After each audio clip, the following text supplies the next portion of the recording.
So, a very good morning to everybody on the live stream. Yeah. Welcome to what is going to be a beautiful weekend here at Tannerbot in the UK. Round 1 qualifying for Pro ET. Round 2 of the National Championship. And that is Rory Hart, the first time he has been running in Pro ET. We normally see him running local in the Wild Bunch, but welcome to the world of Pro ET. And Hans van der Smek. Rory goes 9.66, Hans goes 10.38. Rory into number 1, Hans number 2. But it is your first pair down the track. Next up, Dave Rudd, the Banzai Cobra. 9.65 is the number of choice for him. And Mason Griffiths thinks he can get his Dragster to run 9.06. The idea being, whoever is the closest to their dial-in will go higher at the top of the order, and whoever is the closest is number 1 qualifier. So, Mr. Qualifying himself as a by magic, Dave Rudd. 9.65 with the Cobra, and a 9.06 with the Dragster, 9.14 and a 76. Currently, Mason Griffiths slots into number 1 briefly. We appear to have had our timekeepers replaced with the guy from Hockenheim who clears the screen within milliseconds of the pair, the last pair going through. Yeah. No, it's okay. It's all good. Okay, Roy Walker, my nanny and me, driving Michelle's car alongside Don Scott. Now then, Roy said he will be playing back the live feed later on, so we're going to be really, really nice to Roy and only insult him about every 10 seconds, not every 20 seconds. Well, if he leaves when the light goes green, is there something instead wrong? of it's been reset because it's taken so long. That's not bad. Yeah. One through. Good with that.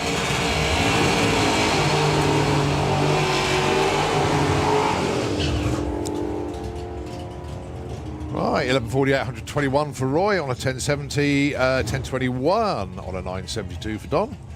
And Roy didn't really know what the car was going to do this weekend, but I'll tell you what, that is a good benchmark to work from. So well done to the complete Autocare team. All right, Laura Bington and Jeff Cowley, your next pair. Laura Bington with Capricious, the Ford Capri, 10.37, the dial-in the Slick Tricks lane. And in the Kestrel Beer lane, that's Jeff Cowley, the Firebird, 8.95. But I think we're just doing a little bit of safety gear adjustment.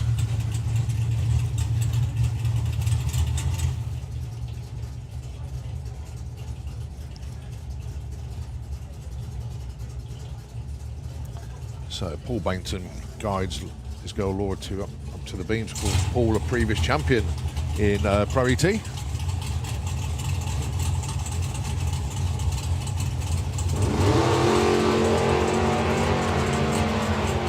So Jeff looking for 8.95. He will get there first. With a 9.48. And Laura goes to number 1 with a 10.39 on a 10.37. Nicely done. The Morris boys up next. Colin Morris with the Camaro, 8.57. Alongside Simon Innes, the Plum Crazy Racing Barracuda. He wants 10.72.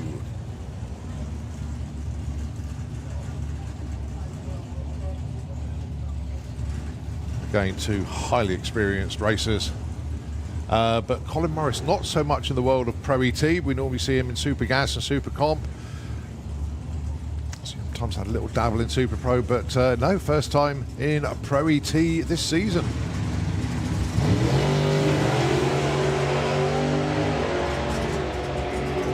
So Colin Morris not in Super Pro? No, Pro ET now. Okay. And probably running in gas as well. 8.66. Simon Innes goes 78 on 72. He goes to number 2. For now. So. Oh yeah, that'll all change. I think 50 cars has got to be the strongest entry ever at Easter. For Easter, yes. Easter, yeah. Oh goodness me, yeah.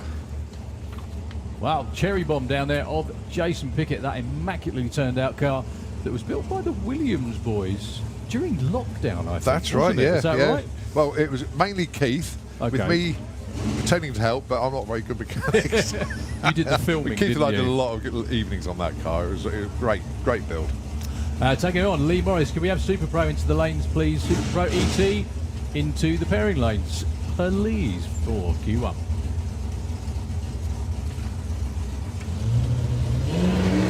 Up against Lee Morris. Yeah, Lee Morris's season didn't start that well, actually. He came to Spring Speed and was the DNQ. Oh, no. Yeah, he was the number 33 guy, unfortunately. I don't think that's going to worry him this weekend. He's gone 83 on an 80. Basically, you know, because of only 2 rounds qualifying, he broke out on both qualifiers. And, yeah, I'm very unfortunate. Well, that doesn't normally stop him. No. Well, not during the season, anyway. Yeah. He's done that before, hasn't Yeah. he? I think he was a DNQ at... he was very close to Bobby. He was down to the last session to get in at the main event. Got in at the last session, like at number 31, 32, and won the event. They won it. Yeah, there you go. It's just the way it goes, isn't it? All right, Stuart Thompson, Vic Parsons, 972, 976. Fair to say that the new engine that Stuart has got between the rails of the engine bay and the duster, working very well. It's basically gave him another 1/10 of a second already. That car was stoutly a 985, 986 car, and now 9.7s. That's really Vic, good. Again, a car that before Dan got hold of it was a 10-second car, now consistently in the 9.7s. But it won't be on this one. Lots of wheels been off the line.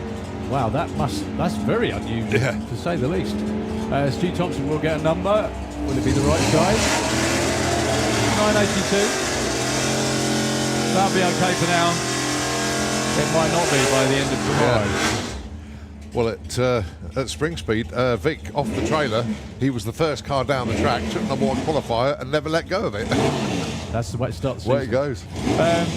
One good thing about being up here, getting messages from people you know and love. Yeah. Mr. Simon Goff, very good morning, sir, and Sharon, of course, as well.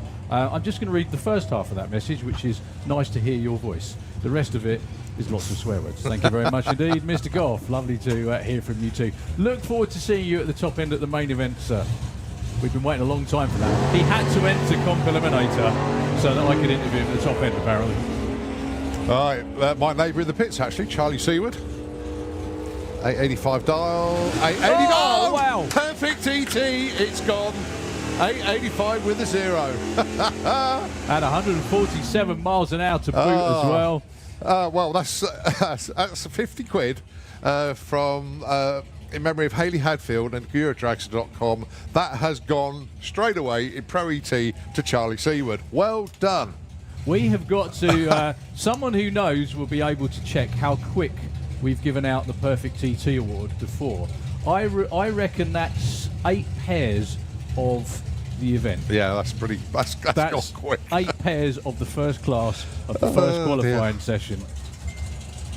Nicely done. Brilliant. Okay, Ruben Dawson with one of the many we're being infested by copos. Good problem to have. Yes. Again, against Adrian Portelli.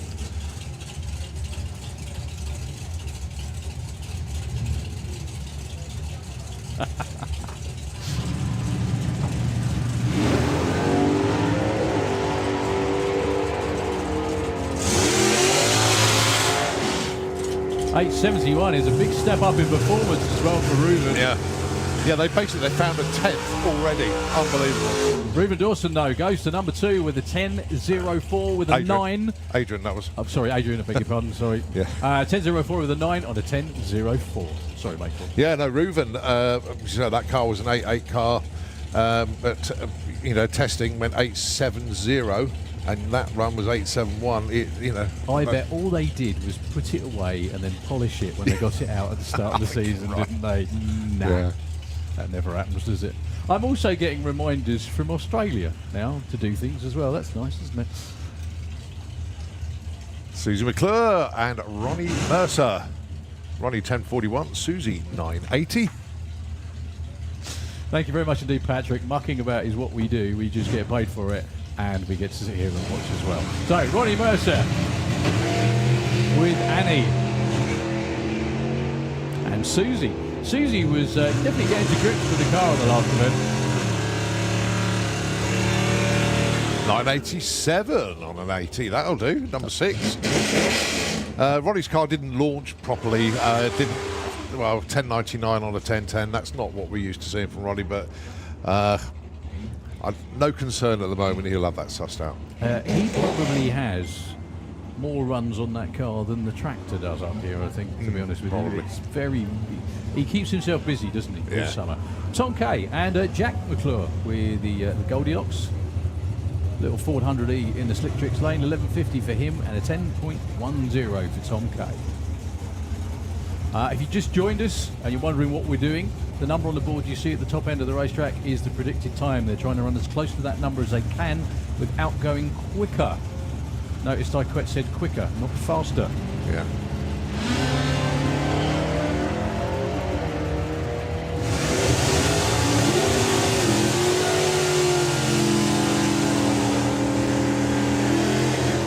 And as if by magic, that's exactly what's quicker looks. Tom Kay, 800ths of a second under his dial-in, which means he does what we call breakouts, which means the run effectively doesn't count. And Jack McClure doing the same, but only by 500ths. But then at least it's going quicker than he thought. Has had a lot of engine issues with Goldilocks, but looks like they've may have turned the corner on that one. Good news. So great stories in both lanes. A man who, was it his first ever Pro ET win? It was. Speed? Yeah. Over I can't 30 believe years. that. I can't believe it. No. I mean, Bob, how crap have you been for that long? Really? Sorry, mate. I'm only joking. You know I'm only joking. Oh. No, I love it. him. It was great. It was so good to see. It was. Up against Matthew Dowdy. Where on earth did they find a window for a Nova? Yeah, they finally got one. The air conditioning is no longer in that car. Oh, look at this. 016 for Bob off the tree. Wow.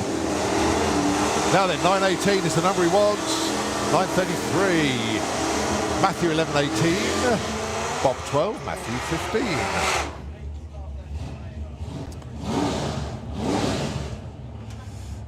15. Okay. Brett Featherston with not Nova Scotia, but with John Bean's Mustang. And I've got to tell you this because Brett did tell me they were having gear shift issues with the car. He just couldn't. Every time he went to shift, it was going up the box, not down the box. It was just going all wrong. It transpired that he's had paddle shift on it, and he's trying to hit. And when he went to shift it, his gloves were bigger than fingers, and they had the shifter permanently pulled in, so it wouldn't change. So they've managed to suss that out now. So basically, it was a driver issue. Driver issue, Fair enough. So Tom looking for 905, goes 906 with a 4. That'll be good. Number 3, Brett Featherston, 1087 on a 72 in at number 13 for now. Very good morning downstairs. If you can hear me, I can hardly hear myself in my ear rolls. I'm looking back all the way up. And I can hardly hear you. Okay, I can hardly hear you as well. All right, Nick Mugridge and Amy Watkins, your next pair, 10.09 and 9.50. And someone that has messaged me to say good morning is Cody Andrews. Cody, give us a wave, mate. There he is. He's right. He's the very last spectator down on the right-hand side. A very good morning to you, Cody. Enjoy your weekend. So, Nick Mugridge, one of the two-car Mugridge boys, team entered this weekend. His brother is Ian Junior Dragster taking on Amy Watkins with the very low-flying orange fibre. 9:59, 10:09. Nick goes into number 2. 2 thou off your dial-in halfway through the qualifying session, and you're number 2, mate, I'm afraid. Amy comfortably in at 12 for the moment. However, that may not last long.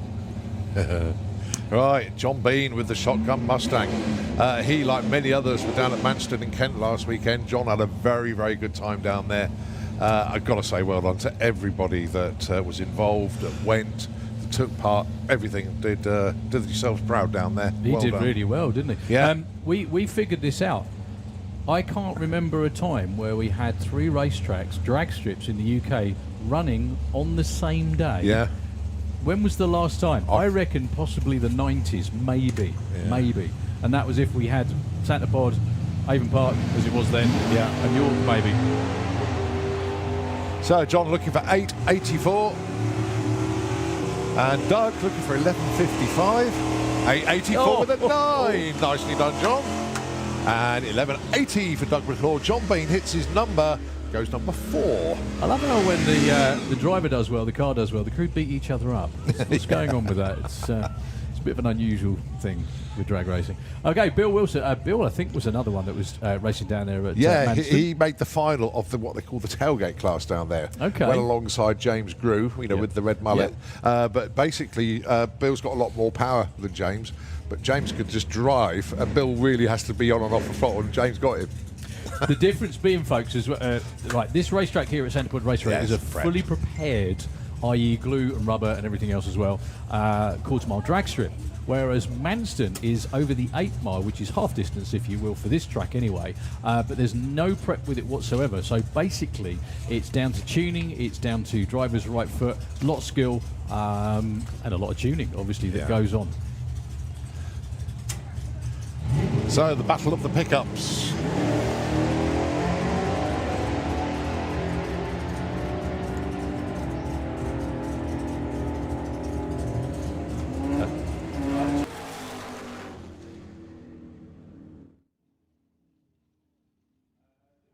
Neil Watkins there goes into number 8 with a 10.40 on 11.34.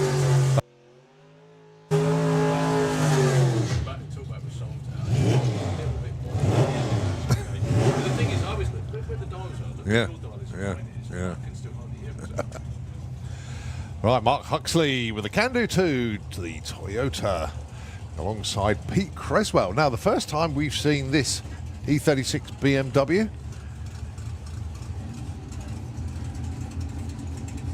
It's 11.99, and to be honest with you, I have not got a clue what this is going to run. Well, it's got a cage in it, which is always a good sign. Yeah. The thing is, though, and we know the Creswells very well, so we know they can they provide very, very quick race cars. Yeah, they do. It's just got to be a tough car to go ET racing with, especially pro ET racing, really, because, well, you can tell the difference. Yeah. Mark Huxley way off into the distance.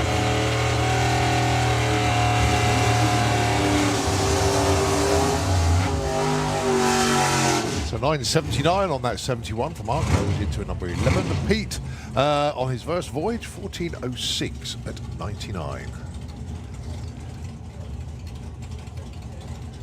Dave Cherret with Dark Revenger, and of course Stevie Gates with Ziva. So Stevie Gates, his first year with the car last year, he won. I can't remember which event it was. It was the Festival of Power, first was, event. Was it? Yeah, it was the first event that he actually ran with the car. He won with it. Fantastic advertising from Mr. Goff. If you ever need to buy anything, that's your man. There you go, Simon. Advertise all your tap. You'll get rid of it in no time now. So Dave Cherret looking for a 9.79, 8.86 for Stevie Gates. I've noticed Stevie's entered into Supercomp now as well, hasn't he? I had spotted that, but brilliant. Well, the car can certainly run the numbers, that's for sure. 8.84 with an 8, just a little bit too quick for Stevie Gates. Dave Cherret way off, actually, at a 10.13. Well, that's a transformation of the car. A totally different appearance for Darren Huxley with the Nissan 180. Going alongside the Nightmare Dragster of Jess Bishop. 9.16 darling for the Dragster. 11.20 for Darren.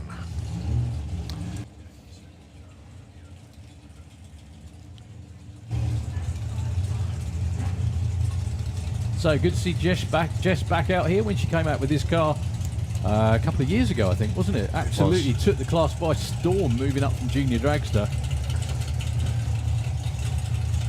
This car was one of those that's been around and probably for a long while as well.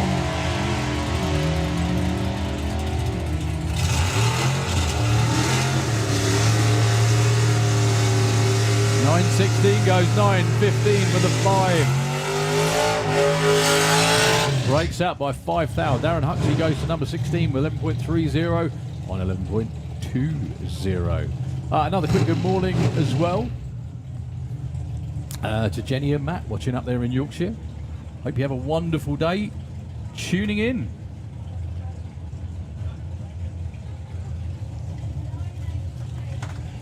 All right, Paul Marston and Billy Everett. I did manage to, and actually, fact, Paul was the only person I spoke to this morning because I really wanted to shake his hand, congratulate him, and of course everybody for the event last weekend. No stopping that man either. Back again this weekend to continue. So looking for 9 flat, Billy Everett, 9.42. Bill's one of those guys. He was a killer in Junior Dragster as well.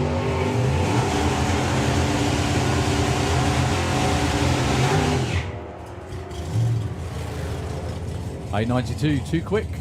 And for Billy, 9.55 on a 9.42. I didn't see where that got him. I do apologise. Now, whilst we're in the world of Pro ET, there is a birthday in the class this weekend, so a big shout out. He's not racing this weekend, unfortunately, but he did message me, and that's Pete Dodd with the Metamorphosis Chimera.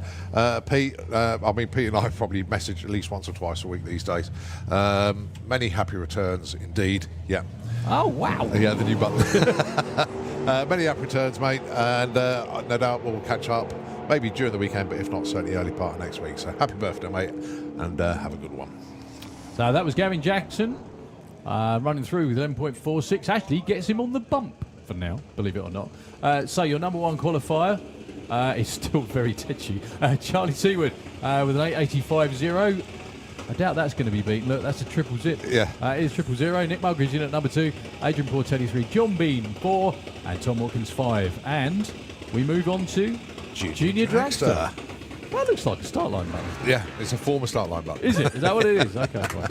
It looks like it's a very experienced start line button. Yeah, me and Colin and myself are getting very excited up in the tower because we have new stuff to play with. However, I don't know how long the back's going to last because that's rather wibbly. Yeah, okay. Just a thought. Just a thought. Here we go then. It is Chevy Checkett with the Flame Gain Junior Dragster in the Slick Tricks lane. And it's Emmy Cromwell. She's in Violet Haze. She's in the Kestrel Beer lane. So Chev had a pretty decent outing back at Spring Speed. I went a few rounds, I think, actually. What we're talking about with regard to them racing before, they run a national championship where they race, is it 6 or 7 rounds? 6 rounds, I think. Yeah, 6. Through the year. This is round number 2. We had round 1 about 3 weeks ago, didn't we? End of March? Yep. Unbelievably, for the end of March, the weather was great. They both went red, 0-1 for Emmy and a 0-3 for Chev that time round. Junior Dragsters qualified based on reaction time, which is how quick they react to the tree runner.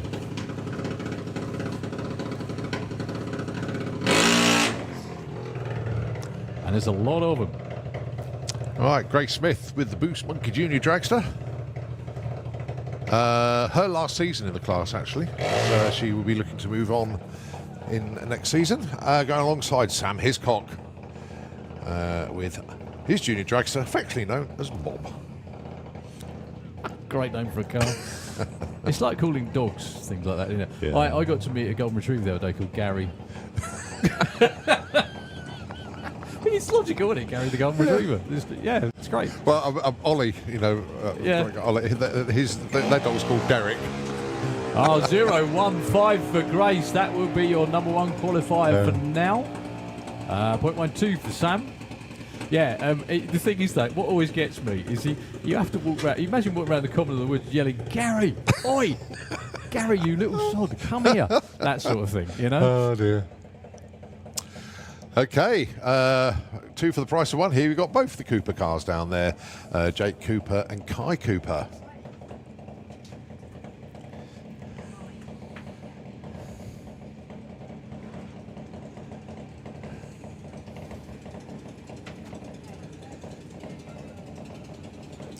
Now, the interesting thing is now, one of them, I can't remember which way round, I think Jake is the eldest of the 2. So he's been in JMA for a while now, he's 790. Kai was 890, but they are now both 790. So they are both on the age range between the ages of 14 and 18. Both away well, one of them better than the other, and that is Jake, 007 off the line. Jake is your number 1 qualifier for the time being. Kai, still good. He's number 3. Helps if I turn it on as well, doesn't it? 0-8 for Kai in the other lane. All right, Teddy Howe was having a chat with Matt yesterday. Teddy is having, I'm not saying all sorts of issues, but they are desperately trying everything to slow the car down. Oh, okay. It just keeps going too fast. Going alongside Ethan Cannon.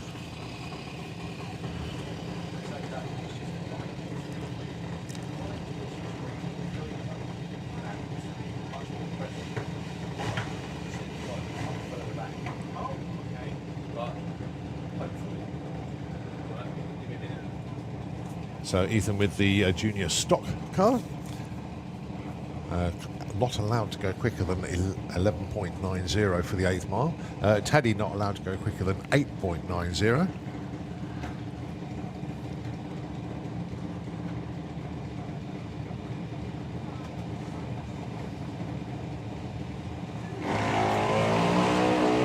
Not a bad start. 0.78 for Teddy. 0.19 for Ethan. Well, they've done it. Well done, Teddy. Well done, Matt. I think Matt was actually quite relieved then. He went 9.4, so that'll do. Yeah, the reason that is because depending on the age of the kids in the car, they have a minimum ET that they're allowed to run. They are not allowed to go any quicker than that. I think one time slap on the wrist, 2, you're not playing anymore this weekend, I think, isn't it? Something like that. So Amelia Innes, another member of the Plum Crazy Racing family in Kestrel Lane. And that is, I stand corrected, but I think that is the winningest junior dragster chassis in the class. That was the ex-Joe Kellett, ex-Billy Everett, ex-Jordan Payne, ex Luke Fulton. So what you're saying is no pressure in Amelia, no pressure in that car, no. Up against Lola Bell Kent, 006 red for Amelia. That was a close one. 0.155 for Lola Bell in the other lane. 9.03, nice. Yeah, nice looking colour scheme now on Lola Bell's car. Slight twist on the livery from before. Lola Bell missed round 1, unfortunately. You know, she does a lot of martial arts with Mum, but unfortunately at the last fight, just before the spring speed, she did a wrist. So had to miss round 1. Right, Frankie Kent and Kendra Redshaw. I want to say a very good morning as well to Mum and Dad down there, to Mr. Kevin Kent standing on the start line, and Shelley down there, obviously Grandad Tony as well. Lining Frank up. Was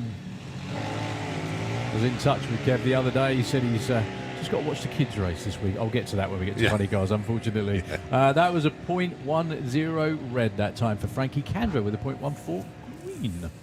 So number 6 for her, and Frank goes to number 12 for now. Ted Sullivan, Molly Openshaw. Up next, Ted, championship runner-up last year in Junior Dragster Championship.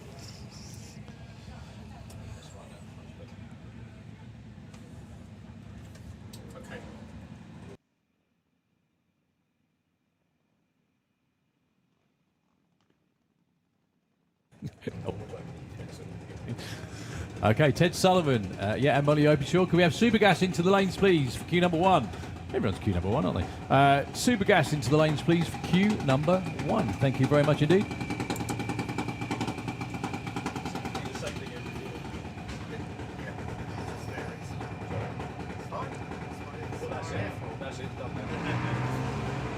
Oh, 4.6 there for Ted Sullivan. That's going to put him into the number 3 spot for the time being. Molly Openshaw unfortunately goes red, but they still got plenty more qualifiers to come through. Chloe Cromwell and Neve DV.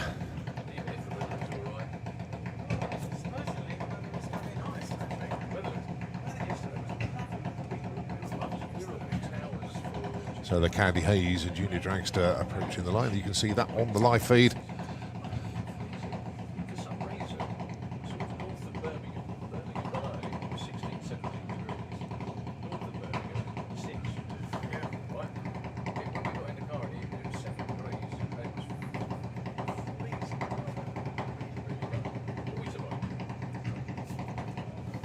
So both into pre-stage. That's the first set of bulbs lit on the top of the tree. They need to inch forward into the beams. There we go.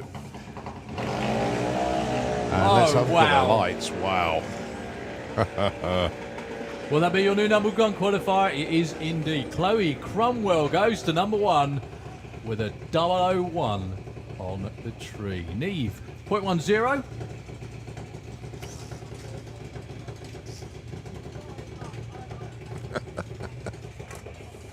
Okay, Letty Checkett and Eva Davis. I don't know anybody that has been waiting for so long to get behind the wheel of a junior dragster, having had it at home for like 2 or 3 years. Oh, do you know, that's got to be... Love the story. Mick and Emma are just the most wonderful pair of people you could ever wish to meet. And they do, I mean, everyone does everything for their kids, but my God, they've had this car for like 2.5 years. They had it painted, I think, 2 years ago, when Letty was 6. 6 years old, she's had this car, and she's had to wait until now to get in it and drive it. So this is Letty's second event. My kids are up there this weekend. They went and found Letty as soon as we got here. She's a little star. They went and found her and gave her a big hug when we turned up yesterday. And when we were watching Spring Speed at home as well, they're all glued to the telly to see how Letty was going to get on. So she was that's blown your story of them being stunt kids for all these years out of the water now. Oh no, Letty's, if you meet Letty, Letty's definitely a stunt kid, I'll tell you. Up against Eva Davis, a terrific photograph of this car alongside Dad's new fuel altered appeared the other day. Did you see that? I didn't know. Oh my goodness me. That car's about twice as long as Nick's new car. It's not a joke. Really, really not a joke. The difference in stance is unbelievable. 0.04, sorry, for Eva. Letty managed to stage and get off the start line. That's always a good start. She will be qualified. Eva is going to go into the number 4 spot for now. I think Letty went into 13. But she did it. Staged the car, got off the start line. But then when you're 8 years old, it's like Emma was saying, she couldn't really get used to holding the brake and everything. But then when you're 8 years old, when do you need your foot on the brake? Ever, you know? Anyway. So Ada Cassisi has been another one of those. Is it called the Bandit Bomb? Is that right? Yeah. It is called the Bandit Bomb. How cool is that? Yeah, because obviously it's Cherry Bomb, which was, and then it's Bandit 1, which was Harley's car. So yeah, called it Bandit Bomb for the time being. Or Cherry Bandit. Up against Harry Peters. One of the 2 Peters boys racing this weekend. In the juniors. Yeah, just one of the juniors approaching the first exit, so we just need that to clear before we send the next pair down. You know you've got a lot of entries when it takes you 40 minutes to do 2 classes, doesn't it? And they run through as quickly as both Pro ET and Junior Dragster do as well.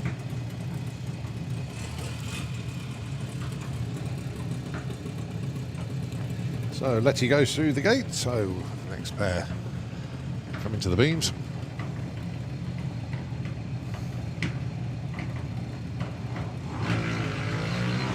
Oh, bit of a double step there for Ada, and I think that set Harry off as well. Yeah, they both went red by some margin. Ada, nearly half a second. Just over a tenth for Harry, unfortunately. They've still got, how many qualifying sessions they've got today? 3 today, 2 tomorrow, and then we're into eliminations, I guess. That's right. Okay, so it's Tom Peters this time round in the Kestrel lane. Just being manoeuvred into position by the family. Go on. Yeah, so it is, 3 today, 2 tomorrow, but the field of 32 will run on Saturday Tomorrow night, yeah. So, Daniel Todd.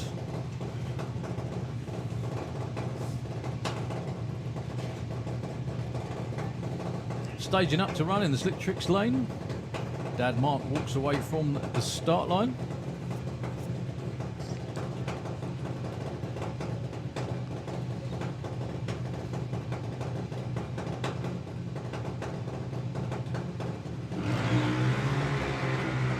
Pretty good in both lanes. 028 for Tom Peters. We'll get him in the top 5. We'll get him number 4 actually.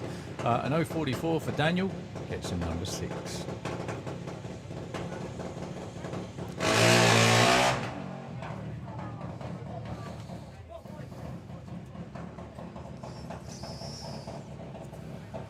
So Luke Mugridge, then the defending champion in the class, made the final at Spring Speed, but ended up as event runner-up.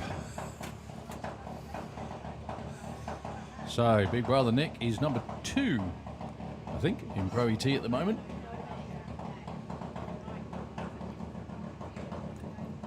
Looks like Luke's going to be the last car down the track before we do a little bit, very quick track break before quickest and fastest of all our bracket classes coming round behind, which is Super Pro. Great entry for Super Pro as well. 009 red for Luke.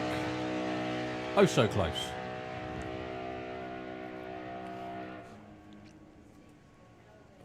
And an 801 on the track. Yeah.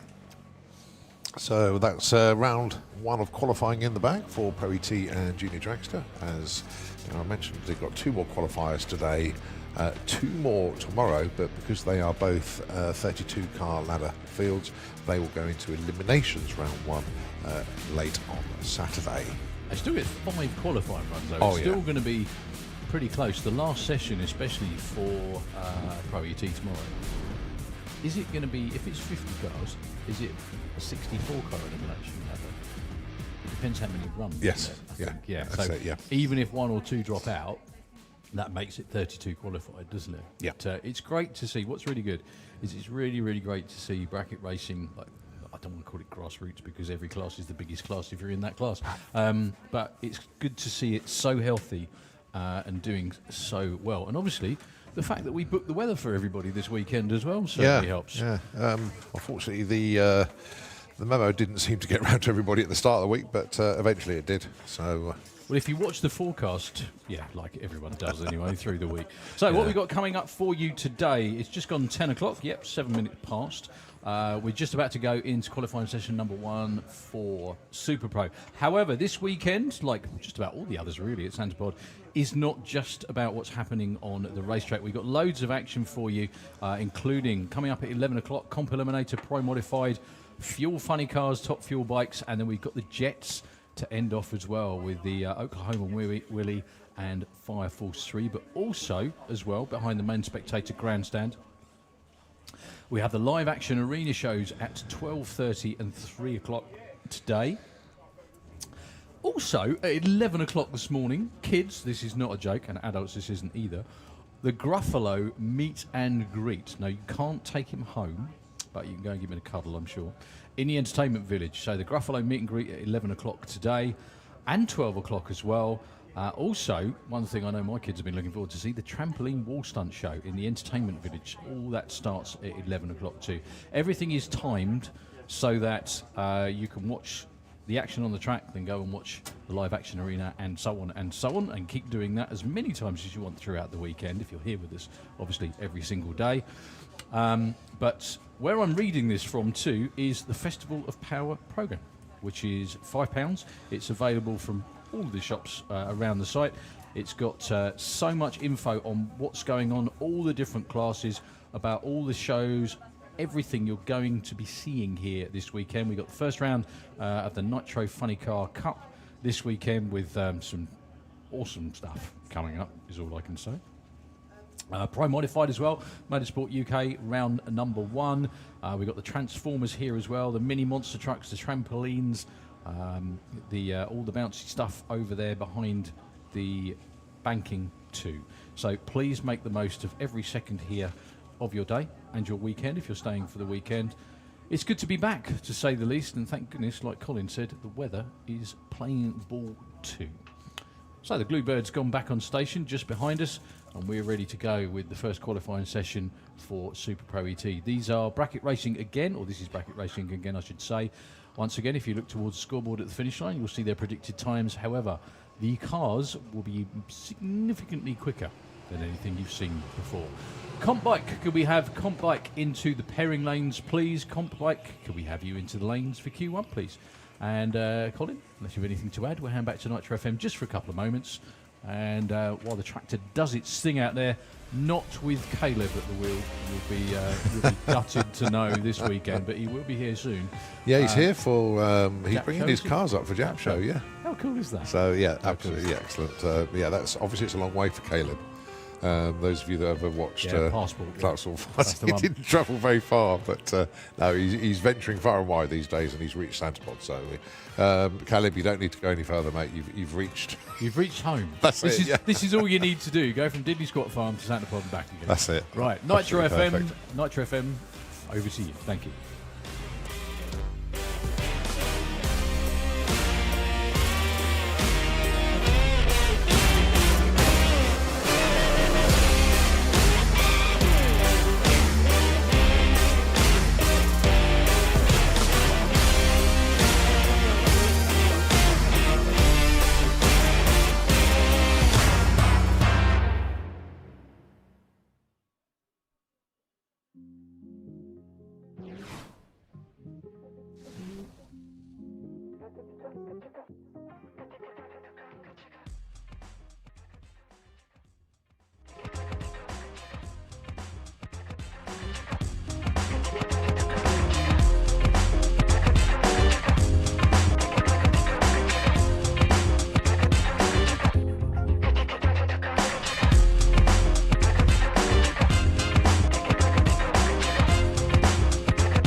And as if by magic.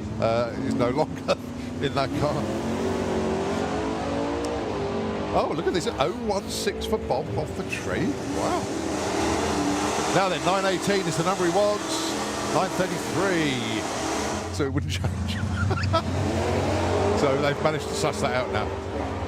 So basically it was a driver issue. Driver issue, fair enough. So Tom looking for 905, goes 906 with the 4, that's what it was then. Yeah, and York maybe. So John looking for 884.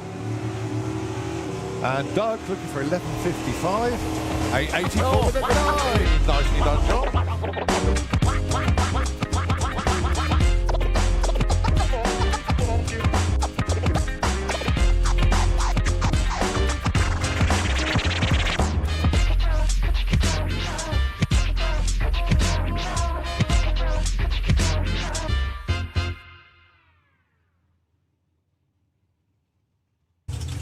Here we go then, we move on into the world of Super Pro ET with Tom Atkinson and Lee Huxley.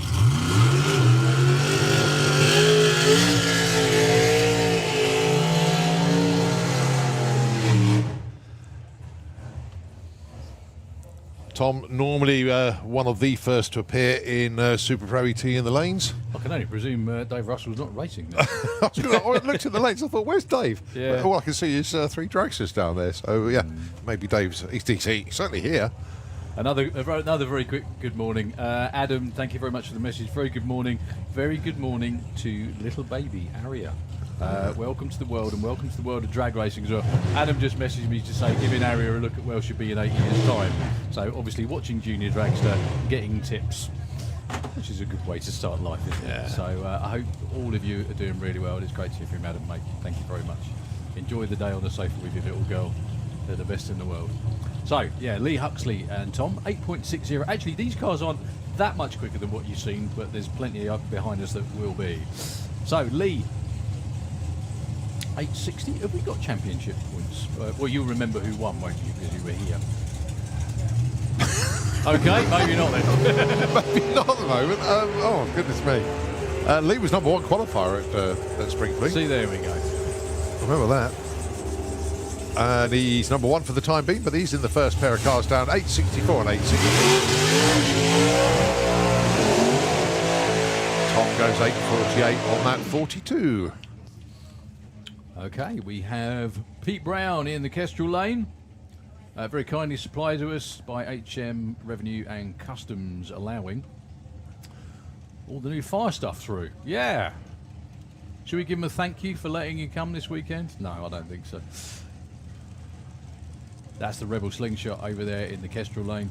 If everyone has on social media, been seeing all the caricature little characters pop up, right? Their one for that car is awesome. It looks fabulous, doesn't it? It looks really, really good. I've got to say, I didn't do mine. My son-in-law did mine. He nailed it. I loved it. I love the fact there was a can of Diet Coke ever present, because that's exactly what is. Yeah. Right. If you can't see what I can, folks, listening at home, watching here live, to my left. If you look at that picture, I can see Colin with a smile on his face, pair of sunglasses, and a can of Diet Coke right next to him.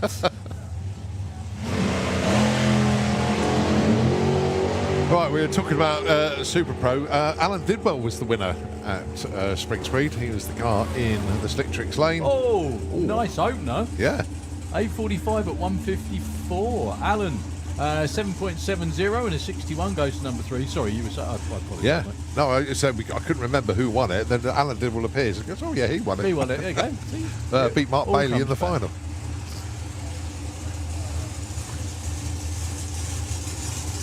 Okay, the Wicked Lady Dragster. Darren Law. And Pete Walters with the Reloaded Dragster. Now, we've seen Pete appear quite a few times in Sportsman ET with his Camaro, but this is where I think he likes to race as such. I mean, as long as he's racing, he's happy, but it's always good to have this car here. The Walters family as a whole are about to be blessed with new members over the next few months. So Holly, if you're watching in what Big Brother's doing and your fella is backing him up too. Holly, Holly's here, so... Oh, is Holly here? Yeah. I beg your pardon. Wow, sorry. I thought maybe you'd be at home resting, but obviously not. Anyway, Holly, very best of luck. It'll be the best thing in the world. Well, Dan's down there in the crew chair for Pete, so... So, Pete Walters, 7.30. Significantly quicker than usual, actually. Darren Law with the Wicked Lady, 8.63.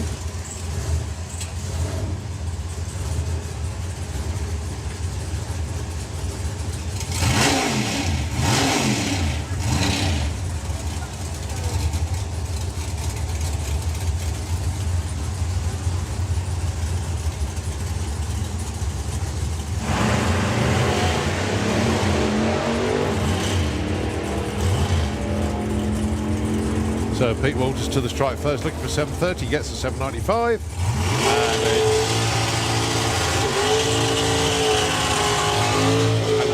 And 880 on the 863 for Darren. Well, it'll be 760 something for Vanadu in the Slick Tricks lane. See what the The car is going to be running in 760 heads up a lot this season. You are right, it's 763, and they've also got Mark helping him out. He's scoping out the competition. And obviously Dave Russell must have overslept a little bit. He's a little bit further up the lanes when Super Pro run. 4th pair? Come on, lads. Sort it out. How are we supposed to know what class is running if you're not the front? Yeah, 8.73. So around about a second difference. You're going to see how that works out on the track. One is significantly quicker.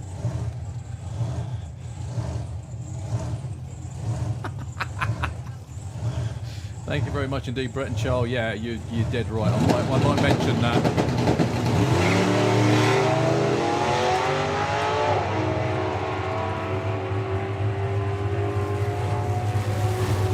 66, nice. So Ian Brown goes to number 1. He's just 302nd off his dial in Super Pro. Dave Russell slots in at number 5, 884 on the 873. I love that. Mark walks away and goes, "Yeah, I could have done better than that." Well, it's not bad.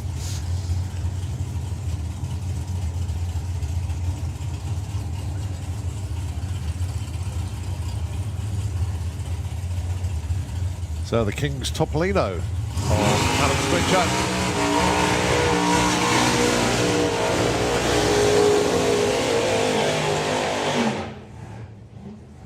And Duncan. yeah. Josh, I tell you what, he's a whole new man since he's got hold of this car. He's loving the racing. They're not fighting anything anymore. And yeah, saw him last night, pretty happy. He built his lad a sit-in radio-controlled lorry. Right. With the scaffolding company name on it and everything. It looks really good. Really, really good. This car has been around for a while. I think someone will correct me because I normally am wrong, but I reckon this was Kev Jenkins' car way back in the days of Pro Rover. Because it is a not just because it's a Rover, but it looks very similar to the car Kev used to run. I may be completely wrong, but it does look very similar to that car. There was one in France as well. There was one of these Rovers called the Chemechon that somebody ran in France too. Anyway, someone will fill me in as they always do. So Josh Dials 841 and 8.92 for Callum.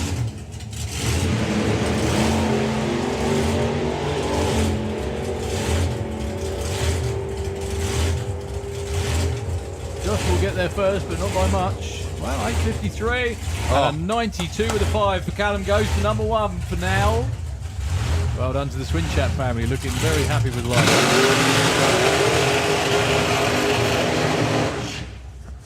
Yeah, 8.53 for Josh, got him the number 7 spot.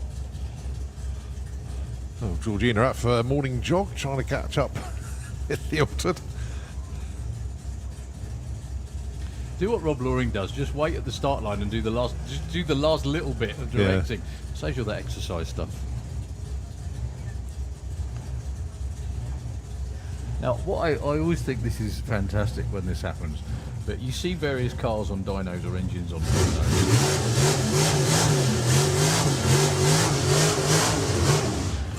I'm fairly sure that recently that blown altered was on John Sleeth's dyno. Wow. I'm pretty sure Phil Topping dragged it up north, stuck it on the dyno. Just to get the engine, I'm guessing just to get the engine running right, because it should run, well, it should run very quickly. It ran really well in his previous car, which was the Corvette. Looking for 8.00, 875, Mark Bailey. Funny bike and junior drag bike, please, into the lanes. Funny bike and junior drag bike into the lanes, and I pressed the wrong button. It's because I'm not in charge of launch control, isn't it, really? That one, there we go. 8 buttons later.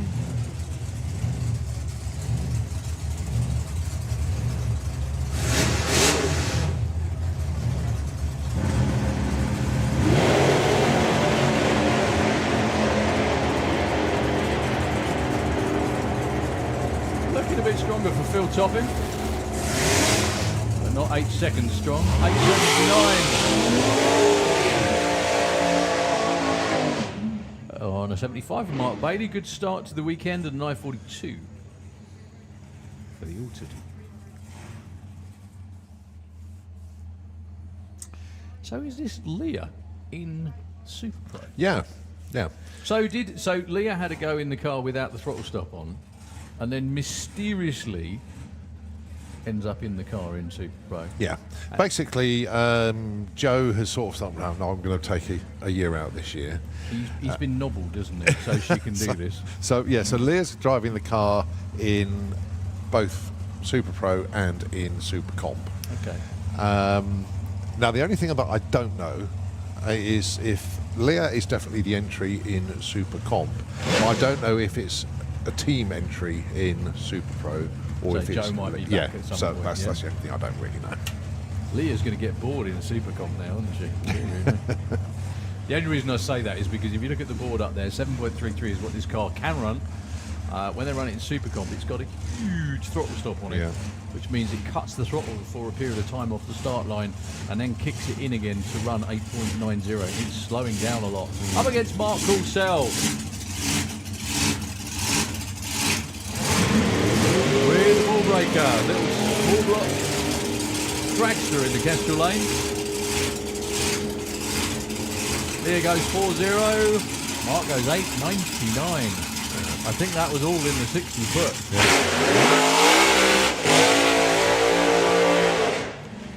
Yeah. Number 6 for Leah with that one. Mark, number 12. Now, whoever Alan Schofield's crew guy is, he needs to enter a running race. You didn't just... You see that yellow streak that just ran back down there with a squirt bottle? I think that's because he was in the wrong lane. He was expecting Al to burn out in the left-hand lane, or the Kestrel lane. There he is. Go on, move on, mate. Have a break. All he did was come round just to do that. One quick squirt. Was it worth it? I hope so. So the blown small block in the Dragster in the Slick Tricks lane, 7.67. Up against Scott Collin. This car has got a monster engine under the hood. Twin turbo big block, I think, under there. And it can run 760. He's already proved it. So I've watched the car progress when he was in the 8s, and then he kept hitting the scramble button to try and get it into the 7s. He got there, and then I think within one meeting he found like 2.5 tenths. It was like, whoa.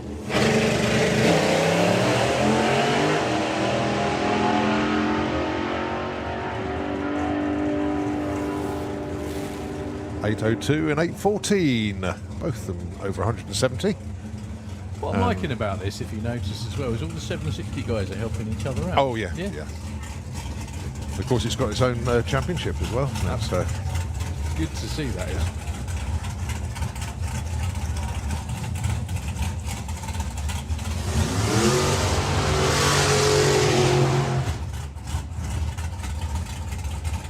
Oh, that's Bailey Ashdown with Daddy's Money's Motorsport Dragster, going alongside Ashley Bell with the Limpy Slug, the affectionate name given to the Firebird.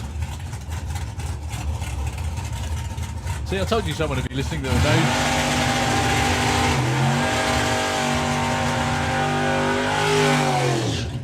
Dave Gibbons, good morning, Dave. Texted me to say, or messaged me to say, yeah, that was Kev Jenkins' car. From way back when.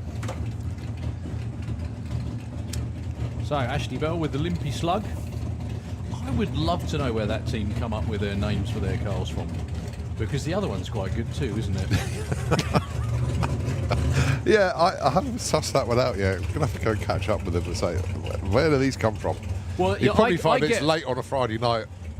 Yeah. Or after a heavy weekend. That's it, yeah.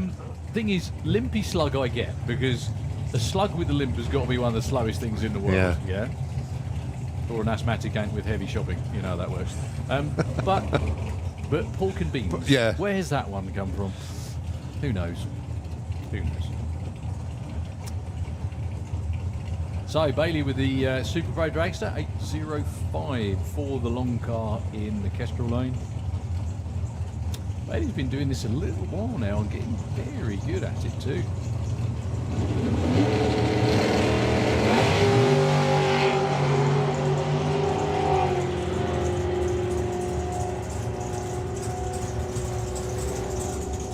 $8.10 on an 8.05, 163 at the stripe there. Bailey goes to number 6, but Ashley goes 8.83 on the 80. Goes to number 2. Nice run. See, it's not a Limpy Slug at all.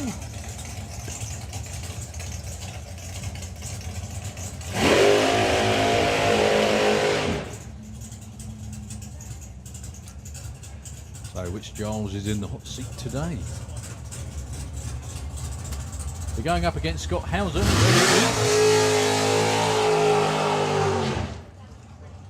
We've got Supergas not far away as well. I don't want to run all Yeah, this. Supergas next. Okay. And then we've got our bike classes kicking off with Cobb Bike, to be followed by Funny Bike and a Junior Drag Bike.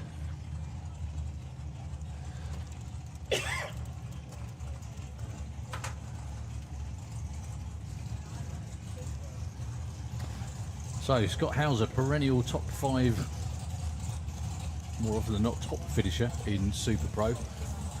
7.35 for the Hauser Race Cars shop car in the Kestrel lane.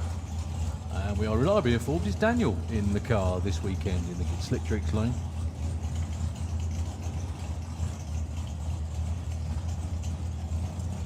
I know I say this every year, but that car has got to be possibly the oldest car in Super Pro. One of the original Super Pro cars in this country. I think it was built by S&W Race Cars in the US in about 1988. It was the Wilkinson and Francham car, brand spanking new when it arrived in the UK, and it's never looked anything other than brand spanking new. It's that car, I think, is 37 years old at least. At least. You wouldn't know, would you?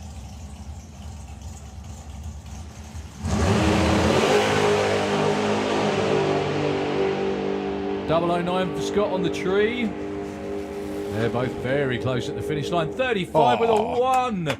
Oh, that's your number 1 and 2 qualifier in the same pair. Look at that. 7:35 with a 1 thou off. Daniel, 3 thou off, goes to number 2. So there you go. There's your number 1 and 2 qualifier. Yeah, we don't even love do that a recap. We don't even do the recap or anything like that.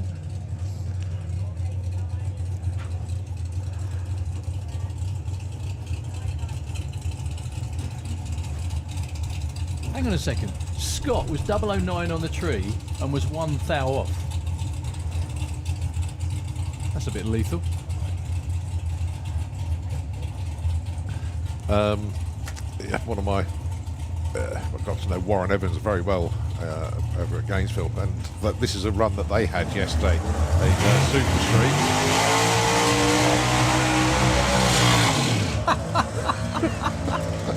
My goodness me. So Dan and I looking at a time slip from heat. Vegas, and both had exactly the same reaction time, both had exactly the same ET. They both dialed 11:05, they both went 11:05 with a 0. So that's down to the thousands then, isn't it? Yeah, Goodness unbelievably me. tight. So we're on with Super gas. TMC, Tony Morris. Very good. I was going to say morning to Tony, but I don't know he might be up yet. I'm sure Dave is because he's tuned in. Supergas, great to see a big entry in Supergas again.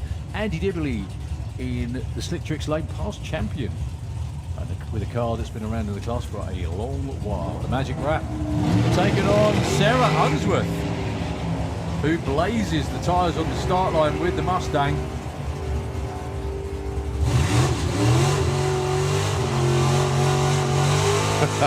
And still goes 10-16. 10 flat for Andy Dibley. It did look actually like the nose dropped at the finish line on the car as well. Yeah. Both Supergas and Supercomp are going to be pretty cutthroat this summer. Like, definitely. Well, I was looking at the entry list the other day, and for Supercomp particularly, it used to bobble just with a few cars. 14, I think, something like that this weekend, which is a terrific effort. Vic Parsons and Wayne Hiscock. It's guys like Vic Parsons and Sarah as well with the Mustang coming into the class that have really helped, obviously. Yeah.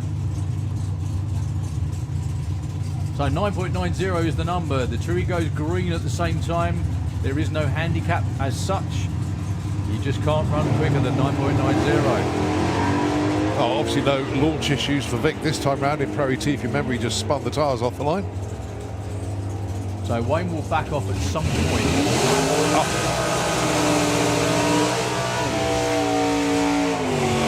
And just misses by 5 thou. But in the other lane, Vic Parson goes to number 1 with a 9.92. Good start. Look at the speed drop. He came off the gas. They were both off the pedal at the finish line.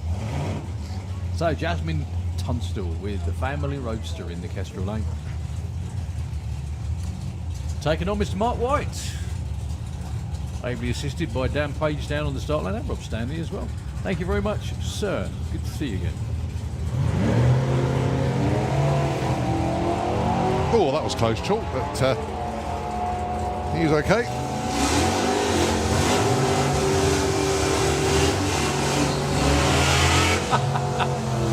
Jasmine with, well, that wasn't the Supergas throttle stop and it wasn't the Supercomp throttle stop. Did a good job of running 950, 953.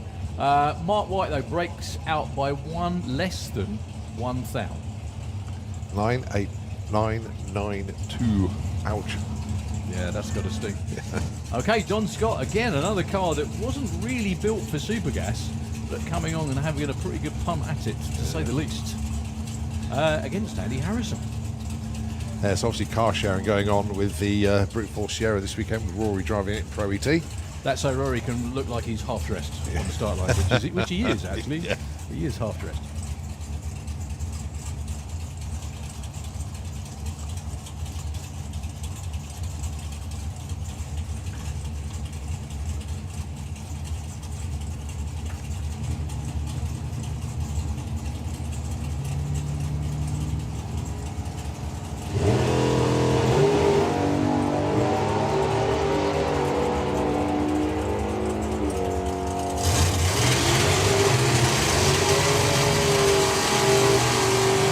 breakout, 981 for Andy Harrison, 986 there for Don Scott.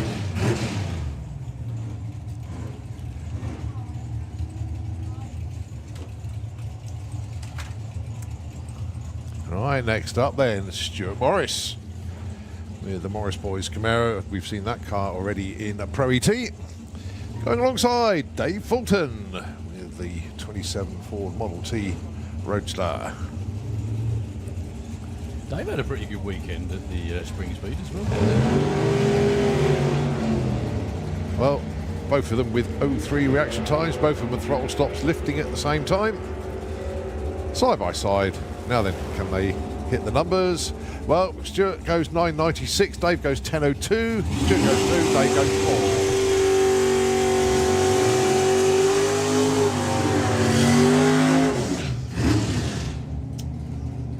Bob Molden and Dave Cherret.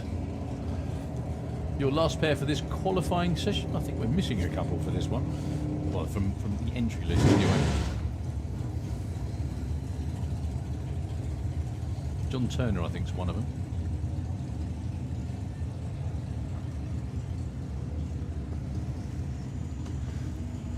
John, don't tell me you break it before the event's actually started for a change. At least give it to day one. So Bob Molden will do the drift, lift and coast at the top end.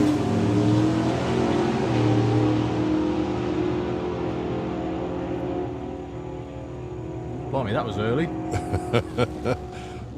Oh, look at that. 995 there for Bob. Dave goes 10 flat. Who are we to question greatness? Yeah. My goodness me. Yeah, 995. Nicely done. On to two wheels for the moment.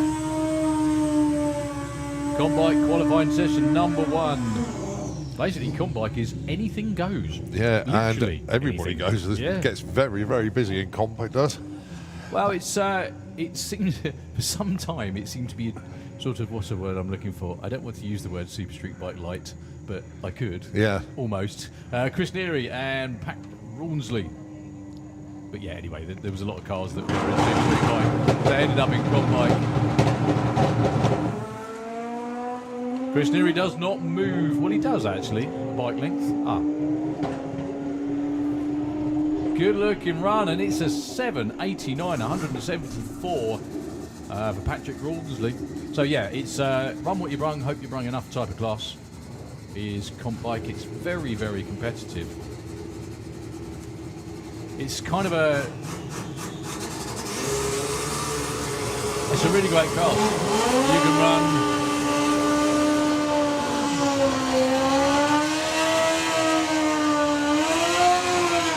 You can run big slick, street tyre, small slick, wheelie bars, or pro stock bike, like Len Paget.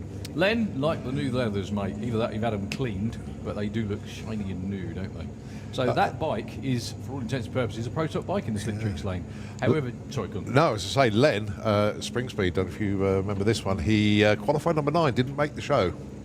Got in as an alternate, won the event. It was one of those days where the stars aligned. So Graham Dance in the Kestrel lane with a plume of smoke through the finish line. Graham goes 755 at 189. And a nice opener for Len, 765 at 170. Yeah, so the bike had the performance, it just didn't... Yeah. You only had 2 qualifying sessions. That's right. In the end, yeah, I think... Yeah.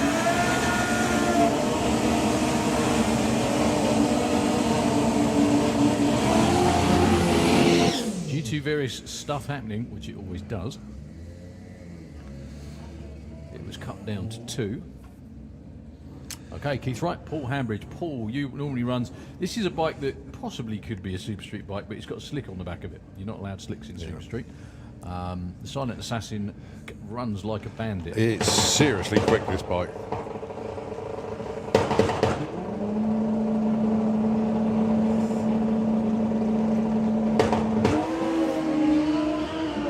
Oh, a little bit of a twitch as the back end was protesting to stay stuck to the track.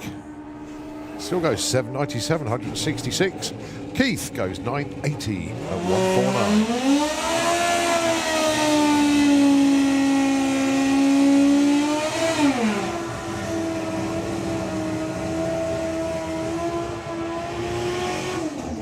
So Jasmine called out again. The bike itself looks like it should be in Pro Stock Bike. However, it does have a nitrous-assisted engine on there. That's not legal in Pro Stock Bike. But Jazz does a terrific job of riding this bike, and she was runner-up, I think, wasn't she? Yeah. Back at Spring Speed. Very quick off the line as well. But yeah, incredibly quick. 1.0's 60 foot. Going alongside Daniel Madeira.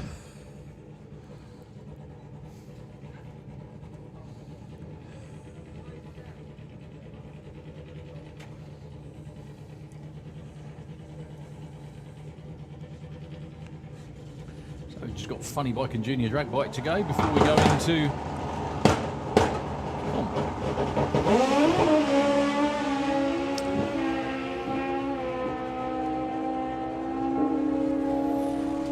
And that's Jazz with a 747 goes to number 1. A 760. Daniel Madeira. That Daniel cracking run to him. He will be very pleased with that timing slip indeed. 760 at 189. Jasmine with a really good job of riding from about half track onwards because the bike did not want to go straight at all. We got a little bit of a crosswind. Yeah. I don't know whether that was what was trying to shove her over, but it definitely didn't want to go straight. So Mike Picket and Aswin Lenoble. Again, this bike is another legal Pro Stock bike. I have a feeling in a few weeks' time we're going to see him running in Pro Stock bike for the main event.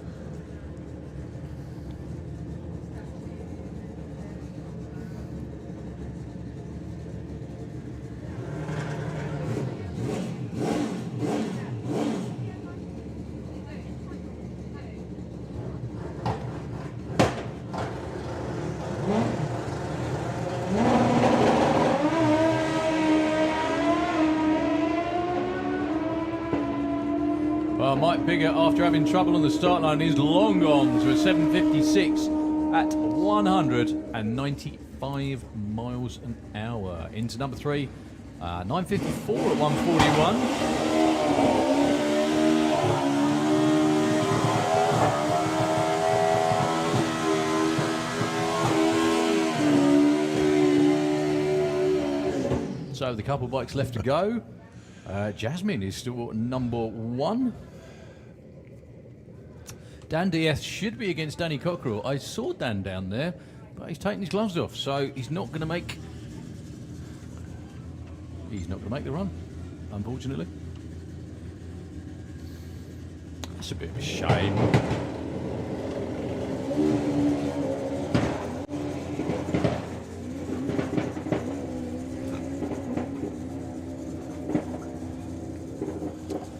Well, 869 at 156. He gets qualified for now. Not with the run he wanted, though. No.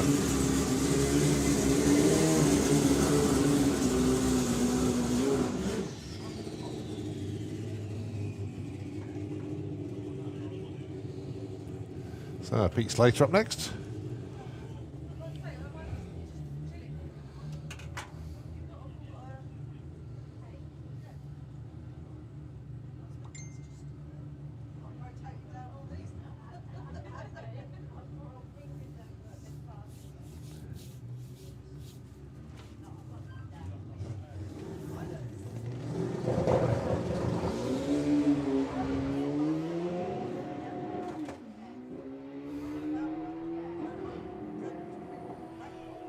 Unfortunately, contending with a box full of neutrals on the gears there. 1042 at 80 miles an hour. I think that wraps it for Comp Bike. It is Funny Bike. Yeah. Qualifying session number 1. Yeah, and all of a sudden the messenger starts coming alive with the messengers from Funny Bike. Simon Campbell's message in. Morning, unfortunately, Storm not here this weekend. Oh, sorry. It's all right. Oh, okay. sorry. Yeah, Storm not here this weekend. Real great shame that we haven't got that team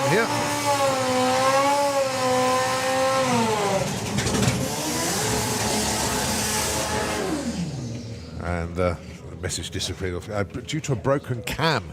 and bent valves, but he's crewing for Dave Peters. Also, Lucy Moore has been in touch as well.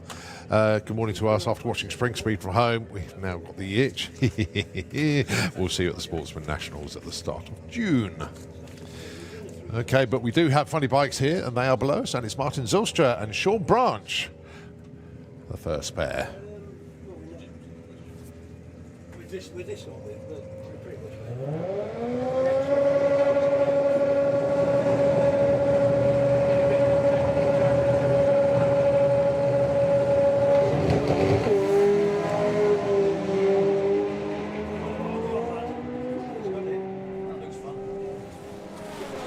So Martin goes 750 at 161. Sean Branch 816 at 177. If we're powering to the 8th, we'll be about 230 at the quarter. So let's have a look, see. Well, Dave Peters is down there, but no, he's coming off the bike, unfortunately. Yeah, he's just stepping aside. Bike not wanting to do what he wants it to do. So yeah, he's being pushed back from the water box. Ah, frustrating.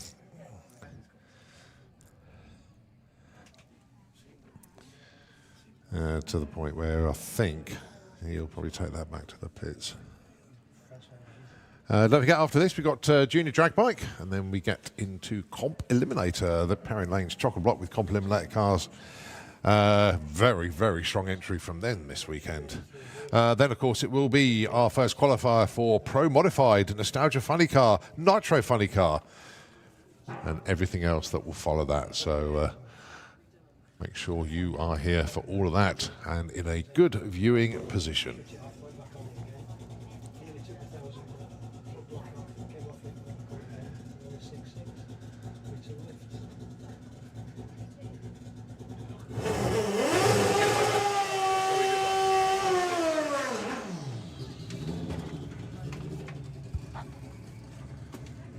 Okay, Eric Ricard, then, the Team Brothers Hayabusa.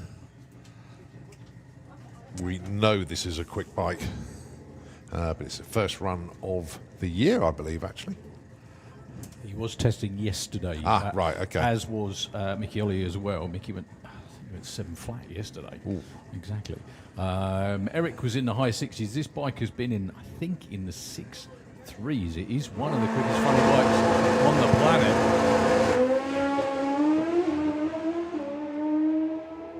That's a good looking run for Eric. That will be a 6. And it's a 6.72 at 210 miles an hour. Believe it or not, that's a bit of a pooch for that car. That bike, sorry, I beg your pardon. He can run considerably quicker than that. But, yeah. Yeah, it's a shame that the Storm team didn't make it up here this weekend. I get why. They worked very hard. If you just want to exhaust yourself by reading, go and check out their Facebook page, because, my God, it's endless.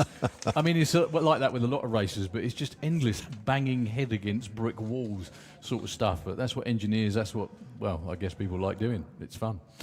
So I think that was the last funny bike of the session, actually. Yeah. We've got Junior Drag Bike and...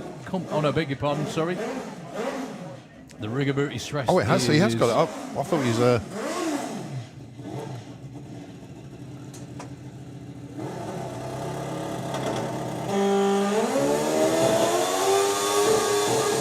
Oh, good news.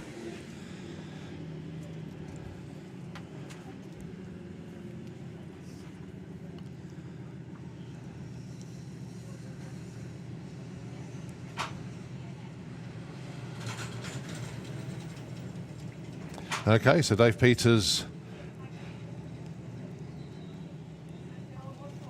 is not 100% there yet, I don't think.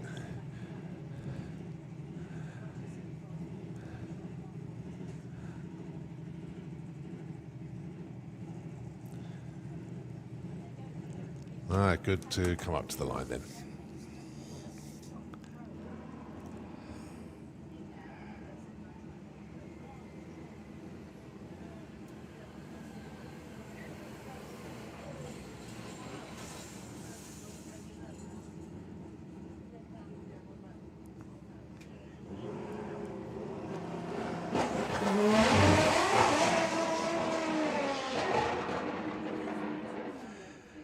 Well, it didn't look a happy bike coming into the beams, and I know he was struggling to get it fired up the first time round, and just actually now coasting to the stripe.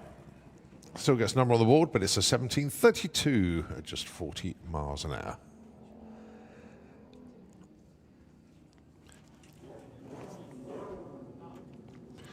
Well, junior drag bike, and my goodness me, there are a lot of junior drag bikes that have appeared for this weekend. Well, for this season, it's going to be a very, very entertaining watching these youngsters progress, as it is in junior dragster actually when they move up into the car classes. That's not to say that junior dragster racer can't go on into bikes, and likewise a junior bike rider ends up in a car, but normally if you start on two wheels you stay there. But let's see. Now the only difference between junior dragster and junior drag bike with qualifying is the dragsters qualify on reaction times, and on junior drag bike it is still a dial-in. You've got Darcy Cordell and George Parfitt down there. You've got the Hope Racing GSX R250 of Darcy dialing in 15 flat, and George with the Black Viper Yamaha dialing 11 flat.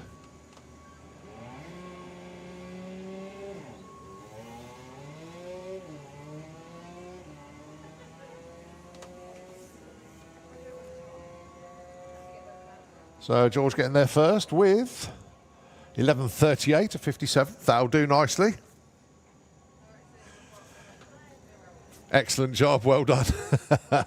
Darcy goes 15.76 at 39. Nicely done.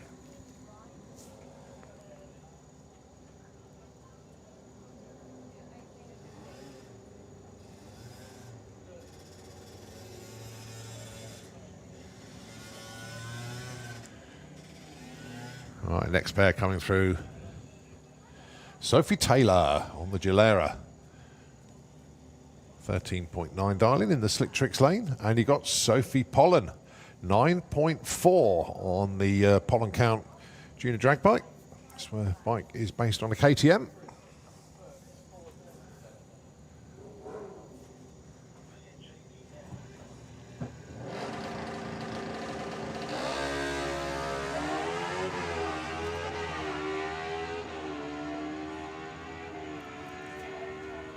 So Sophie looking for 940 gets a 953 at 69 miles an hour, and Sophie goes 13.18, way quicker than the 13.19 dial-in time there, so that's a breakout. But Sophie goes to number one.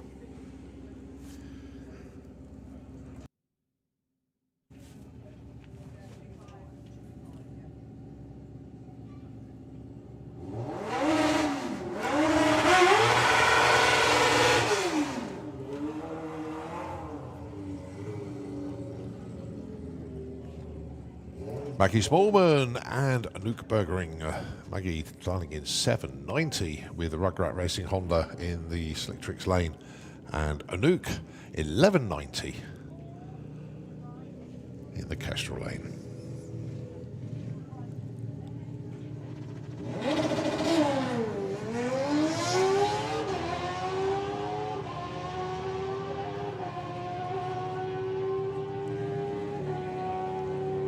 .801 for Maggie and 12.31 for Anouk. So it is Maggie that takes over the number one spot.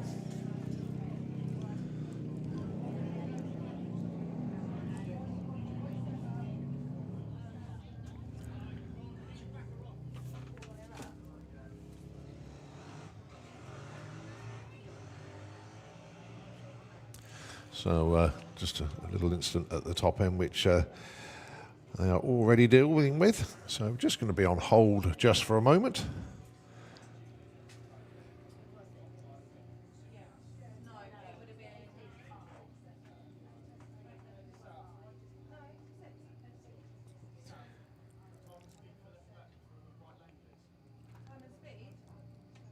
But everything fine at the top end, and as soon as we can progress, we will. But we'll just be on going to be a pause for a moment. So Nitro FM 96.2, if you can take over the airwaves, and we'll be back with you as soon as we can.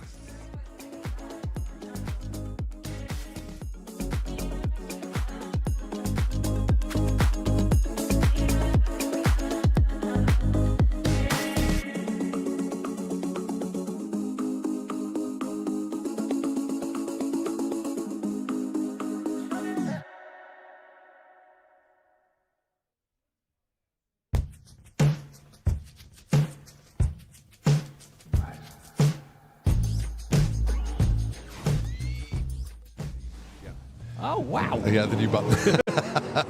Many happy returns, mate, and no doubt we'll catch up maybe during the weekend, but if not, certainly early part of next week. So happy birthday, mate, and have a good one. So that was Gavin Jackson. Because you were here. Okay, maybe not then. Maybe not at the moment. Oh, goodness me. Lee was #1 qualifier at Springfleet. See, there we go. Remember that. And he's #1 for the time being, but he's in the first pair of cars down, 864 and 864. Right, we were talking about Super Pro. Alan Didwell was the winner at Spring Speed. He was the car in the Slick Tricks lane. Oh!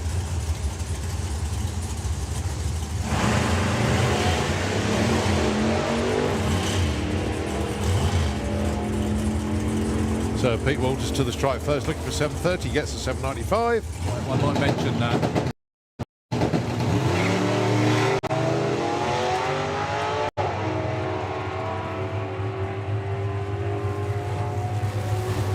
$66.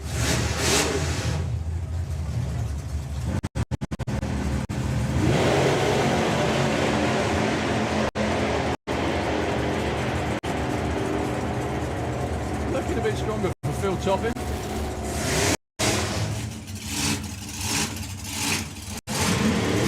With the ball breaker, little small block dragster in the Kestrel lane. There goes 4-0.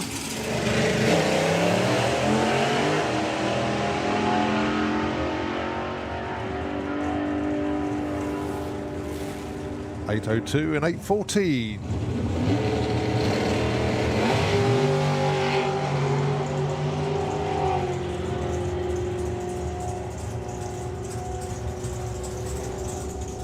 $810 on an 805, 163 at the stripe there. Bailey goes #6, but Ashley goes 883 on the 80.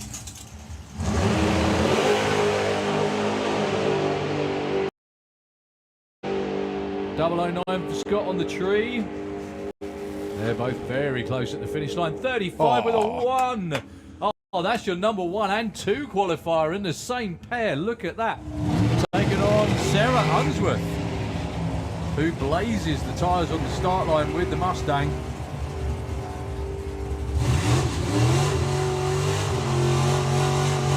You just can't run quicker than 9.90. Oh, obviously no launch issues for Vic this time round in Pro ET. If you remember, he just spun the tyres off the line. So Wayne will back off at some point.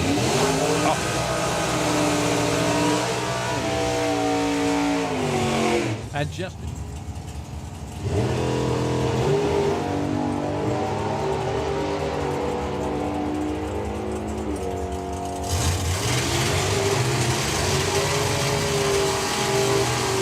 Double breakout, 981 for Andy Harrison, 986 there for Don Scott. Well, both of them with 03 reaction times, both of them with throttle stops lifting at the same time. Side by side. Now then, can they hit the numbers? Well, Stuart goes 996, Dave goes 1002, Stuart goes 2, Dave goes 4. The coast at the top end.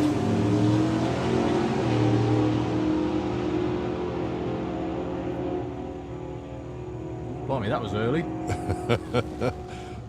Oh, look at that. 995 there for Bob. Dave goes 10 flat. Who are we to question greatness that ended up in Cromwell?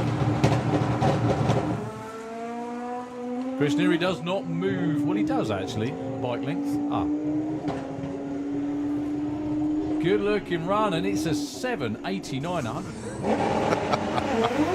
It was one of those days where the stars aligned. So Graham Dance in the Kestrel lane with a plume of smoke through the finish line. Graham goes 755 at 189.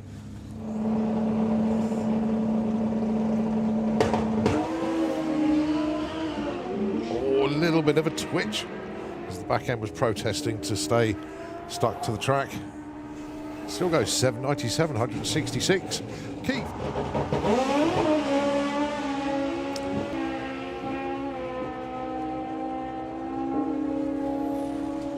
And that's Jazz with us.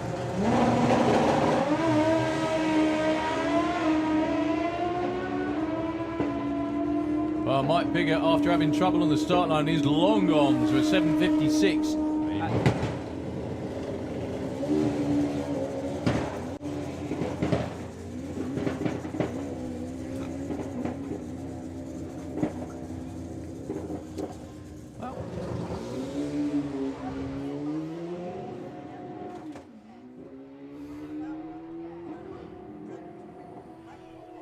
Oh, unfortunately, contending with a box full of neutrals on the gears there. 10.42, 80 miles an hour.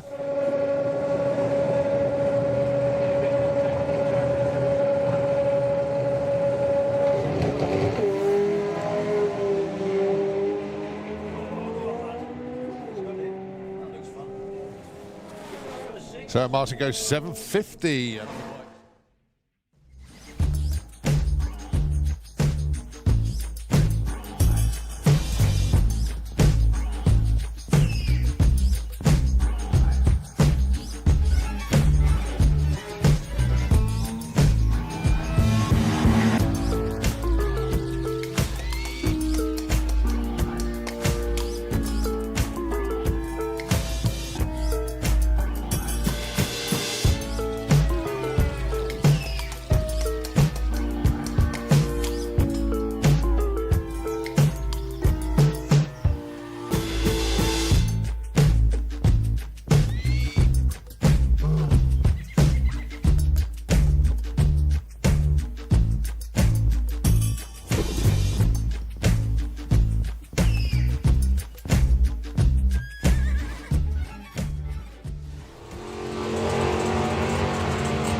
So Jeff looking for 8.95. He will get there first.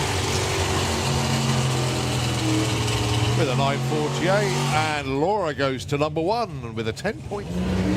Up against Lee Morris. Yeah, Lee Morris's season didn't start that well, actually. He came to spring speed and was the DNQ. Oh, no. Yeah, he was the number 33 guy, unfortunately. Get to sit here and watch as well. So, Ronnie Mercer with Annie. And Susie. Susie was definitely getting to grips with the car on the last event.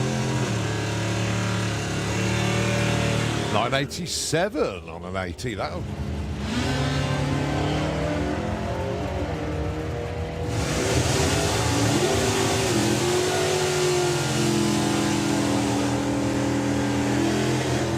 And as if by magic. Is no longer in that car. Oh, look at this. 016 for Bob off the tree. Wow. Now then, 918 is the number he wants. 933. So it wouldn't change.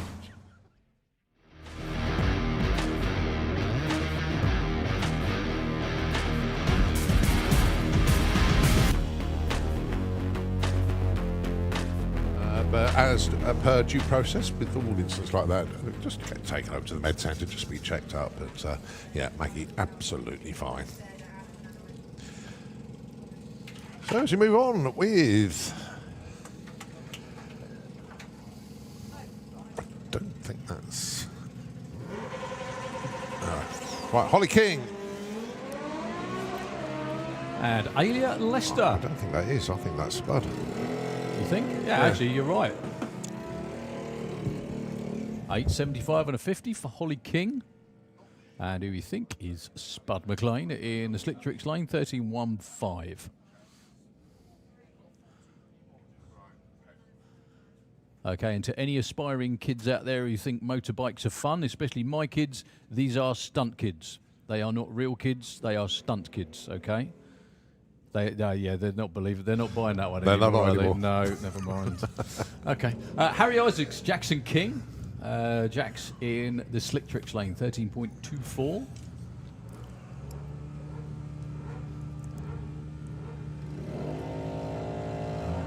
The other thing that's different as well with junior drag bike racing to the cars particularly is they run on a pro tree too, which does make does make it that bit more difficult to cut a line.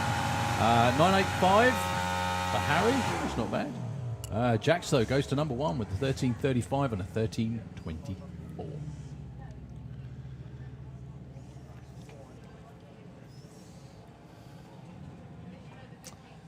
Just to let you know as well, not far away we've got Comp Eliminator qualifying session number 1.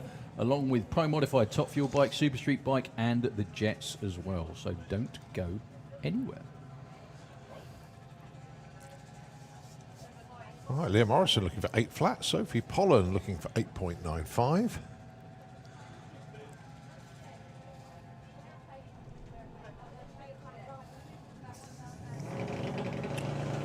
That's bizarre because I've already got a number on the board for Sophie. That can't have been Sophie the first time round then.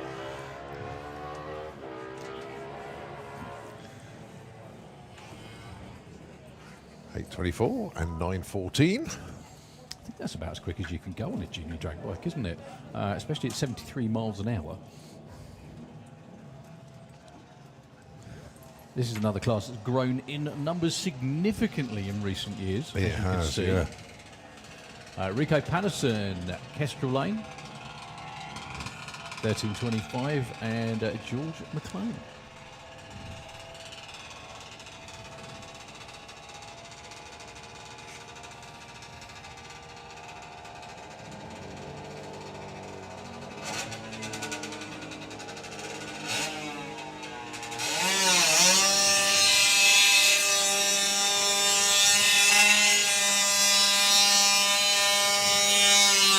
So Rico goes 13.49 on that 25, and young George goes 15.65 on the 15 flat. They go 4 and 8 respectively.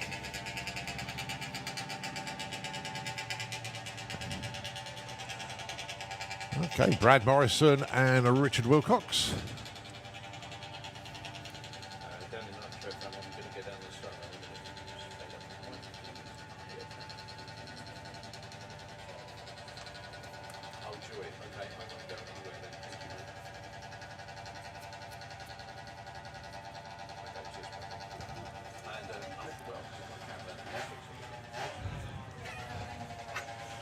Okay, both into pre-stage.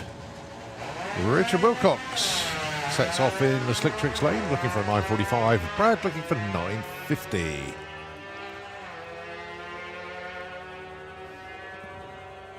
$9.94 and $9.83. Richard goes 7. Brad goes number 9.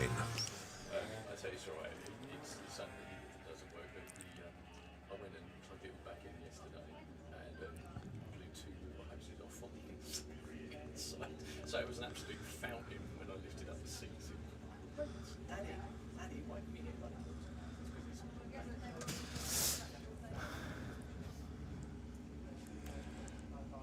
All right. Aisha Harris, the Blue Star.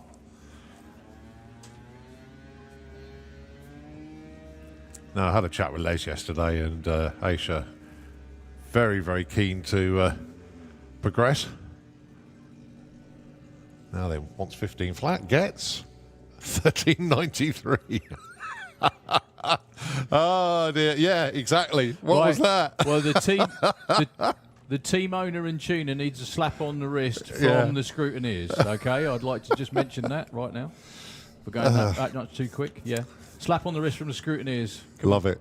Yeah, definitely. One hand slaps the other one. Let's just go. What just happened? Right, next up, Samuel Hope. 9.02, the target for him.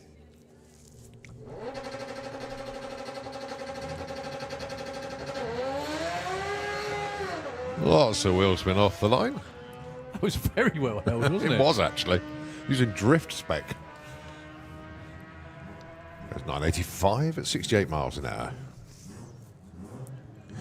Just let everybody know, we missed it. It's unusual that we do, but we did. The perfect light money has gone.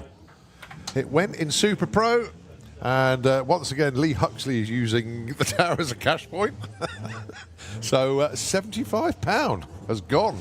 So Charlie Seawwood has taken the perfect ET money with Haley Hadfield in Newer Dragster. Of course, that was £50. And Lee Huxley takes the perfect light money with Catherine Sinclair, Bad Habit Racing, £75, because it was a carryover from Spring Speed. We are on to competition eliminator qualifying session number 1. Two of our front-wheel drive cars opening up their accounts for the weekend. Luke Stevenson, who can be found more often than not here doing what we're doing. I had the pleasure of sharing the towel with him in Malta at the end of last year. Very good morning or good afternoon, as it probably is now, to everyone out there on that beautiful island. Hope to see you again soon. Taking on Terry Newton. I think Terry's first run of the year, It actually. is, yeah. I know Luke was out winning a few weeks ago.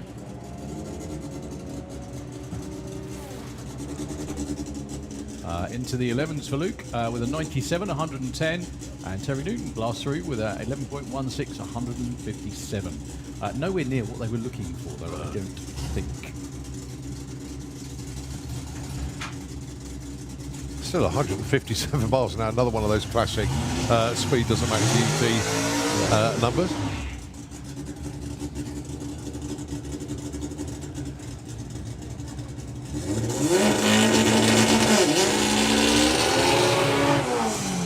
So Lloyd Perkins with the Cutlass. And good to see more cars coming through. This is Darren Dewhurst with the Shed. That cracking little Vauxhall Corsa. Yeah, runs on a 9.50 index. The times you see on the scoreboards are not their dial-ins, they are their indexes based on the size of the engine and the type of car. They have a time that they are given to run.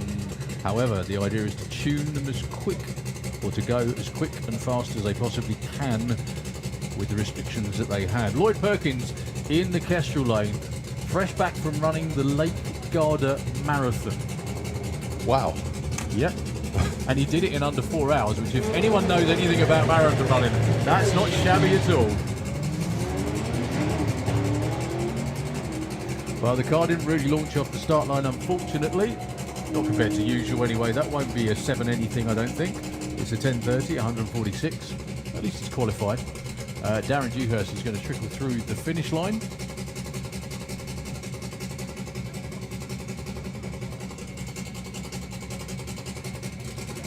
I think he's going to make turn 1 or exit 1.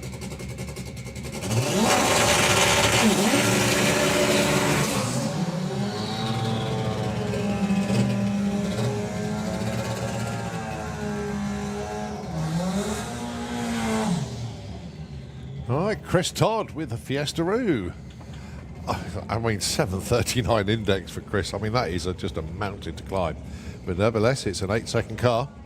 Going alongside Emma Goddard with Glitch, the Integra.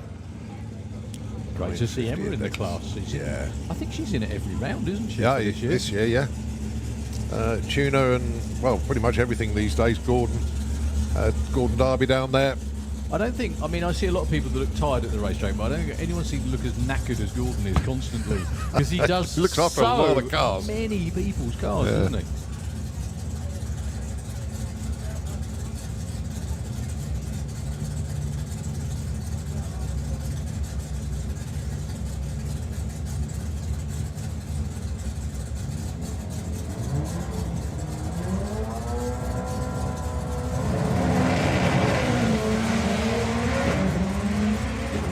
That's a lot more like it. A flat launch for Chris Todd. You don't see that too often. Very rare. However, that normally means it's super quick. 9.28 and a 9.43 for Emma.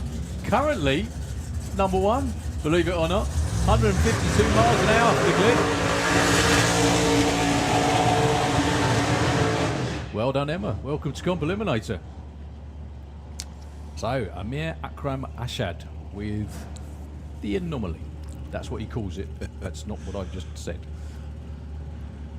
That's the Integra. There's not many of those cars about in the first place, and making one into a race car makes it even more unique, I think.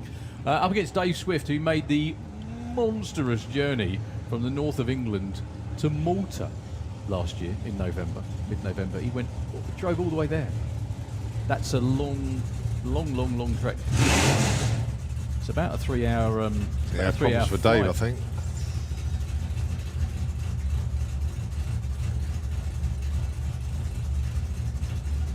Yeah, we're just going to wait to just make sure everyone stands out the beams. That's it.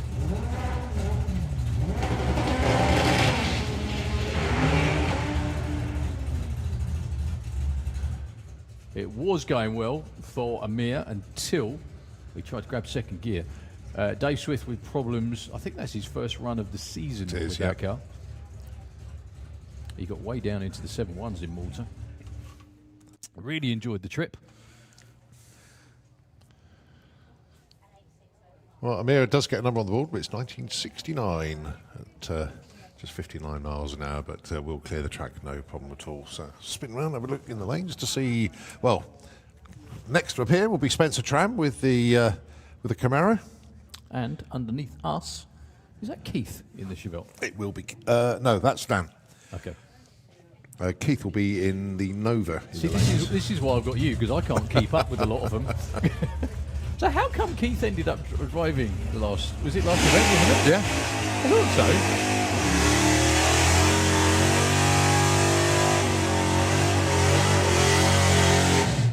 Interesting day for Dan. Yes. Oh no, Keith's not in the lanes. Keith's down there. First run yesterday for Dan. The car just hooked and monstrous wheel stand came down and thumped it a bit hard and broke a suspension strut. So then had to get it all fixed and everything, which they duly did. I was just going to say, it's not exactly a team that's going to be phased by a suspension breakage, is it? And then runs 2 and 3, it just didn't work. So see what happens today. So the idea is to go as far under 10.95 as possible and as far in the air, like that. Now the reason it came down hard yesterday, because it got out of the groove and he had to bring it down. Ooh, did he just pedal it then? It wasn't under power. 10.22 at 124 miles an hour. That is a whopping 7 tenths. That was good. More than 7 tenths under his index. So we're just having a quick clear up after Dave Swift, unfortunately. So everyone's just going to be in the right-hand lane or the slick tricks lane for the moment. Excuse me, shall I say very good morning to Daryl Deeprose. Thank you very much indeed for having a terrific name, the world's best name, I do believe. It's actually the greatest name in the world.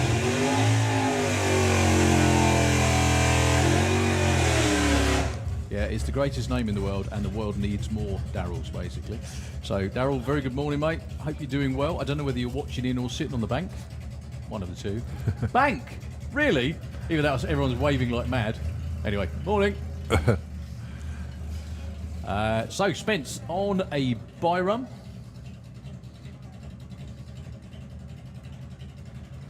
Spence double classed at Spring Speed, 1 Nostalgia Superstock.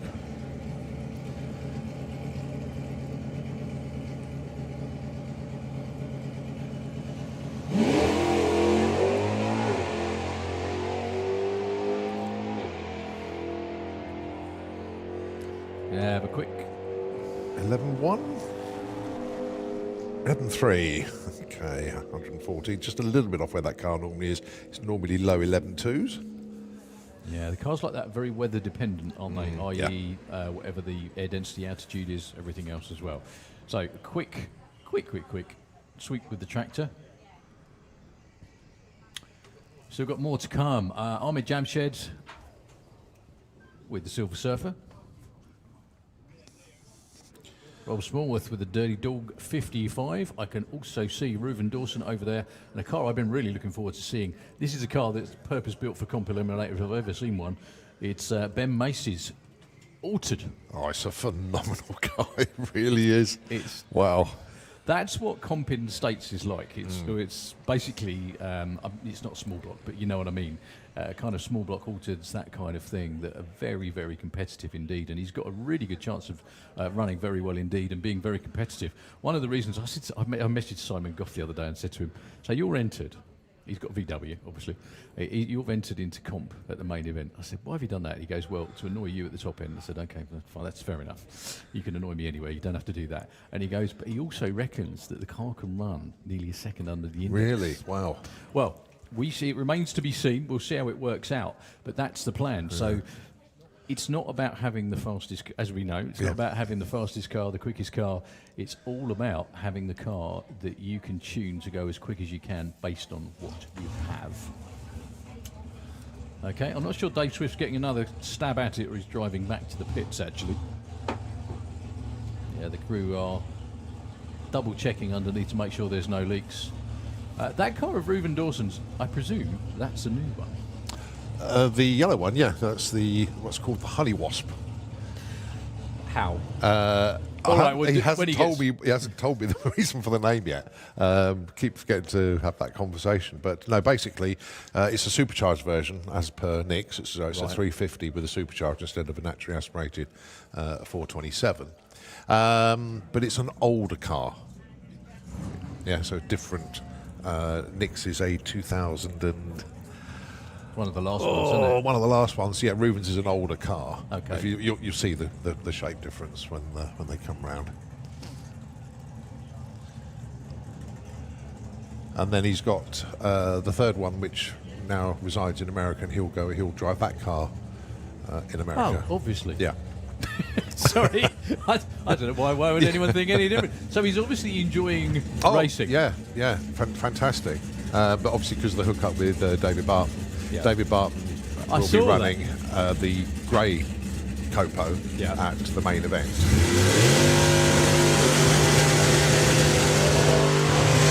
Reuben will run the yellow one, and then obviously Scott will be running his car as well. So yeah, Hang it's on, all happening. Scott's. Scott Liebischer. Okay. That was one of the names, I think, that when I saw it, I saw him on the entry list. I had to do a double take. I thought, Yeah. No, he was due to race at Spring Speed, but the boat, because the car had been shipped over, but the boat didn't stop at the UK, went straight on to Antwerp. So, yeah, the car was in a container. It's in the UK now, So he's actually sent. So we have Americans sending their Oh, cars over here to race. Yeah. Oh. And then, who knows, there could be a couple more coming throughout the season. So, right, we'll do the pair we're on, and then we'll come to that in a second. But Rob Smallworth with the dirty... No, I want to talk about it. But Rob Smallworth with the Dirty Dog 55, another super modified car, 7.99. Rob is well capable of running in the mid-sevens. Rob is one of the victims. Anyone that has a few too many whiskies and goes on eBay late at night, Rob did that and bought this car. Well, actually, it was Racing Junkie. It wasn't this car, but you know what I mean. That's a good-looking run. For both of them, actually. Rob opens with a 7.72. Ahmed goes 9.13 at 156 miles an hour. Again, just taking it gently to start with. So here comes the aforementioned Honey Wasp. And that's Ben Mace with the Audi Os. Bantam. Now, Ben's been around in VW DRC for some time. Does run this car in the VW DRC as well, but also in Comp Eliminator, where his index is...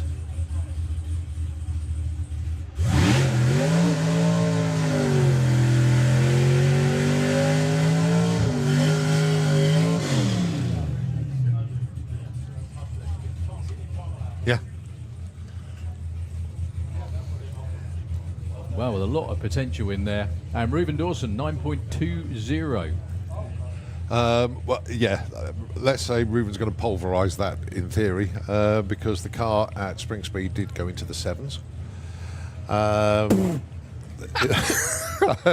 about murdering your index. My goodness. Well, the thing is, Nick's done a lot of that. In all fairness, Comp Eliminator is about going quick, but it's also about preserving your index, isn't it? And Nick's absolutely destroyed his, I think, isn't he? But Ben Mace, when you see the Reuben will go and disappear, but because I'm just preempting, but Ben will build up the boost and then get his running. Should be interesting. Maybe not.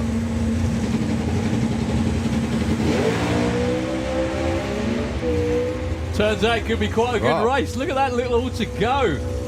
Goodness me, Ben's gone. 755. 177 miles an hour, followed by Reuben Dawson with a 796 at 100. That's the race that you definitely wanted to see. 173 miles an hour for Reuben. Ben Mace, what a run. I knew that car had dabbled in the sevens. Yeah, but that is... blooming heck. That's a sledgehammer into it. My goodness me, what a run that was. That's phenomenal. Absolutely phenomenal. I think anyway. he may have hurt it in the shot. I'm not quite sure, but wow. But Reuben, he's got 1 point, was that 1.3? He's got his hand in the piggy bank. Oh, again. yes. Sorry. It's the cash point again, isn't it? Yeah, the Huxley's cash point. So, yeah, Ben Mace, 1.11 to 60 foot. That was a fabulous run for the Little Autumn. We're doing a track check in the Kestrel Lane because it may have been hurting itself all the way down. Hopefully not. Hopefully for the track's sake and definitely for Ben's sake with that car as well. That looks like a lot of fun to drive, that car. Less than 2,000 cc's in there, less than 2 litre engine in there. Am I going to make a guess and say that's an Audi? Is that an Audi 2 litre Audi engine in there? I presume that's what it's called, Audi. Must be. Yeah, 2 litre Audi engine, 755, 177. Unreal. Well, no one's sprinting for the tracks, which is always a good sign. Your defending champion Comp Eliminator will be coming round next. Yeah, that there we is, go. Sorry, minus 1.23. Yeah, that was impressive. Yeah, they're checking the shutdown area, but again, the tractor is not being called for at the moment. So Gary Carr with the Boiling Point had a terrific season last year, didn't he? Yes. Won the championship with a lot of stiff competition, let's face it. He's going to be going alongside Nick Williams. I was amazed when I saw this car.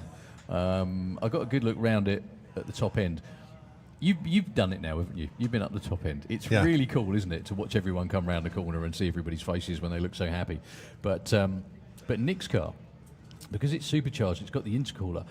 Like he said, he puts the popcorn on at the top end. All you can hear is it popping because it's got so hot. It amazes me. It's still got electric windows.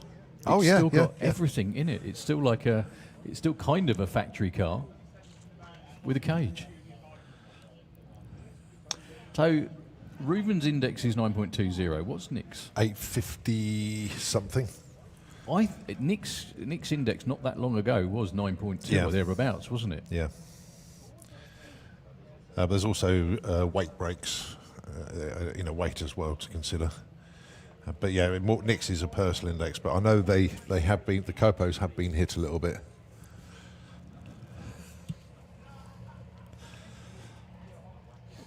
So Lorne with his... Right, just to let you know, we're on pause just at the moment. The track crew have done their checking. However, the ambulance is just off to check out someone down the top end. And the Berryman's is out right down the far end as well. We shouldn't be too long. We've got one more pair of Comp Eliminator come then. We've got Motorsport UK Pro Modified. We've also got the Nostalgia Nitro Funny Cars. We've got the Nitro Funny Car and the Jets as well. Just to keep you up to date with what's going on. Race day programme, £5 from just about everywhere around. We have our copy up here. Just to let you know what's coming up. So not too far away at 12 o'clock is the Gruffalo meet and greet, even at the Entertainment Village behind the main spectator banking. 12:30, the live action arena show kicks off. Also the trampoline wall stunts at 1:30, and loads of other action on the track and around the site as well. Dear me. Apparently I have a question from my 6-year-old, yeah? Is that right? Which 6-year-old was that? Put your hand up. Thank you very much. Hi, ladies. So, it's all right. It's all good. It's not water, darling. It's glue to make it super, super sticky. So what makes the cars go really, really quick and fast. So the spray that you see coming off the back of the car isn't water, it's glue. And what's that's for is if you get some naughty children and you don't want them to move or run away, you stick them to it. That's what it's for. So how about we get some at home? Okay, fair enough then. Right. There you go. That's what it's for. That is what it's for. So yeah, clean up right down the end of the top end down there. No, I was going to, whilst you had the opportunity, whilst we're in comp, just to explain a little bit more what's happening with these yes, cars. Yes, please do. Yeah, go on with the it sort of started last year with Scott and obviously David Barton from Ray Barton. So David Barton built the engines for, or helped out Reuven Dawson. Reuven, yeah. Also, I think David was instrumental in finding the car that Reuven has got in America. Okay. Because Reuven raced at Gainesville in Factory Showdown. with Scott and everybody. So they were all racing together, all pitting together, and we had we all met up there. And of course, the conversations there, and Scott had already shipped a car over to the UK, and it was, when we were in Gainesville, it was on its way over. And Scott's intention was to run at spring speed, but unfortunately the car didn't make it here in time. But Scott still came over and everything. David came over, and David ran Reuven's other car in comp, and Reuven ran the Honey Wasp, and they met in the final. So, that it was pretty much the perfect scenario for them. The plan is to main event for Scott to be in his car, Reuven to be in the Honey Wasp, and I think David possibly in Reuven's other car. With the potential, let's see how things go, David may ship a car at some point this year, so he's got his own car here. Which brings me to my next question. Yeah. Why are they all coming over here? Not that I'm complaining in the slightest. They love the way comp works here in the UK. They would love to run that in the States, but obviously it's all factory showdown and this, that, and the other, but they just don't get the indexes or whatever. I don't 100% know. And also, they're not getting enough meetings to do that. But if they can run over here, have a 6 race... We ain't going to complain, are we? Yeah. And they've all got the spare cars to do it, so ship them over. The key thing that they want to sort out more than anything else is where to keep them. Okay. So, they're sort of, if they can get a lock-up or a workshop or something and just have them all in one place, and once that's all sorted. And so you're talking to Claire to offer your garage? Unfortunately, my garage is a little bit chocker. It's not big enough. But not only that, it's transportation of vehicles as well, so it'd be trailers and goodness knows what. Of course. So yeah, its plans are afoot. But if things go to plan, even when I was there, Scott's winding people up, saying, "Oh, come on, you've got to bring your car over, send your car over," and there could be a drag pack coming over from one of the other races as well. So it could be a bit of an influx. Very interesting. Sounds terrible. Yeah. But the great thing is a very fortunate situation that these races in America, they don't just have one car. They have a spare car that they can, send to another country and have it there. I mean, Reuven's done it. He's got a car in America. Yeah, of course. Yeah. And they're doing the same thing. They'll just have a car in another country. One thing I didn't think I'd see, frankly, the fact that Americans were coming here. I mean, it started a while back with Melanie Troxell with Roger Burgess' car. Came over to race in Pro Mod because they wanted to come and race. Now that is, we've had Americans that have come over to race before, many times obviously. However, slightly different scenario where they were paid to come over as part of the deal, as part of the show. Yeah. Getting people to come and race because they want to come here and race is a totally different thing. Yeah, and it's fantastic. Yeah, but there's also, I've got to know Scott. I've only actually met him 3 times, but every time he's so approachable, so amenable, very, very nice guy. David, a little bit quieter, but he knows his stuff. My goodness me, does David know how to tune a car? And that is so evident. But there's doing the talk, and then.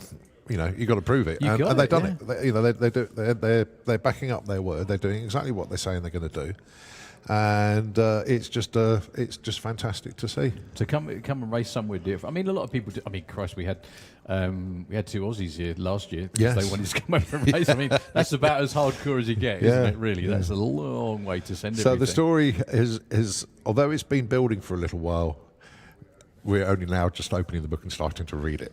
So, and it depends how they get on. Yeah. So the way that it works in the States, so these cars aren't able to run in comp in the US. I believe that's correct, because they run in Factory Showdown. Okay. And Factory Showdown is, every car is cutthroat. However, Factory Showdown in the US is pick a number type of expensive, isn't it? Really? Yes, it is. Yeah, really, very, very. Any sort of any standard class, so pro stock, whatever it might be. If you want to be even remotely competitive, it costs whatever you throw at it. Yeah. And there are many, many millionaires that have made themselves into not millionaires by trying to do it, and still not being successful. And it's a story, funny enough, we see a lot especially in the fuel class. It's happened a lot in fuel classes and Pro Mod, where people turn up that do genuinely have a lot of money and they have a lot of clout, And it doesn't make any difference because it's not about how much money you've got. No. Okay, it helps to have resources, but it does not mean you're going to win. Yeah. But I mean, that's the thing. You know, Scott, David, Reuven, that they're all proving that they are out and out racers. Yep. Above everything else because they want to race. They're competitive. You know, they get the right people to do the tuning. They are proper racers, and that's what I like to see. Really, really good. And the fact that Reuven Dawson is only a relatively, I don't want to use this word, new racer, like only a couple of seasons. I think, is that? Well, don't forget he was runner-up in Pro ET last year. So yeah, it's. But he's also doing things like Street Weekend with the pickup truck as well. So awesome. yeah, he's doing that again this year. So it's great. And you mentioned Reuven, we've got to mention Aaron. Aaron Percy, the crew chief. He's looking at his phone at the moment. Aaron, look up. There you go, mate. We can see you. Aaron is a very, very busy man indeed, looking after all the tuning on the car. Obviously, they all communicate with each other very, very well indeed. But Aaron is, wherever Reuven is, basically Aaron is there as well, and does a cracking job. And learned a lot very, very quickly, I think it's fair to say. But then I think the other comment that we generally use, it's not his first rodeo. He knows what he's doing. I'm trying to get the smile and I did it. But Aaron doing a cracking job down there with Reuven. And yeah, long may that continue. And if you see a grey 69 Camaro broken down the side of the road when you're on Street Weekend, please stop and make sure I'm all right. Got a feeling they could be ahead of me though. But no, it's a very good setup, very good team, and look forward to seeing them progress very, very well indeed. Yes, we are sorry for the delay. There's just a quick. It's right down the very end of the shutdown area. Thank you very much indeed to John, who just messaged me to say what engine was in Ben's car. It's a 1.8 litre. It's amazing. A 1.8 litre engine goes that quick, isn't it? Wow. Compound turbo. Yeah. Right. On Ben's car, which is outstanding for it to run that quick. So we're talking about COPOs. What does COPO mean? A central office purchase order. Okay, sounds incredibly relevant. Yep. This is basically factory order.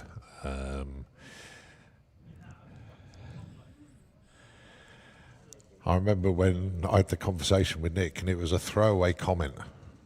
I suppose it's all my fault, really, if we want to blame someone. It was during COVID, and Nick and I were chatting, and I said, "Oh, I just been on the Chevy website. You can order a COPO." And he goes, "You what?" I said, "Yeah." So I spec one up. And then Nick did the same, and he actually followed through with it.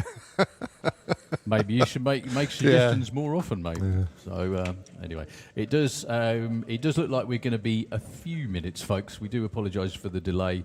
Nick's actually just taken his crash helmet off and got out of the car. So sorry, it's taking a little longer than we wanted. But whatever it is down the top end is being a little bit more stubborn. So just for the really for the moment, it won't be long. We've got Pro Mod, we've got Funny Cars, we've got Jet Cars coming up, which I know everyone's come to see. We will be back with you absolutely as quickly as we possibly can. Colin, thank you very much indeed for the talk. Popos. No worries. We'll use the time wisely.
So Jeff looking for 8.95. He will get there first.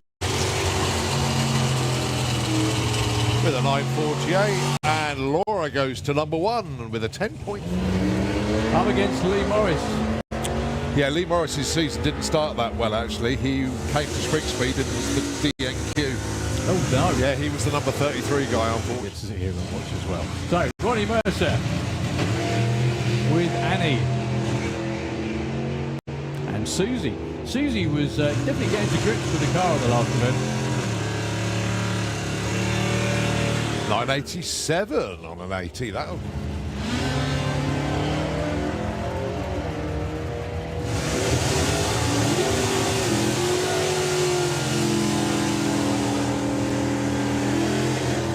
And as if by magic. Is no longer in that car. Oh, look at this. 016 for Bob off the tree. Wow. Now then, 918 is the number he wants. 933. So it wouldn't change. So they've managed to suss that out now. So basically it was a driver issue. Driver issue, fair enough. So Tom looking for 905, goes 906 with a 4, that it was then. Yeah, and York maybe. So John looking for 884. And Doug looking for 1155. 884 with a 9. Nicely done, John. So the battle of the pickups.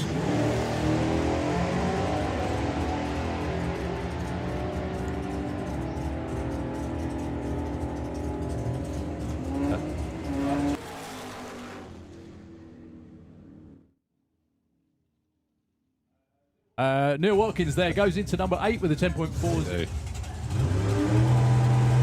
It's just got to be a tough car to go ET racing with, especially pro ET racing, really, because, well, you can tell the difference. Yeah. Mark Huxley way off into the distance.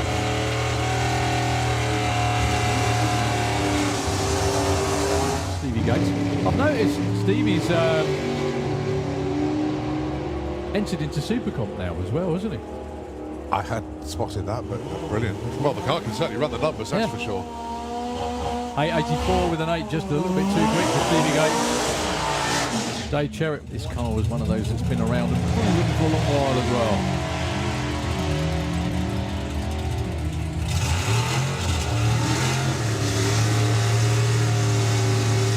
.916 goes 9:15 with a killer in Junior Dragster as well.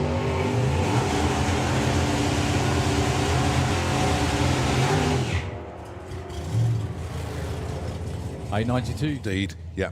Oh, wow. Yeah, the new button.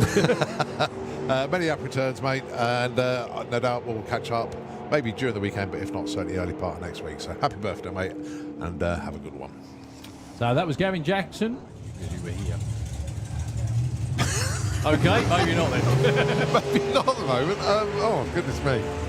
Lee was number 1 qualifier at Springfleet. See, there we go. Remember that. And he's number 1 for the time being, but he's in the first pair of cars down, 864 and 860.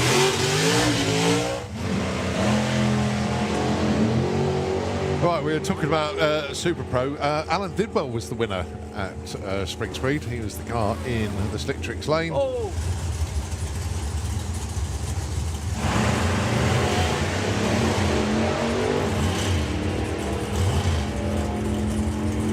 So Pete Walters to the strike first, looking for 730, gets to 795. I might mention that.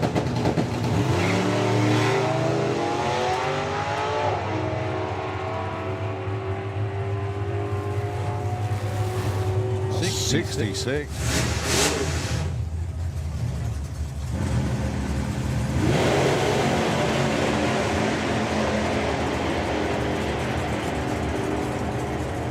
Looking a bit stronger for Phil Topping.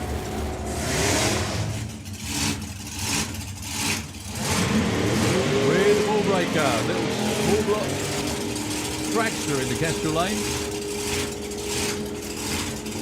There goes 4-0.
Okay, thanks ever so much indeed. Right, okay, just to give everybody a little bit of an update, just the final part of the clear-up in the shutdown area, just been finished off. We have one pair of cars to go in Comp Eliminator. They are coming underneath the tower.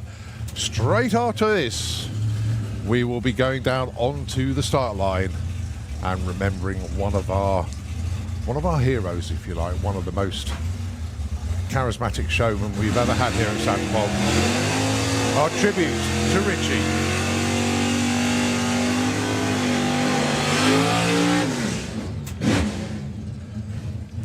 So Gary Carr and Nick Williams.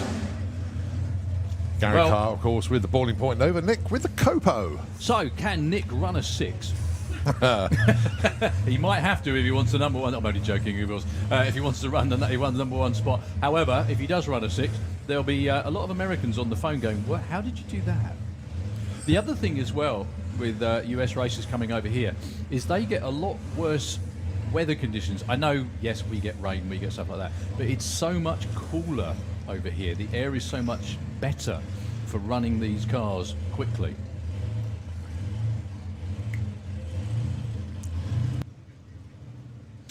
So Gary Carr's Nova will kind of poodle off the line compared to the Copo.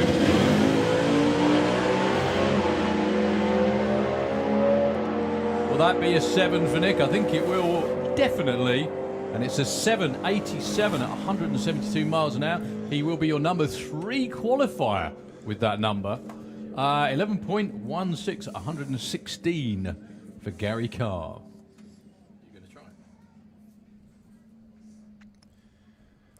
Okay, so we our way down to the start line. Yeah, if you can. Yeah, Colin will be making his way down to the start line. This is the wrong way round, isn't it? It's normally me that wanders out there, but there we go. So, yeah, Colin just going to be tootling down the steps on to the start line. We are just going to be...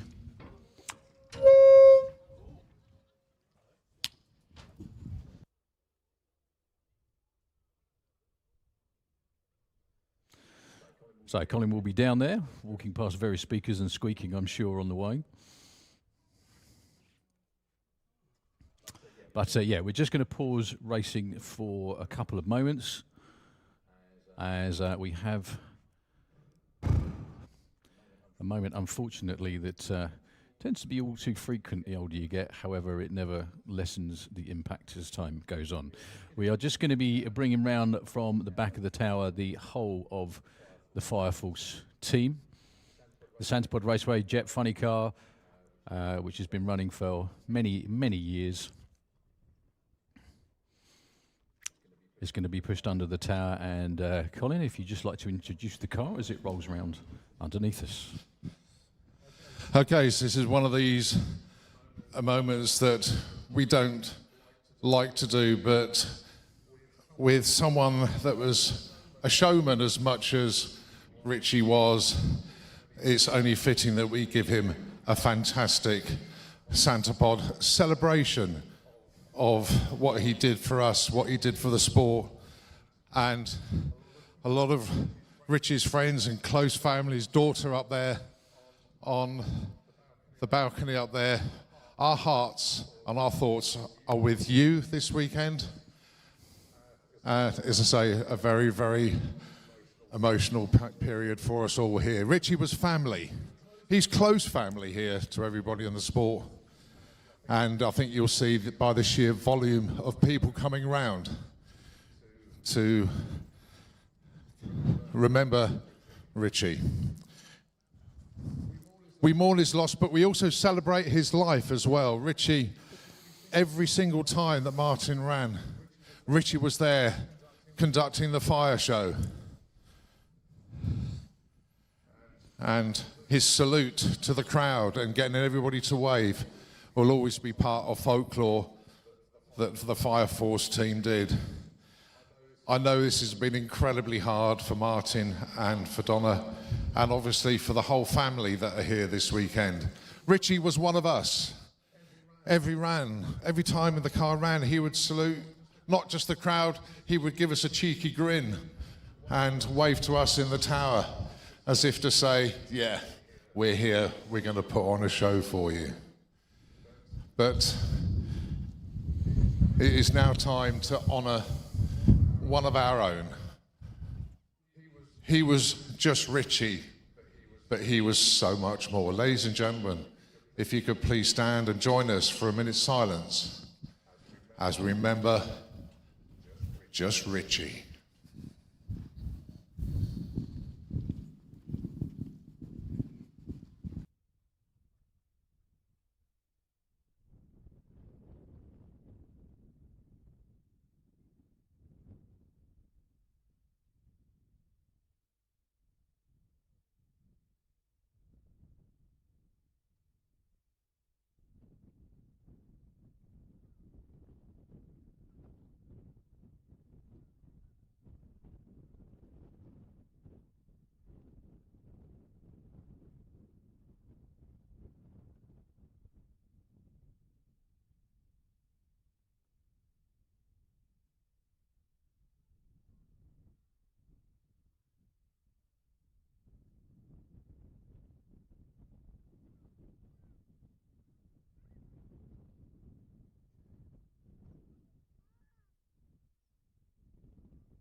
Ladies and gentlemen, thank you very much indeed.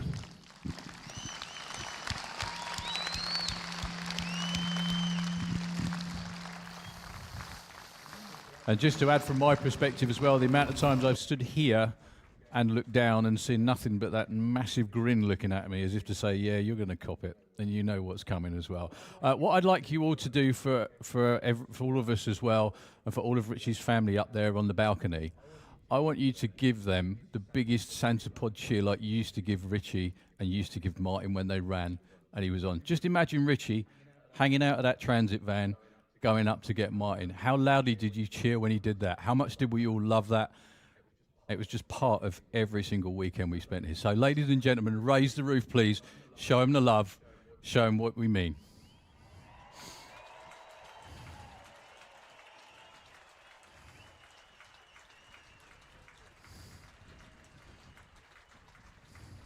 And also to Martin, who's just about to get in that car, and he's not going to have the same view as normal. It's just going to be, a very emotional weekend, and well, I was going to say year, time, full stop. Anyway, Martin, thank you very much. Thank you for still coming this weekend as well. I mean, it's got to be rough. So, ladies and gentlemen, we are going to be continuing on with everything. Thank you very much indeed for your time and your participation as well. And once again, to all of Richie's family up there, you've got to know how much he was loved. Thank you.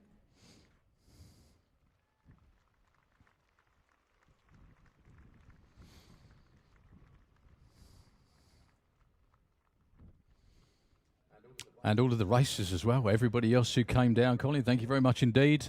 We're going to get ourselves set, and yeah, moments like this are always a little bit, well, not a lot, a little bit. They're rough. But Martin is going to get himself strapped in the jet car, would you believe, after that, for one last pass for Richie.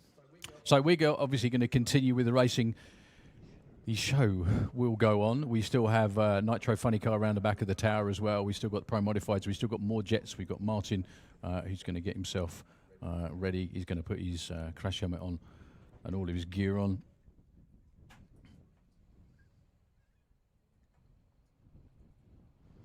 And he won't be far away.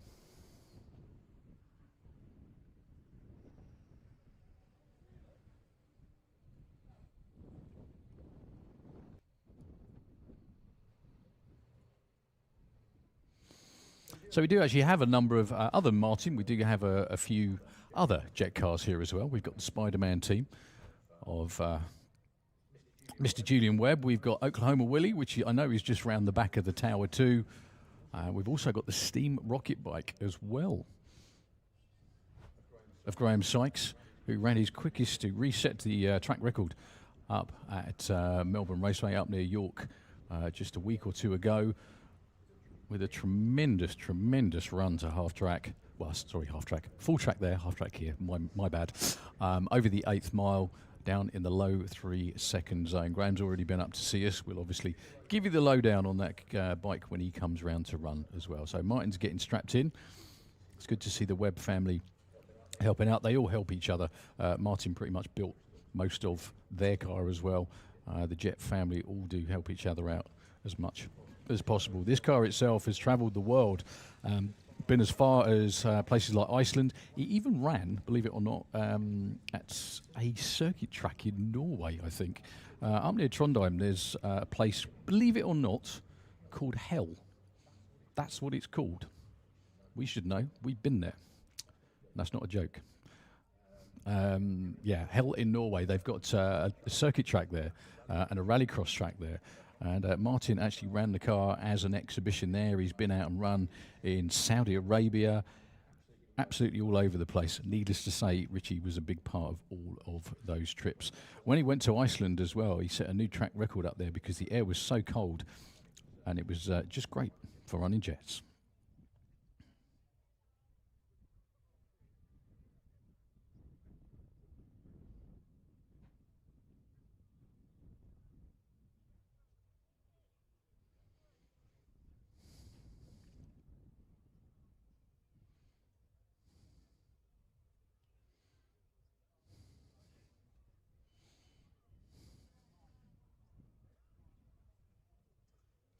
Now, if you can see underneath the tower, this is all the stuff that normally happens around in the collection area behind the tower, i.e. getting strapped in, getting ready, but Martin's doing it in full view of everybody this time round, just before the car runs, obviously. And especially at moments like this, there's no rush like there would normally be.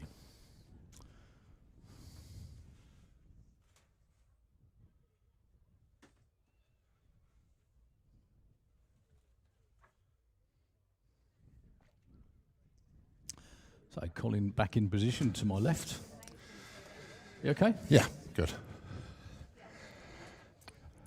It's always a rough way to spend any day. It is. So it looks like mine is set, ready to go. They're going to pull him forward and then pull the Transit around alongside, getting ready to fire up the jet. Now, the reason they're actually watering the track this time round is so that the flames that come out the back of the jet don't scorch the asphalt. Believe it or not, it melts it if it gets too hot. So just making sure it doesn't do too much damage. I've got to say though, it just all seems really weird without Richie down there doing everything as usual. There's things you want to say when you do a tribute like that, and your mind sometimes doesn't function the way you want it to, but it's not just what you did on the start line. He was friends to everybody.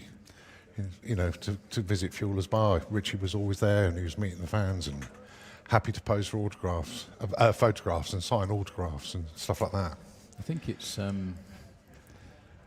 when you can't say enough about somebody. Yeah. That's what it is. Yeah, it is, yeah. It's very much that. When you know, even if you could talk all day, you couldn't fit in. Yeah. It would never seem like No. enough, would it? It No, would never, definitely not. ever seem like enough. But as he always said, no, I'm just Richie. But no, he was so much more. So, Martin is below us. They will be spinning the jet over, and we will be rattled in the tower, as we always are. The starter will be going on the front.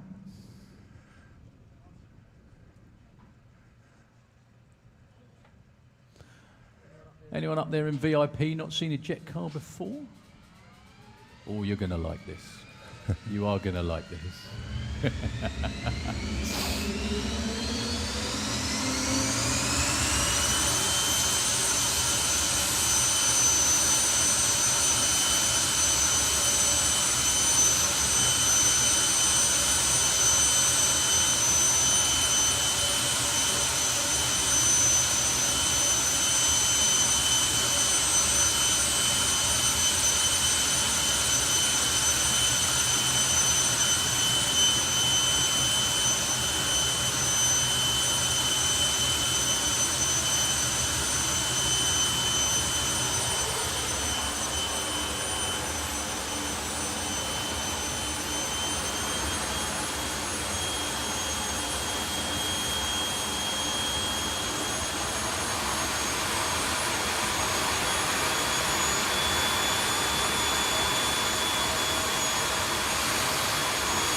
So Jeff looking for 8.95. He will get there first. With a 9.48. And Laura goes to number 1 with a 10 point. Up against Lee Morris.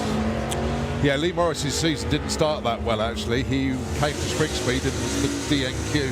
Oh, no. Yeah, he was the number 33 guy, unfortunately. Get to sit here and watch as well. So, Ronnie Mercer with Annie. And Susie. Susie was definitely getting to grips with the car on the last event. 987 on an 80. That'll...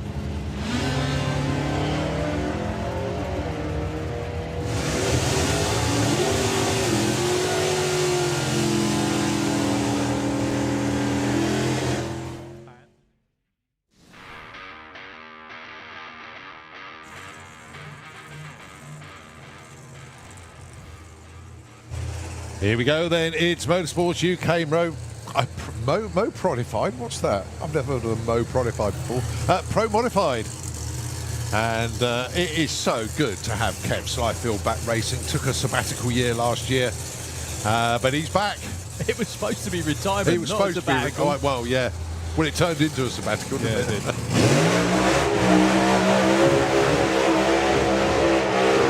And he's still got the for sale sign on the back window.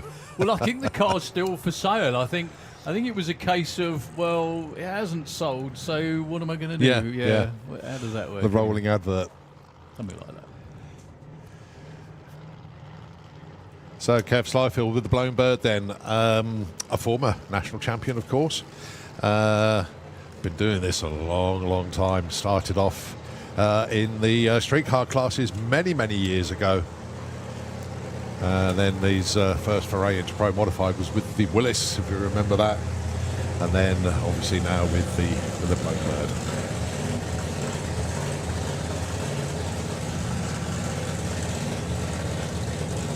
Not sure whether who Kev was supposed to be alongside, I should say. No, I think it was a predetermined solo. So, Pro Modified cars are some of the quickest and fastest door cars in the world, and by door cars, I mean, well, they have doors. You just saw it be closed. They are still governed by various restrictions. You've got 3 different combinations: supercharged, which you can see on the start line; turbo, which you'll see in just a moment; and I don't think we have any nitrous cars this weekend, unfortunately. No. Missing both Bobby Wallace and Jean Donomon, who's entered. 0.97 to 60 foot before, unfortunately, tyre shake got the better of him at about 60 foot. Yeah. Bear in mind that was his first launch for in over a year as well. Yeah, as you say, I didn't think he was supposed to be alongside somebody. Checked the notes, and he should have been alongside Michel Turenne. Who is here? Yeah. Yeah, it's very unusual with an even number of cars not to have side-by-side runs. Okay, John Webster. Again, I'm sure John should be alongside somebody. Possibly Dave Smith. Dave Smith, yeah. No Dave Smith either. I know Dave, when I chatted with Dave yesterday, they were waiting for some parts to arrive. Okay. So they're all set up and they were ready to go as soon as the parts arrived, but I can only assume if they have, they arrived late or they haven't arrived just yet. So again, we'll find out with Dave a bit later on.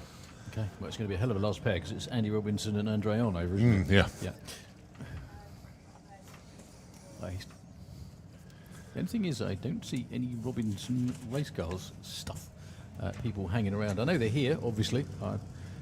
It's very nice to catch up with Steph this morning. Yeah, and I can only see Andre in the lane. I can't see Andy down there. Okay, so anyway, John Webster with one of 2 60s Mustangs, turbo Mustangs, coming to the line. It was about this time last year that John really started to hit his stride with his car. I remember the qualifying run at this event last year where he was running against Andre, who runs in the 580s more often than not. And John said, I let go of the button and I was keeping up with him. So, John Webster, I think was testing yesterday.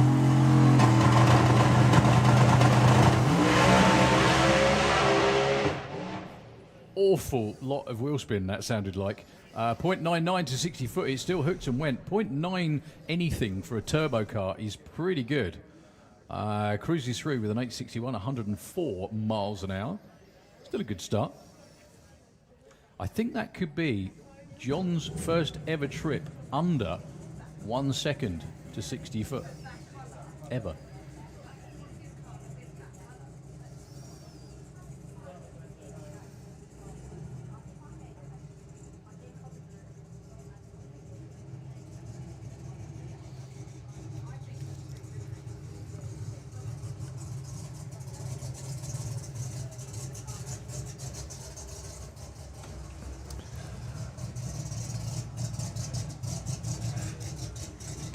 Right, so another Mustang then, but as Darryl has mentioned, I'll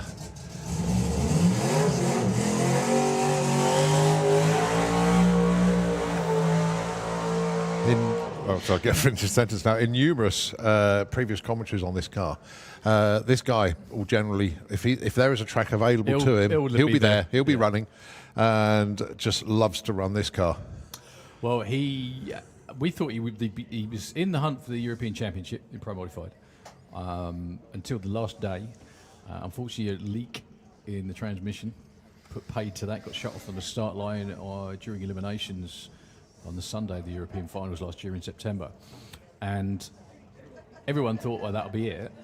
And he made the trip from Estonia to Malta in November. It was, yeah. I mean, it's like you can't overstate how far it is. It's a long way. And made the most of it. Now land speed record holder in a door car in Malta. Yeah. It took him, first test run before the event started, he went like 6:01. Everybody thought, okay, yeah, that's going to happen. No problem. All of Friday, shook the tyres. All of Saturday, didn't get past 3:30 every single time. 3 runs into Sunday, it still didn't happen, and everyone was starting to think it was just, it just wasn't meant to be. Last run, 594, 245 odd miles an hour. I was privileged to be there to watch it. Yeah. It's one of those moments, isn't it? Absolutely brought the house down, yeah. He didn't run the car down there, he will openly tell anyone, in legal pro-modified trim. By that, in case you're wondering what I'm on about, traction control. But that's not permitted this weekend or in FIA Pro Mod competition. However, he's going to be here at the Door Slammers in about 4 or 5 weeks, and it will be then. So, number 1 qualifier is incredibly soft, 861 at the moment. Andrea Onova with a 5-second door car for the first time in 25. Just a little bit too much tyre shake before 3:30, and he had to back out of it. 0.97 to 60 foot, around about where that car is most of the time. Still actually takes the number 1 qualified spot, actually, coasting all the way through. That car just has, he never stops with it. He lives, like I said, he lives near Tallinn in Estonia. Before the season starts, makes the trip over to Sweden to Andreas Arthursson's Pure Performance factory in Sweden. Gets it on the dyno, irons out all the stuff. Right, we move on into the wonderful world of Nostalgia Funny Car, and I've actually got a bit of a shout out to do here to a young lad called Toby Hillier. And the reason I've picked this moment, because on World Book Day, this young lad wrote a book about venom racing. How cool is that? And that is just absolutely superb. And I've had 2 messages come through on this. Viva, thank you ever so much indeed for giving me the heads up about this. Toby's here this weekend with his dad, massive drag racing fan. And it's just fantastic. But he's 12 years old and has autism. So to be able to do all of that, and it is just absolutely fantastic. Been coming up for 3 years now. His uncle Mick used to race Pony Express. Hey, so fantastic. there is the connection. Yeah, of course.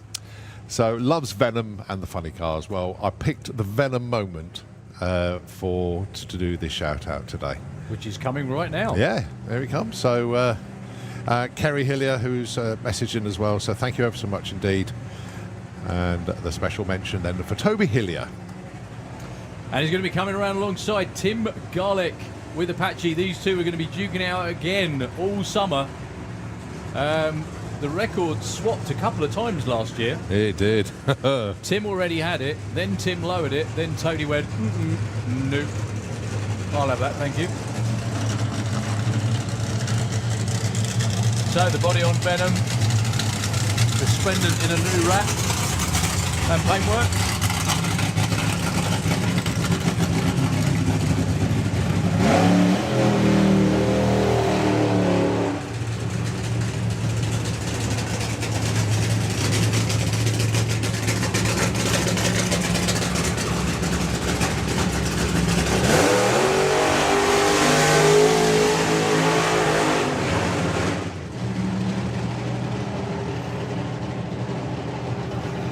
Yeah, so Tim Garlick was the first Nostalgia fuel funny car in the 5s. A few years ago now.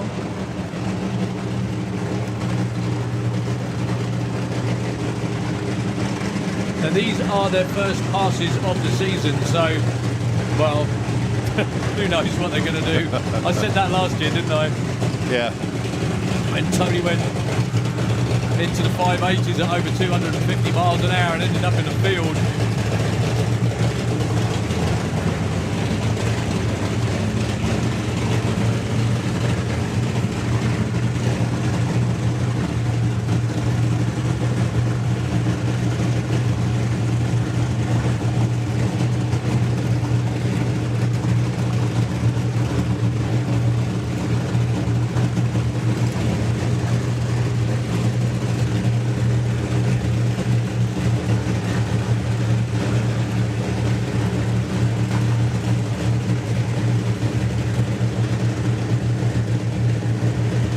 So the teams have done all they can do. Now it's down to the drivers.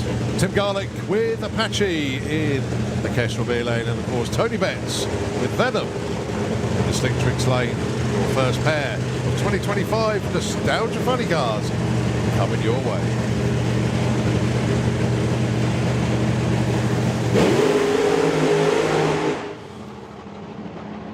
Well, that brand new body just doinked the block right in the middle of it. Tyre shake going past 60 foot for Tony Betts. However, he's been doing this a long while. He had hold of that, no problem at all. That 11 point whatever it is up there won't count because he went over the centre line. Tim Garlick's 12.69 wheel. Tim shook the tyres going past the Christmas tree. I think Tony had the wheels in the air at that point. That took a hard left. Just past the Christmas tree. We can see that from up here where it was shaking. And then Tony kept his foot in it and it just whipped sideways. But anyway, race cars 1, blocks 0. Yeah. And it was, yes, I can see the tyre shake marks actually for Tim. Fortunately, because obviously Tony was crossing the centre line at that moment. I think Tim may have seen him coming a bit there as well. Can I just ask a question, Les? Why'd you let him have a new nice shiny body every year? It's just, you know, yeah, exactly. Every year he does it. Every year, without fail. Well, they got plenty more opportunities. They get another run this afternoon at, the 2 o'clock schedule, and then obviously the 4:15 schedule as well. So they're down for 3 another today. couple, okay. Yeah. Well, anyway, yeah, no, the body, they've put an awful lot of work into the body, getting it sprayed up, getting it wrapped for the start of this season to make it look as immaculate as it is. Yeah. Well, we've got Simon Hayward. He'll be coming around the corner next in the Hound Dog tribute car. And you just hear that firing up. Well, you did? We did. Got to know Simon and the team very well last year. They were one of the teams that came to Silverstone Festival. And just watching the team bond together and gel, because it's a new team. You know, there's Simon's still licensing in the car. And it was fantastic to watch, and they were just making sure everything was right. And then on Sunday they did their fire ups and everything. It was just like, wow, yeah, it works, absolutely fantastic. Yeah, that's what we did it for. So went to fire the car, it didn't light, so they're going to have another go again. Yeah. Fortunately for Simon, he's based in Daventry, so not a million miles away, and it was so easy for, well, I want to say easy, still obviously logistics involved, but obviously he got Silverstone Circuit and he works at Aston Martin the other side of the road, so fair enough. It was he'd just pop over in his lunchtime, just make sure everything was all right. That's what you need to see, someone that works for a circuit track. Actually, a lot of people do that, actually, don't they? Yeah. Work in the circuit track world. They come drag racing.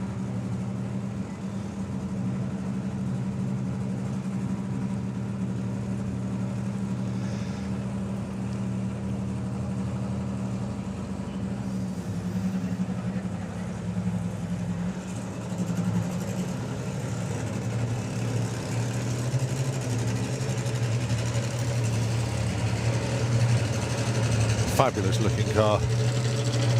Period correct in every way. Yeah, every way.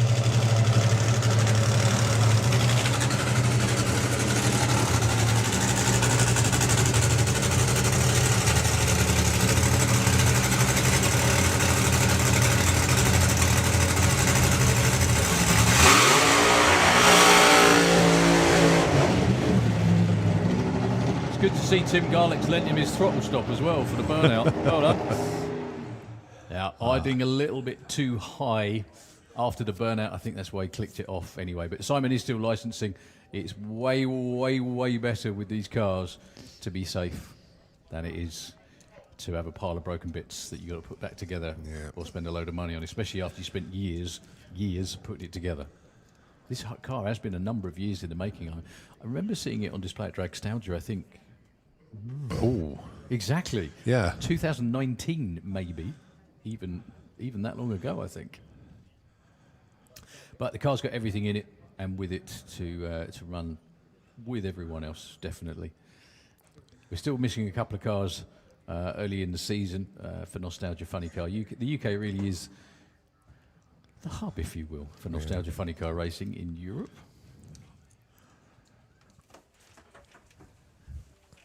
Right, just having a look around the corner. Not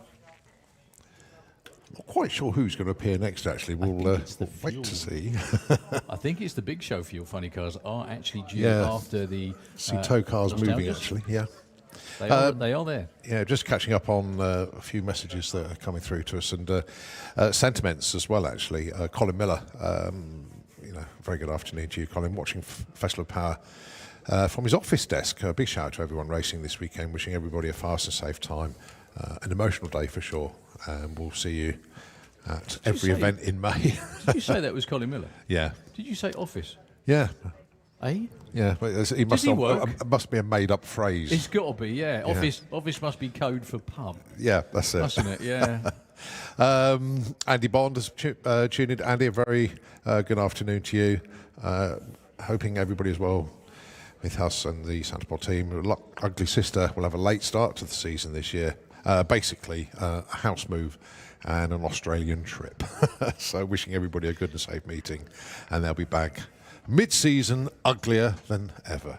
And Colin Miller Is that a has promise? just messaged in. He goes, Say, oi. retirement a week from today. Oh, there we go then, Colin. Good So man. he's clearing it. It's a day at the desk. He's clearing it. That's what it is. He's burning it, is he? Fantastic. Oh, dear. Okay, well, Colin, Andy, and everybody else tuned into the world of social media and the live stream here. Boy, are you in for a treat now. The Showtime car of Bob Jarrett with Terry Haddock at the wheel. It's so good to have Bob back with us as well. Do you know something? I was thinking about this earlier on. It isn't actually that long ago that Bob last ran a car. Yeah. It's around about 10 years ago, I think we saw the previous incarnation of the Showtime car, which is now Kevin Chapman's car. And Bob was over not that long ago, actually, helping out Kevin Chapman, who will also be testing within the next couple of weeks with his version of Nitro Funny Car. Really, well, that's actually Bob's old car. So really, really good to see the UK thriving with anything with a flipped-up body on it. So Terry Haddock put in a test run yesterday just to get himself acclimatised. This car is a car that used to belong to Patrick Pearce, that was the first in 300 miles an hour over 300 miles an hour in Europe. The next benchmark is the first into the threes over 1,000 foot. On that run, it was a 4.1 second run, which is still not hanging about at all. We really are sorry to see Patrick not around in European drag racing for the moment. Let's hope it is just for the moment. Yeah, it's a good end to the sentence. We hope he comes back at some point. Yeah, the only slight problem is the crew went with the car. Yeah.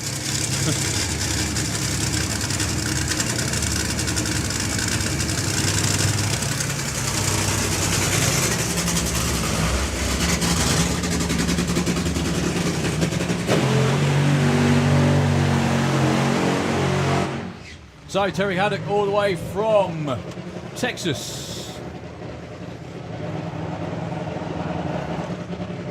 over to race here at Santa Pod this weekend. We had 4 Nitro Funny cars here this weekend. It will be just the Showtime car putting down a run in this qualifying session.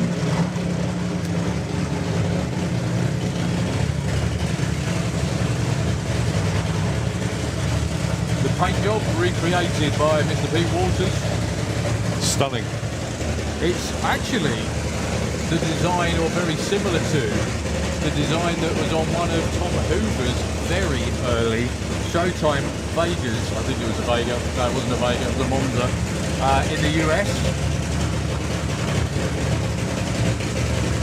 A car and a paint job that didn't actually make its way over here. It wasn't until the 80s when he had a Corvette that he started coming over here.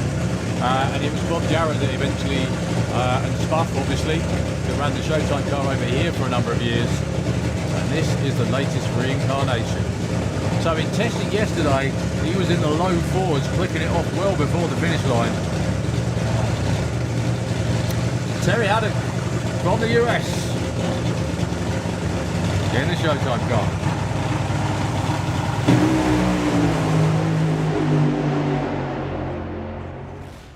4:27 at 267 miles an hour That wasn't 1,000 foot. That was a quarter mile to 1,000 foot. Yeah, it was actually. Let's Good point. give you some short numbers. 0.931 to 60 foot, 8th mile, 3.42, 257 miles an hour. It picked the wheels up at least twice on the way down there. But there we go. The car pretty much picking up where it left off at the end of last year. It was actually Terry tuning it when it ran 300 miles an hour. So a bit of a difference with him in it. But we can see from up here, those tyre marks go all over the place to 1,000 foot. He clicked it just before the finish line. Please give your biggest applause for the crew going up to get Terry at the top end. Guys. That was immense.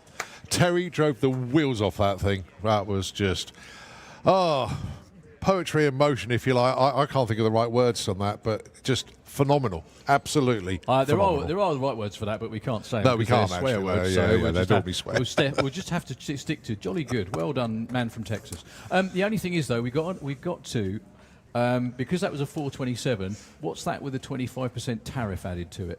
Right, yes, okay. We've got to do that. Okay, all right. No, it's fair enough. No, it's only 10% because it's UK. Okay, we'll give him a pass. Yeah. We'll give him a pass for that one. He is number one qualifier.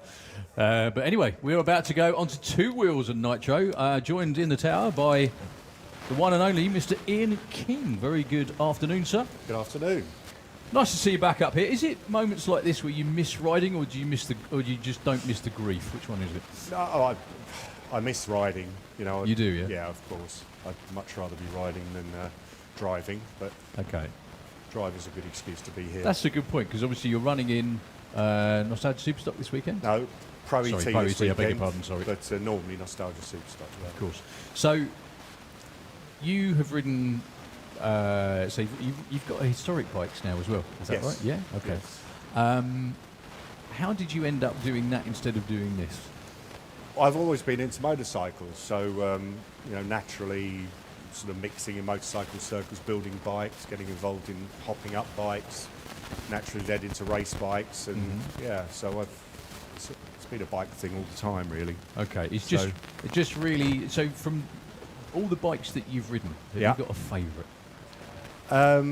Well, I would say the top fuel bike, but actually I've got an RGV, which is a V4 Grand Prix bike, which was ridden by Anthony Gobert in the oldie days. And it's that's a lovely bike to ride, and it's an iconic bike, Lucky Strike. So Excellent. So it's not the top fuel bike, strangely. Try that one. It's all right. So we are aware of the feedback. Have a go. is that better?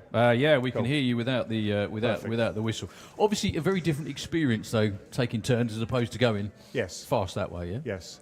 Yeah, I mean, to be honest, I'm not a particularly brilliant circuit rider, but I can ride fast enough to keep up with the old guys. Mm-hmm. But if I put my nephew on it, who rides in pretty super bike, he'd be much quicker. Fair enough then. So the Grand Prix bike that you've got, have you got a collection? I've got 3 bikes. Okay. Randy Mamola's 1980 bike, Gobert's 97 bike, and I've got Eugene Lavitt's World Superbike from 2018. I mean, the reason for having these bikes is A, I like them, but more importantly, you get invited to lots of fantastic events around Europe, and sometimes get hotels and some nice things done. So I go to a number of events in Europe with them. I'm going to the Saxon Ring soon, Zolder, Le Mans, MotoGP. Yeah, lots of. Yeah, it's fun. It sort of fills a bit of the gap from not riding top fuel bikes. Not much. I was just going to come to that part, that you've still not managed to pull yourself away from drag racing completely, not least of which because of Puma, obviously. Well, there's Puma, but more importantly, it's to do with the social aspect. I have a lot of friends, and I love all the people that come drag racing, and we have a good time. My family have grown up around the track, so they like being here. Yeah. And we've made, so many good friends and memories drag racing, so I don't really want to walk away from it. In fact, I couldn't. Yeah. Well, I mean, the fact that, so just coming to that, the engines that a lot of these top fuel bikes use, Yeah. that we're going to just be seeing, built by Puma Engineering, your firm, Yes. still the world leader in top fuel bike engines, Yes. still the quickest and fastest on the planet. Yeah. I just want to ask, one question I've always wanted to ask, funny enough, how did the gold standard for fuel bike engines come from a little workshop in the UK, which is where it originally came from. Yeah, well, it effectively. was, I mean, founded by Pete Davis, father of Alan Davis, and rides a V-twin from time to time.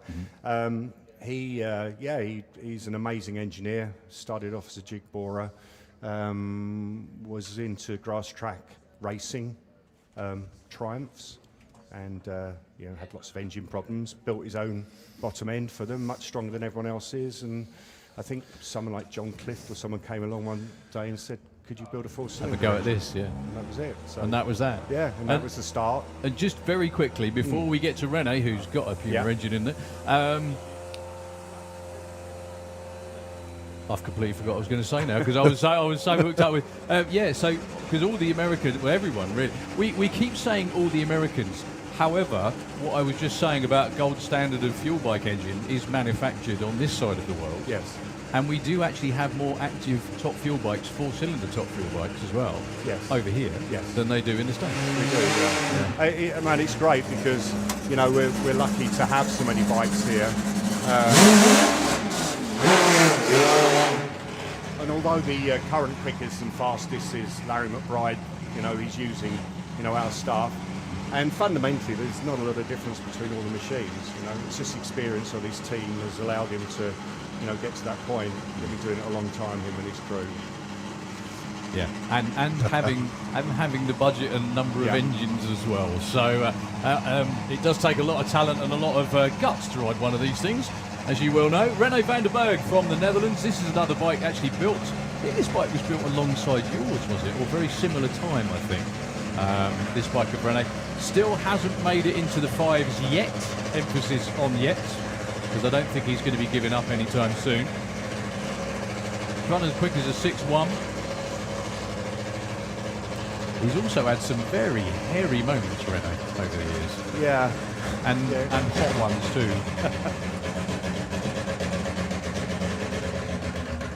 Oh dear. Something just went Yeah, he wrong, lost obviously. some cylinders, so a bit odd. Okay, well, with only 4, you can't afford to lose any, can you?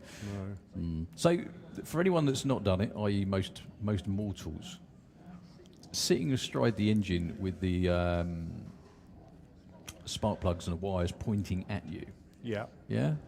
Doesn't worry, no? Well, not if you're... not if you take care. I mean, I remember the famous time when Eric Taball's spark plug came out of his top fuel bike and sort of burnt a hole through his leathers and into his chest. Oh, joy. Because he's laying over the top of it. Yeah. And he had to have plastic surgery on his chest for that. Oh, so my goodness. Yes, it can be a little so, bit. obviously, it didn't go through any vital organs, but it still tickled. Yes, a little bit. To say the least, yes. So, it was quite a nasty injury. But Deary generally, it's not. I mean, the more dangerous bikes are the V-twins, the big Harleys, or big V-twins, not just Harleys. Because they run such big pistons, and if they drop a cylinder, they can back cylinder comes off and crushes your chest and kills you in some cases, unfortunately. No, it's not big. You're not convincing anyone to do it, mate. You're not really, you're definitely not convincing anyone to do it.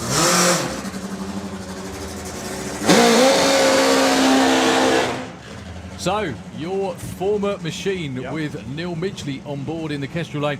Now, one really interesting tidbit that I absolutely love. This bike owns, on the list of the top quickest riders on the planet on one of these machines, it owns 2, 3 and 5 is it now? 2, 3 and 5. So the machine in the Kestrel Lane owns the second quickest, the third quickest, and the fifth quickest, all with different riders on it, I might add. You're number 5, aren't you? I'm 5, but it's not because I was the slowest, it's because we developed the bike every year afterwards, of course. You were just on it at the wrong time. Is that it? Yeah? Fair enough. Taking on Jerry Lutz with the Rocket 3-cylinder. That's a marvel of engineering. And that's not a Puma, that's Phil Bainbridge's own amazing creation. It really is cool. So Jerry Lutz started riding this bike just over a year ago.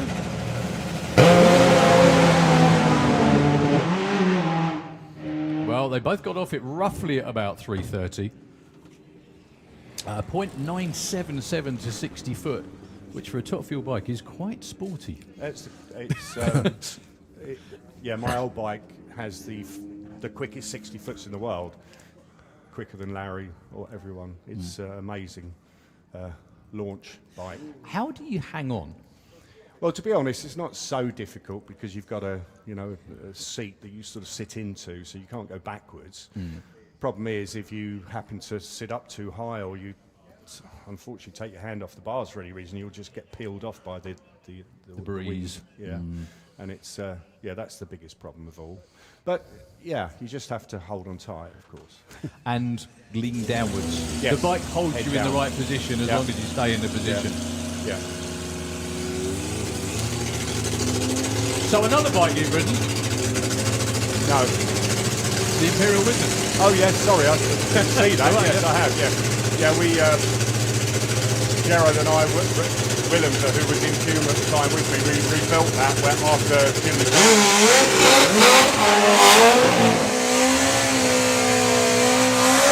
Yeah, we're talking about the machine in the Kestrel lane that was raced by the late great Brian Johnson, and he was really good, wasn't he? He was one of the quickest. Stop me if you've heard this before. One of the quickest in the world on a top fuel bike. The bike was sold to the US when Brian retired. However, it came back to this side of the pond in not too good a fashion, did it? Really? Yeah, it was. It got wrecked out there, cylinder head, big fire, everything. So they said they couldn't fix it, but we fixed it for the French guy, and then it sold to Otto Kniebel in the Czech Republic, and then subsequently here. Up against Steve Willett. Well, seems like the 3:30 Nationals at the moment. Steve Willett almost got there, but spun the tyre just before 3:30. That's when you saw the front end come down. 2 11-second ETs. I can't even remember who ran 9:02 now, but they're number one qualifier. That's just top fuel bikes all over. They ain't easy, are they? No, the other thing is just getting a handle on the track because, first time down the track this weekend, you don't know how sticky, you don't know what it's like. So it's just getting that benchmark to work from. So next run they'll be better, and then we'll be making it to the end. Once you spin a tyre, it's sort of pointless really, trying to make a mark. So. Just a quick interruption, sorry guys. Can I please have 850 and 950 bike into the lanes, please?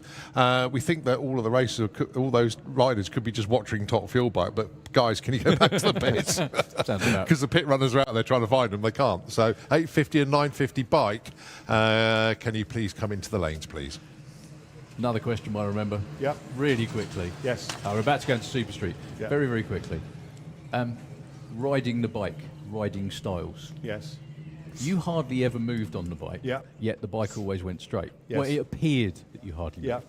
Someone like Larry is from side to side, hanging off it all over the place. Yeah. It was very theatrical.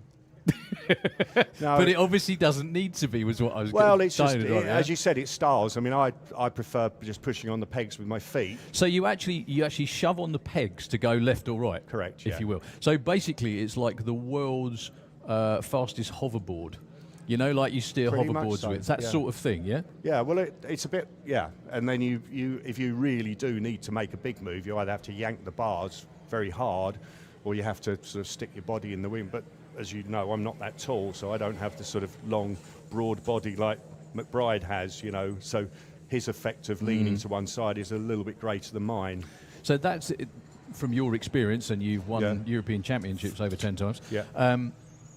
Pushing on the pegs is the best way to. In my opinion, it Yeah. is, because actually you're not actually slowing yourself down, because if you think about it, if you sort of lift your body up and move it out to the left or the right, you're actually got wind resistance against you.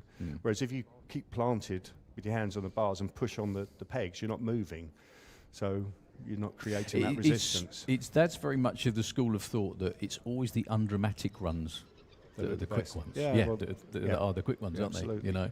And you get people like this. Lots of people that ride, especially fuel Harleys, that really that move around an awful lot. It just doesn't look. I'm not going to say it doesn't look fun. It looks fun. it just doesn't look overly comfortable, especially when you can do it, like you said, by just moving your weight a bit, maybe. I think it's just I think you just get into a habit of doing something, and then you'll always do it. I think trying to teach an old dog new tricks doesn't really work with top fuel bike riders, because we're all old dogs, really. On that note, Ian, lovely to see you. Thank you very much. No, it's all right. Really appreciate your time, sir. No Thank you problem. very, very much indeed. Yeah. Any other time during the weekend that you're not running, Right. You're very, very Cool. welcome. Or Thank you during the very much. season. Thank you. Top man. Cheers. Thank you, Ian, very much. See you later. Okay, on to Super Street Bike then.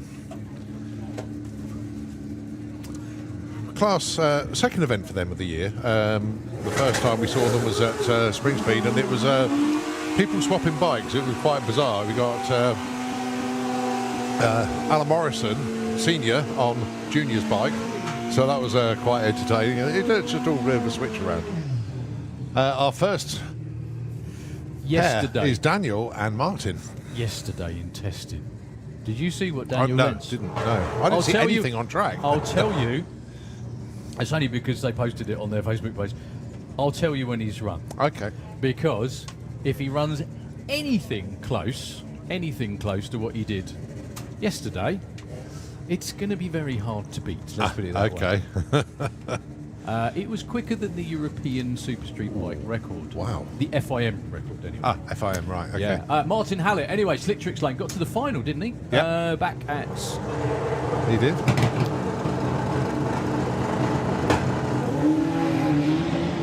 119 to 60 Yeah, foot. this was what he did Oh, my yesterday. goodness A me. 660 watt, 74, Look at speed. 222 miles an hour. 767 for Martin Hallett, What did he run yesterday? 661. Wow. The thing was, the actual Facebook page, I think it was Margot's Facebook page, funny enough, it actually had a typo in it because it said he went 661 at 233. And I thought, Jesus Christ. And then it showed the timing ticket. It was actually 223. It was a typo. Right, okay. Still not hanging about at all. No. Let's face it. Anyway, Martin Hallett probably thought he'd left the handbrake on then. That was unreal. Well, boys, the winner at Spring Speed. Great race, that What final. a star is cracking that. Going alongside Alan Morrison once again on Alan Morrison Jr.'s bike.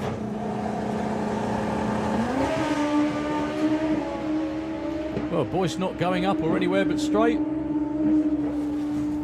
Although leaning towards the centre line. 710 208 for Alan Morrison. 780 173 for Boyce. Yeah, fairly undramatic run for Boyce. That's most unusual. Alan Morrison Jr. is going, hoping that the old man may get too comfortable on this bike. So is Al Morrison Jr. running at all this year? Yeah, but he's doing FIM. Oh, fair enough. And Alan's doing ACU. Seems fair. Yeah. So Kostas Giannopoulos and his mentor, if you will, teammate, Jake Michelle. 850, 950 and ET bike into the pairing lanes, please. 850, 950 and ET bike into the lanes. Thank you. Saved me half an hour of finding the button. Okay, current number 1, 674. Both capable, believe it or not. Well, I say believe it or not, of course you do. It's Jake. Kostas is not far behind though.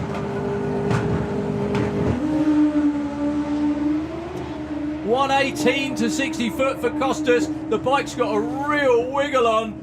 701, 199 miles an hour. It was hurting itself all the way from about half track onwards by the looks of it, and a cloud of smoke through the finish line. Jake goes 688 at 219. I hope Kostas has got the bike stopped okay. It almost looked like it was crabbing from about the 8th mile onwards. Did you notice that? Yeah. When it kicked sideways, it never came back to being straight. Well, he's turned around the corner at the top end absolutely fine, but it's what they find when they get back to the pits, or well, it's never good. In actual fact, they'll find out very quickly because they're probably getting off the bikes now and having a look. But well, the track crew are wandering off, which is really bizarre. Yeah. That can only be something like water. Water, yeah. Something's let go, and just but he would have shut the bike off anyway. So he obviously felt it was obviously still going. Yeah. Has he been in the 60s? I think he has. Blah. Anyway, that's Not as sure. close as you get without going in the 60s at over 200 miles an hour. Still a terrific run for Kostas. Jake, though, number 2 at the moment, 688, 219. Jake's found a lot of top-end speed as well since last season. That bike really runs like a bandit, literally, on the first eighth, and then not quite as fast as some of the other bikes. This year, it's the other end by the looks of that. Yeah, but as you say, cost us 118.60. That was hauling.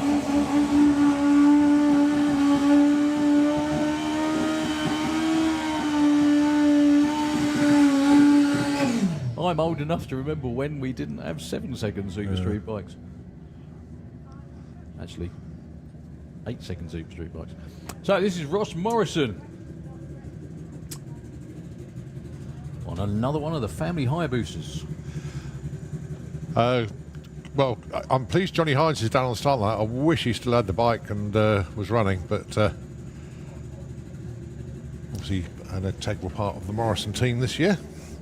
Well, has been for a while, actually.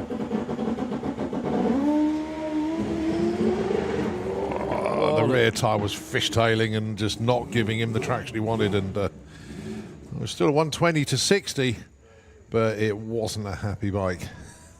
Well, trickles through with the 1321 at 59 miles an hour. Okay, we've got one bike. We have quite a few more than this. I'm not sure why everyone's missing, but... Margot. Yeah, we've got Margot left. Yeah. And we've only had 7 bikes put a number on the board so far. I think there's about 11 entered. Yeah, I think you're right.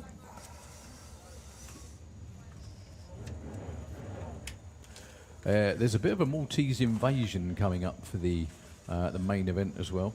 In many classes, it's going to be great. It's going to be really, really good. I've also had a sneaky peek at the entry list for the main event, and not only that, Super Twin bike making a stunning return. I'm so happy that we've nearly got a full field already in Top Fuel bike. Get this, Top Fuel bike. We're going to be seeing Samu Kampainen's Honda Top Fuel bike. Oh. It's a brand spanking new 4-cylinder supercharged nitro Honda. And Wow. it really is a Honda. It actually looks, the bodywork, everything on it. It's a work of art. I'm really looking forward to seeing that. And we're going to be seeing the the bike he rode into the 5s a few years ago as well. It's coming back too. So yeah, Veselipanen, that's the guy. Well, no Margot for this session, as Oklahoma Willie has appeared forward. No Jack Shook. We haven't seen Jack put a run in this session. There's quite a few of the others that we were obviously hoping to see in that session, but not making the call. Mark Dainty, Josh Stubbins. And after this, we've got Street Eliminator. Yeah. So yeah, there were a few missing, sadly, from that that session. But in the meantime, for your viewing pleasure,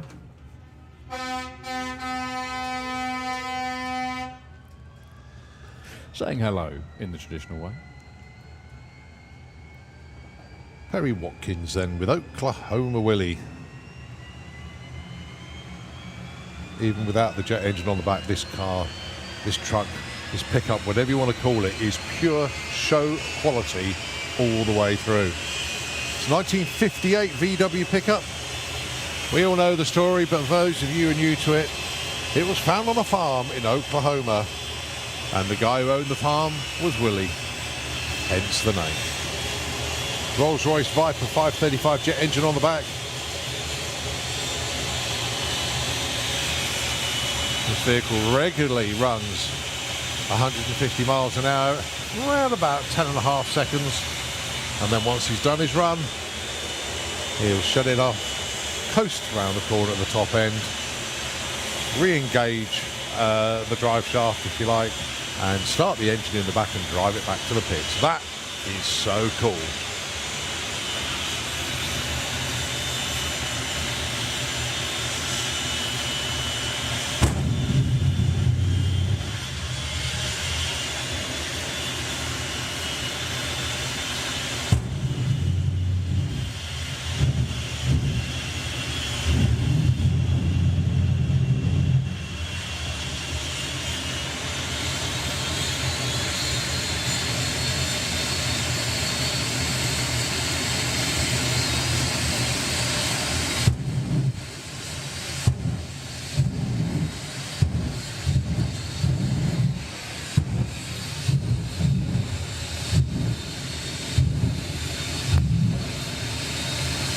So a wonderful flame show from Oklahoma Willie. Harry Watkins. And of course all the jets this weekend running in memory of Richie from the Fireforce team.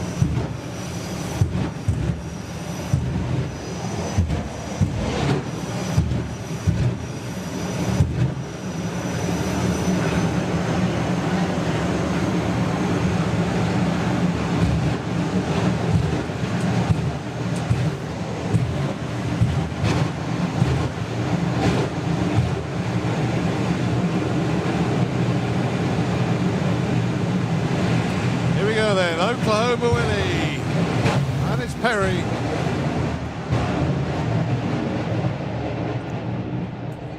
Very interesting run, popping and banging down the quarter mile, but goes A to B. Still goes 11.50 at 145 miles an hour.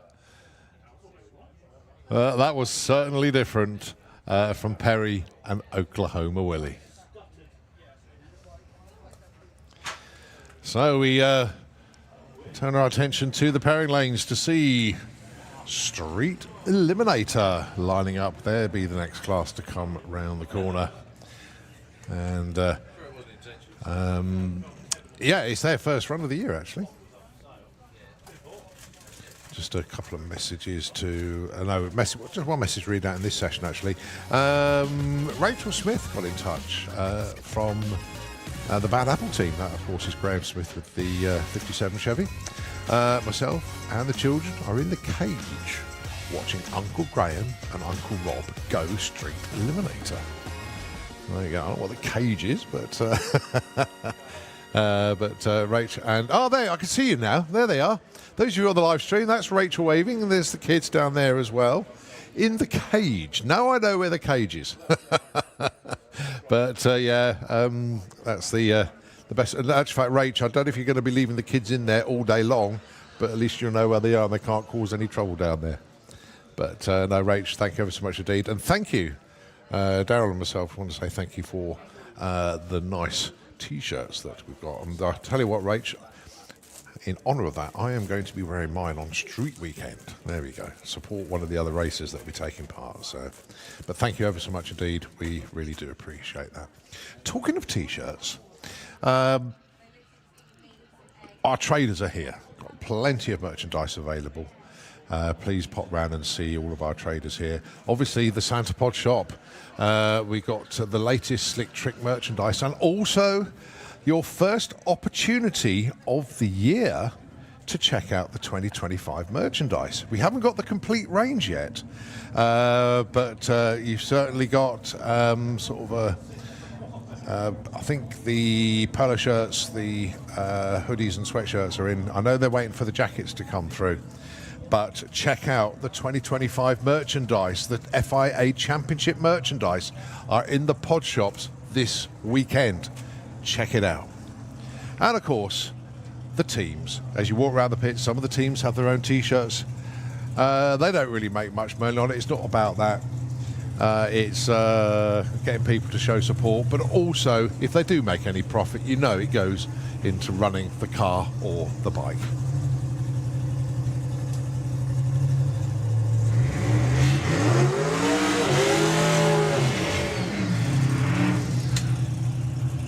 Mark Sheridan and Rob Carter, your first pair in Street Eliminator.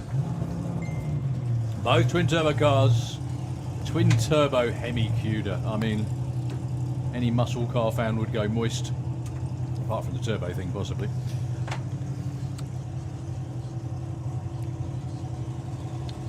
However, it's still an amazing... I'm just talking superchargers instead of turbos, but there we are. Rob Carter's Passat last year won Street Weekend, sorry. Starting here at Sandsport, going up to Melbourne, and coming back and winning. My favourite bit of that weekend was the burnouts with the trailers at the end of it. It was great fun. Absolutely fantastic. Great fun. Reminiscent of the old Pro Stock Crew Chief burnout competition from years ago. So Mark Sheridan's Cuda, well capable of 200 miles an hour. But not on this one. Rob Carter nearly getting over the centre line. Is Mark Sheridan going to do it again? Ridiculous timing ticket coming up. Yes, there we go. 10:22, 179 miles an hour. Rob Carter pulls it away from the centre line, 8:65 at 1:67. Just knock on the door, 180 mile an hour. I'm still amazed that went 10:22, to be honest with you. Yeah. I was having a good chat with him this morning. I was one of the many people I bumped into, and while I was saying about that, he said, "Yeah, I've still got that timing ticket." It was a 10-second run at 200 plus.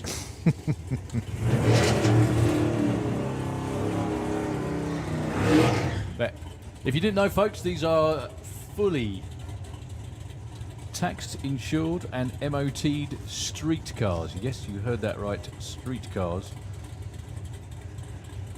So Graham Smith with the nitrous Grimhill Bel Air Chevy. And it looks like he's going to be our solo. Unfortunately, Joe Baxter not rolling forward and the tractor's pulled alongside, bizarrely. I think they're probably holding him because of the tyre tracks of Mark Sheridan. So Ian is saying, no, we're going to have Graham on his own. Graham has been in 8-0 territory. He'd love to get into 70. He won't be on the first pass this weekend, but you never know. That could be the goal before the weekend is out. Well, it's a real stunning run to end last year.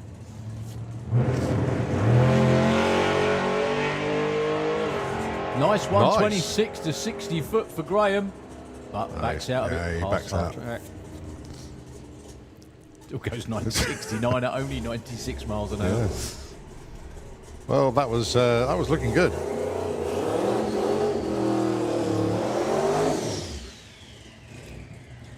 So Joe Baxter switches like this is a car. Whoa. There's a lot of them this season, Yeah. aren't there, that are a bit lively, shall we say? Spicy. Yeah. Well, or turboed. Am I right in thinking this has got a Ford in it? Actually got a Ford engine in it? No. Okay. I don't know. 632 big block, apparently. Thank you ever so much indeed. Word in my ear. We can hear the tyres squealing in protest there. Still at the 8th mile braking traction. He's not giving up. Still goes 893. Look at the speed. 180 miles an hour. Yeah, that gives away what that car will do when it hooks and goes. That is, the speed is a mid 7 second. I think Joe's doing a street weekend, actually. I'll just double check. Hey, do you know what? He was quite a famous part of last year's street weekend because everyone stopped and went, "Oh, look at that!" I think his car was on display at the Motorist or something, wasn't it? Was that right? I think so, yeah. And so many people went, "Oh, I'd love to see that in." Well, you know.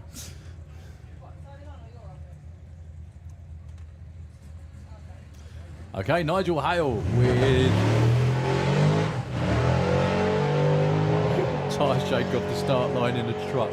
Sorry, that's what makes me giggle. 1062, 136 miles an hour. Considering the pedal and tyre shake, good effort.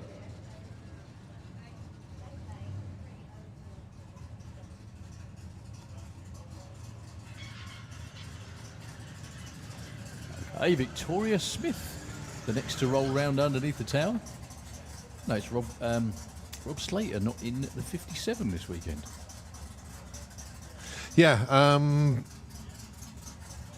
haven't got all the bits to put it all together at the moment, so Rob's running the coupe. I've forgotten the bit. Rob told me yesterday, and I forgot the bits he was missing. Yeah, no, the Code Red 57 Chevy will be out, hopefully by main event. Don't forget Door Slammers. Door Slammers is only 5 weeks away. Yeah.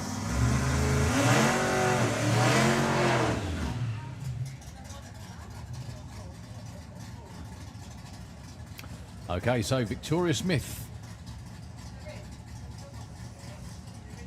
Now, Vicky, it's her second meeting. She did spring speed, but she did it in super comp, trying to slow it down to run 890. She actually didn't do too badly. But she did say it was a huge struggle to try and slow it down. Huge struggle.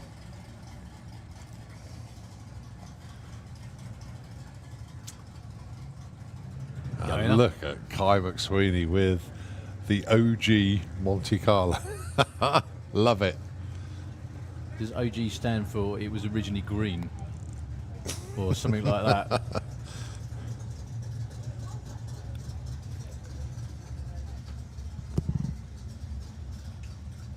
So Victoria well capable of going into the sevens, knocking on the door at 200. However,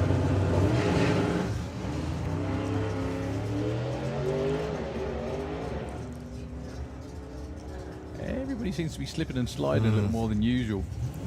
10.12, 124. And Kai goes 14.75, 106. Is it 13.5 you need to run? 13.99. 13.99, okay.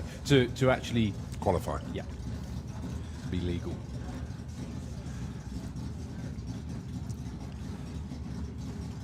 One of the great, sorry. Go on, yeah. One of the great Things about the class, sorry. I was just going to mention about the Street Eliminator tryouts that they have. Yes. Is it the Mopars? Yes, it is, yeah. And it sucks loads of people into the class, and I think Michael D'Souza was one of the unfortunates as well, so to speak. Come along, see if you can run in Street Eliminator, see if you had fun. Oh yeah, that was really good fun. There goes the next 20 years. Now, Rob is under strict instructions from True. We do not break it. That's a good looking run for Michael. 10.72, 129. And Rob goes 14.76 at 92.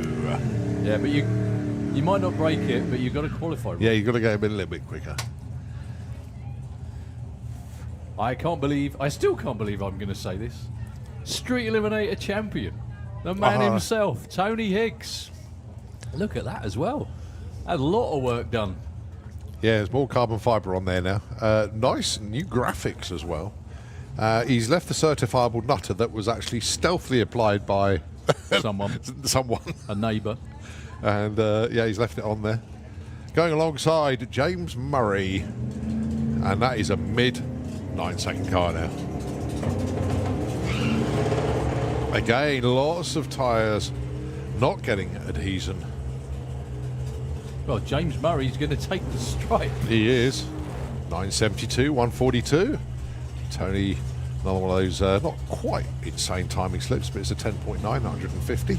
Very pedestrian for Tony. Yeah. As we move on now to Super Comp. Wow, end of that qualifying session. Number one is an 8.6. Nathan Holt's 8.9-ish. Well, the car is working immensely well. And the story is Warren Watts, though. He won at spring speed at the cost of an engine. Oh. And he was basically said, look, I can't do it. It's not hurting itself. Yeah, it was hurting itself badly. So he basically said, no, that's my season done. Oh, no. The racing community came around. Paul Watson's engine is in that car. My goodness. And yeah, Paul, just phenomenal. Thank you, mate. Does Paul Watson know? No, Paul's. Well, he does know.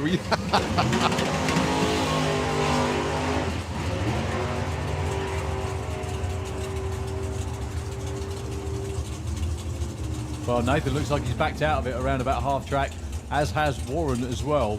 Nice 60 foot for Nathan at 123. The car move off the line.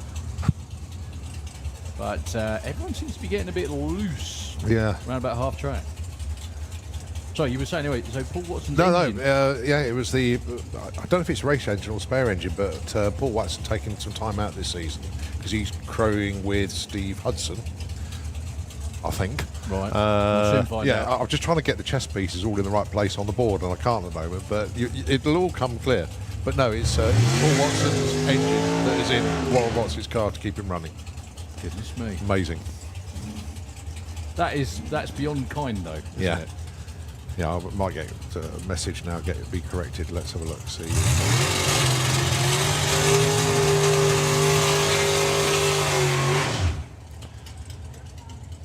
So Leah Kellett and Dave Fulton.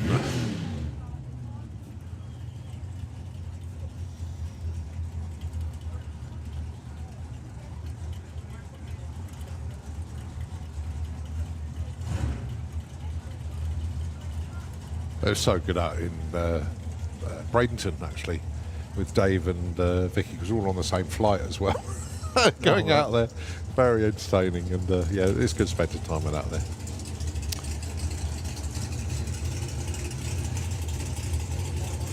Dave did treat Vicky to the Bradenton Pro Mod hoodie, and Vic's still, where's the Bruce one? We like that. Both away very well indeed, but it's all about the top end, not the start line numbers at the moment. And wow, 876 for Dave Fulton. That is a definite don't lift Dave moment there. And a 938 for Leah. How to lose friends and, you know, well, yeah, not influence people. Yeah, 1400s under.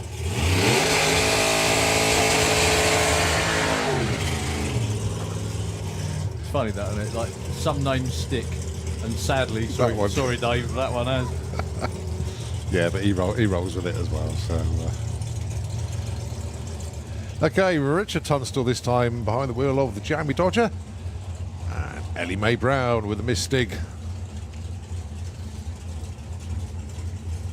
With the most ridiculous rig for a Supercomp car I've ever seen, thanks to Dad Lee.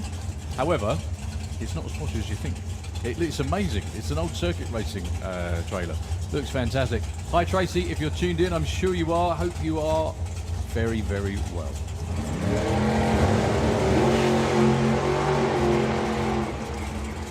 Yeah, that car is a 7-second Super Pro car in the petrol lane. Trying to slow it down. Oh, look at that! Number one qualifier. Well done, Ellie. 8.91 with a 156. Good job. Well done, Lee. Yeah. Well done, Ellie.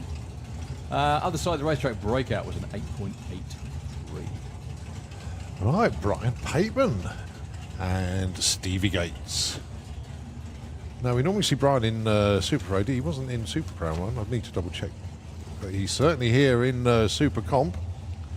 According to the car, it's only Super Comp. There's no other designations on there. Maybe he's just having a nice, peaceful weekend. Well, yeah, you're right.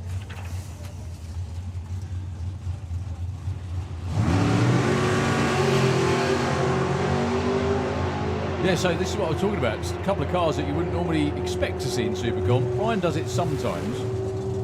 852 and an 876 for Stevie Gates. Yeah. Does it sometimes. I think he needs to do it more often to get the car to run the number. All about the tuning, but to say Brian knows his car is an understatement. He's owned that for Literally 40 odd years, maybe more. His first trip ever was when that was a street, which still is a street car, actually, I think. Yeah. It was back in the 80s. Drove it up here, drove it home again. Ronnie Mercer, another car that really shouldn't be in Supercomp, but is. So 8.90 the target then for Ronnie. Obviously this would be nitrous assisted. I don't think the nitrous has fired. That looks more like a 10 or That's maybe a high an 10. 11. Yeah. 1072, 124. Well, at least it didn't go too quick. Well, this is another car that's new to the class.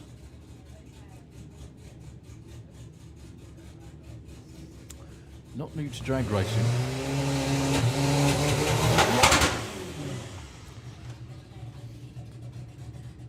Still very, very cool to see the Beetle funny car. Caitlin Wilson with the Outrage.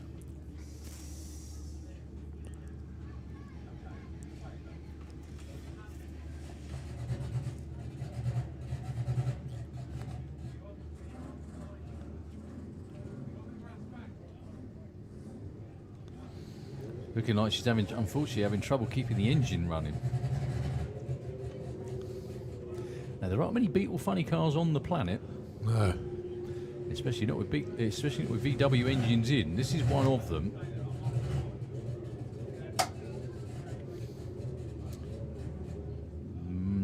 Nah, it won't stay running, unfortunately. That's a shame. I was looking forward to seeing that. Still looking forward to seeing it. It should have to be a bit later on today. And relax. Going back to junior dragsters. Have more kids. Get more juniors. Oh dear. Yeah, I don't think that was my best idea of the day. Never mind. Rachel's going to slap me really hard when she sees me next after that. All right, I think we turning our attention to our two-wheel brigade. 850, I think. Oh, maybe ET. No, 850.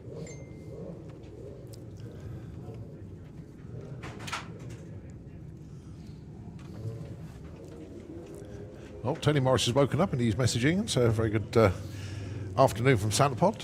Good morning to you, Tony. Thank you for keeping in touch with us, and thanks for the info as well. Tony we're probably thinking, oh, I wish we were in nice warm Florida. Tony's probably thinking when he's walked out of the house, going, I wish I was in nice cool weather in the UK.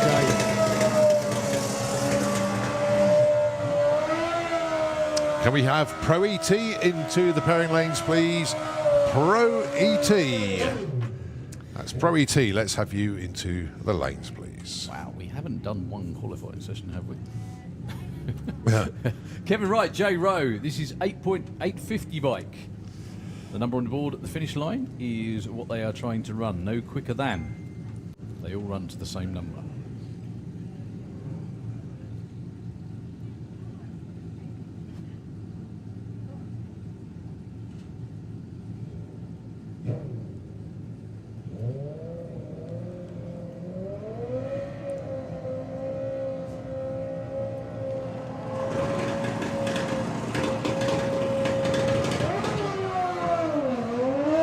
Problems there for Kevin to launch, but it just didn't have any go, and engine cut pretty quick. J Rowe though goes 876 and 154.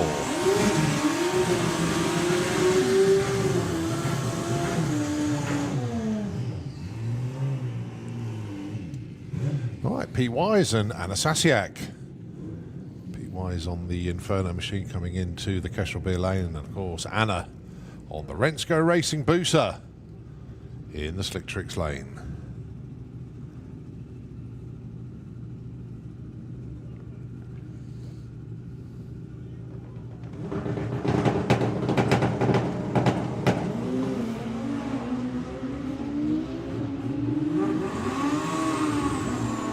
Two good-looking straight runs. And it's an 809 for Pete Wise. Way too quick. Anna Sasiak, 934, 128. She was off the gas before the stripe there. Well, everybody in the grandstands, unfortunately for the team, gets a good look at the Outrage funny car going up with the body up. And the coolest tow vehicle as well. Driven by the coolest kids. Yeah. All right, Steve Jackson and Pete Slater.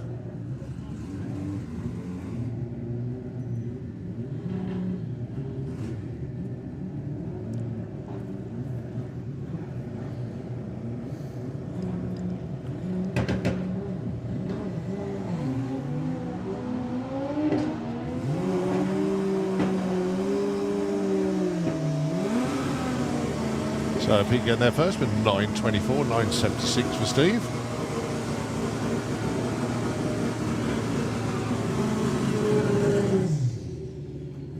As the next pair roll forward, Joe Elliott and Gary Malone. So Joe Elliott's bike isn't turbo, isn't nitrous, it's normally aspirated. So Joe's bike's always a good kind of a barometer of what the weather's like. If Joe's bike runs the number, then the air's good. Oh, it's going to be a solo for Joe, actually. Gary looks like he's lost fire or something. He's lost a bit of the bike and Dave's just giving it back to him. That's what's happened.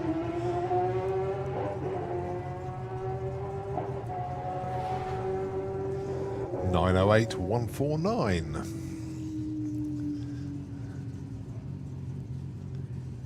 Well, unfortunately for Gary, he was trying to place where that... Bike looking really good though.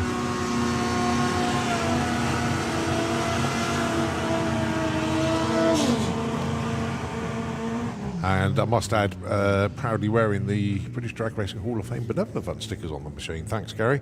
And for those of you that haven't got them yet, I have got them with me, and I'll do a little wander around the pits tonight to see if I can Still doing the deal of the fleece year. you for £5 for a pair of them. No, there is another deal available. There is £10 for 4. It's not bad. Yeah. Or Inflation. They are inflation proof. £20 for 8. Yeah. Stacey Reid and Paul Morris. Stace in the slick tricks lane. Very good looking runs. Too good. Too good for Stace. Even with the added...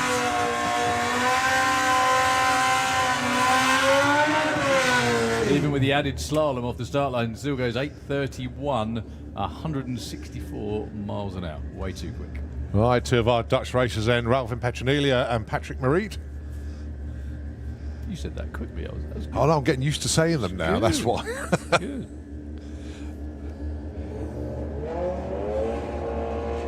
I actually had a chance to chat with these two up at Scrutineering at Springsby. They looked at me and go, oh my God, he's having a word with us. 876, 873. Both the right side of the number.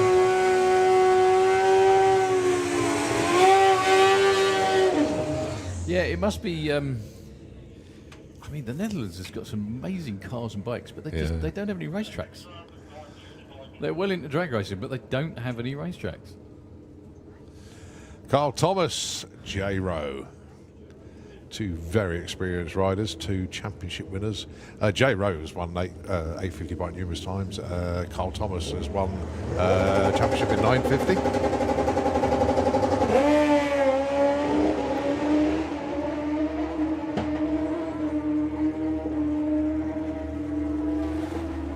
And we have a new number one qualifier in J. Rowe with an 852, and Carl Thomas goes number 2, 863. That was backing off at the top end as well. Big time, yeah.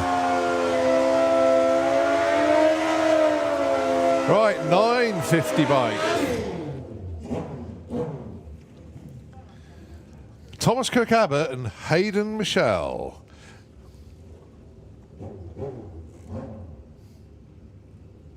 In 950 bike. Yeah, Thomas, one of our commentary team here.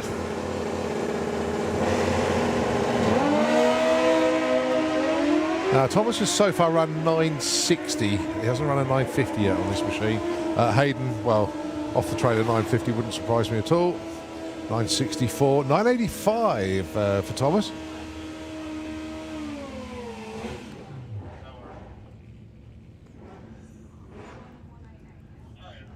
All right, Dave Hall, the artist, going alongside Josh McLean with Big Mac.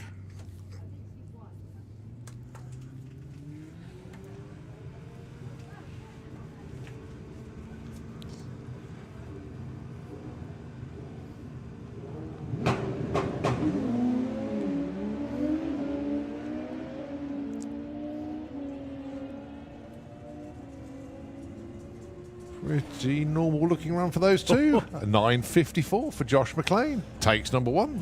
The undramatic runs are the ones that count, and that just proved a point. And that was very well judged. He set up just before the finish line, grabbed a bit of brake, slowed down slightly.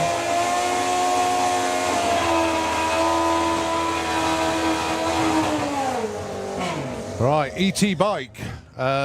Now then, Thomas is double classing, so he's going to come straight back down into the lane. Is he ET bike? Yeah, as well? he's an ET bike. Well, at least he now knows what to dial in, Yes. if you know what I mean. Yeah. Nick Playden, the one and only generator bandit, as he should be known. Nick Playden in the Kestrel lane, 10.60, up against Carl Hester. One of 2 Hesters racing this weekend. Yeah, this is Junior, if you like. This is Carl. Gary Hester is Carl's dad.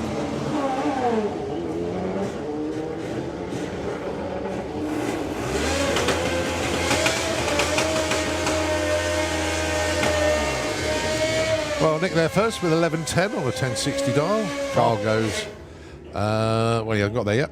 He has now 15.16. But obviously they will be coming back down later on to get closer. So the other Hester, as you said, Dad, in the Kestrel Lane, that's Gary, against Robbie Dowy with the Super Penguin.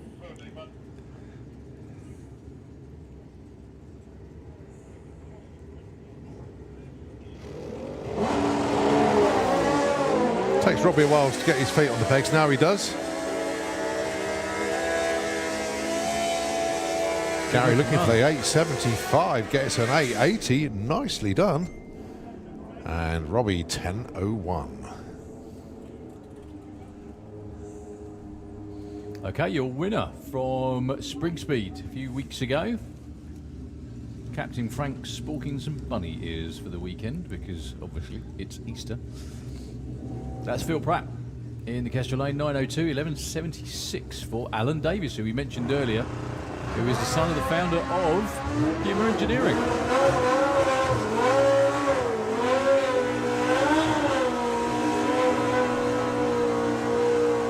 9.14 for Phil. It's a fairly good run. 11.76 with a 6 on 11.76 dial, Alan Davis. I'll tell you what, if you said before they started, one of those is going to be number one at the end, you wouldn't have said Alan. I'm not being rude to Alan, no disrespect to Alan, because anyone can do it, but you wouldn't have picked Alan. Nicely done, Alan. Well done, sir. That could hold, but we'll see. All right, Michael Gooding and Paul Hazel. You know it's cold when people are wearing hoodies over leathers. Yeah. I don't think it is cold though.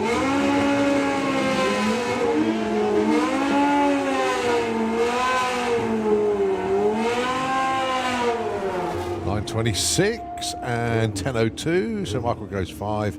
Paul goes number 7. All right, Dave Grundy and Kyle Rushby.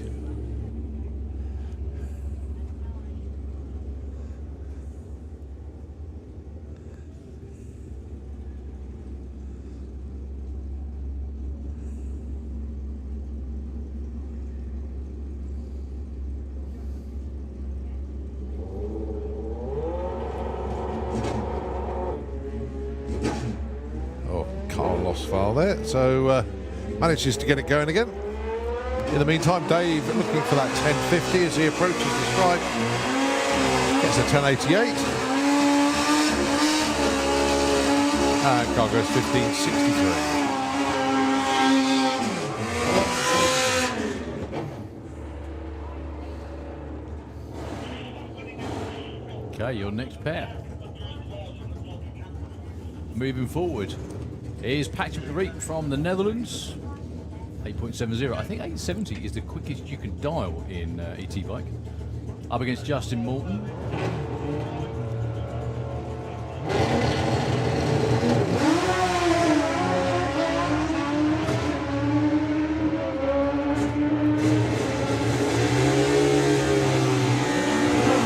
.894 and 10.13. So Patrick goes to 6, Justin number 3. Okay, there is more to this than meets the eye. Scott Collier taking on Thomas Cook Abbott. It's actually a grudge match. Oh dear. Okay, so the loser promotes the other person's social media channel with a sticker on the bike. Nice. No breakouts. First to the finish wins. So let's see what happens.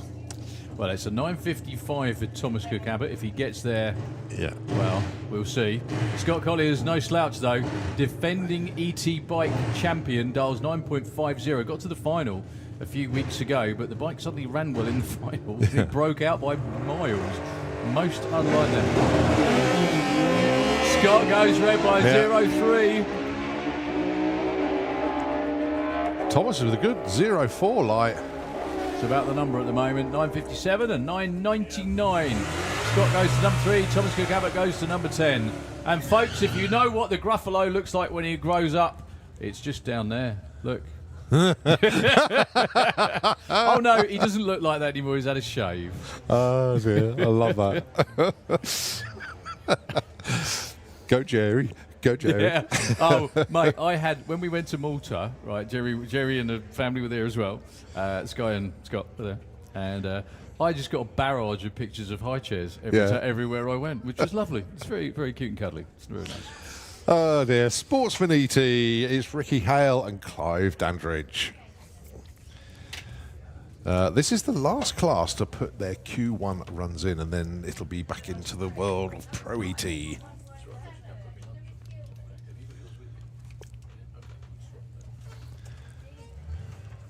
So the Darlings end, 17.50 for Ricky Hale, 12.49 for Clive Dandridge. 5.01 seconds difference on the tree. Not quite sure what happened with Clive there, actually. He didn't move, but... weird.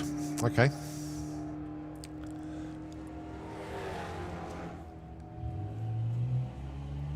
So we'll forget about 15.26 for Clive, but Ricky goes 18.46 at 74 miles an hour. Right, it's Roman Giles and Lewis Gilbert.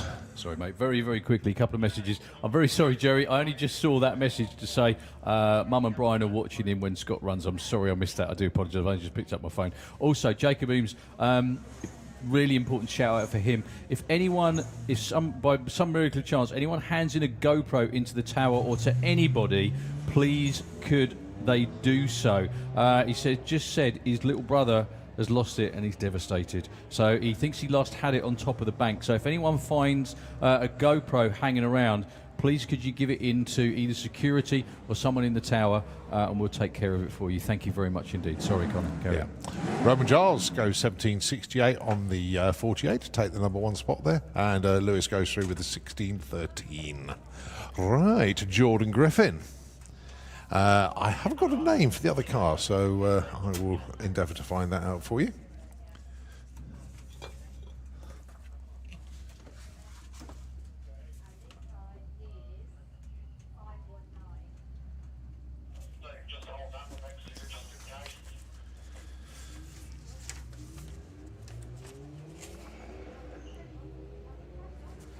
That was a late entry into the meeting, so as I say, apologies not knowing who is in there. But Jordan Griffin looking for 13.90, gets a 14.41, and the Mazda goes 16.59 on a 16.30, goes to number 2, Jordan number 3.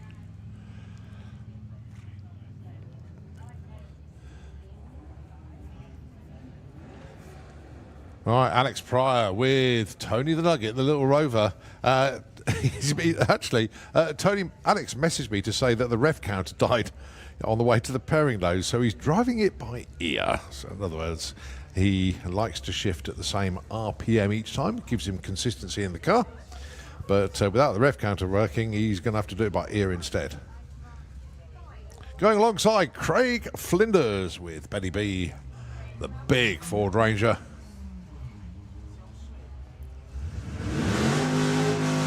The Darlings, the all-important Darlings end, 15.50 for Alex and 16.55 for Craig. 16.42, yeah, we need the rev counter, and 17.40 for Craig. All right, James Grew with a red mullet, taking on Terry Attry with the annoying snail, the Ford Focus. Got to say to James, thanks ever so much indeed for my Hot Wheels Camaro, I think is the best way to put it. He'll know and I know what that means, but thanks, buddy.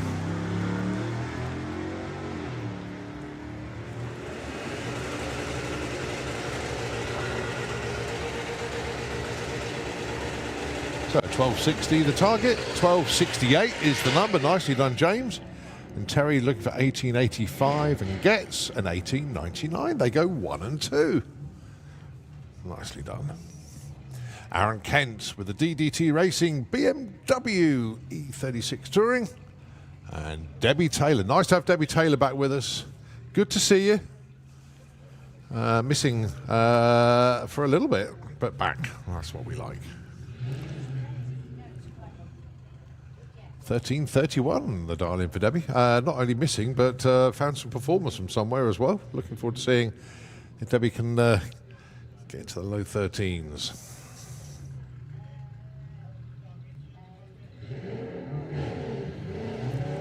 Well, left the line well.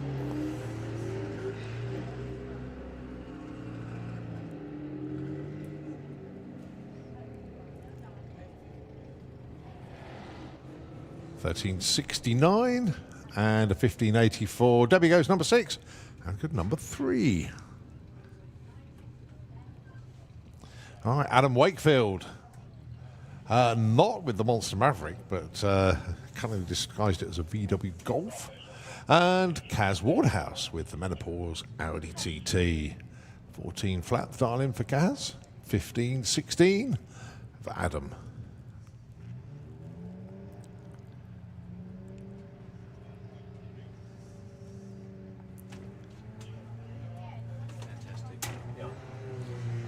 Let's go green and off we go. And, oh, that's good news.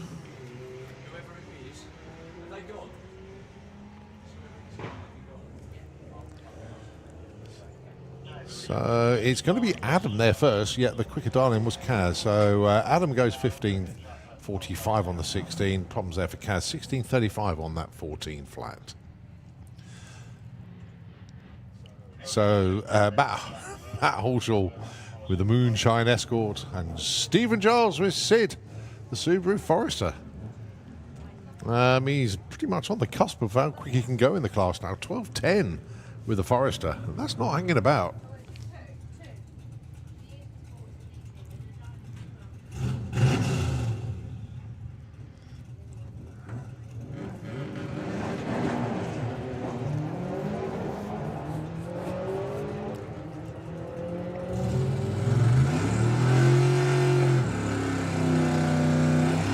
So Stephen's going to get there first, but is it going to be a 12.10? It's close, it's 12.28. And a 15.78 there for Matt. So Stephen goes 4. Well done. Kirsty Tram, 12.10 with the 50 Shades of... Oh, it's changed it to green. I thought it was always 50 Shades of Racing, but there we go. 12.10 is the dial-in for Kirsty, going alongside Georgina Smith with the Audi.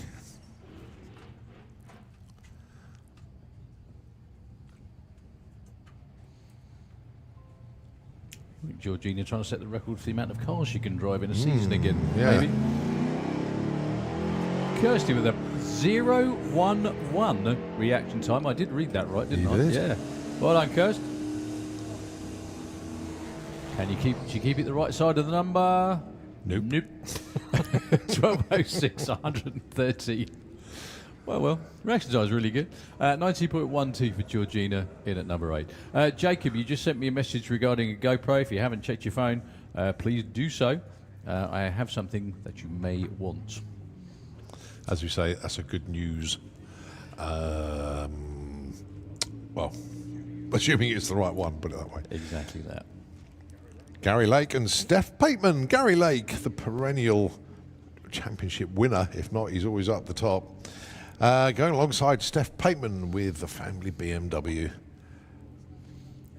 It's not the family, it's Mum's. Yeah, it's Julie, isn't it? Julie keeps trying to get it back, but Steph won't let her have the keys. That's what happens when you bring kids drag racing. Oh, a nice 07 light from Steph.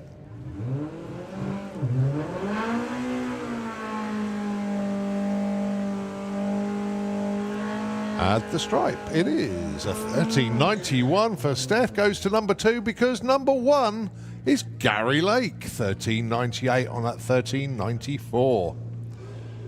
Wow. That was on the hundreds, actually, because they both went 0.04 under. Yeah, 040 and 049 under. Very good indeed. Next up, Jane McCready and Sophie Evans. Now then, first run of the year for Jane, 15.14. You know what I want to see? I want to see it back in the 14s again. I don't think they want to say they want to see a 15.14 with a 0. That's what they want. But it'd be lovely to see Ben's van back in the 14s once again. He's done it a few times. Going alongside Sophie Evans with the BMW. Did her first event at Spring Speed. Now, was she sucked in by dining day? I perhaps? think so. I know she was on the hunt for a balaclava, not going to a job away from the track, but obviously. That's one way of getting the money to come racing, I suppose, yeah. I haven't sorted my racing budget out yet. I've just got to nip down with the mask on to go and get it. 1385. Oh, 1503. Oh, that was very close to a 14. It's a breakout, but so what? 1503. Nicely done, Jane. Yeah, I like that. I've got to sort my racing budget out. I'm just off with the balaclava down the road. Oh dear. Richard Palmer with the family cat. That's the Jag XKR. 1348 dialing. And just 500 slower on the dial is Alan Medley with the Bad Penny Mustang. 1353.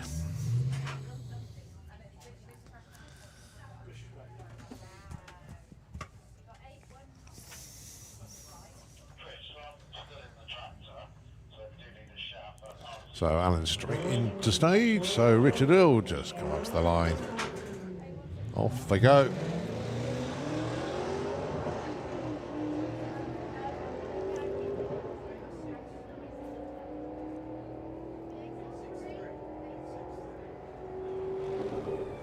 $13.43, that's a breakout for Richard Palmer.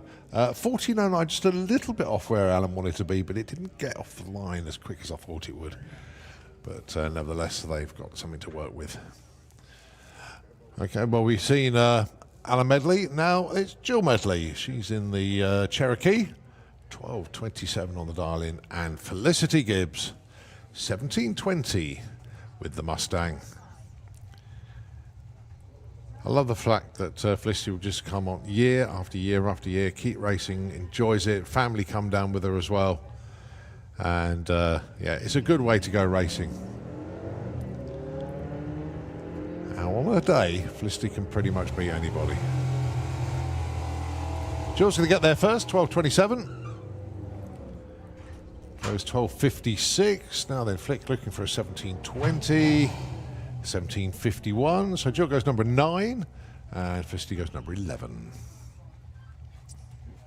Right, Harry Redshaw, the ex-junior dragster racer, now in the Mini. That's why he's getting a scimitar together. Going alongside Dad-to-be at some point in the not-too-distant future, that's Dan Holloway with the Mustang, looking for a 12.20. Well, if Dan wins this weekend, you never know. We might have a double celebration this weekend. Yeah. Well, I hope not, because Holly's right down there. Hey, look. My daughter was born on an Easter weekend when she shouldn't have been, so, you know, it can happen. Well, they're both away with 0 lights. That's nice to see. So Dan looking for 12.20. Car can go quicker, we know that. But it goes 12.37, nicely judged. Now Harry, 18.52. Goes 19.22. So Dan goes 6 and Harry 17.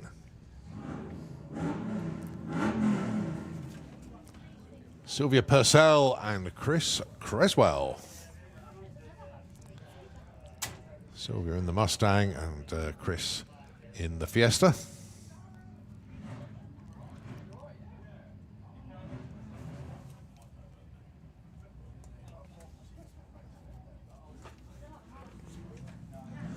The all-important dial-ins then. Sylvia 14.40, Chris 14.70.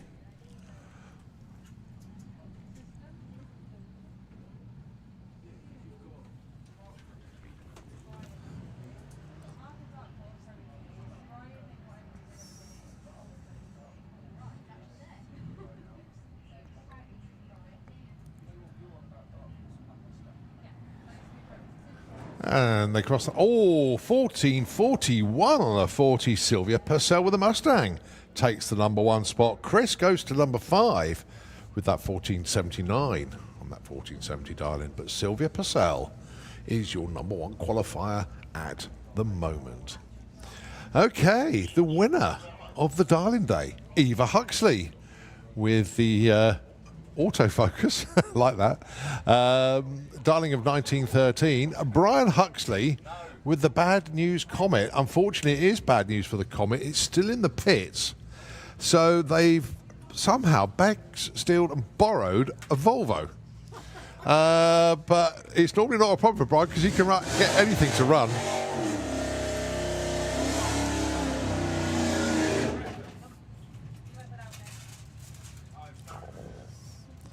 So Brian's going to get there first. 16.50 the target. The run is 16.64 for a car he's never driven up the track before, and Eva Huxley breaks out 18.98. They obviously looked at the brochure to see what the 0 to 60 was and did some calculations. Oh dear, well done. No, even so, that's the way to do it. Right, Pete Walters double classing with not two different, with the same car, obviously, the Super Pro Dragster in one class, and this is his Camaro for a 12.30. Oh, 008 on the tree. Just a reminder, actually, both perfect awards have gone this weekend already. And a 12.46 there for Pete goes number 9. Okay, so that is a wrap for Q1, I think, because it's Pro ET in the lanes at the moment. I don't think there's anybody else down there.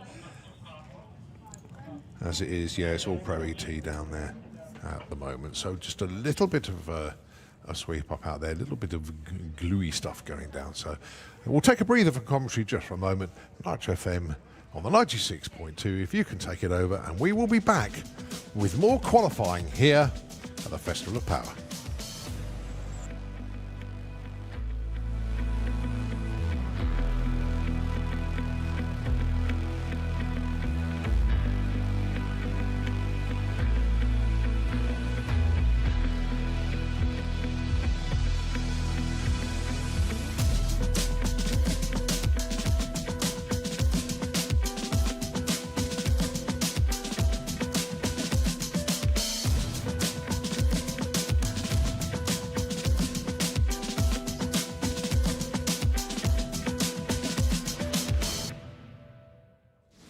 Knows anything about marathon running?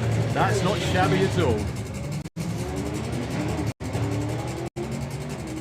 Well, the car didn't really launch off the start line, unfortunately. Not compared to usual anyway. That won't be a 7 anything, I don't think. It's a 10.30, 146. At least it's qualified. Darren Dewhurst is going to trickle through the finish line.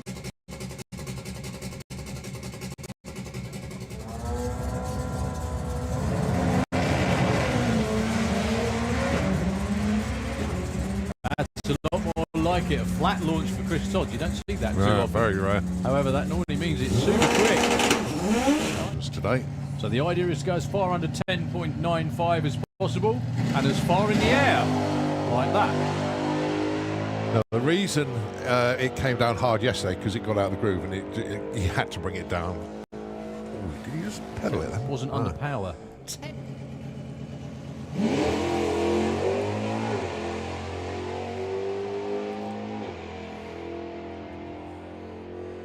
Yeah, but quick. 11.1? 11.3. Bought this car.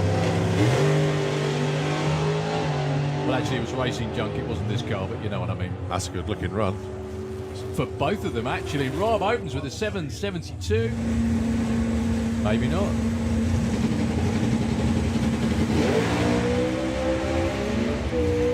Turns out it could be quite a good race. Look at that little all to go.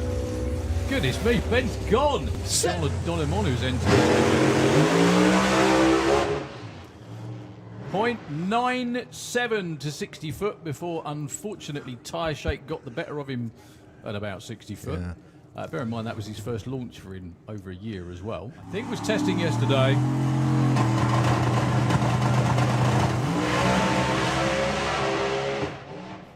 Awful lot of wheel spin that sounded like. 0.99 to 60 foot, it still hooked and went. 0.9 anything.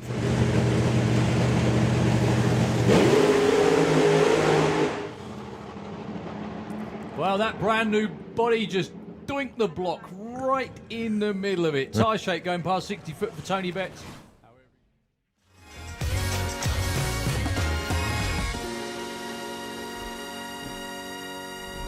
Afternoon, that's when we'll know how the cards have fallen. But we'll keep shuffling the deck.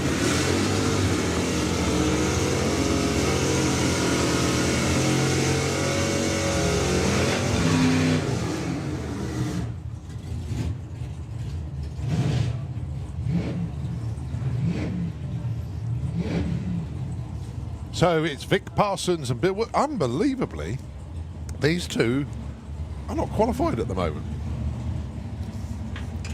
Vic, the reason for him, he had a huge amount of wheel spin off the line, didn't get a number, and Bill Wilson broke out.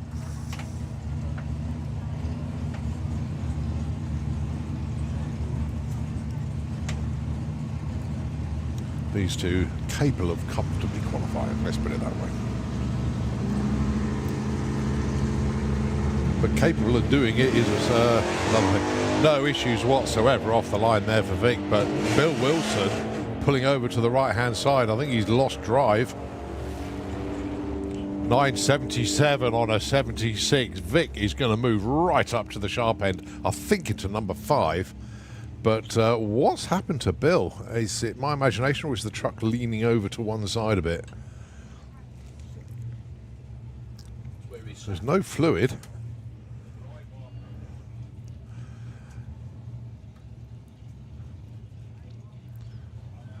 Yeah, Vic does go to number 5, and yeah, Nitro FM backing me up on that. It is leaning over,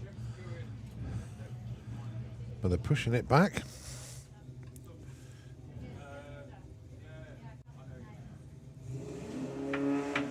I've got to know Bill really well, actually. Bill and I are actually going to be convoying Street Weekend. We've sort of set up our stall to run together on that this year. Well, I've got to be nice to him because he can carry my wheels in the back of the truck.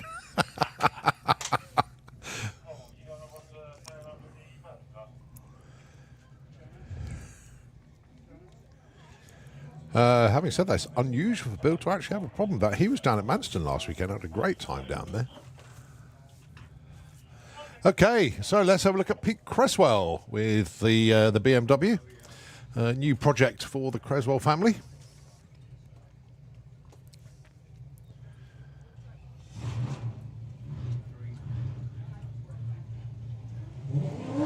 Oh, that sounds better this time round.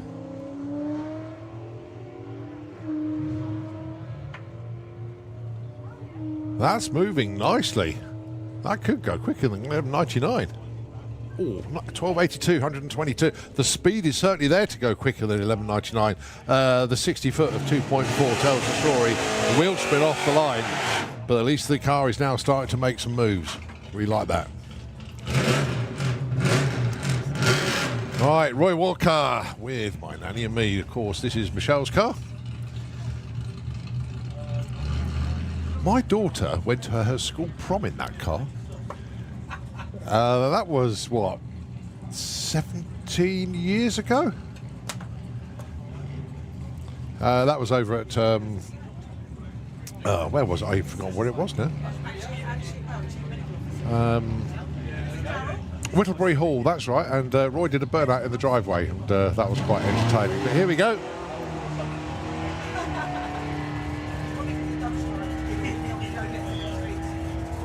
$10.70 is the target number. $10.91 is the run. Nicely done, Roy. I take back everything bad I said about you. Well, no, not all of it, but most of it.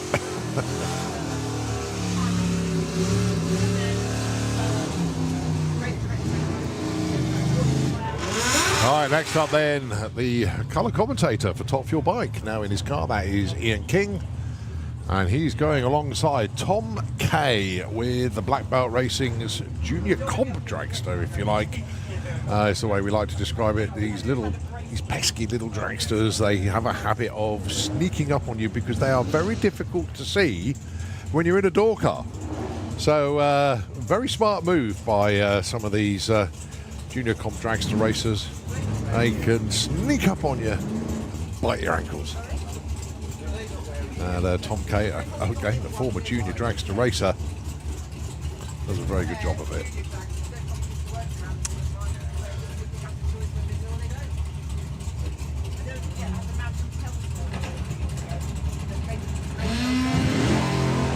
Well, top away. Look at that.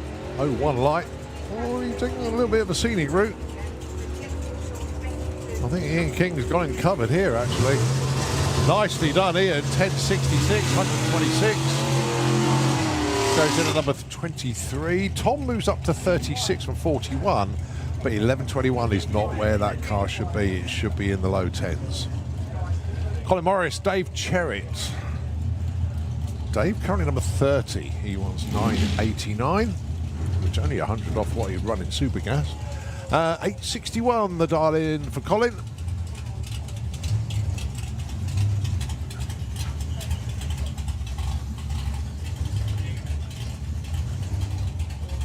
So David currently number 30, Colin number 14. As I say, the pack will constantly be shuffled. They'll all come out in a different order.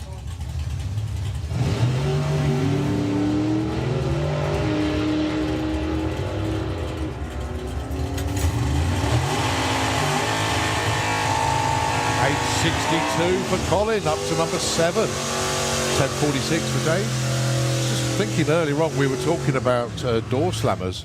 And both Dave Cherret and the Morris boys have both taken the big bracket at door slammers over the years. So some good races out there. Right, the first car down the track this weekend was Hans van der Speck with Taz, the pickup truck. He's dialing in 10.38. He's not qualified at the moment. He's in number 42. Jeff Cowley, he's on the bump. He is on number 32 of 32 that can race on race day. So he wants to move on up a bit. He's looking to get 9.10.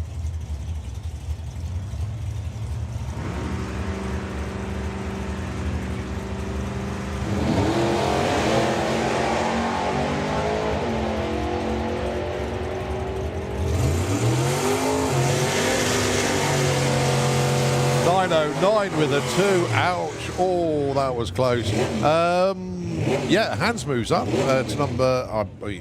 screen changed too quick. I missed where he went. But a nice move then. 10.46. Laura Bington and Mark Huxley, your next pair. 10.37 and 9.79.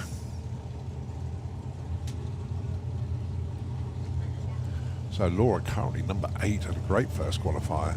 Mark Huxley number 13. Now Mark went to 9.79 with a 3, so he's adjusted the dial into 9.79. Laura Bainton went 10.39. She goes 10.37 on the dial this time round.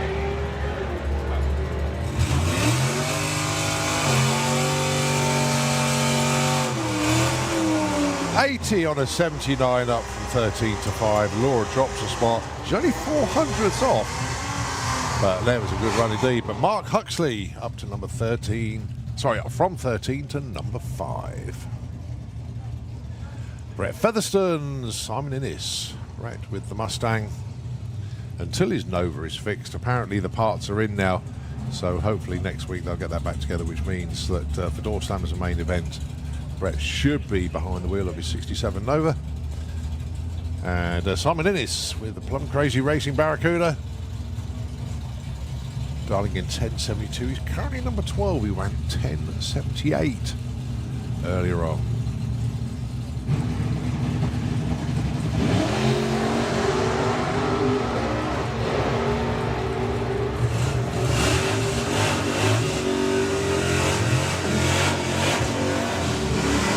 $10.69 breakout for Brett. 10.79 the right side for Simon. Neither of them move away from their current spots in qualifying. Right, Don Scott, he's been shuffled down to the bump spot at the moment, number 32. He dials 9.79. Lee Morris, the green with envy, Jaguar E-Type, should be okay. He's number 10 at the moment. He did qualify at spring speed.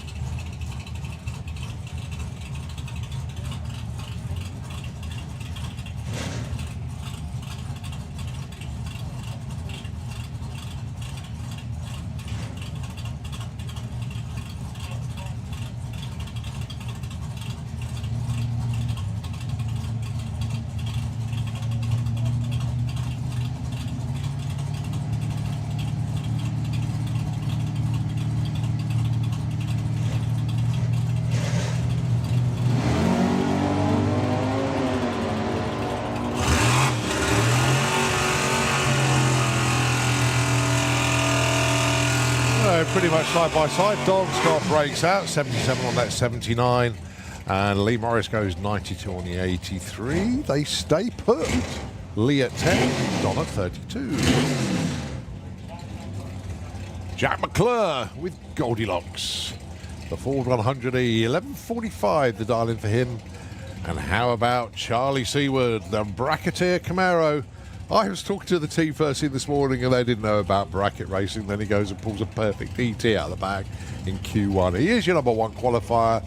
It's going to be tough to take that number one away from him. But what a start to Charlie's weekend.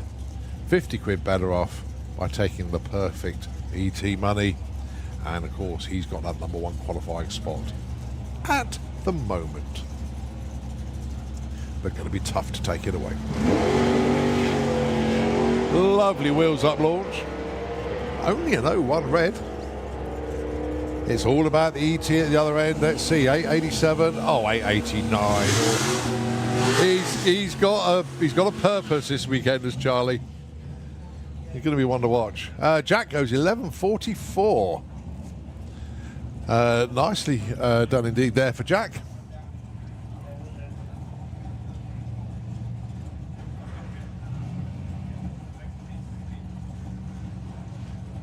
Just seeing where that put him, actually.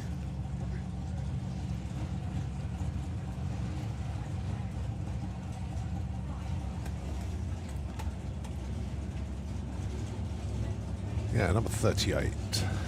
Just broke out. Oh. Mason Griffiths and Dave Rudd. 910 plays 975, so it'll be the Dragster. Oh, should get there first. Goes 9.14, moves up to number 11. Dave Rudd broke out. 400's too quick. So he stays number 20, but Mason up to number 11.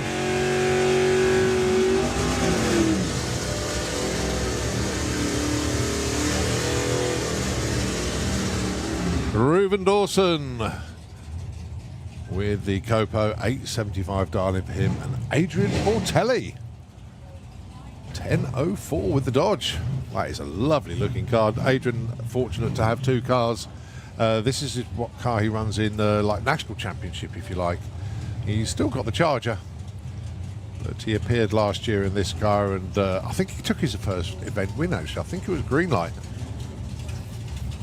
Lovely looking car.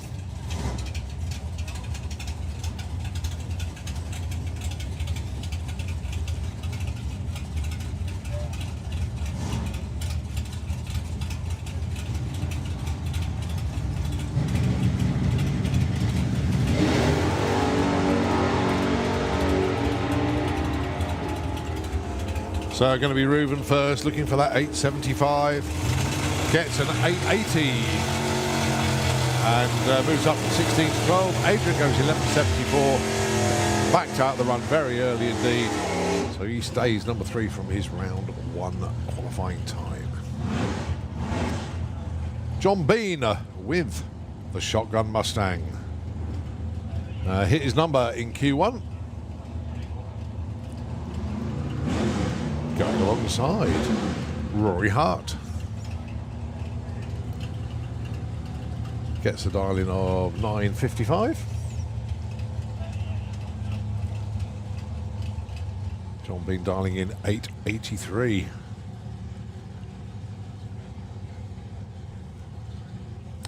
Just to pause at the moment. I think our spotters have seen something. Just having to wander around Kestrel Bear Lane. Just double checking.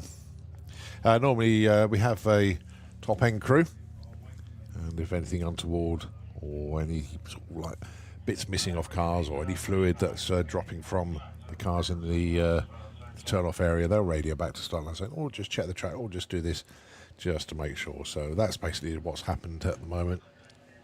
There was nothing visible straight away, but our track crew out there. So when this thing happens and they have to shut the engines off, the drivers are given an option whether they want to run straight away or if they'll push back, and both of these two are being pushed back at the moment. So yeah, the tractor's gone out. It looks like just a little bit of a tidy up in the slick tricks lane at the top end. So just give us a chance to breathe just for a second. So Nitro FM, you can take the airwaves over. We will be back with more qualifying here at the Festival of Power as soon as track goes live once again.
Sheridan's queued are well capable of 200 miles an hour. But not on this one. Rob Carter nearly getting over the centre line. Is Mark Sheridan going to do it again? Ridiculous timing ticket coming up. Yes, there we go. Cheer.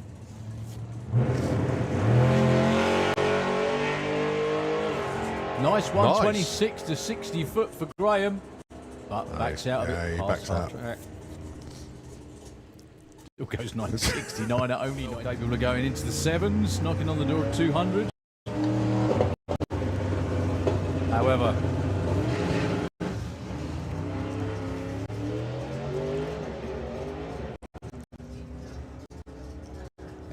everybody seems to be slipping and sliding a little more than usual. 10.12, 124. If you have fun. Oh yeah, that was really good fun. There goes the next 20 years. Now, Rob is under strict instructions from True. We do not break it. That's a good looking run for Michael. 10.72, 129. And Rob goes 14.76 at 9. Again, lots of tyres not getting adhesion. Well, James Murray's going to take the stripe. He is. 9.72, 142. No, Paul's, what he does know.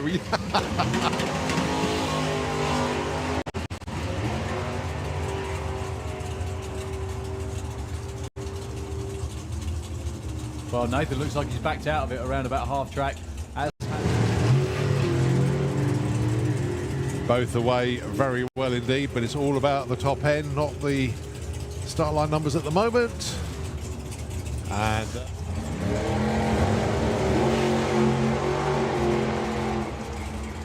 yeah, that car is a 7-second Super Pro car in the petrol lane. Trying to slow it down.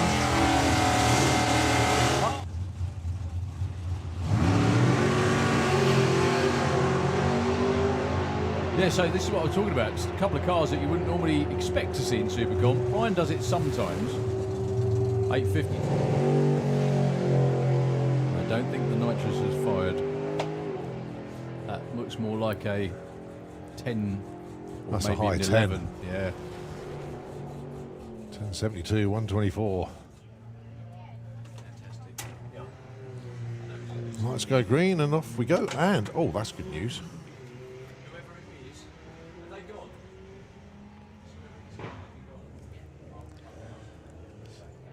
So it's going to be Adam there first. Yeah, the quicker dial-in was Kaz. So Adam goes 15. The amount of cars you can drive in a season again, yeah. maybe. Kirsty with a 0.11 reaction time. I did read that right, didn't I? Did. Yeah. Well done, Kirst. Can you keep it the right side of the number? Nope. 12.06, 130. Well, reaction time is really good. Just come up to the line. Off they go.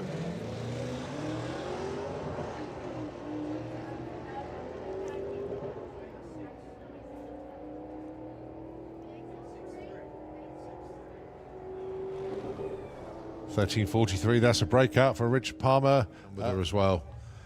And yeah, it's a good way to go racing. Now on a day, Felicity can pretty much beat anybody. Jill's going to get there first, 12:27. Goes 12:56. Now then, Flick looking for a 17:20. 17:51. So Jill goes number 9.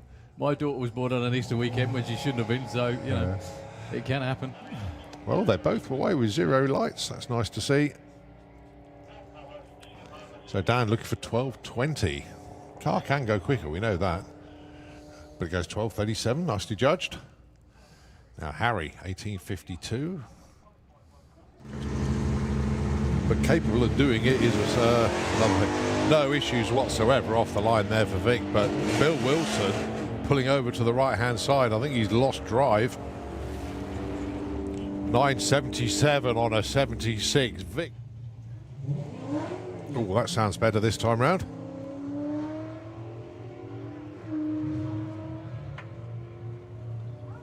That's moving nicely. That could go quicker than 11:99. Oh, 12:82, 122. That was quite entertaining, but here we go.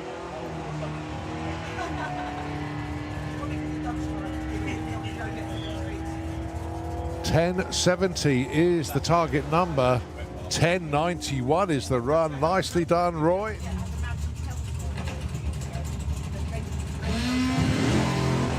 Well, top away. Look at that. Oh, one light. Oh, he's taking a little bit of a scenic route. I think Ian King's got him covered here, actually. Nicely done, Ian. 10.66, 126. Goes in at number 23. Tom.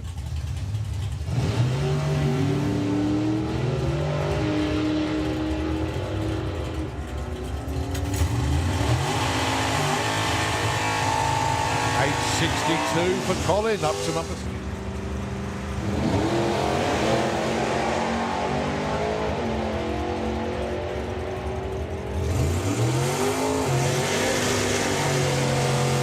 $9.09 with a 2. Laura Bates.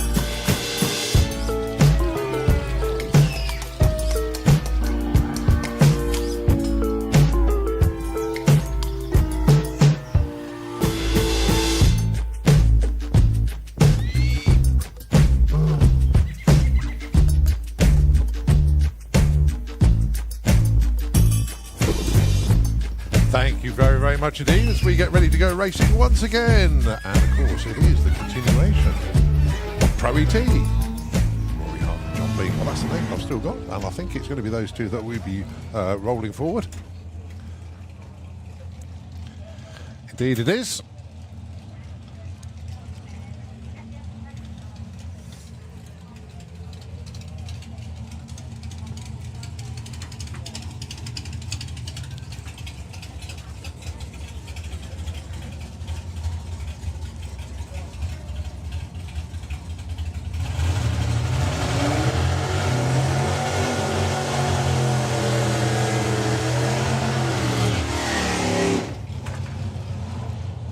So the Darlings then, 8.83 for John Bean and 9.55 for Rory. That didn't change during the break. Was that weather related actually? I don't know what was going on there.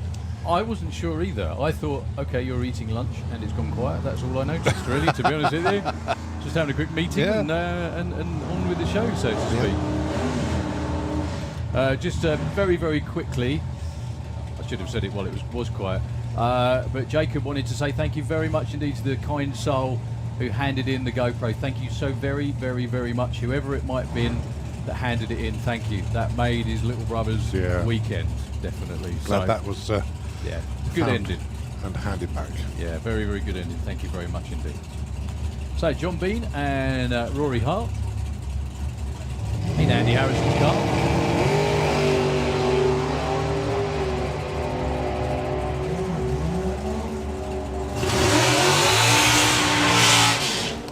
.884 with a 6 for John Bean, but Rory Hart moving up there, 56 with a 3 on a 55.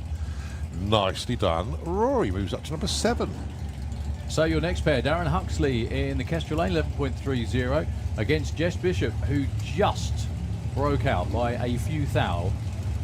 Your current number 1 is Charlie Seawwood, and probably will be. However, bump spot at the moment, Don Scott, Jeff Cowley, Roddy Mercer, some big names down there. Tom Kay, Jess, Stevie Gates not qualified yet. My goodness me. How many cars have we had? Only 40? I say only 40. Oh, there's still loads more that haven't run yet then. There must be. Right, I love the new button, however... It still does the same thing. Ah, sorry, we've had 42. There we go.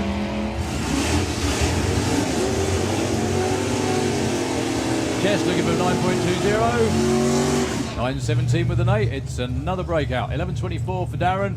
Guess what? Breaks out as well. They've still got a few more chances to get in the show.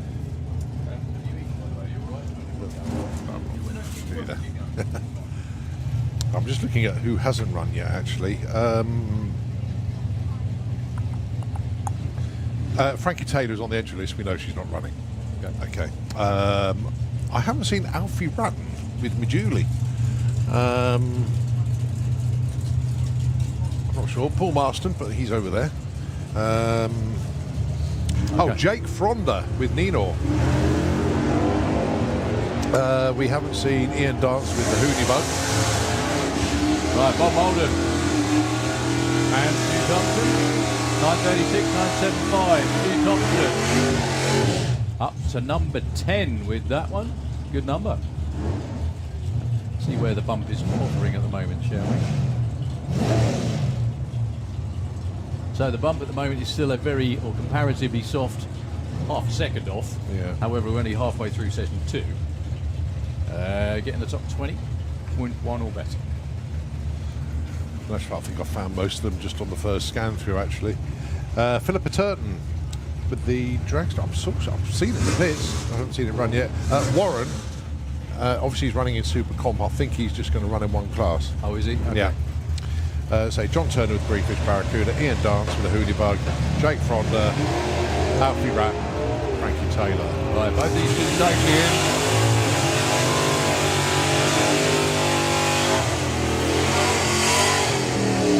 Whoa. Susie McClure, 980 with a 1 on a 980 dial, goes to number 2. Brilliant job from Susie McClure. Wow. In any given meeting, that would be good enough for number 1. Yeah, we're not where there's loads of other people around, Yeah. unfortunately. But yeah, fair to say that Susie will definitely be qualified. Wow. What a run. Right, Marie Mills and Matthew Dowdy. 29th for Marie. Matthew 1 place ahead at the moment. 10.35 and 11.10 the dials.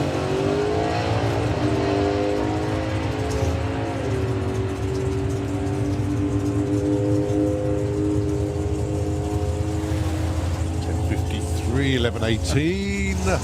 27 for 29, and Matthew moves up 10. Number 18. As we've said many times, right numbers, wrong way round. Yeah. Also, very, very quick shameless plug as well for the Pod Cafe up there in the pits. If you're feeling a bit peckish, there's a whole bunch of specials going on this weekend. One of them today is homemade lasagna, which I understand is quite... Yeah, I know. Yummy, exactly. Well, it would all go quiet up here. We couldn't go and have... Well, we might do one day. You never know.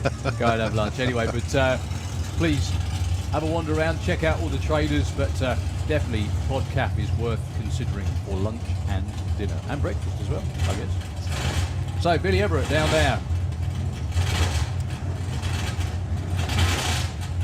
Right, we're going to send Paul away on his own. So, Grumpy's Dodge... dial-in of 894.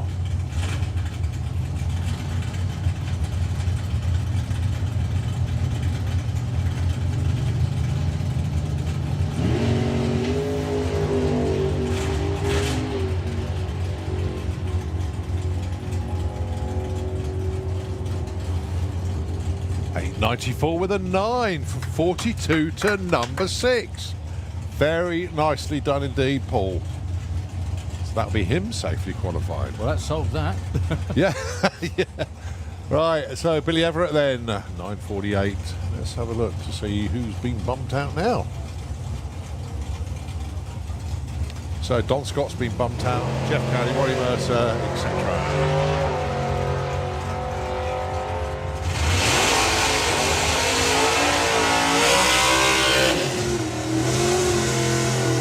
57 for Bill, goes to number 21 from 24. It's going to start punching up soon, isn't it? Yeah. Yeah, love the new button. However, it's just the same button, really, is in disguise, isn't it? Yeah. What we're talking about up here, we have the ability to change the screen we're looking at to see what the qualified order is, and we have a little button that we press to move it. However, it is temperamental in the extreme. And we now know it's not the actual button This is the itself, problem. it's the something inside the Yeah. system. Amy Watkins up against Jason at Picket with Cherry Bomb. Jason not very safe at the moment at number 29. 975 is a great number for Jason. 97 and a 61. Well, Amy moves up from 22 to 15. Jason, but you see the difference now. He's got 400 cubic inches to play with in there. It used to be 309. So new engine and making it go much quicker. And that car is quite lightweight as well, to be fair. Even with Jason in it, I'm sure. Even with Jason in it, yeah. So, one of the shock current non-qualifiers, Ronnie Mercer. The way this works out, we're talking about non-qualified. There are 50 cars entered in this class. However, there are only 32 spots available in eliminations, which starts tomorrow evening. The closest to their darling is number 1, all the way down to number 32. If you're not in the top 32 at the end of qualifying, you're not in. I think Mugridge will be safe though. Yeah, Ronnie's car not really been... That's better.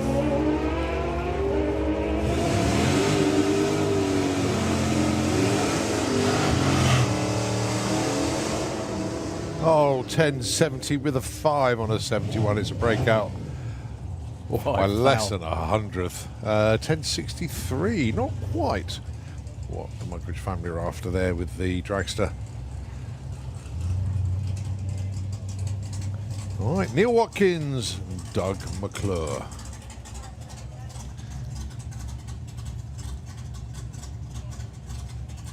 Oh, wow. Just had a photograph come through for Ryan Davison. Ryan, that is a fabulous picture. Congratulations. Who's the daddy? I think is the terminology. Ryan, chuff for you, mate. Fantastic news.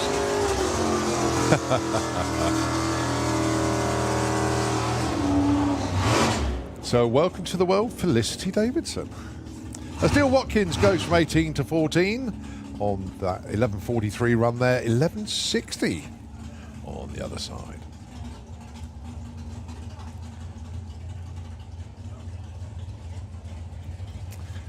In actual fact, I do apologise for it. It's Paul Hudson's engine, not Paul Watson. I've got the Pauls wrong. But yeah, Paul Hudson. I knew who I meant, I just got the name wrong. Stevie Gates with Ziva, the Camaro. Dial of 877. Now Stevie, not qualified at the moment, needs to get one the right side to get into the show.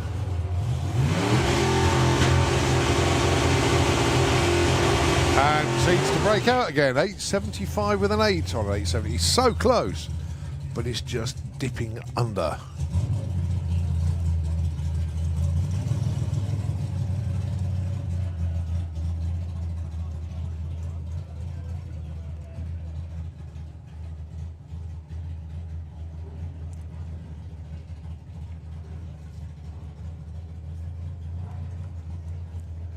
So Gavin Jackson with the Duster.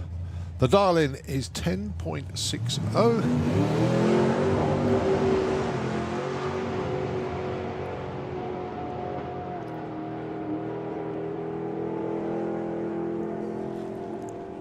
Goes 11.18 at 126.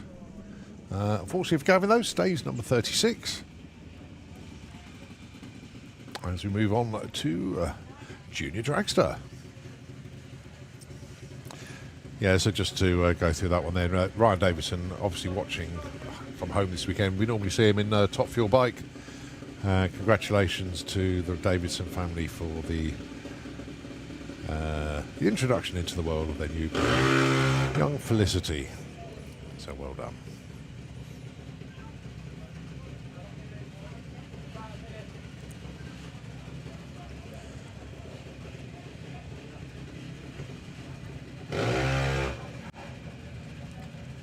So, VP Racing, Junior Dragster. So, the timing system gets a little bit of a reboot. It's the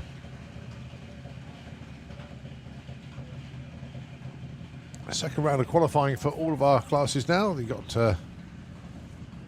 Mr. Richard Wilcox down there with the Firefighter Racing Junior machine.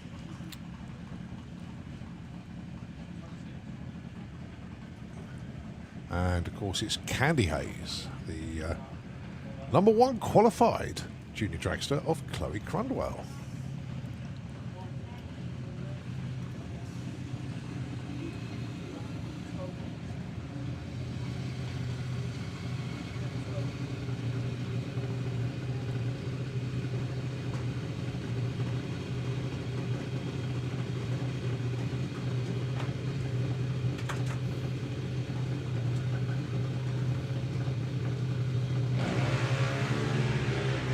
Both of them with 0 lights. One of them's going to be slightly underweight when they get the other end. What did we lose? There it is. Looks like an air filter. Yeah. Chloe stays at number 1. Richard does actually move into the order at number 10 with a 0.9. Okay, your next pair are going to be Chevy Checkit and Tom Peters. Chev with the immaculately turned out Flame Game Dragster. I was going to say, could be nominated for best appearing any weekend until her sister's car turned up as well. Taking on Tom Peters. Tom, currently number 4. Qualifying in Junior Dragster is based on reaction times, which is the number that comes up at the top of the scoreboard when they leave the line. Oh, someone's conked out just before the turn. They just have to make sure that the track is clear, even though they're way, way up there at the top end.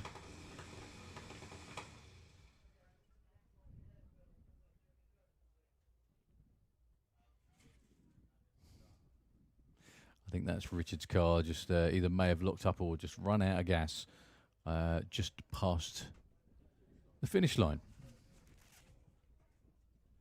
So yeah, Junior Dragster always qualified based on reaction time. It hones the driver's skills, whether they be male or female. Makes no difference at all. Drag racing is the original gender neutral, if you will, motorsport. I think out of, I can't remember what the figure was, but I think out of something like 300 entries or thereabouts this weekend, I think either 40 or 50 were girls, ladies, women, whichever you prefer. And an awful lot of those are at the top of their game and the top of their class, as evidenced by your current number 1 qualifier in Junior Dragster. We don't need diversity programs. We've had them unintentionally for years. And a lot of the time, those of the female persuasion are, they tend to have better reaction times, can do anyway. Make very, very good race car drivers indeed.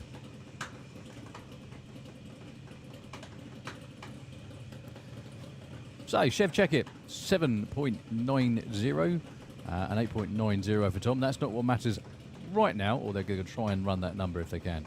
More about reaction time. Good looking one for Chev, and it's the new, oh, not quite, number 2 qualifier, beg your pardon, 003. However, that's ladies at 1 and 2. Number 2 qualifier, Michael. Well done. Tom Peters get bumped back to number 5. That was no 85. He wasn't exactly slow. But the young lady in the other lane just did it that well. Well done.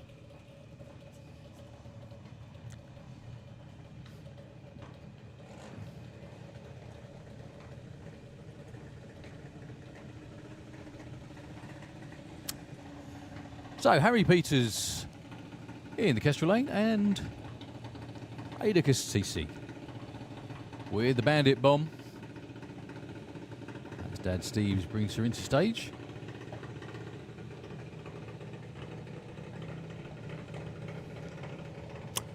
Currently number 23 and 24. They can do better than that, both of them.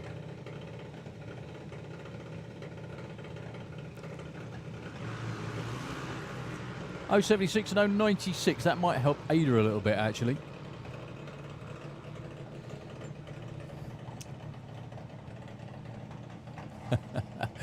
Takes her up to number 9 with that run. An improvement in the other lane as well. So, Lola Bell Kent with the West End Motorsport. Little junior dragster down there. Dad not in action in the funny car this weekend. I did have a chat with Kev a few days ago, actually. And he said that, yeah, he's disappointed not to be here. However, obviously here supporting the kids. And actively trying to secure funding to run the events for the rest of the season with the Fuel Funny car. Taking on Teddy Howe. My goodness me, Lola Bell Kent with a 0005.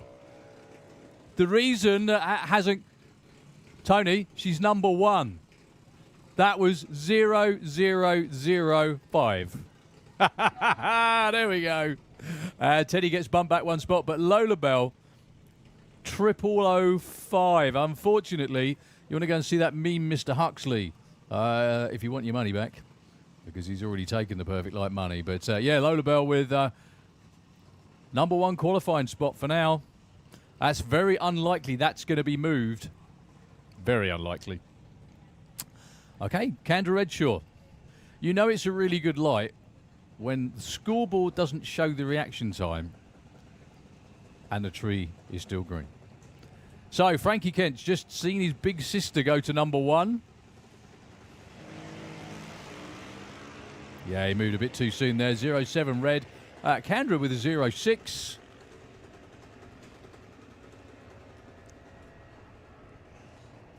Will be actually up to number 10 with that one. Frankie moves up 1 spot, believe it or not, actually. 24 to 23, because he didn't red light as badly as he did earlier today. Never mind anyway. But Lola is number 1 for now.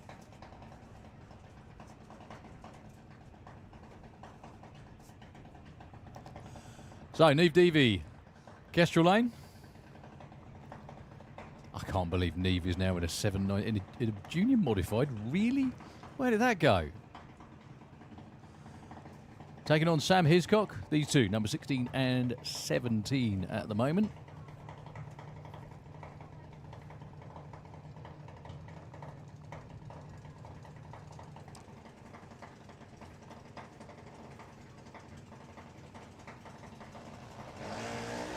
Both go red. One was a bigger red than the other. Neve was 007 red. That was oh so close. Sam with a .12. Very, very close to being another perfect light that time round for Neve. Okay, Molly Openshaw and Letty Checkett. Letty's actually number 19 at the moment. I think by virtue of not going red in round number 1. Molly is number 24. Letty is one of the newest members of Junior Dragster Racing Fraternity with the Checkett family. That's Mum, Emma bringing into stage. Dad, just saying, hang on a second, right behind. That's Mick. They do have a number of race cars, actually. Mick's got his own nostalgia blown front engine dragster. The kids have got a race car each. Come on, Emma, where's yours? Actually, I think she's got a motorbike or two, so that probably counts as well.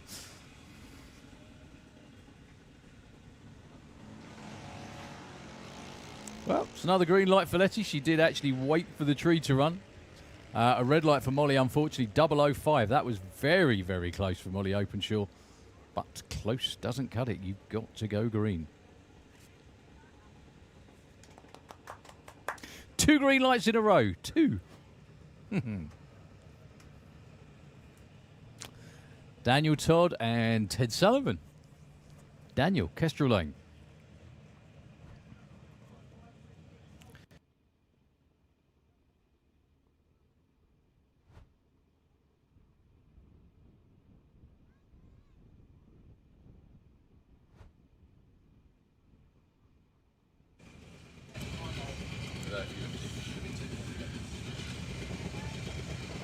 So, yeah, Daniel Todd and Ted Sullivan.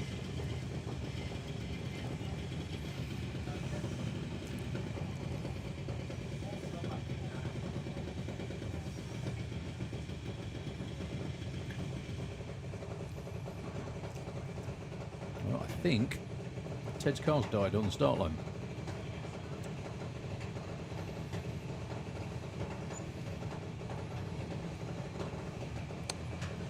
Well, Danny goes into stage. Giving it a big wriggle to get it into stage as well. And a 004 light as well. Oh, number 4 is That all number the way there. 004 and number 4 on the qualified order. Good effort, Daniel. Number 4 qualifier at the moment, Mark. Not bad at all. Chiff off the old block, eh?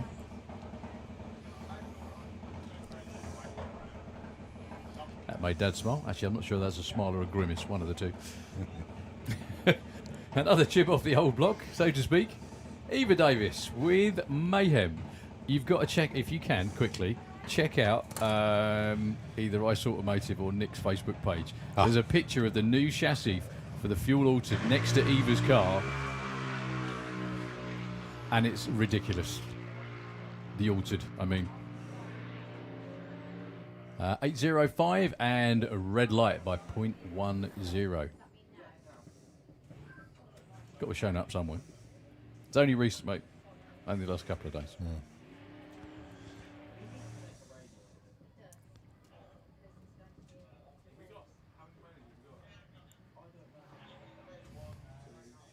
Oh, whoa. You seen it? You found it? Yeah. There you go. How bizarre is that? So Colin is going to describe what he's seeing now and just how ridiculous it is.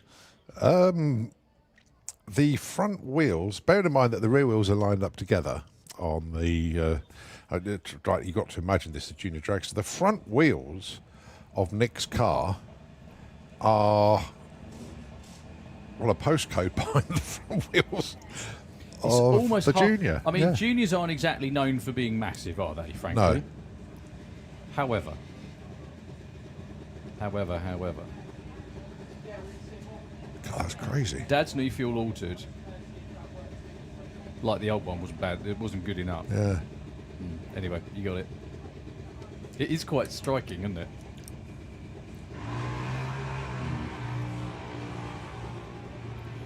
Mental, isn't it? 0-2 for Ted Sullivan. That'll help. From 9 to 7.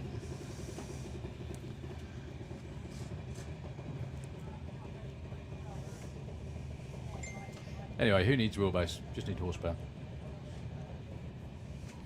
Right, Amelia Innes with the Plum Crazy Racing Junior Dragster.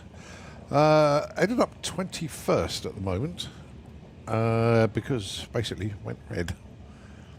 So won the right side this time round, would do rather well.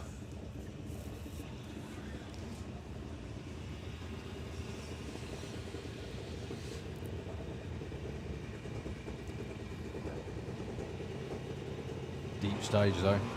Oh, that'll do. 0-2 flat. That will go... oh, it's a tie for number 7. Oh, it is number 7. You've got 7 and 8 on exactly the same, so it would be down to another digit that we can't see. But nicely done, Amelia.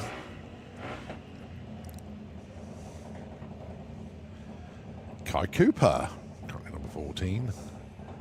Jake Cooper, don't forget, coming into this session was number 1, but that's disappeared. Yeah, long since. And of course it's the Cromwell. This is Emmy with the Violet Haze, with obviously Chloe running Candy Haze. Kai, you could see, you heard before the green came on, and the car did rack very well, so Kai went red. But Emmy goes 09 the right side and moves up from 23 to 15. Good job, Emmy.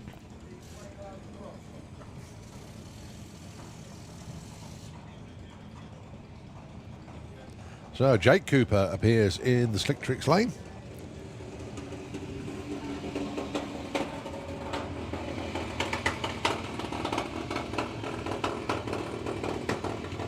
Going alongside Ethan Cannon. Jake Cooper was number 1. He's dropped back to number 5.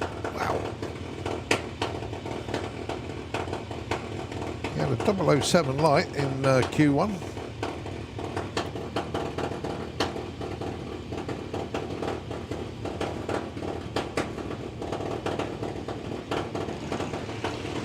Goes 03 red this time round. 0.11 for Ethan. I think that might move him up 1, maybe 2 spots. Moves him up 1 spot to number 19.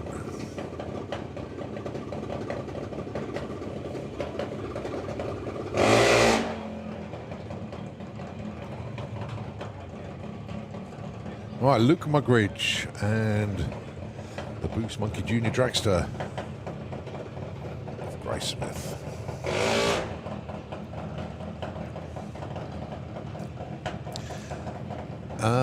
If I'm right, I think it's the last season for both of these two, actually. Okay. I know Luke could defend the title this year, but I don't know what happens. Or has he got another year after that? I can't remember. What you should do with junior dragsters is just take the bodies off, and how far the foot pedals are, Yeah. put down towards the front wheels will tell you whether they're about to retire or not. Luke is going to move up. Grace won't. Yeah, up to number 10. Luke moves from 23. Grace stays number 6. Okay, that's the end of that session. And well done to Lola Bell Kent with the perfect line. 0005. Take the number 1 spot. As the Gluebird goes out to put some extra sticky stuff down there as we get ready for Q2 for Super Pro ET. Yeah, so a little bit of track prep gives Darryl and I a chance to rest the vocal cords just for a moment. So we will give the airways over to Nitro FM 96.2. But of course, when we come back, it will be the continuation of qualifying here at the Festival of Power.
Maybe not.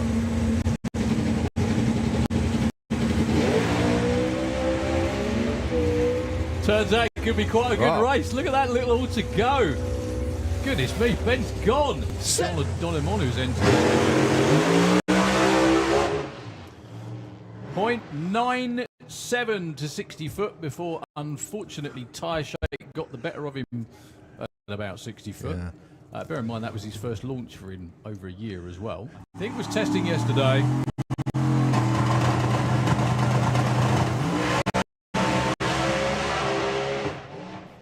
Awful lot of wheel spin that sounded like. 0.99 to 60 foot, it still hooked and went. 0.9 anything.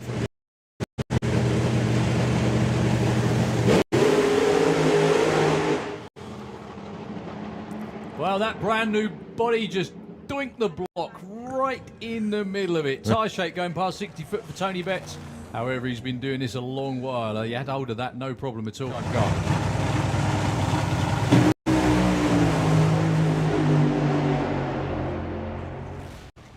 4:27 at 2.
Here we go then. Thank you ever so much indeed to Nitro FM for filling in that little gap that was created by our track prep team, but that was needed, as we like the extra sticky stuff going down there.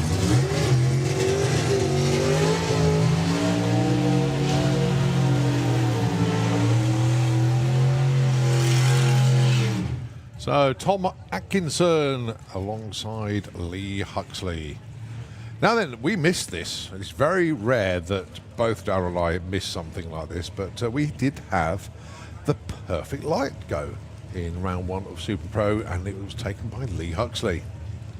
So once again, Lee is using Santa Pod facilities as his own personal cash point, and £75 was collected, courtesy of Eurodragster.com, and of course Kath and Tig. Kath and Tig, thank you ever so much indeed for the continued support of the perfect light money. Gets a sticker as well, which I would imagine is on the car already.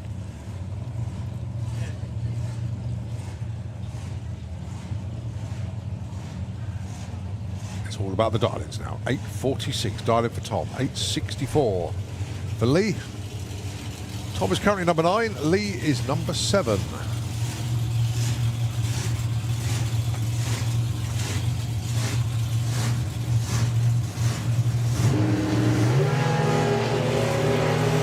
Well, they both got 0 lights, but not perfect this time. Tom's going to get there first. Not by much.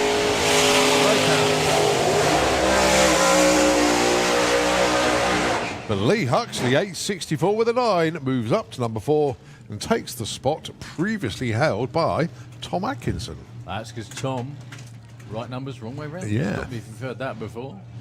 43 with a 6 as opposed to 46 with a 3. Anyway. If it was easy, everyone would do it. Indeed. And it is terribly difficult. Al Schofield and Callum Swincher. I do wonder, actually, has Al sold the altered? Because I think the engine came out of it, yes, it went to... Okay, good.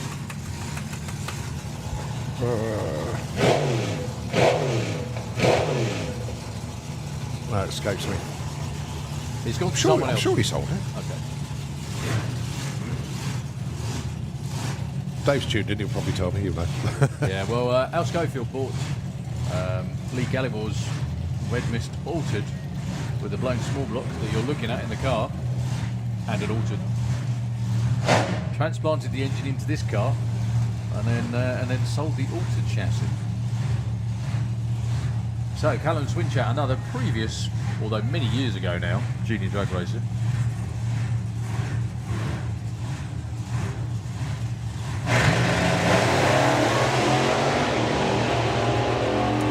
Doesn't matter about the red light for Al Schofield. The 806, I presume there's like a bit more than that.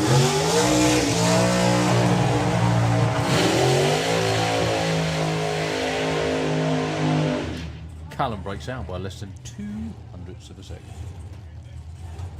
So your next pair, the way it was and the way it is now, so to speak, kind of. In the Slick Tricks lane, the Slingshot Dragster. Why do we call them catapult dragsters in the UK? Because it's an Americanism. They call them slingshots over there. They do. And it's just it stuck, didn't it? I understand why, but when I was a kid, I never understood what the hell a slingshot was. Anyway, whatever.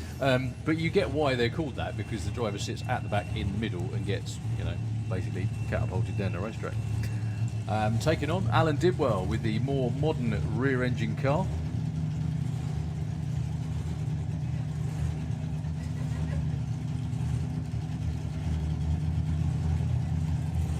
Yeah, fair to say that Rob and Pete Brown absolutely delighted that after 3 months waiting for customs and goodness knows what, their race boots and race suit finally were in their possession this weekend. What I'd love to know is things like that come through customs. They must have one hell of a storage facility, because the amount of stuff that gets stuck for months on end. Exactly. I'm not being deadly serious. It's like, where the hell do they put it all? Yeah.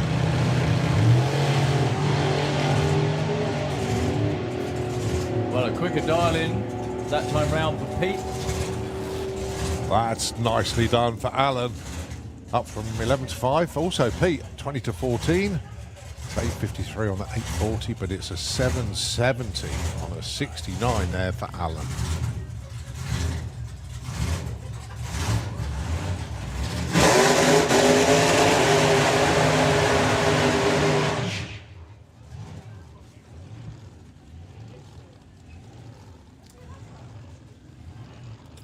So that's the big green altered.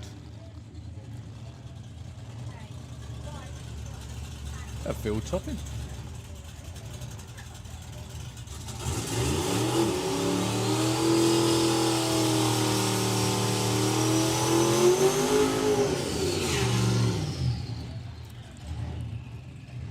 And for company, got Scott Collin with the Adrenaline Rush 100E.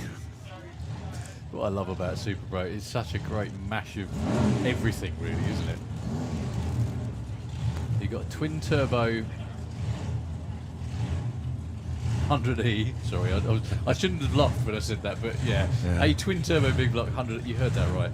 And a supercharged, blown, and injected big block altered.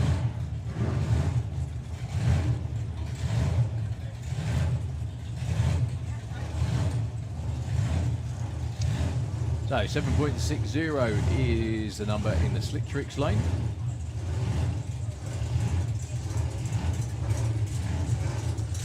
Well caught, Mr. Turner.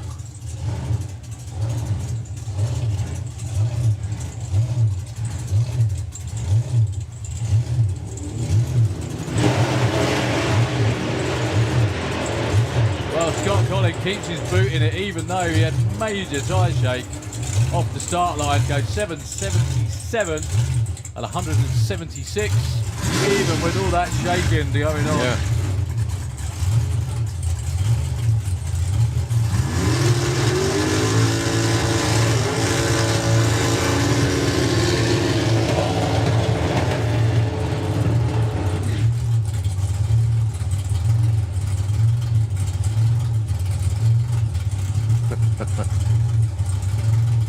Well, pair of yellow cars matching up this time.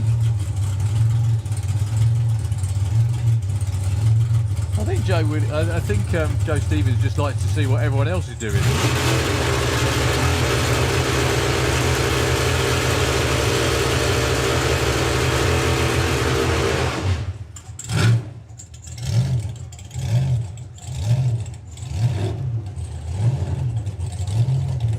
Sorry, Dave Russell, not Joe Stevens. Full.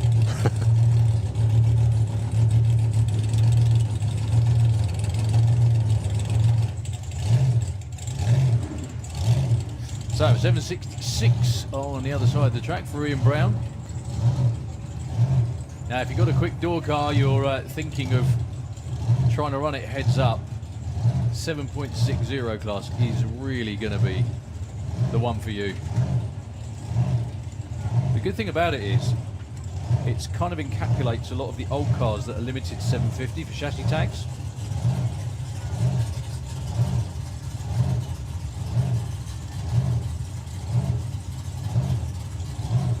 Obviously legal to run in Super Pro as well.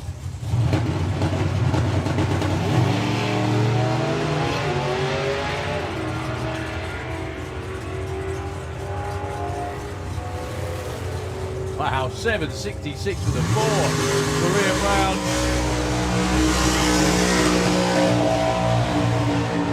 Not only that, the 009 light to go with it as well.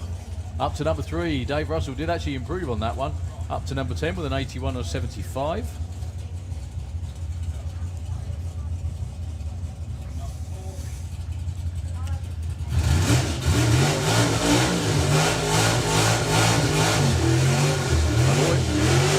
A little voice in my head just said that was an 013 package, which everyone out there in racing land I'm sure will know what that means. But basically, when you add reaction time to difference on your dial-in, that's pretty damn good. It's the short version.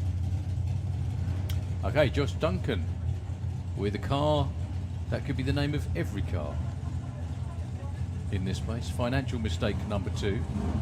Some are on financial mistake number 10. Against Mark Bailey. However, it is a lot of fun. That's always the most important thing.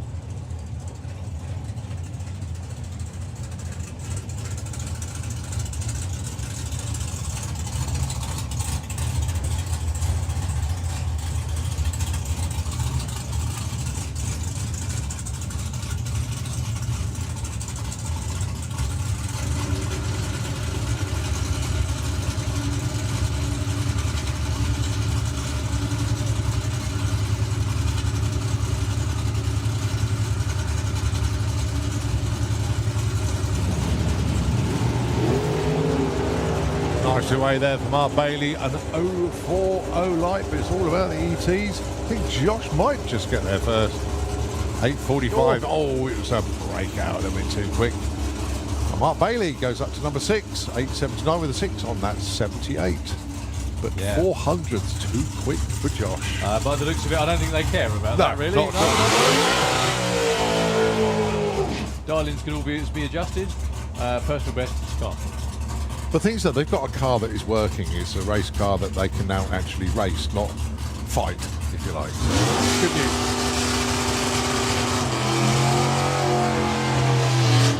You had one of those when you bought it, didn't you? Yeah. Sorry. That was very mean. That's right. I'm joking. I can't wait to bring I was going to say, how is is Bruce these days? It's really good. Yeah, really good. Okay. Yeah, just it's up at the workshops at the moment, actually. Just having a few things done to prepare it for this year and obviously street weekend. So, yeah, be good. No major issues? No. Sure. Good. I think the major issue is the driver, but there we go. We'll see. You can easily swap that. Yeah. No, we swapped the transmission out, so Oh, yeah, that was... that was a problem we had last year. So I made a decision, and Laurie Bamford's done me a nice box. So happy days. Good stuff. Okay, your number 8 qualifier and your number 1 qualifier at the moment, Ashley Bell.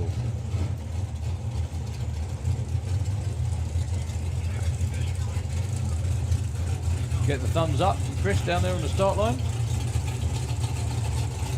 With the door car, 8.80. Nearly a second and a half quicker, dialing wise at least. Scott Howler.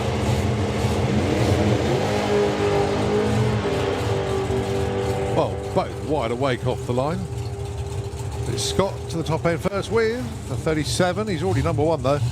Ashley Bell goes 8.86 on the 880, stays number 8.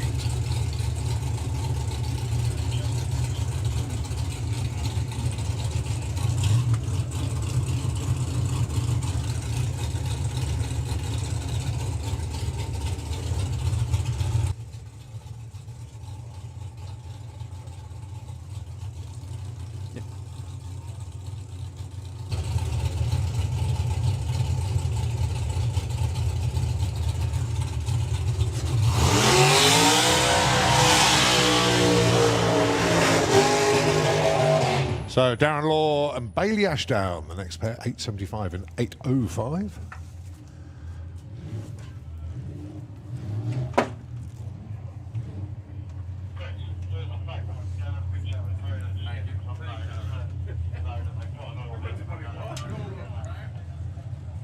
So Darren currently number 15 qualify. He ran 8.80 earlier on. So just a tweak of the dial into 8.75. See what he can run this time. Bailey Ashdown went 8.10 on an 8.05 dial. She's left the dial the same.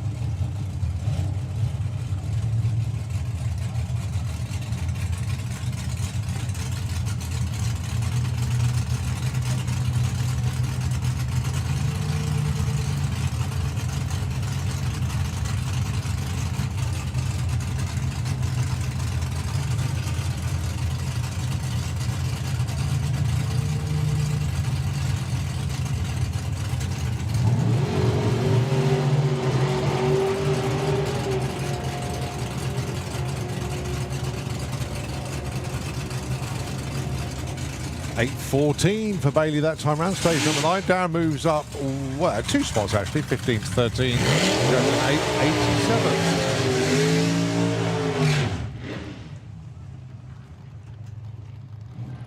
8.87. So they're still coming through. This is Leah Kellett with Dolly Daydream, the Dragster. Double classing this weekend, you'll find her in Super Comp, which is an 8.9 index class, so the throttle stop will be used there, but no such issues here. Don't have to slow it down at all. So the dialing changes to 7.33. Going alongside Mark Creswell with the ball breaker slingshot, 8.32. Here's the dial in for the little small block powered methanol fueled slingshot dragster.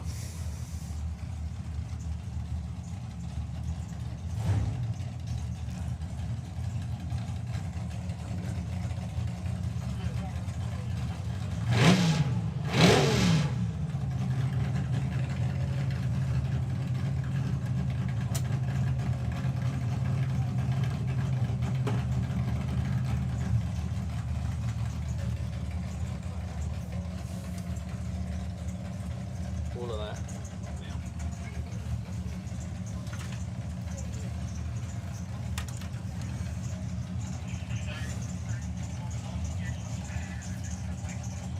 So Mark currently number 19, Leah number 12, 832 space 733.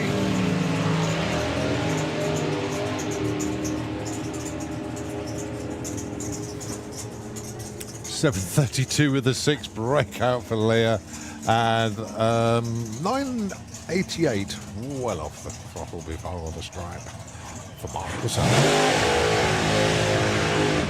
Now we're talking about the Giles and Hartley dragster earlier on, and Tony Morris, our good friend in Florida, has got in touch. Giles and Hartley dragster was competing at Santa Pod in 1986. Wow, okay. He believed it was built in 84/85. And Tony Morris remembers running against the Giles and Hartley dragster in 1986. Goodness So there we go. Well, I know that the original Wilkinson and Francham car was a different one to this one. Yeah. It was a different one to this one. This was a brand new car that they bought from the US. So, yeah, it's definitely one of the oldest, if not the oldest, active Super Pro car. I'm not going to say on the planet, but definitely on this side of the pond anyway. And it still does look as immaculate as ever. Quick news on the run order. After this pair, we have jet cars and we got big stuff coming your way once again. The run order obviously does change. It does ebb and flow due to, well, everything that happens basically. But yeah, we're about to get going with, we've got the Firestorm car of Roger Goring pulling round behind the tower. Behind them, we have our second session for everything else, including Pro Modified. I think Top Fuel are in this one as well. We got Nitro Funny Car again. I can also see Comp Eliminator, probably going to be the next class after the Firestorm Jet. Is that the plan? Yep. Yeah.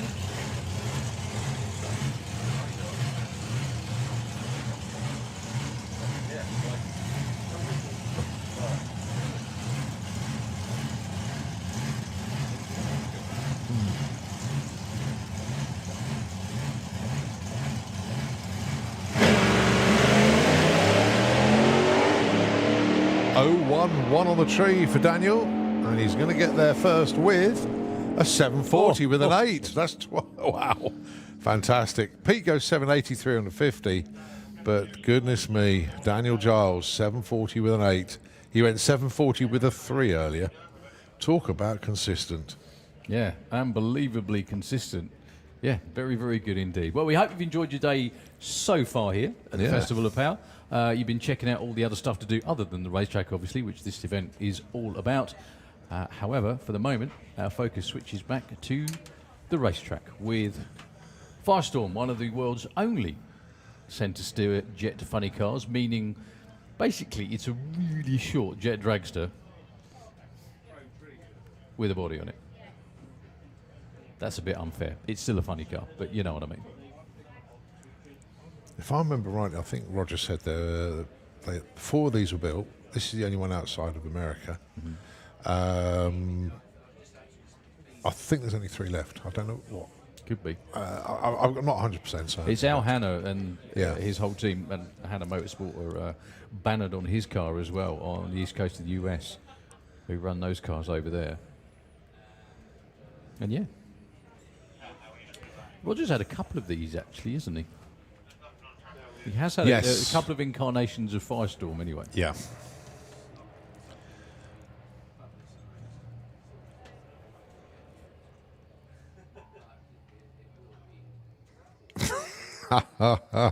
Oh dear. Go on. Right, okay. We haven't seen the pork and beans dragster, but I now know why it's called that. Oh, good. Okay, so this is Martin Britton. He goes, hello, buddy. Name reasons for Ash and AC Bell's cars. Limpy Slug. Ash walks with a limp and the car is slower than it should be. So, limpy slug. Right? Yeah. This sounds like a certain Kiwi radio This show is where they brilliant. read out nicknames. Martin, doesn't thank you for this one. Pork and beans. It's a pig to start and owned by an old fart. Oh, that's lovely. Thank you, Martin, for the explanation. Now we know. do you know I don't what know, sometimes I wish you didn't know, but it? Well, it's our own fault for asking. it was. The funny thing is that we're starting to sound like that radio show, the rock radio show in New Zealand. You know, the two guys that read out all the hilarious nicknames. There we go. Why not? Oh, thank you, Martin. Forever. Okay, back to reality. It is the Firestorm jet car. Roger, Helen and the team.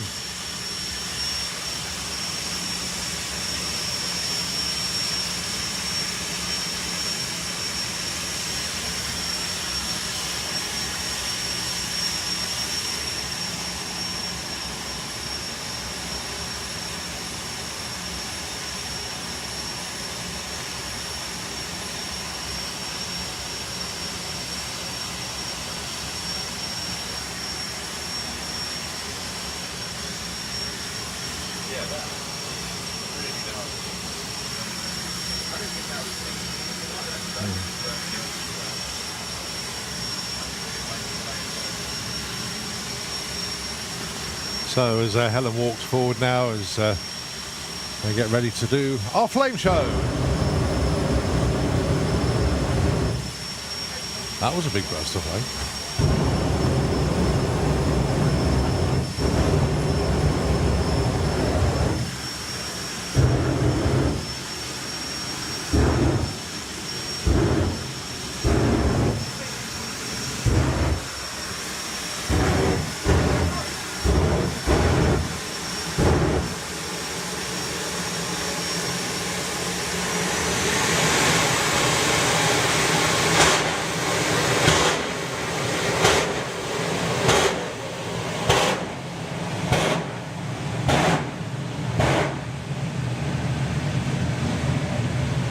So the pre-run routine completed there for Rog, with Firestorm. Helen steps to the side, and as Rog gets ready to do a low 6, possibly even a high 5-second run here.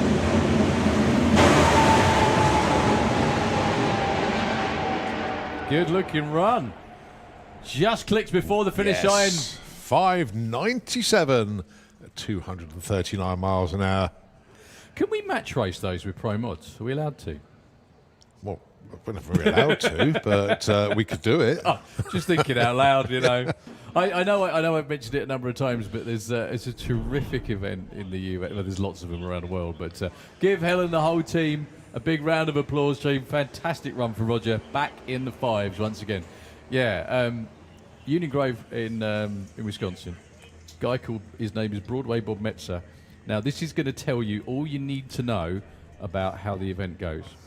To kick the event off, he sits on the nose of a jet dragster while it's running and flaming and smoking, having a beer, and salutes the crowd. That's how the event starts. That's and brilliant. That's not a joke, Yeah. right?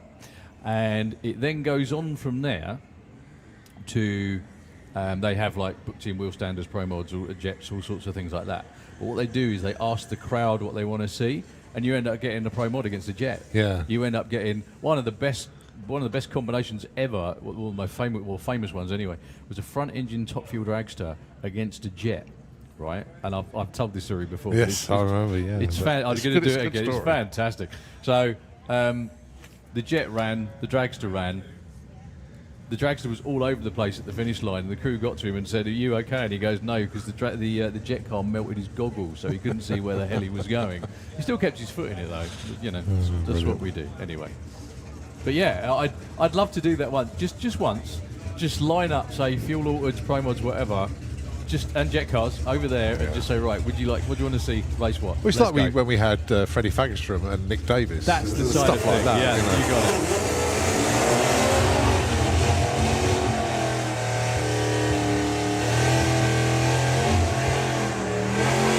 So the eligible cars are Nostalgia Nitro Funny Cars, Fuel Altereds, Pro mods. Jet Cars, and Pro Mods. Yeah.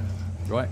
Now that's it. Because they're all very similar performance-wise. They all Yeah. run about high fives. Well, yeah, it's like Green Light Nationals. Andy Robinson was racing That's Harry right, yeah, Gibson, there you things go. like that. They loved it.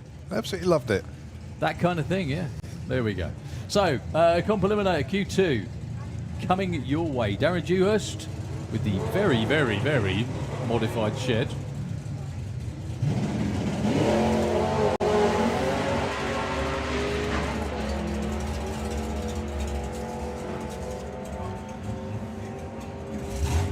Well, 11.68 for Gary. Can he run? 11.05. That's a lot more like it. 10.99 for Darren Dewhurst. 125. Gary stays 4th. Darren stays number 10. Just need to remind, we have a pretty good sponsorship prize purse for Comp Eliminator. You got Williams Brothers Speed Shop that are putting 150 quid for the winner, and number one qualifier will get £50 extra. EDA, which is Engine Data Analysis, £80 for the winner and £40 for the runner-up. BSI Transport, £150 for the winner and £50 for runner-up. The Marshall Body Repair and Restoration, £50 for the winner, runner-up 25 quid. And Pro Race Engineering, 50 quid for the winner. And runner-up also gets 50. So yeah, really good pool of prize money. I'm a Jamshed, Lloyd Perkins. So Ahmed's index 9.16. Earlier on today he went 9.13. He's not trying to run his dial in, he's trying to go as quick as he can. With the added wrinkle of not busting his chassis tag. Lot better off the line for Lloyd that time round. He's going down the guardrail, but that's no problem at all. 7.73 at 163. That's a lot more like it. Ahmed, though, moves up to number 6, 8.80.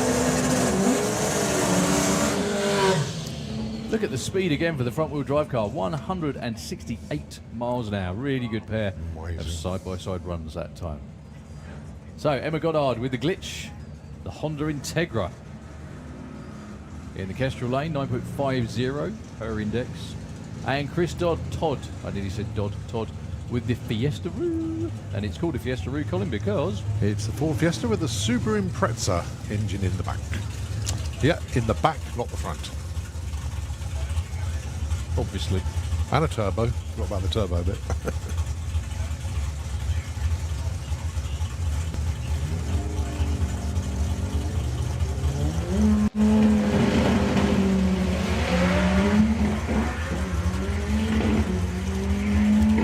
Well, Emma Goddard is long gone once again. That's another great looking run. It's a 9:32. 157 miles an hour, improves again.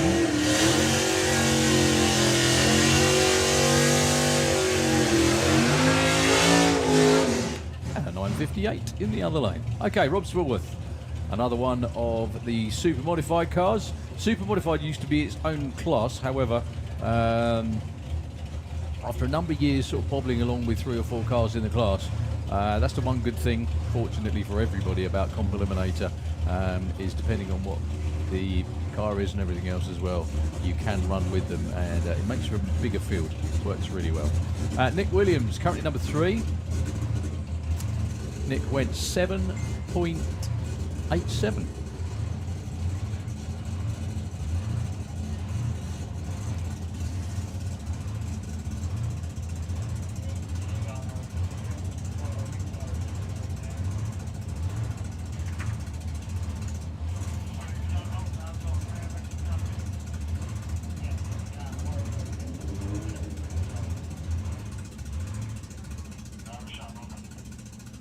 Okay, issue at the top end.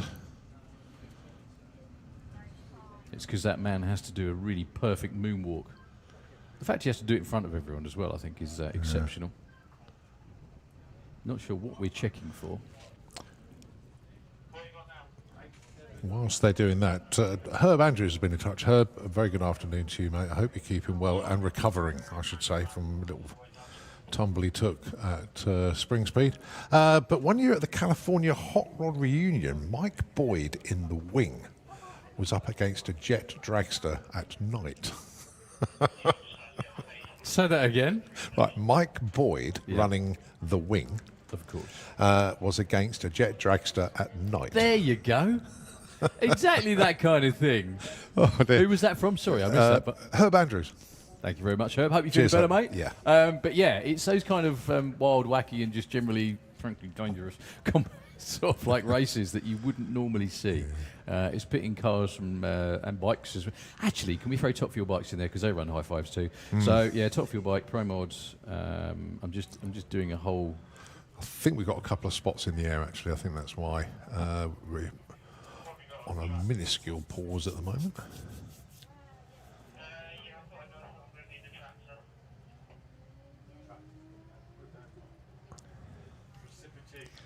I've got a shout out for if anybody's got a rev counter. It's one that takes a feed off the coil pack rather than off the ECU. So you lot will obviously know what that means. Because we don't. Yeah, well, I would have said it's not obviously not a standard rev counter in a Rover Metro, but yeah, that's what he's after. So Alex Pryor in Sportsman ET is after a rev counter that takes the feed off the coil pack rather than off the ECU.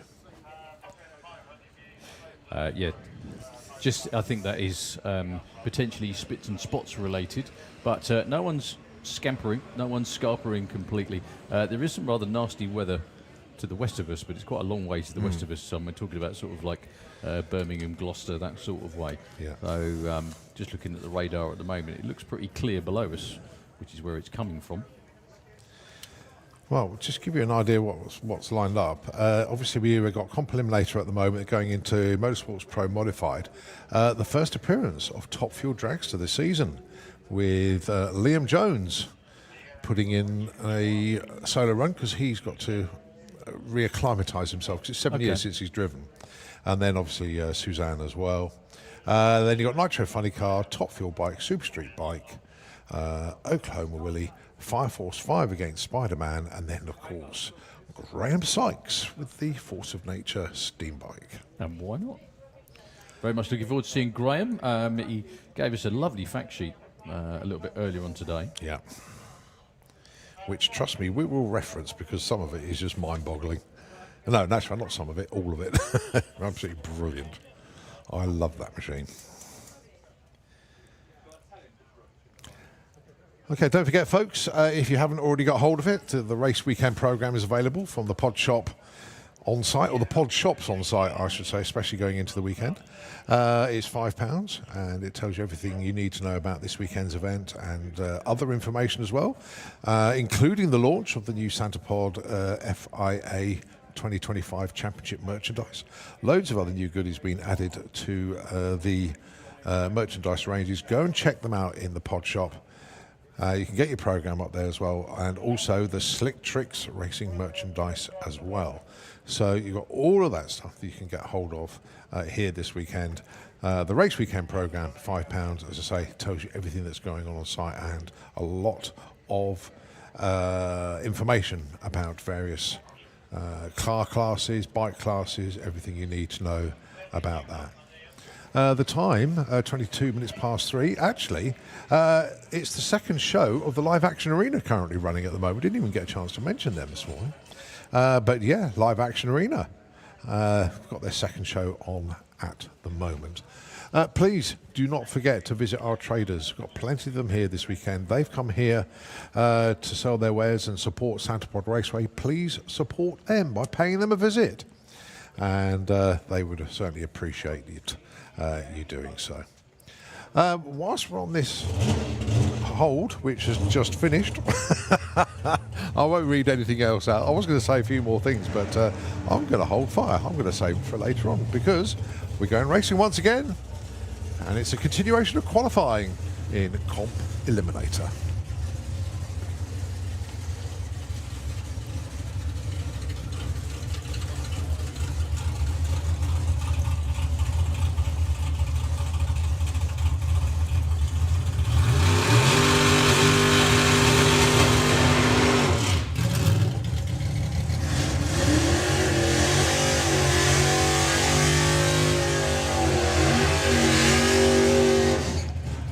it's Rob Smallworth then with the Dirty Dog, the 55 Chevy, and Nick Williams with the Copa Camaro. Their indexes, they can go under it obviously. $7.99 for Rob, and Nick is $8.59.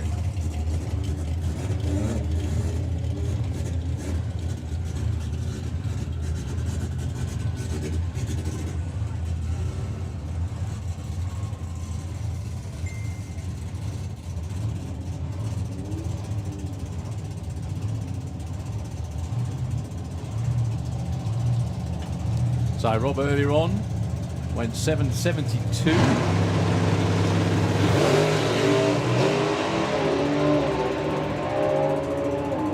Rob with a bit of tyre shake off the start line, pedalled it very well.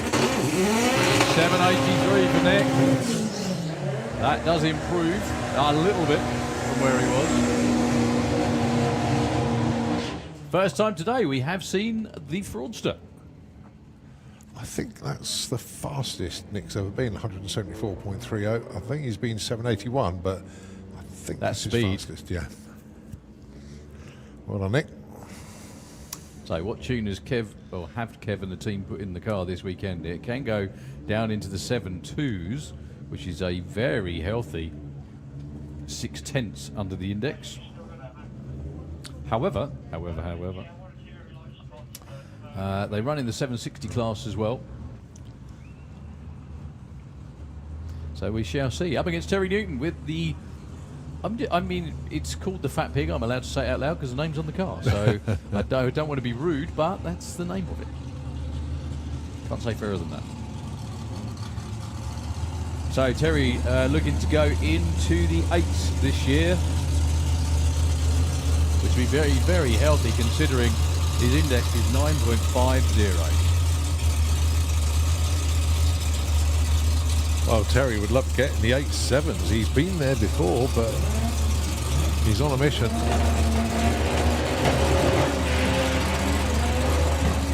Great looking launch for Kev Jenkins. Whoa, keep it off the centre line, Kev. I think he's backed out of it. Yeah. He has. 8.72! Whoa! 168!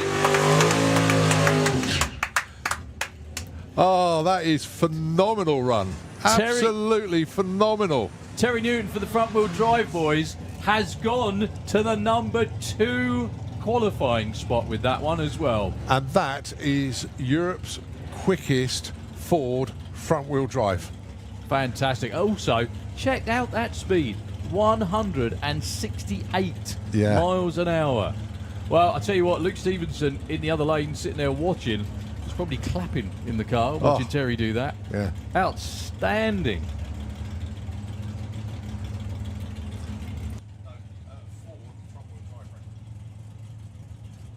He was already close to it, but that kind of did it, really.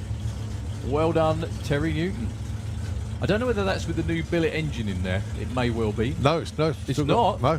You're joking. No. Oh, don't bother with the billet one, Terry. What do you need that for? Deary me. So, Luke Stevenson with the Don in the Kestrel lane. Winner in VW Pro. Back at Quickly against Dave Swift. Well, Dave Swift got off the line, but not much further, unfortunately. Luke's looking out the window going, you should be ahead of me. 11.83 for Luke, stage 15.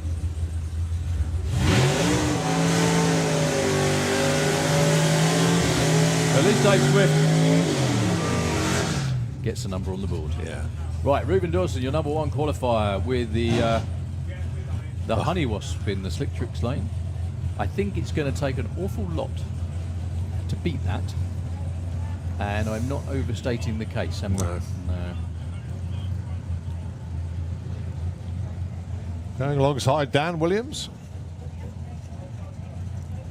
10.95 dial-in for the Chevelle.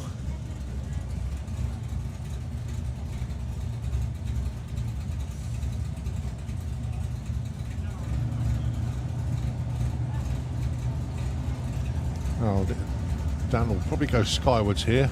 Reuben will just disappear.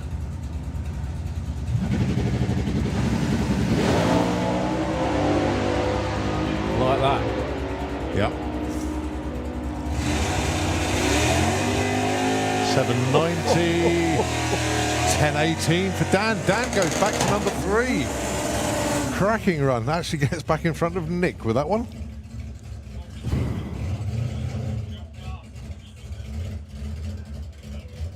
Goodness me. I bet Roy Van Dawson's having the time of his life at the moment. So, Amir Akram Ashad.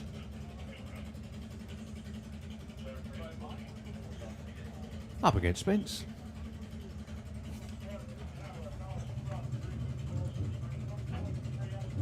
All right, doesn't look like Ben Mace has made it. I'm not surprised. But that would have been good if he could have made it back down again. It's a cracking run there. So 916 plays 1168.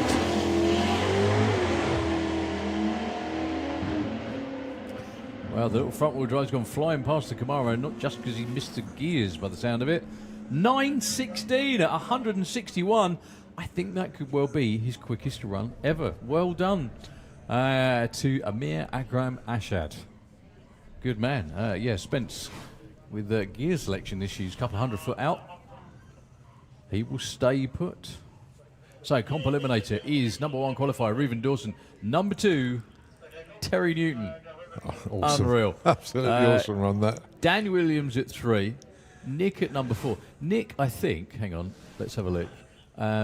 Nick is 3/4 of a second under his index, and he's only number 4. Yeah. That's how rough it is. All the way down to number 17. So if we run a qualified field, at the moment, Dave Swift isn't in, as it stands at the moment. Okay. Very interesting. Motorsport UK Pro Modified coming round next. And as Pro Modified come around the corner, Jim Chandler got in touch to say, please could I do a shout out to my cousin Luca Chandler from the Stranger Things Pro Mod team. Now, we don't know if they are in the lanes. We can't see around the corner yet at the moment. But He's there. Yep, he's there. There he is, yeah. So, Jim, consider that shout out done. But we'll do it again when the car comes round. Well, one of these cars we haven't seen this weekend yet, Michelle Terren with the Pro Duct Racing Camaro. And Kev Slyfield we have with the Blown Bird.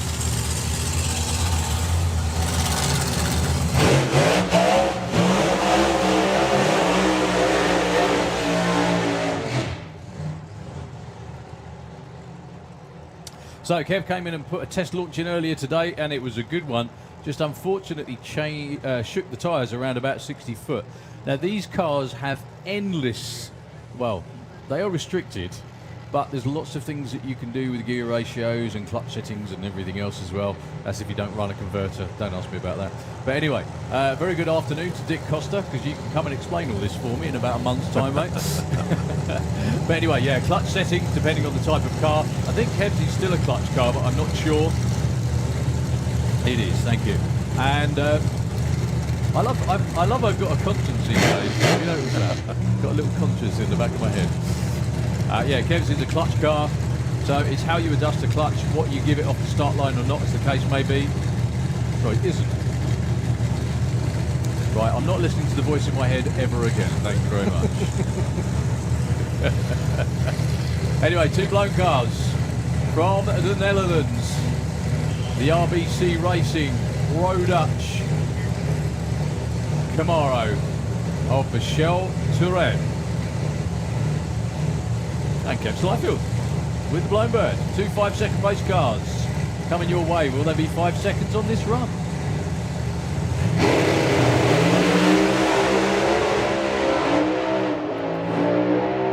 The answer is nearly. Kev off and on it like a fiddler's elbow. 654 at 222, swaying from side to side. I think something actually shook off of Kev's car.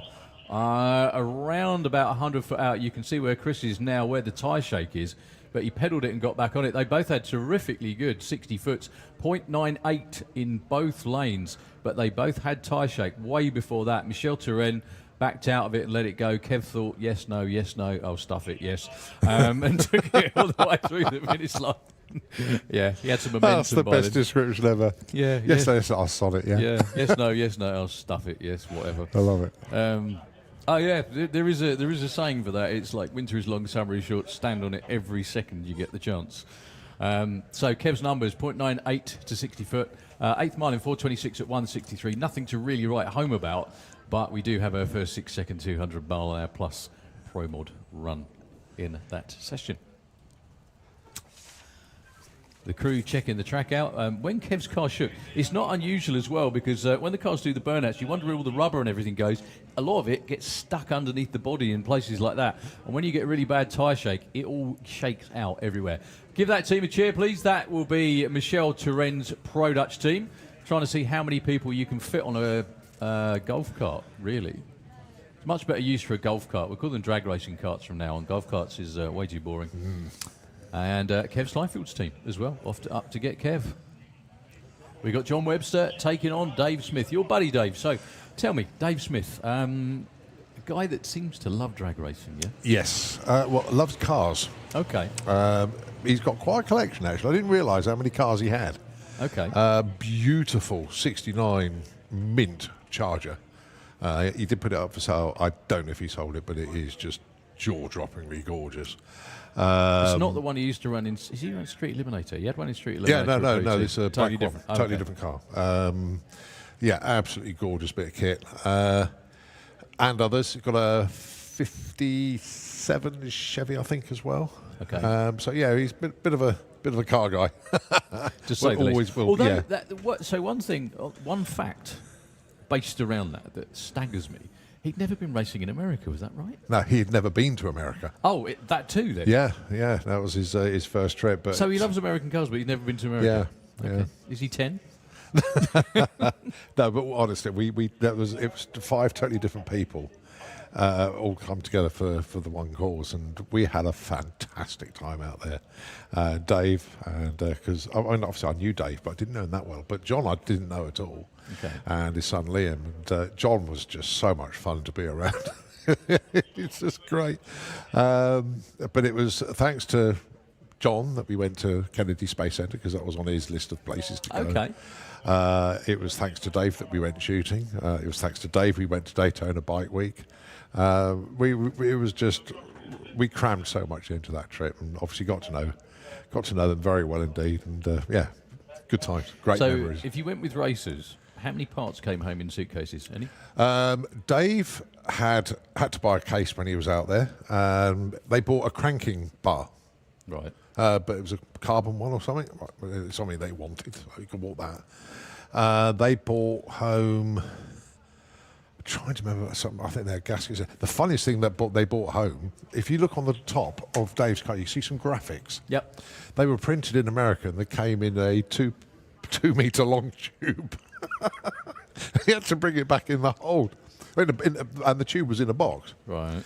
And he said, how am I going to get this back? So he took it to the airport. And, they sort of handed it all. That's going to have to go in the hold. It's going to cost, $300 or something. And Dave goes, oh, no, that's not it. I'll get it printed in the UK. And then they picked it up. He goes, oh, it doesn't weigh anything. And I said, I'll just shove it in. Oh, well, okay. Yeah, because he thought, no, I'll just leave it behind, throw it in the bin. But, yeah, so that was good fun. Yeah, I was the only one that did the case in a case trick. So we flew out of one case, came back with 2.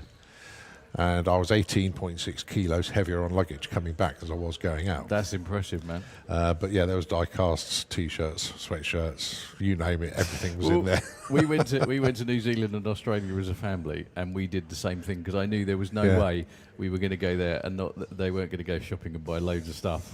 So we had to have an extra bag for when we came home. Yeah. But the problem is when you go, you don't have nearly as much space in a high car as you do when you come home, and you get home. You can cram an awful lot more in. Oh yeah, talking about Matthew and Michael Dowdy were at Bradenton as well. Actually, Matthew's just messaged me, as obviously listening into the conversation. So they bought back a 4-foot plus set of kick plates back in the hold. So well done to the Dowdies. At least they came. I mean, I know people that bought slicks back, all sorts of just loads. Yeah. I mean, I remember doing an interview with Luke Robinson in Alastaro, which is in Finland. 20 years ago, maybe something like not quite that long. But anyway, they had engine damage at the first event, the main event, and they just chucked everything in the trailer, but not all of it was finished. So he said like coming through passport control or security with valves and springs and all sorts of other stuff that had I've heard since cylinder turned heads up. come through. Yeah, and cylinder heads, all that stuff. Oh yeah, that regularly happens. Yeah. That one does. The amount of times Runa's crew brought them back with them. Yeah. No, it's very part of entertaining fun. seeing what people do bring back. But again, likewise, there are so many Brits out there, and I would imagine every single one of them came back with more than what they took out there. Well, one place I was very lucky to be invited to go to Malta. I was invited to go, which is a real privilege. Back in November last year, mid-November, and it was just like being here, but slightly different. If you know what I mean. Everywhere you bumped into people that you knew. It was just absolutely terrific, and it's one of those things because it's out of season here, and it's not that far, and it's not expensive to get to, and the racing is fabulous. I don't know whether you checked out of any of it on the live stream that they ran, but some of the machinery, again, we know of it, but obviously it's a small island. Everywhere's 20 minutes. Some of the things that I found that were just, I mean, it matches the place perfectly, but things like you get like 6.1 second 4-cylinder turbo dragsters, and they go, I'll show you a photograph, right? So the trailers, or a lot of the time they just tow them home.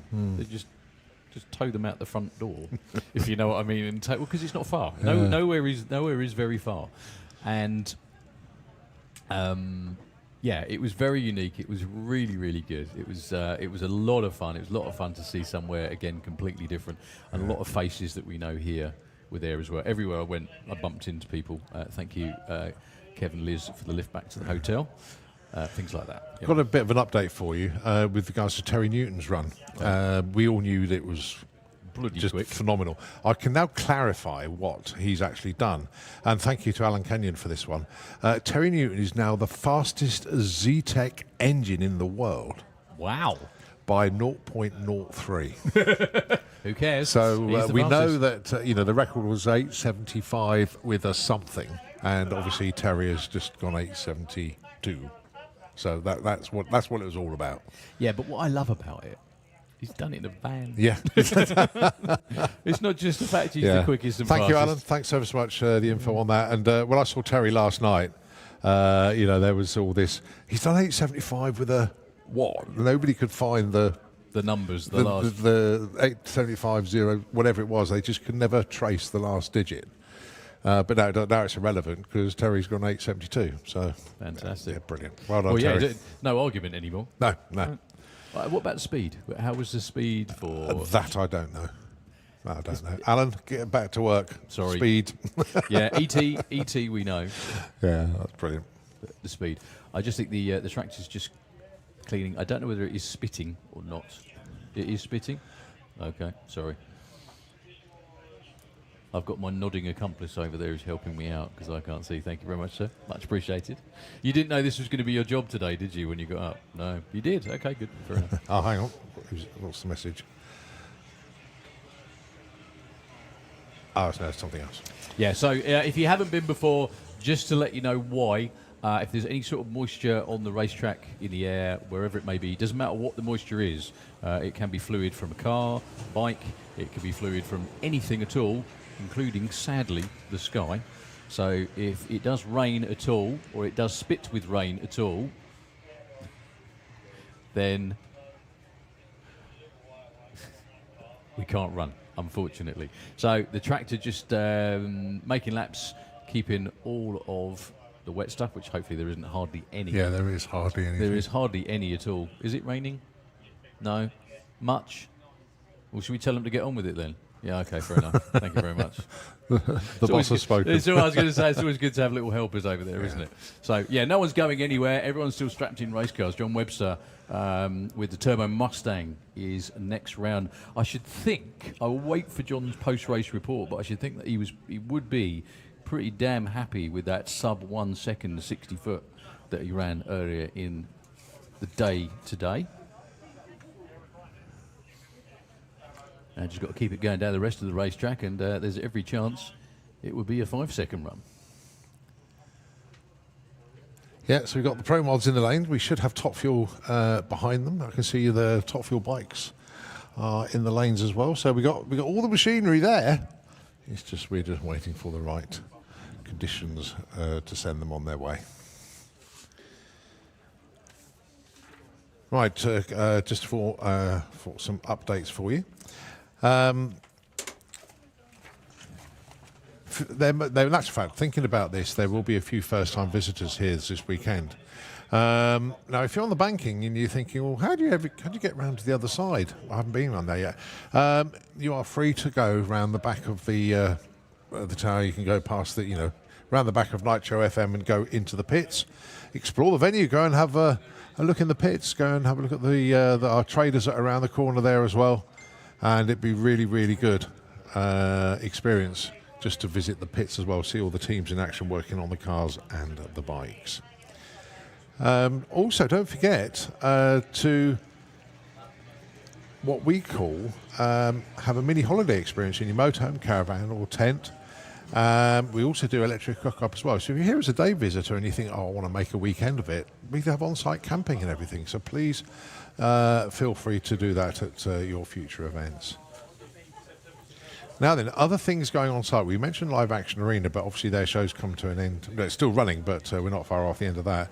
But you've got the Entertainment Village opposite the Live Action Arena. We've got mini monster truck rides, action wheels, trampoline, wall stunt show. You have a meet and greet. Today is Gruffalo, tomorrow is Bluey, and of course Sunday is the Easter Bunny. I've already mentioned the pod shops. We have 3 on site. So the main one is in the pit area, just past half track. You have the secondary unit in the catering area. Then the third one is just past Live Action Arena towards the Med Centre. So you do have 3 of those. Also, we've got the garage shop, which is attached to the main pod shop in the pits. We have a range of Draper tools in there, of course, a big sponsor here. And we do have a half-price auto glim sale at the moment. So make sure you do check that out. And of course, the 2025 FIA Championship merchandise range. And that's all available in there. I think the jackets might be coming through a little bit later, but a lot of the championship range is now available. And of course, the new Slick Tricks range of clothing is also available. Outside the pod shop, you've got Old Hall Performance. They have the retail stand here. That'll be here tomorrow and Sunday. So they're not here today, but they are here tomorrow and Sunday. After racing this evening, 9 o'clock, we have live music in Fuelers Bar from 9 o'clock. If you want to find out more, check out the race weekend programme, which is available. As I say, it's just £5 from our Santa Pod outlets on site. A few people messaging in, thanks ever so much indeed. Wayne Nicholson saying hi from sunny Yorkshire. Wayne, this would normally be his first event of the year, but now has put the Lucky Devil operation up for sale. And if you want to get hold of a cracking race transporter as well as a great car, get in touch with Wayne Nicholson. And look forward to catching up with you soon, Wayne. I know you're doing a street weekend. And yeah, hi to you, Belinda, and of course the whole gang as well. Right, so that's the housekeeping side of things done. We're still on pause at the moment, but we're not far away, hopefully, from getting going once again. I'm going to stop waffling for a minute and hand the airwaves over to Nitro FM 96.2, but obviously we will take it back when we continue all the fun, all the action, all the qualifying, and of course it is pro-modified here at the Festival of Power.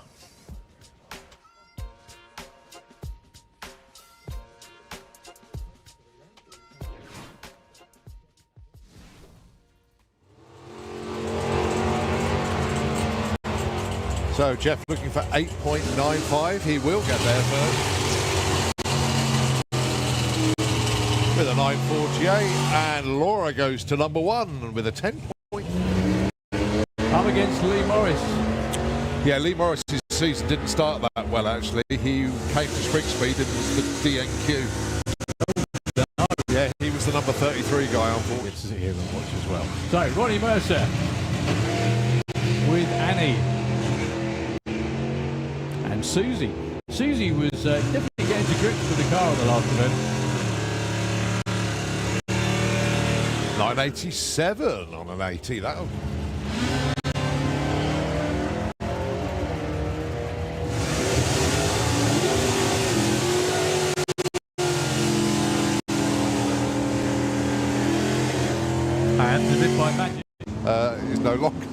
in that car. Oh, look at this, 016 for Bob off the tree. Wow. Now then, 918 is the number he wants. 933. So it wouldn't change. So they've managed to suss that out now. So basically it was a driver issue. Driver issue, fair enough. So Tom looking for 905. Goes 906 with a 4. It was then. Yeah, and York maybe. So John looking for 884. And Doug looking for 1155. 884 with a 9. Nicely done, John. So the battle of the pickups.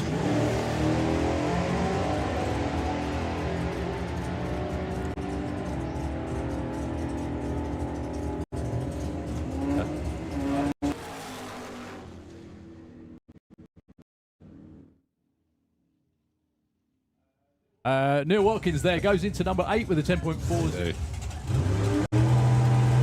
It's just got to be a tough car to go ET racing with, especially pro ET racing, really, because, well, you can tell the difference. Yeah. Mark Huxley way off into the distance.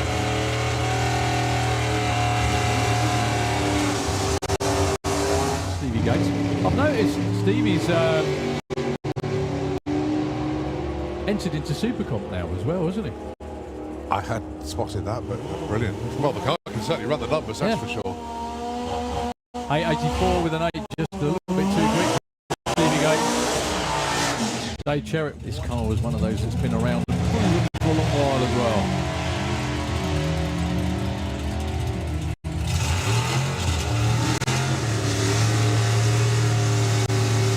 .916 goes 915 with a killer in Junior Dragster as well.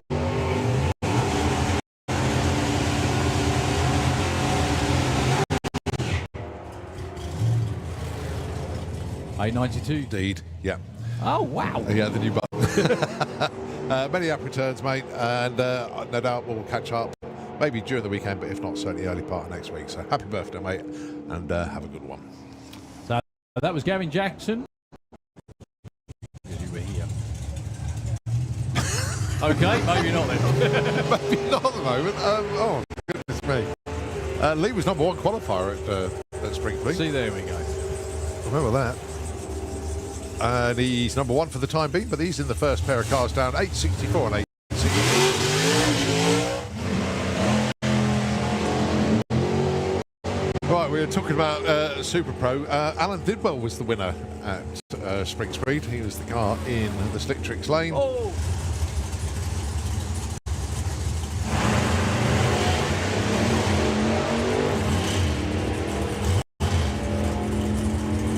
So Pete Walters to the strike first, looking for 730, gets a 795. I might mention that.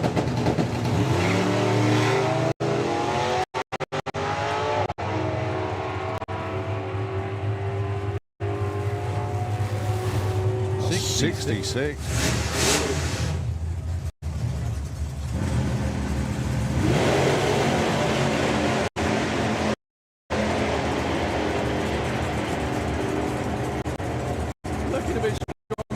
Topping.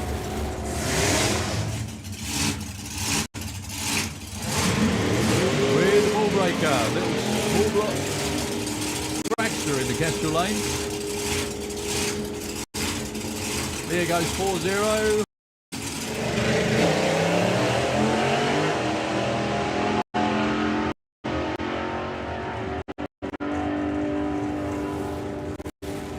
$802 and $814.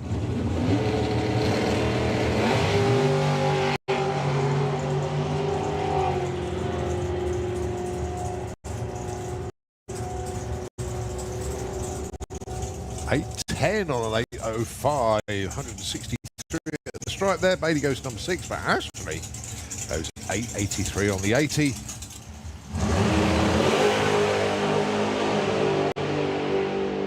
.009 for Scott on the tree. They're both very close at the finish line. 35 with a 1.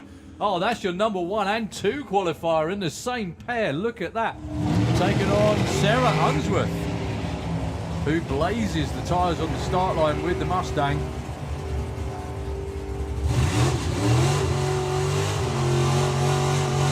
just can't run quicker than 9.90. Oh, obviously no launch issues for Vic this time round in Pro ET. If you remember, he just spun the tyres off the line. So Wayne will back off at some point. Here we go then, as engines fire up for the continuation of qualifying for Motorsports UK Pro Modified. Is John Webster with Fast Company, the Mustang.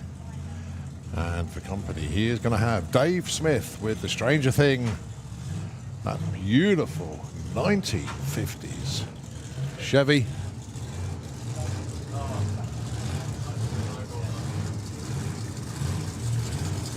Now, first time Dave's been behind the wheel this season. Last time I saw Dave good and proper, we were in America, so I know we talked about that quite a lot, but he was blown away by the brake.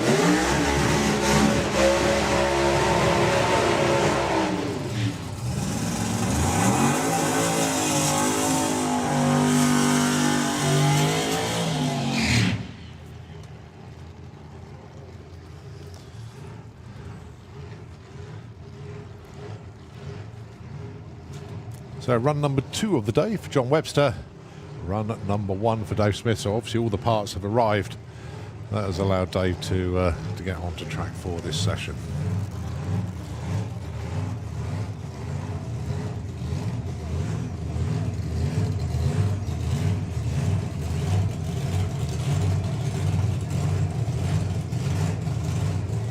So is that actually something Dave bought, or is that a sponsorship thing? That's a sponsor, Okay. American sponsor, supplier that they've got, SMS.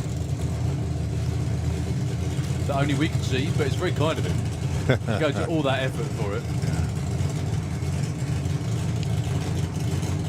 Well, the good thing about putting it on the roof as well is it keeps the body lines completely as they should be, doesn't it? So, John Webster with the Fast Company 2 Mustang. The car is finally starting to reach its potential. I think his personal best is about a 5.90. And it was a year ago, this weekend, I think, that he ran that. Yeah, Festival of Power.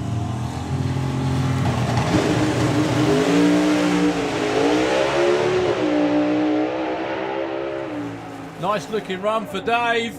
6:38. Yes, 6:38.0. Personal best, Dave Smith. Off the Well trailer. done. Off the trailer. 224 miles an hour. Yeah, that's a PB on speed and ET on his first run back in the car. Wow. Well done, Dave. 102 to 60 foot. That's the first time I've seen that car launch properly Yeah. as well, as in launch hard. No, again, no offence to Dave. They're really hard work to get going. 4.19 to the 8th at 179. And over the line, 6:38 at 2:24. John Webster in the other lane again. Sub 1 second to 60 foot. 0.998.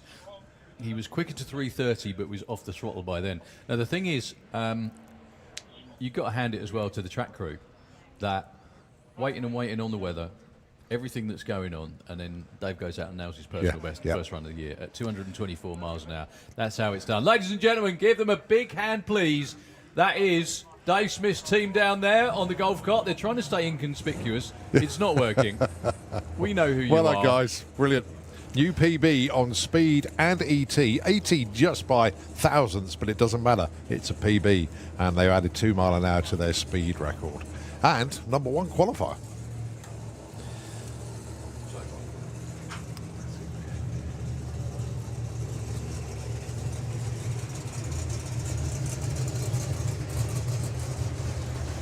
However, that number 1 qualifier could be short-lived, but, you know, we'll see.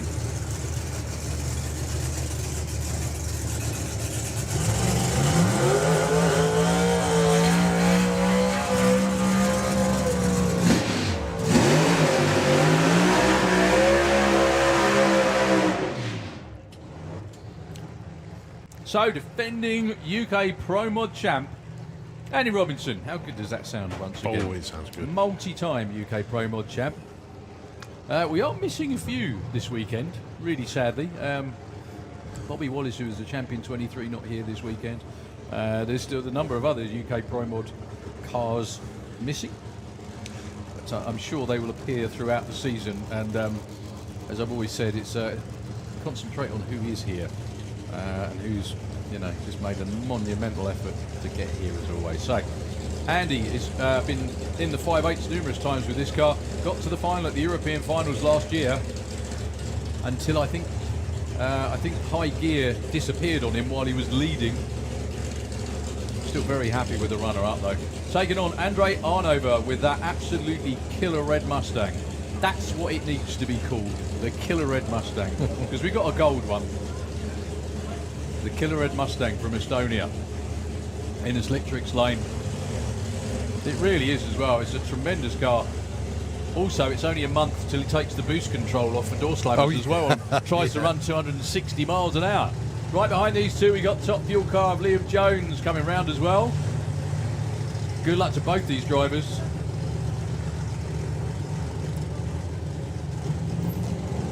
Blow car, turbo car. Estonia and the UK.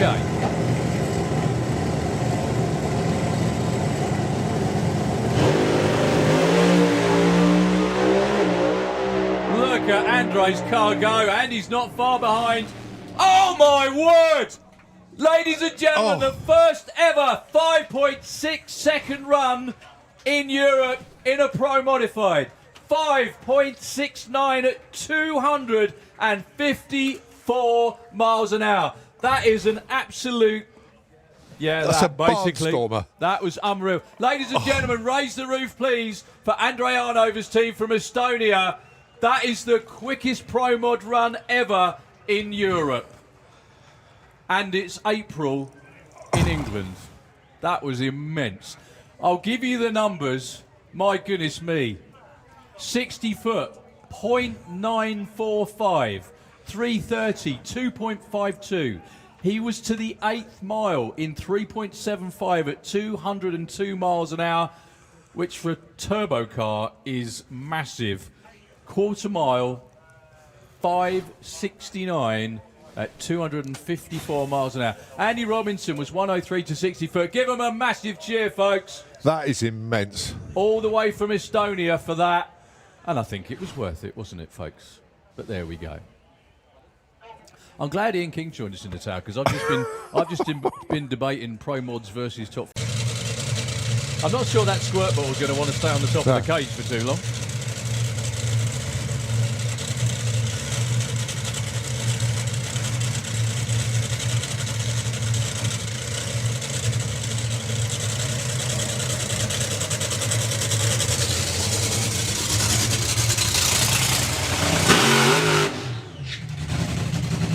Very short but sweet burnout. So if you don't know the story, Liam Jones has been around in drag racing for a long while now. Started off racing in Super Pro with the Dragster. He had a bet. Someone said to him, I bet you won't drive a top fuel car. And he went, I bet I would. And God knows... Rob Stanley. It was Rob Stanley. God knows how much money later. Yeah. Here we are. Let's put it that way. So this is Liam's return to top fuel. Liam and Mayo were racing for Runa at the same time as well, which I think is how they met each other. It is, yeah. They now have two lovely little kids, and Liam is back to driving. That's Maya actually guiding him into stage, out in front. So welcome back, Liam. I'm sure the rush is going to be the same as it always was.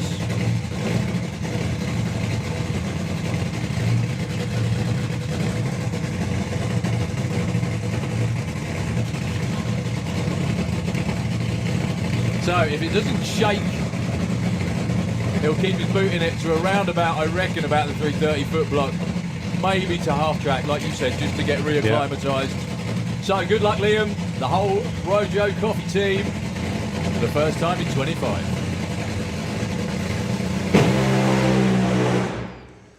That was a lot of shake. 60 foot, 0.87. And clicked it off shortly after that. What we can see from up here in the tower are very, very big tire shake marks. Basically, when everything doesn't behave itself is probably the best way of putting it. Clutch, fuel system, everything else as well. Or it's not in complete tune to the racetrack. They do need a bit of tyre slip. If the tyres don't slip as they launch, then the rubber balls up at the front of the tyre and they effectively run over it, which is what's called tyre shake. You get quite nasty tyre shake in a top fuel bike as well, don't you, as well? Yeah, that can be. And you've only got one tyre. Yeah, that can't be fun. No, all right, fair enough. Anyway, give the team a round of applause. They'll be back again for your entertainment throughout the weekend. Well done, Liam. I'm sure you remember the headache that causes. Oh, behind the tower we have the other top fuel car here this weekend from the Runefield Racing stable. This is a weird shout. Go on, Richard Devey. Richard Devey, could you please head back to the Fire Force pits? Apparently you've got the keys to the Fire Force transit van. So, Richard Devey, can you please head back to the Fire Force pit area, please, with the keys to the Fire Force transit van? Thank Anyone you. that knows Richard, that's just a surprise of no one, obviously. Anyway, so Top Fuel Dragster number 2 coming around underneath the tower for Slick Tricks Racing and Santapod Raceway from Sweden. Suzanne Kallin, who came so within about 0.2 of a second of winning the European Championship last year, unfortunately, just missed out to India Erbacher in that. It was a pedal, wasn't it? Yeah, it was the pedal that did it, but it was either that or just go up in smoke, I think, to be honest with you. We've also got Nitro Funny Car right round behind the tower as well, on Top Fuel Bike and the Jet, so don't go anywhere at all. Suzanne, I'm sure, will be going around about the same distance as Liam, maybe 330, possibly half track, as long as it sticks and doesn't shake like Liam's does. You can't drive through tyre shake in a top fuel car. Many have tried, me included, and it hurts a lot.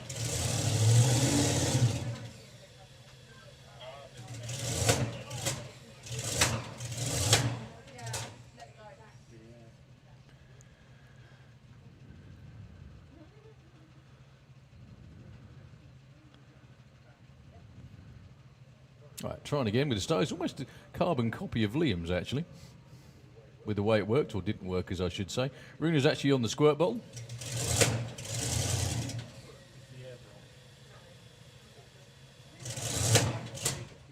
No.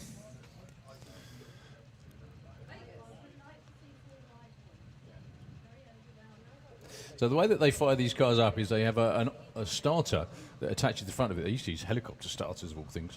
And there we go. They started with a little bit of petrol, turn the fuel pumps on, and then all hell breaks loose, basically.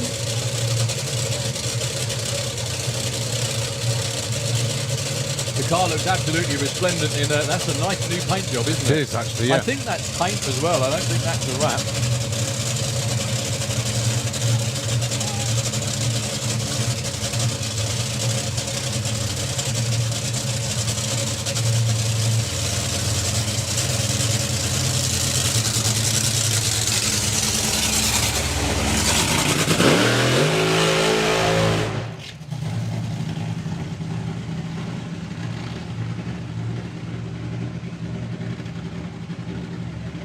Oh, I must admit, that did sound good and strong, actually. Something you can tell by an engine note on a car how it potentially could unfold, but obviously it's all down to the, shall we say, the driveline settings, the clutch settings, tyre pressures, all the little calculations that have to be made and preset before the run itself. It's also where the idle is. Yeah. And the little check valves in the side of the hat. So what the little plungers they just and what that does is that allows more or less air into the engine, and it does make a difference to the idle. And you want the idle to be consistent and everything to make sure the clutch is at everything works exactly right. You want to keep it at the right RPM. That's why the crew chiefs always look at the dash to see where the RPM is, and they always, there you go, like Runer's done just there, is to keep it consistent, because these cars are so fickle, to say the least.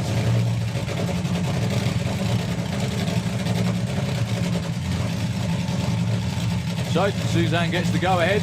Again, folks, around about 60 foot to 330 maybe, or knowing Suzanne, half a mile.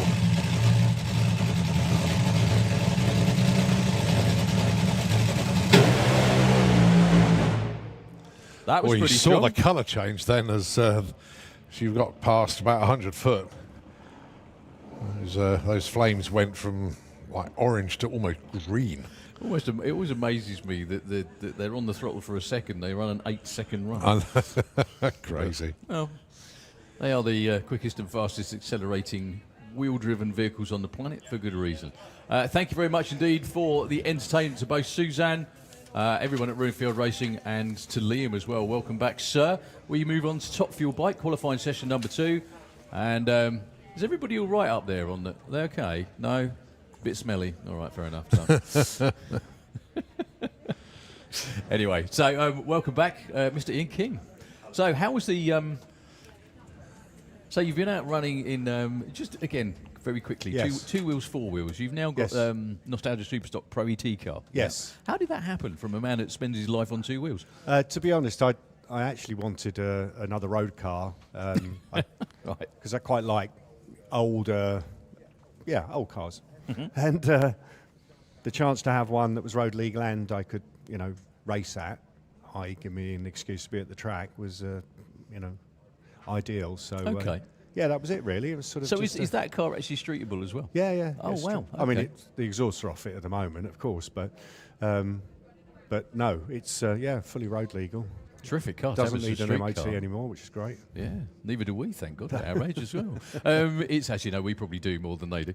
But it's, it's great. It's great that you're still racing and you're still involved as well. Yeah, no, it's good fun, and as I say, we pit with the team, with Neil Midgley as well, so, the old team is still together, as it were. So, no, it all works very well. So we're back to Nitro on 2 wheels. Kev Charman Yep. with what still is a brand spanking new bike, I think built by Dave Branch, wasn't it? Is that right? The chassis was, yeah. I mean, I think it was originally Steve Carey's. That's right, yeah. I think he bought what remained, Yes, if you will. there wasn't a lot. Yeah. Anyway, good luck to Kev. Kev's a very accomplished bike rider anyway. He's been in the 60s many times. But this is an all-new machine. Well, I say all-new. I think probably the engine, there's quite a few bits on it was probably transplanted. Yeah, but wasn't it? he's changed a lot of things around, so they're just, on a quite a steep learning curve at the moment to get up and compete properly. So, they're not expecting too much at the moment. They're just sort of taking it steadily and carefully, which is the right way with Nitro bikes. And coming to test days and all that sort of stuff as well. Yeah, And the then- problem with the bikes are on test days is unless the track's prepped to the same quality as a race meeting is, you don't get the clutch working properly, which means the fuel doesn't burn, which means hydraulic. So actually test days are very difficult be unless problematic. they're properly prepped, Okay. which they tend to be here nowadays, but It's not something you can just run down the dirt road to see if it works. no. Obviously. No. So the Nitro Junkie team, good luck, Kev. They concentrated a lot last year on just getting the bike to launch straight as well, Yeah. which it didn't for a lot of the time, unfortunately. Yeah, you have to nail them. That's the other problem. If you don't nail them, then can't feather the it. tyre doesn't throw out, and then it doesn't go straight. Well, he definitely nailed it. Yeah. Lots of noise, not quite as much go as you'd expect. However, they will get there. Cruises on through to 11.67. But gets over the finish line. The bike launched well. Well done, Liz. Fantastic. Hope he's happy with that. It's all progress, isn't it? Yeah, just working on the fuel system. I mean, you can see it's probably a bit fat, so just needs a Explain bit a of bit finesse. fat for those people, those of us that aren't fat. Go on, explain a bit fat with the fuel system. Yeah, so basically it's overly rich. The problem Okay. with nitromethane, of course, is it's not like petrol. It's a completely different concept because the more fuel you put in, the more oxygen you put in. So fundamentally, the way it burns is different to running a petrol engine. So a petrol engine, put more petrol in, just gets rich. You can put more fuel nitro in and it gets leaner because there's more oxygen going in and it tends to, it's a very strange concept actually running with nitro. That's why it's, some people think it's a bit of a black art, but it's not. It's just getting your head around that it doesn't work in the same way as petrol or alcohol does, methanol. Yeah, I So, Rene van der Berg underneath with the shark attack. Yeah, I love the conversation some of your crew, ex-crew now, have with various people on the internet. Who think that Nitro isn't your friend, and it tends to go the way of, well, as long as you behave, it's fine, Yes. sort of thing. Yeah? Yeah, absolutely.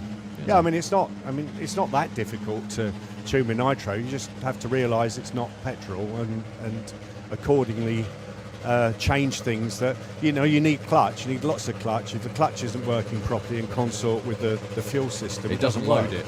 Yeah. It doesn't load it. No. And then if it's got no load, then It just doesn't burn. absolutely that.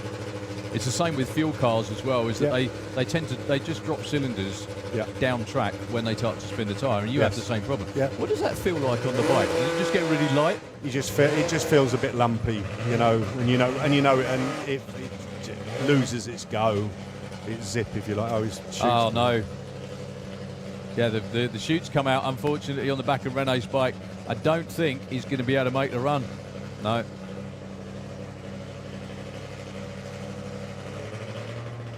So that was one of the things that that's another ongoing debate, isn't it, with bikes in general. So a lot of people reckon a good set of brakes are a good idea. And wasn't it Jay in Australia? Upton. Help. Jay Upton ran a chute on his bike for a long while, didn't he? Yeah, I he think. developed a chute system for his bike with Sam Wills Yeah. and Stroud, and he was the first person to run one. Then I ran one first time in Europe. Unfortunately, the first time I actually ran it on the bike, it wasn't armed because I hadn't planned on using it. It was the only time I actually needed to use it because I That was ran at into the TF, kitty wasn't litter it? at Tip. Yeah.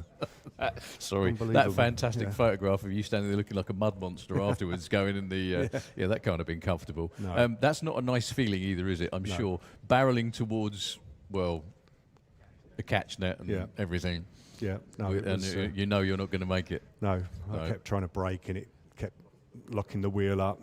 There was some oil in the shutdown area. That was the problem. Oh, okay. So left by someone else. So you couldn't get it stopped, No, sadly.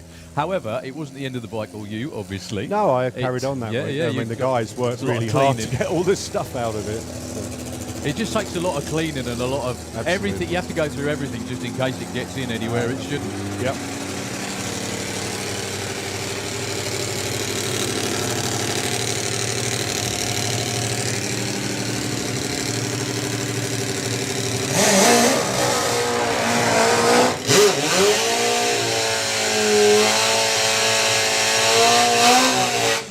So Steve Willett and Phil Crossley riding the Imperial Wizard. Now, I've never met Keith Edwards. Okay. Is he just because I know he's got lots of other toys as well. hasn't he? How did the decision come about to restore this to being there?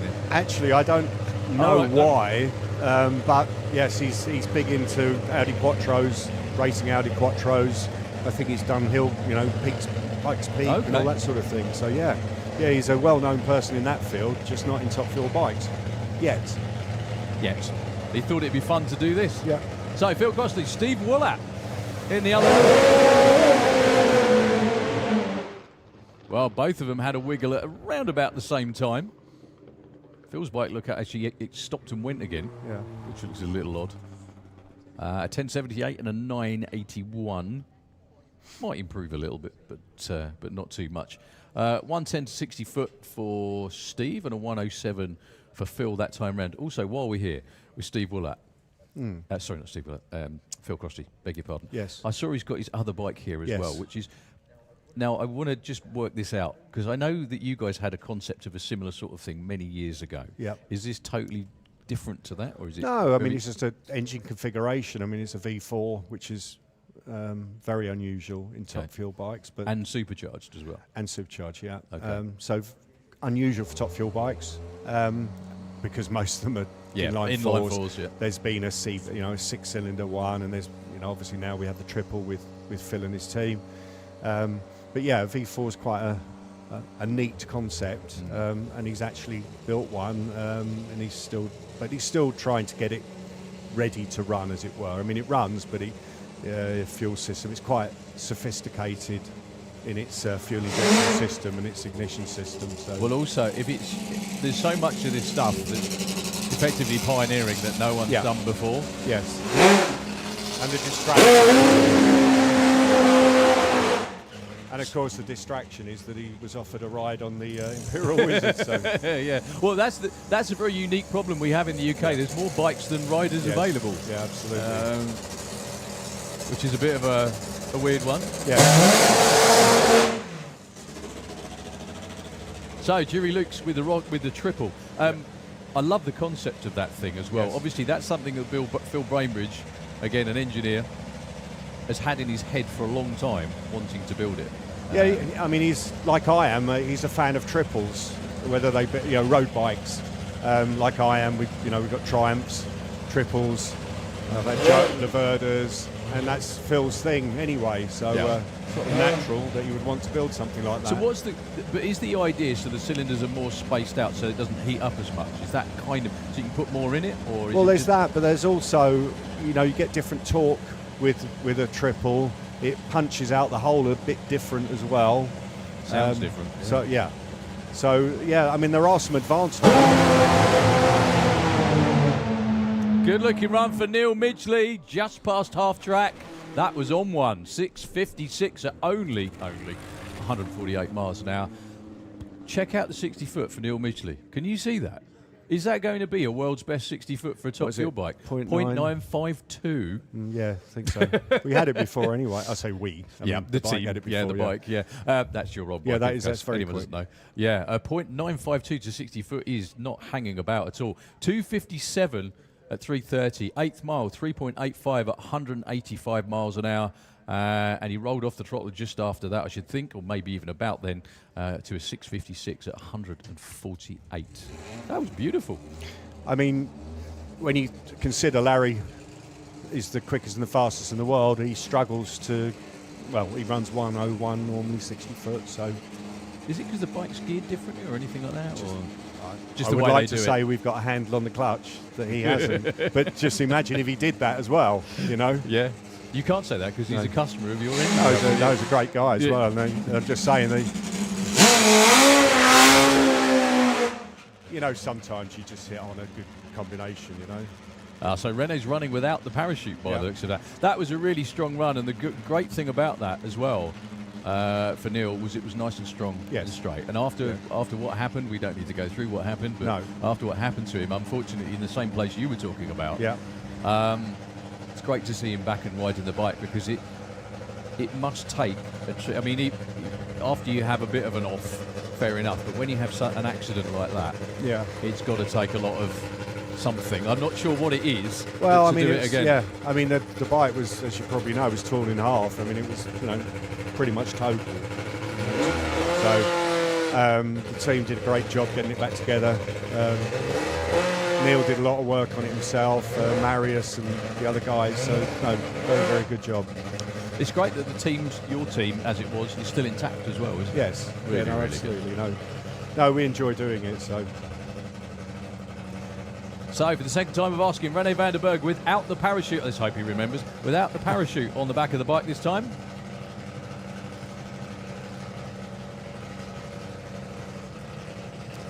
Good luck, Rene. Drove through the clutch, is that right? Yeah. There was visibly not enough clutch in it because you could see the black smoke coming out, which is the clutch eating itself, if you like, or just absorbing the power. But you could when they bounce. Yeah. That means the rear tire's not loaded. Correct. The engine's not loaded. The clutch isn't loaded. Yeah. That kind of thing. Yeah. Yeah. That may be something to do with the fact that was the second burnout, the second time he started the bike, or would that not make any difference really? If it had heated up a bit too much. It shouldn't really make that much difference, to be honest. I think it's just a settings issue more than anything. Fair enough. Yeah. Good stuff. But there's always tomorrow. Later. Sorry. There's always potentially. Yeah. Running a bit late. We'll see about that and that as well. So maybe. But I really appreciate your time, and thank you so much again. If you wouldn't mind, Super Street bike. Yes. Yeah. Yeah. Fan of Super Street. Oh, I've run in it in the oldie days. In fact, of course. I wrote the original rules for it with Tony Huck, so way back in So where it is- 70 something. No. Yeah, when we first did it. Ross Morrison and Chris Reed. 6 second, 230 mile an hour. 200. We were running 9s and 10s. Yeah, but it's a Then. bit. But this is a different time, isn't Yeah. it? So, Boyce currently number 6, ranked 780 earlier. Ross went 13.21. They're going to blow those into next week. Although Boyce does have a bit of a wiggle off the start line again. Ross. No, they both back off it before the top end. Ross goes 749 at 188, 771 at 177 for Boyce. So, how much different are they now to then? To then, they're completely different. They I mean, were basically street bikes, weren't Yeah, they? I mean, fundamentally, the bikes today, they're funny bikes, but on the street tyre and without wheelie bars. Yeah, it makes sense. So, they're making the same horsepower as the funny bikes are. They're amazing machines, really. But the development, in terms of control systems, electronics, that sort of thing, again, has come on leaps and bounds. And with a tiny contact patch of a street tyre, Yeah, sort yeah. of. A street legal tyre, Yeah. sort of. Yes. Sort of. Ish. Yeah. Is it street legal? Yeah. Okay. So, getting a thumbs up in the Citrix lane, Daniel Lentz taking on Jake Michelle. These are your current numbers 1 and 2 qualifier in the 6.7s and the 6.8s. Let's see if they've got any more this time round. There is no way these two are going to go up against each other and not try hard. Jake spun the tyre, it won't be him. Daniel with a 1.17 60 foot goes only 6.80 at 225.49 miles an hour. Pretty good, not bad. So is the way the class has gone, is everyone pretty much running turbo and methanol now? Is that kind of it? Not all of them, but it's the way. Now it's legal. It's sort of the That's way it. forward, Yeah. but it has lots of advantages. Because a lot of people, especially over the last few years, there's been a lot of, what's the word I'm looking for? Trials and tribulations, where some people want it this way, some people want it that way, people dropping out and going, no, we're going comp bike, and that kind of thing, which always, it does kind of happen. The problem is with That's a great looking run for Alan Morrison. Sorry, just 2 seconds. Could that be a 6? Oh, it's a 704 at 207 miles an hour. Great ride. Sorry, carry on. no. The thing is, as these bikes get more sophisticated, they also get more expensive to build. That's another sort of issue. It used to be, how can I put it, the cheap end of motorcycle drag racing. It's now one of the most expensive. The thing is, though, is that there is always cheaper ends. There's 950, there's 850. Sure, yeah. There's, if your bike doesn't fit the rules or whatever, Yeah. comp, there's Oh, no, always there's a place places for to everyone. race. Yeah, no, of There course. is absolutely a place for everybody. Okay, Martin Hallett, up next, finalist from a few weeks ago now at Spring Speed. Took me a while, sorry about that. It's because it was in March, not in May. Anyway, whatever. Still a number of riders we haven't seen yet this weekend. We still haven't seen Margot, unfortunately. I think she's just about to burn out. Yeah.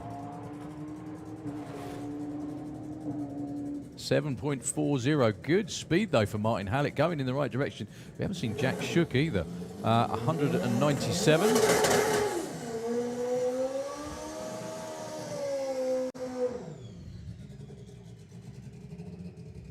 So, yeah, you're right. Margot Schmidt from the Netherlands. Must be really hard. I mean, obviously, you know more than a few Dutch people. To have no racetracks or anywhere to go, really. No, we've always been so lucky in the UK, particularly in the past when we had 3 operational tracks. I know now we have one main one and sort of Pennine coming back again, hopefully.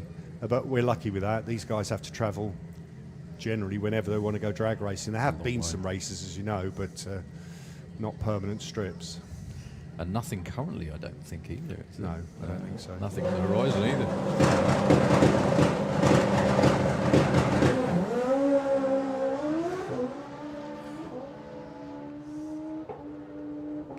centre line, Margot. Nicely Nicely done. done. Yep. 784 at 185 gets her in at number 8 spot at the moment. She is qualified currently. Probably not the run they were quite looking for, but still pretty good nonetheless. Well done, Margot.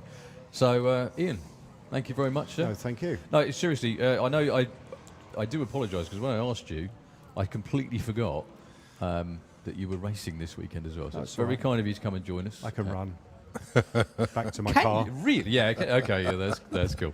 Anyway, sir, thank you very much indeed. Pleasure as always.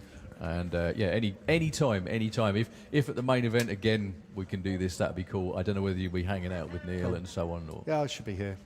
that'd be great. Thank you Right. very much. Thank you. All right. Take Cheers. care. Thank you. Okay, so time to have some more nitro, and this time in the shape, once again, of Terry Haddock in Bob Jarrett's Showtime Fuel Funny Car. And, well, I think social media went ballistic when they unveiled the colour scheme for this car, designed, or the reincarnation of the great Tom Hoover scheme that adorned the Showtime car years ago, and has now been updated by Pete Walters and applied to the SRT body there. Just absolute phenomenal job. There are other funny cars on site, but it looks like this is the only one we've got for this session. And it is, of course, Terry Haddock.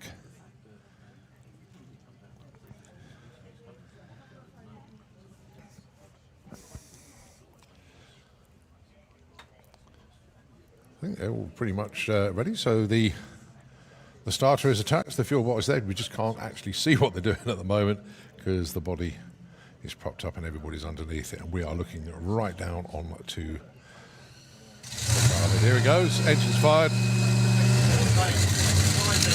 Switched over to nitro.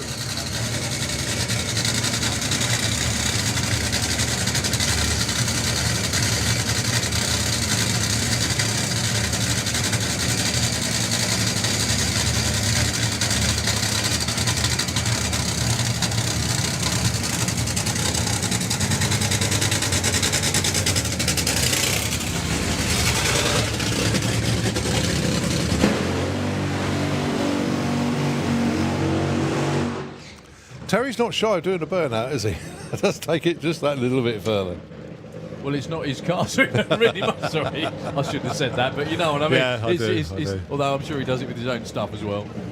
Maybe because they don't get this kind of weather a lot in the States. No. They do not get. That's one thing, funny enough, Ian always used to say, is that one thing that people don't ever take into account is that the weather in the US is a lot more oppressive than it is here.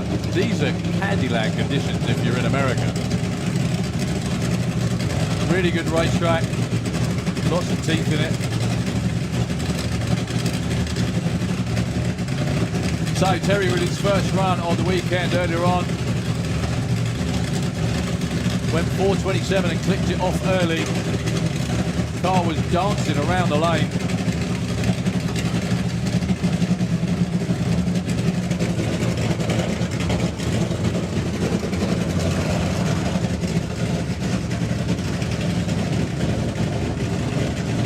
Got for us on this run. This is Europe's first 300-mile-an-hour funny cars with 1,000 foot.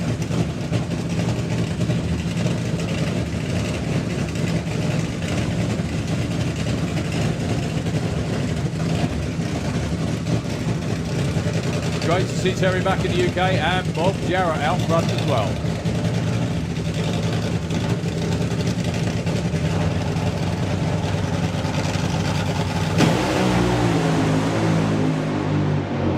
Well, that was a big move.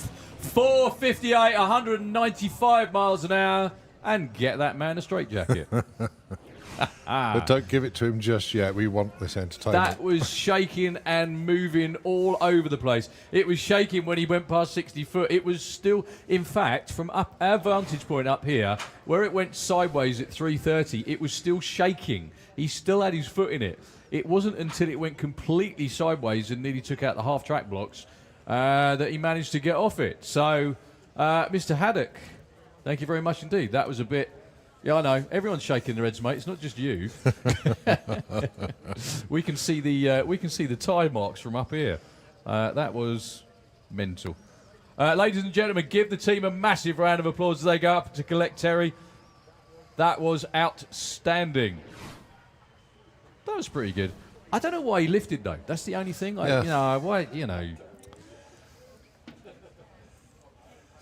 Thank you very much, Bob. Thank you, the whole Showtime team. He's going to be tough to get around on race day. Yes. Driving like that. Okay, well, we have Perry Watkins with Oklahoma Willie. We also have, I think it's Fire Force 5 and the Spider-Man jet to go alongside each other. And, of course, the Force of Nature steam bike. Hopefully that's in the lanes as well. Then obviously a continuation of our sportsman class qualifying. We've got Super Gas and Funny Bike. They're the ones next on the schedule for qualifying. But as I say, we're concentrating on, next session of jets.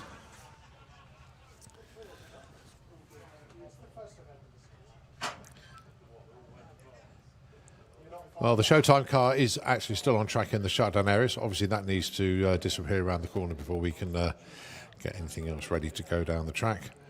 And just looking at the tyre marks, I mean, obviously, those of you that have a fortunate viewing position that we have here, probably Bankside VIP can see it as well, but that is almost a perfect S. Those of you that come up Airfield Road know how you sort of come in between the pylons. That's very similar to the tyre marks that Terry has left trying to get down the track, basically. But it will be Oklahoma Willie next, and that is just our moment to pause. Nitro FM, if you could just take it away with a couple of adverts, we will take it back as soon as Perry comes forward and starts up Oklahoma Willie.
Is not far behind though.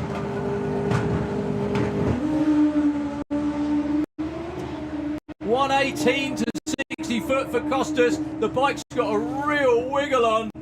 701, 199 miles an hour. It was hurting itself all the way from about half track onwards.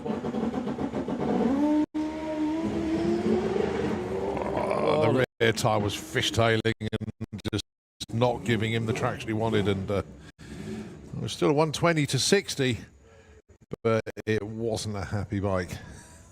Well, Trickle saying hello in the traditional way.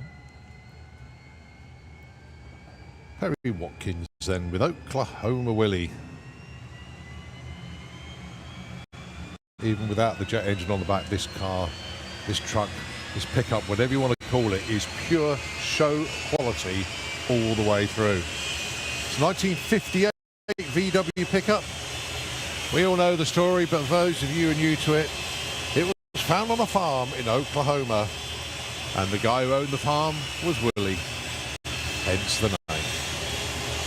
Rolls-Royce Viper 535 jet engine on the back.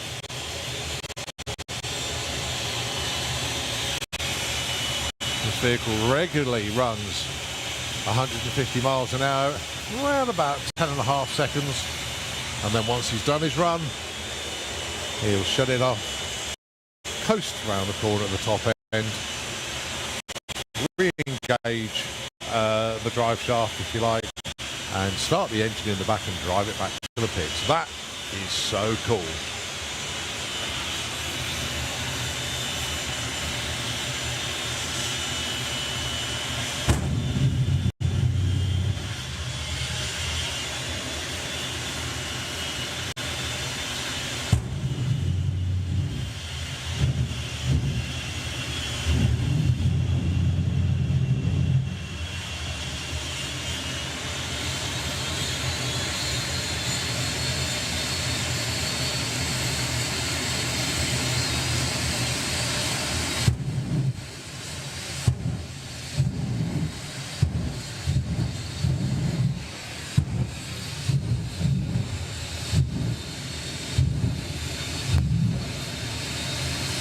So a wonderful flame show from Oklahoma Willie.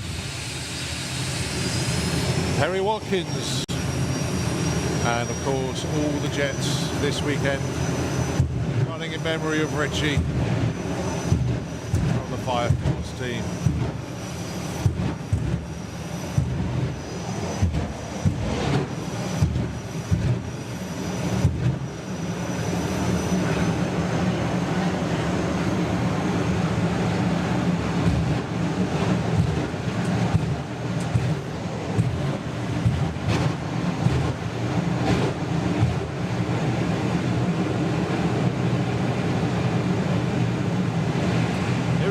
Oklahoma Willie, and it's Perry.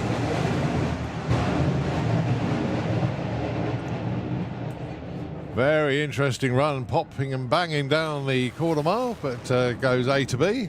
Still goes. So Mark Sheridan's queued are well capable of 200 miles an hour. But not on this one. Rob Carter nearly getting over the centre line. Is Mark Sheridan going to do it again? Ridiculous timing ticket coming up. Yes, there we go. Yeah.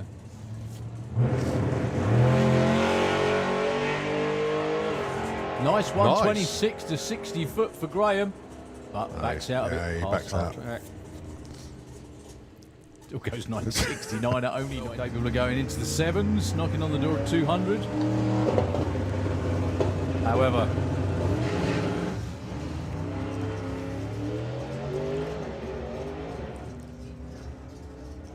everybody seems to be slipping and sliding a little more than usual. 10.12, 124. See if you have fun. Oh yeah, that was really good fun. There goes the next 20 years. Now, Rob is under strict instructions from Chewie, do not break it. That's a good looking run for Michael. 10.72, 129. And Rob goes 14.76 at 9. Again, lots of tyres not getting adhesion. Well, James Murray's going to take the stripe. He is.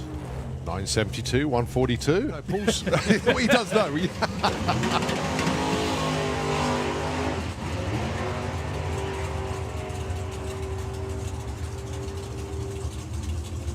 Well, Nathan looks like he's backed out. Thank you very much indeed for the perfectly restored VW farm truck.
So Perry building up the boost, bringing it forward into stage. Usually runs somewhere around 150 miles an hour, which he was obviously never ever built to do.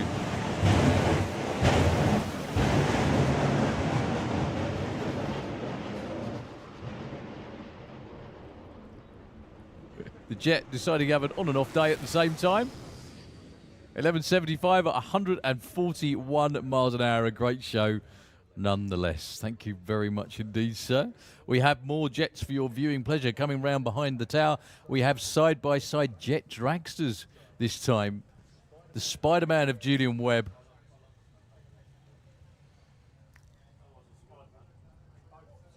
Against Fire Force number 5. George of the Dragon going side-by-side with Spider-Man.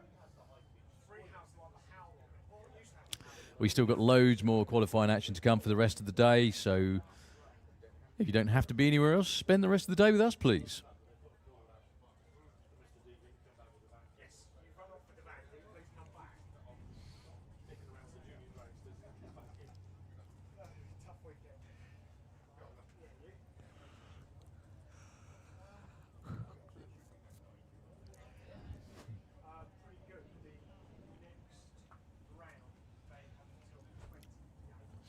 So if these cars look very similar, that's because they are.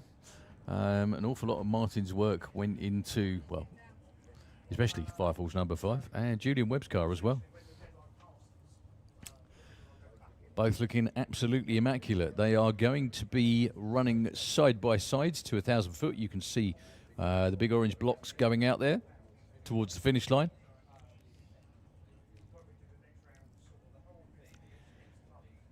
That's where the finish line will be for both of them. They're very evenly matched as well.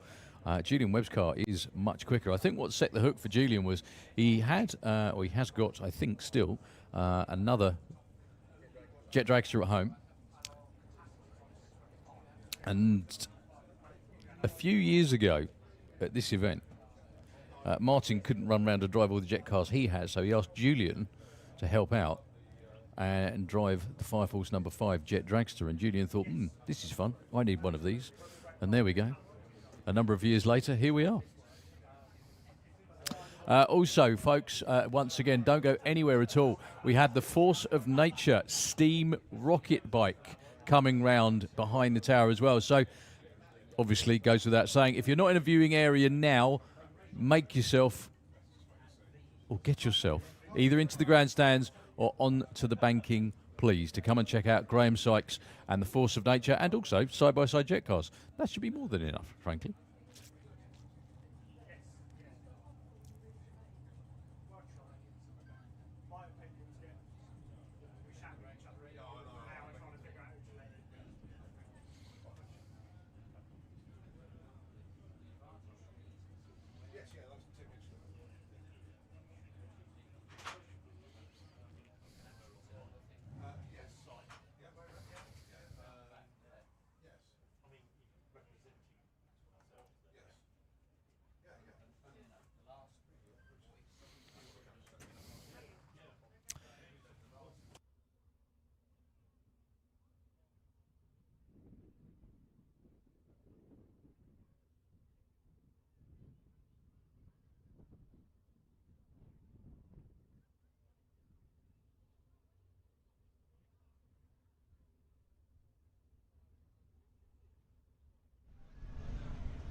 Okay, folks, just a heads up, and for everyone that knows, we are nearing 5 o'clock.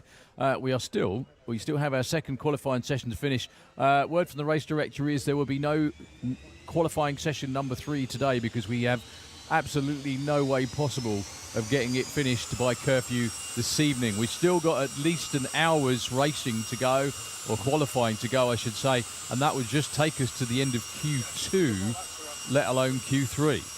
So we do apologise that the third session is going to be cut from today. We're going to finish everything we've got in the lanes, and we're going to finish the rest of the second qualifying session. But if you've had your second qualifying session, that will be it for the day today. We will resume again tomorrow. We do apologise. Obviously, various delays, track, weather, you know the story. Wow, that got louder. Yeah, just opened my mic. Sorry about that. No, it's all right. Don't worry.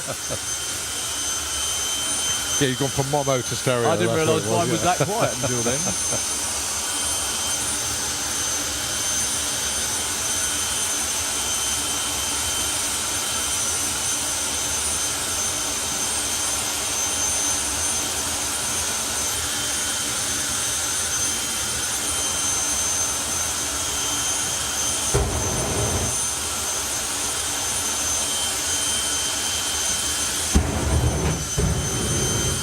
That's warm.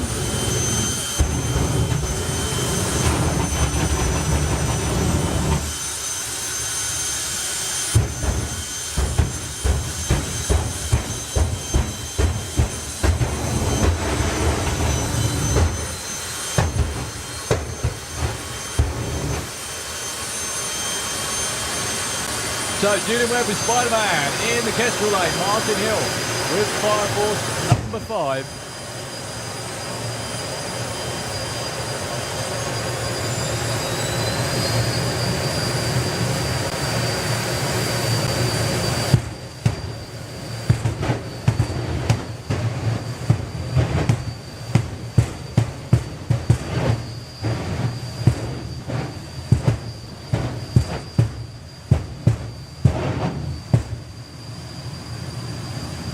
Well, at least it gives us a rest from talking, because there's no point. So the Spider-Man jet with Julian, the Fire Force number 5 of Martin. Side-by-side jet car action.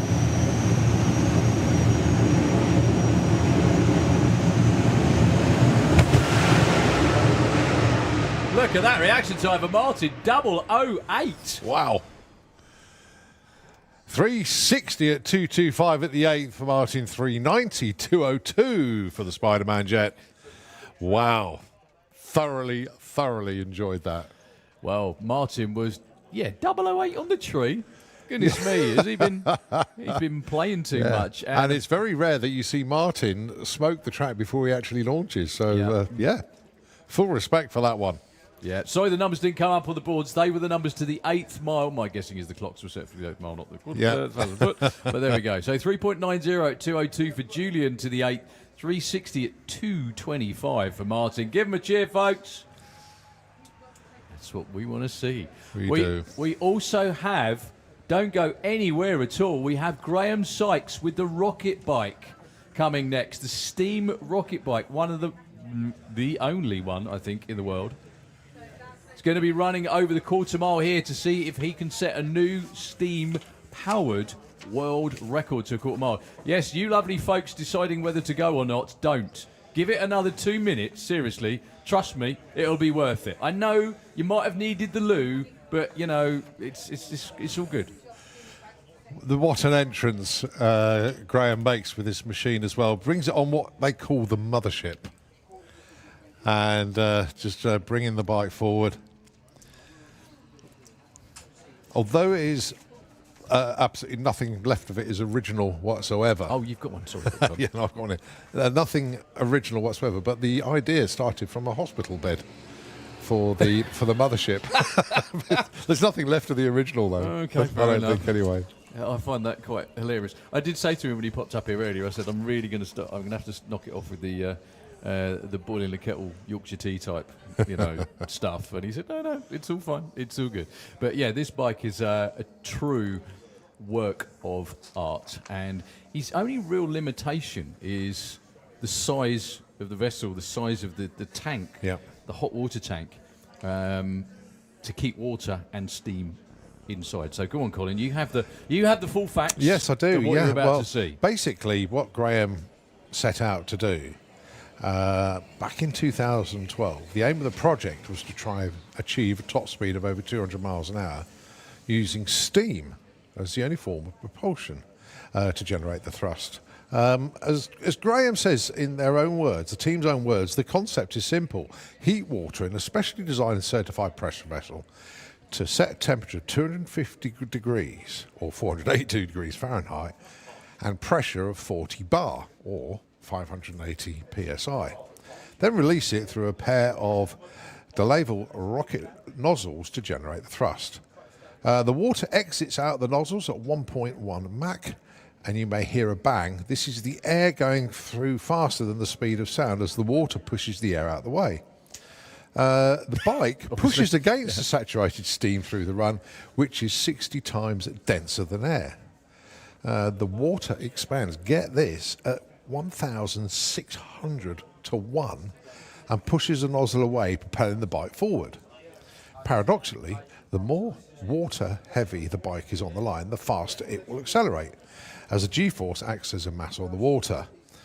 It pulls approximately 6G, which is 0 to 120 miles an hour in 1 second. That's not bad. Yeah, exactly. They have a control flow with some valves capable of withstanding the pressure. It's the 13th year of the Forces of Nature build and development. Did you say 14th? Sorry. 13th year 13th, wow. of build and development, designed and manufactured by Graham Sykes Performance Engineering. And that includes the hub centre steering. If you see, it's a fixed handlebars and it has a central hub. Amazing it's thing, just very, very clever. There's a monocoque chassis, wheels and braking system, valves, controls. Everything apart from the tyres, pressure vessel itself and operating valves are designed and built by Graham. Wow. Including the rider. Yep. Graham also designed and manufactured the wheels, hubs and uprights on both Roger Goring's Firestorm and Julian Webb's new Spider-Man jet dragster. Now, these are the numbers. This is the important bit as they bring the bike up to the line.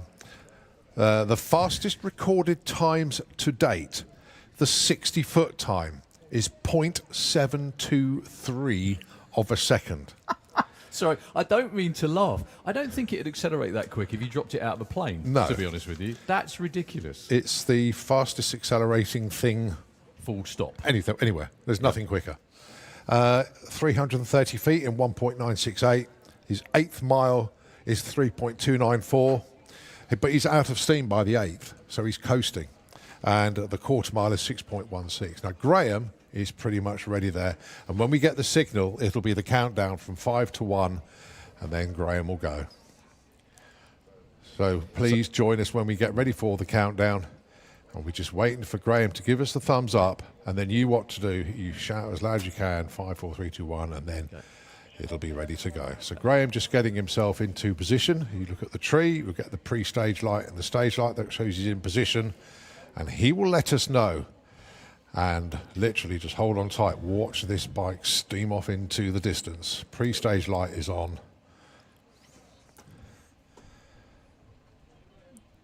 So what can Graham do? He hasn't run 5-second quarter mile time yet. Emphasis on yet. But like you said, Colin, he's out of steam before the 8th mile. Right, so we're just waiting for the thumb. Are we ready? Just waiting for that. 5, 4, 3, 2, 1, go! Whoa. That was headed for the wall. Graham did a great job of controlling that. 6.32 at 151 miles an hour. The 60-foot time, 0.756. 3:30, 2.10. 8th mile, 3.46 at 166 miles an hour. But from up here, we can see he was headed for the wall. He actually, I'm not quite sure how you back off a steam-driven rocket, but he did do that. The bike actually leapt. Yeah. It looked like it jumped. And that's what sent him over that way. I think so, yeah. But my goodness me, that is phenomenal. Absolutely phenomenal machine. Well, the team can still hear you. I don't think Graham can because he's right down the other end. Give him a big round of applause, please. That was for your viewing pleasure. It's still an amazing, amazing piece of engineering. If you don't get the chance, there they are going up to get him. Show your appreciation, folks, there. Graham Sykes and the Force of Nature team going to collect Graham. Graham will have a story to tell on that run as to why, because he'll analyse every single bit of it. He'll know exactly why and what and everything. But I have never seen anything quite like that. And he literally did what we call pedal the bike, if you know what I mean. He was on and off that. Incredible. That was a bit lively because normally with rockets, they're normally dead straight for the simple reason that the pressure is released on either side of the wheel, but it's one tube that splits either side of the wheel. So it will be the same pressure on either side, so it won't steer it. Also, incidentally, it went towards the wall, which is towards the way, so it's not the wind steering it either, because the wind's blowing the other way. So it wasn't that. But anyway, great job hanging on to it, literally, Graham. The 5-second quarter mile run will have to wait for another day, but what a piece of machinery. Go and check it out. It really is beautiful. We've got race cars coming down. We've got Nostalgia Nitro Funny Car towing towards the lanes. We won't take long just to dry out the racetrack. I have to ask him as well, is that the reason Yorkshire Water in financial difficulty? Oh, no, it's Thames Water, isn't it? It's not Yorkshire Water, beg your pardon. Right, Nitro FM, just for a few moments. Back to qualifying. We've got Funny Bike, we've got Super Gas, we've got loads of other good stuff coming your way. And again, if you didn't hear the announcement, folks, Q3 has been scrubbed for today for all of our racers out there. You might be getting ready again. We've still got the rest of the sessions run. We've got a good hour to an hour and a half to go, which will take us to 6:30. The curfew was an hour and a half after that. So that's pretty much the story of the day. So thank you very much indeed, folks. We won't be long.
That was a big burst away.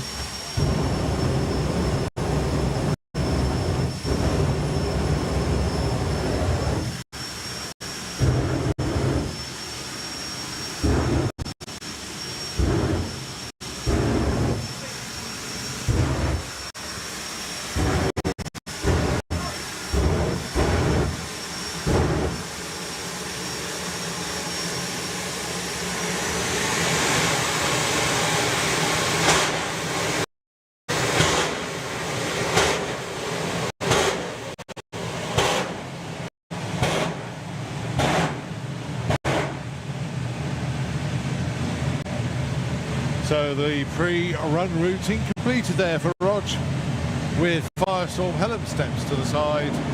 And as Rog gets ready to do a low 6, possibly even a high 5-second run here.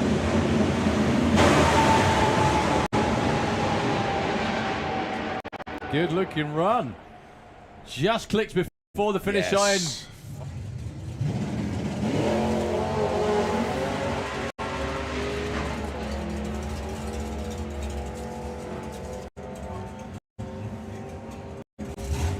Well, 11.68 for Gary, canning around 11.05. That's a lot more like it. 10.972.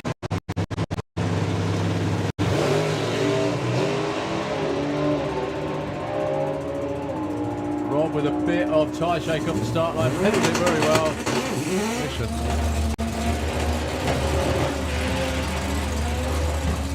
Great looking launch for Kev Jenkins. Whoa, keep it off the centre line, Kev. I think he's backed out of it. Yeah. He has.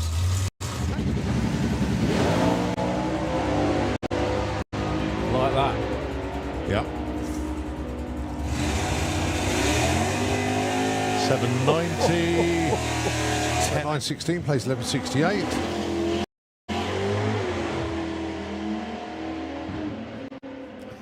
Well, the front wheel drive's gone flying past the Camaro, not just because he missed the gears by the sound of it. 9.16 at 161. I think that could well be his quickest run ever. Well done. The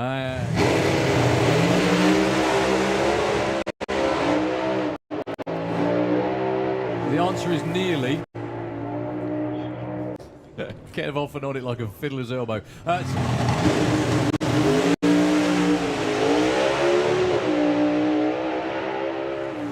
Nice looking run for Dave. 638. Yes. 6.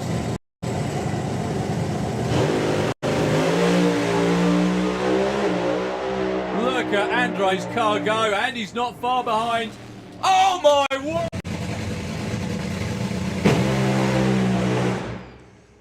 That was a lot of shake. 60 foot, 0.87. And then it doesn't go straight.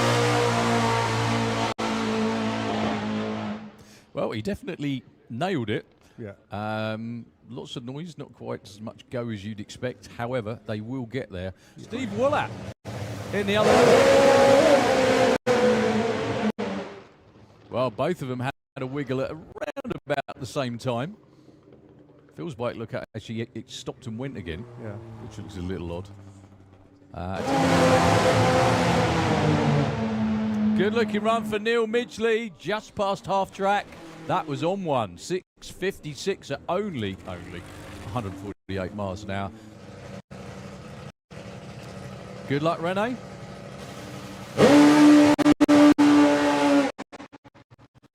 Drove through the clutch, is that right? Yeah.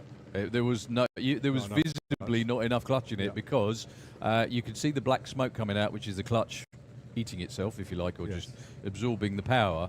But you could when they bounce, it's weak. Although Boyce does have a bit of a wiggle off the start line again.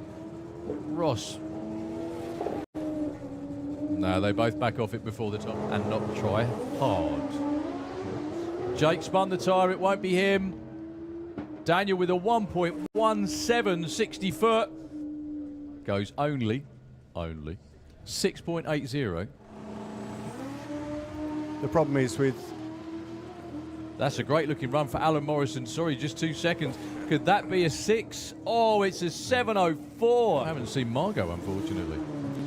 She's just, I think she's under the, just about to burn out. Yeah. 7, nothing currently, I don't think either. No, I don't think so. Nothing on the horizon either.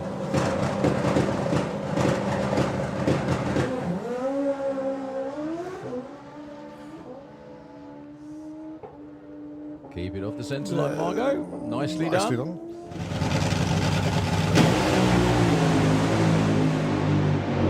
Well, that was a big move. 458, 195.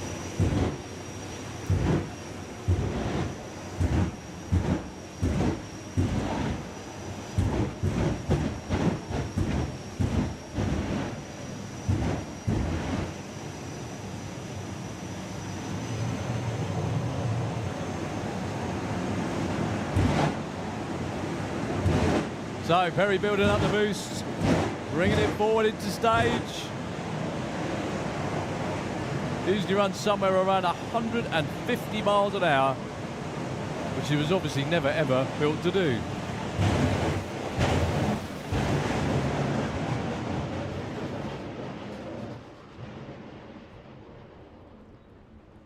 The Jet deciding to have an on and off day at the same time. 1175 at 141 miles an hour.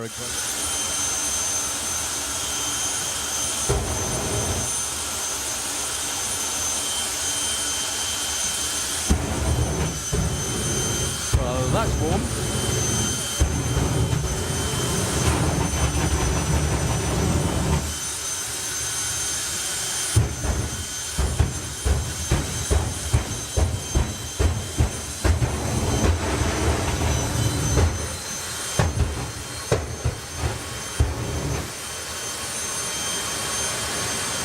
So Julian Webb with Spider-Man in the Kestrel lane. Martin Hill with Fire Force number 5.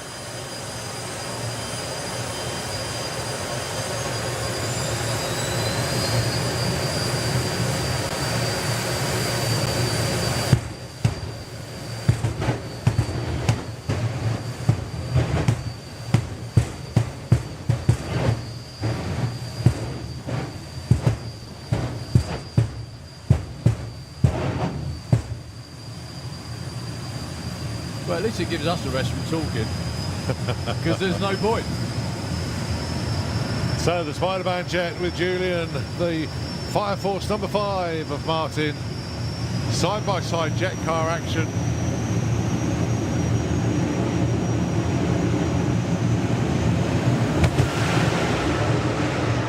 Look at that reaction time for Martin, 008. Wow. Just waiting for that. 5, 4, 3, 2, 1, go! Whoa. That was headed for the wall. Graham did a great job of controlling that.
So Martin goes 750. And On the planet.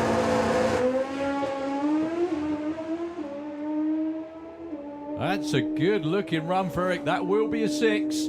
And it's a Terry Newton. I think Terry's first run of the year, It actually. is, yeah. I know Luke was out winning a few weeks ago.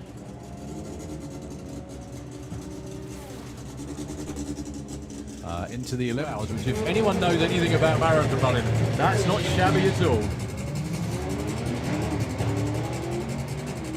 Well, the car didn't really launch off the start line, unfortunately. Not compared to usual anyway. That won't be a 7 anything, I don't think. It's a 10:30, 146. At least it's qualified. Darren Dewhurst is going to trickle through the finish line.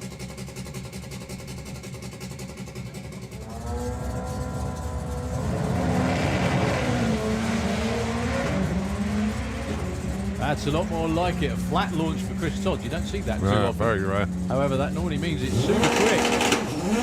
Just today. So the idea is to go as far under 10.95 as possible and as far in the air like that. Now the reason it came down hard yesterday because it got out of the groove and he had to bring it down. Ooh, did he just pedal it then? It wasn't under power.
So, Master of Puppets from Metallica, fading to black. There's a song in there somewhere. Anyway. Supergas qualifying session number 2. It will only be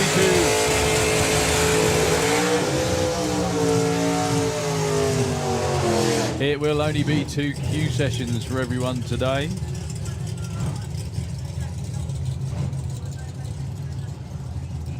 Yeah, it's one of those days where it's just basically got away from us. But at least we're still doing it. That's the main thing. So, Supergas, Q2, Chalky White down there with the Vega, alongside Jasmine Tunstall with the Jammy Dodger Roadster, or as they've put it on the The roaster. the roaster. That's yeah. nice. I'm not allowed to say barbecue roaster. No. Yeah, barbecue roaster. That's just asking for trouble. Oh, Chalk going left off the line, but okay, keeping it out of the blue. So Jasmine's going to get there first, breaks out with a 970. Chalk goes through with a 1049 at 132. Well, at least it was the right side of the number this time round. So your next pair of Camaros. Notice I said Camaro. You did. In the Slick Tricks You'll lane. get it right one day.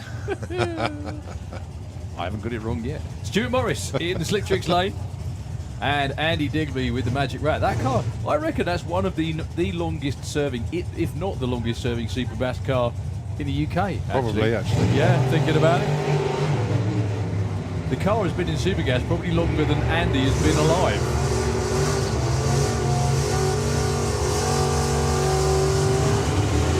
$10.03 for Andy and a $9.99 with an 8 for Stuart. No help for either on that one. Right, Wayne Hiscock and Vic Parsons. Vic is your number one qualifier at the moment, 992 with an 8. And Wayne is 989. Both going to be doing a lift and coast at the finish line. Well, before the finish line, obviously. Presumably. But even with the lift and coast way, there's still going to be around about 20-mile-an-hour difference between these two. Yeah, because Wayne's car can run Supercom numbers, I Yes, think. pretty much.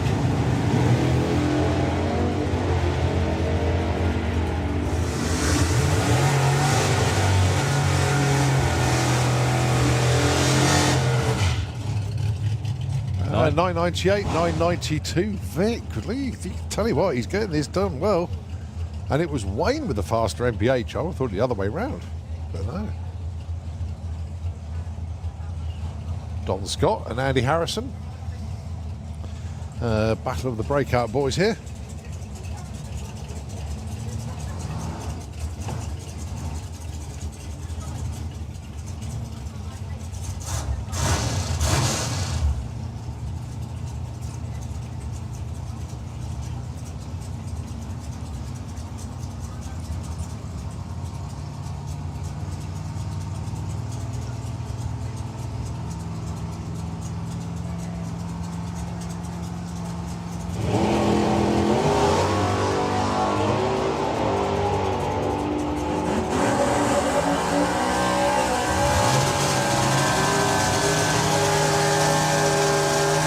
Don has stayed on the breakout side of things, 981, and he gets one the right side, 10-10, and goes to number 9.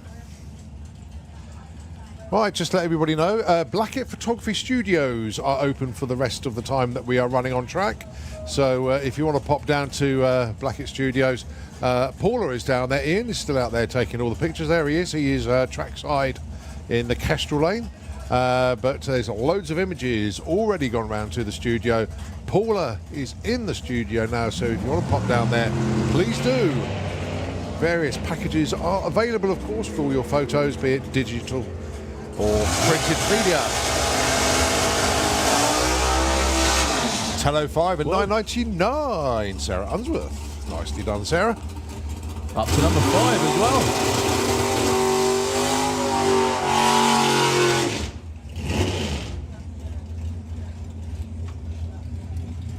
Stu Downey, his first run of the day. I just Wow. realised that, yeah. SG1 on... That's not unusual for Stu, is it? No. Stu hasn't played a race for years. If you know what I mean, you know what I mean. David Cherret. He's got another 3 year this year, that's Yeah. it. Just to explain quickly, anyone who wins the championships gets free entry for the next year. Stu's won so many times. So you know Stu's bought a nostalgia superstocker, Yes, I saw that. but he's left it in America. He's going to go over there and drive it for the time being.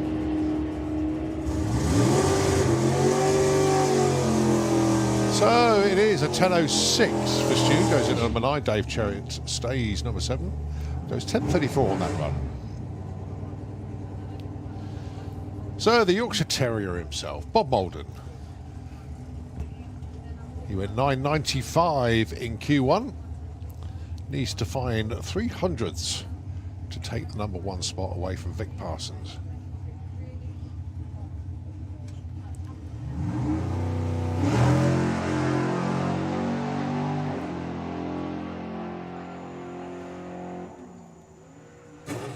Has he lifted and coasted at the right spot? He has! 990 with a 3, 128 miles an hour. That is how you take number 1 in Super Gas. Absolutely superb. It looks like 2025. The year of the Malden. Exactly, the year of the Maldens. Well done. Lovely job. Well, he's had 40 years to practice, so... Yeah. You know. Love it. Absolutely brilliant. Here we go then. It's on to Funny Bike. Dave Peters with the Rigaboot Express. And Sean Branch is down there. Sean made the final at Spring Speed.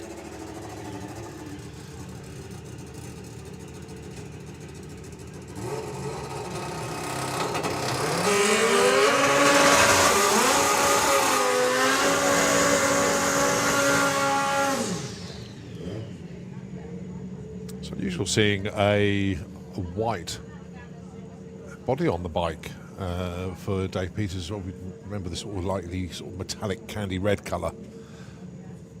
Yeah. So,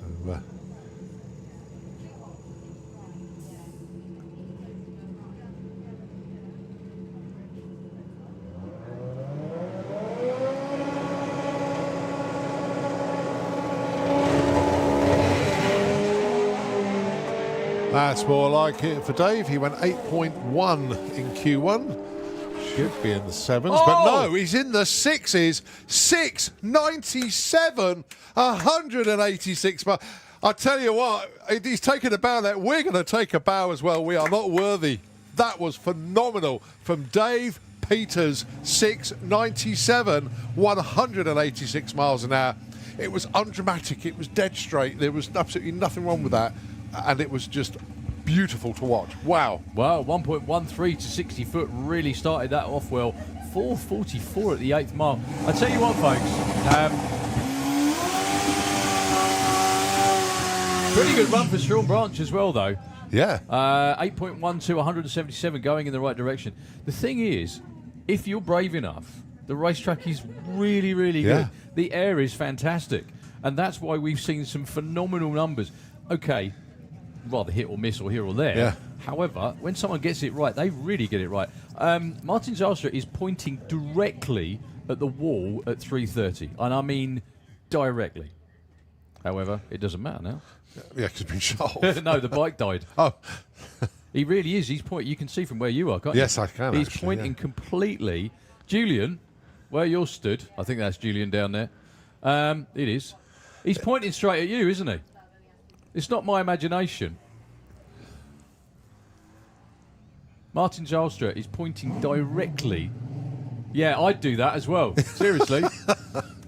Oh, my You're word. going to get a great head-on shot till he realises.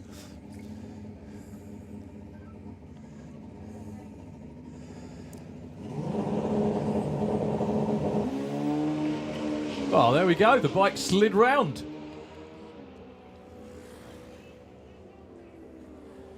And he backs off it before the finish line. 8:52 at 1:29. That was all because you moved. Thank you very much indeed. Yeah, he just kind of slid round into a straight line. It did, didn't it? It was natural. It didn't slide. It just glided, didn't it? Yeah.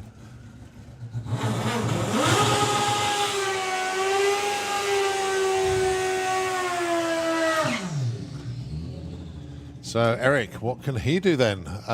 He is already a number 1 qualifier with a 672 from Q1.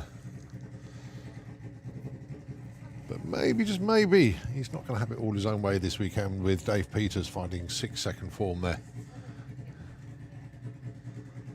Yeah, Eric doing the bike rider's prayer, as we call it. Crouching down so the crewman can see straight through the bike all the way to the finish line, making sure he's arrow straight. because you don't want to be pointed in the wrong direction with only one wheel on the ground.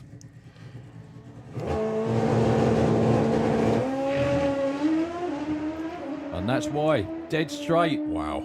Awesome looking run for Eric. It was a 6 earlier. It's a 6:53. Check that speed out as well. 220 miles an hour. Consolidates his number 1 spot. And we also had a fantastic sneeze to punctuate it as well. I'm not sure where that came from. Oh, dear. But no, again, another undramatic run that was quick, it was fast, it was straight, and it just gave the numbers that we just read out. It's there, funny though, because 6:53. Andre Arnover's 5:69 was ridiculously dramatic. It was all over the place, and it was still unbelievably quick. So, Nostalgia, Nitro Funny Car, qualifying session number 2. I think we only have Tony down here at the moment. I can see the Apache body. I'm looking at it in the pits. Tim Garlick won't be making this run. Yeah, I can't see. Or Simon We Hayward. haven't got, we haven't got the cam there.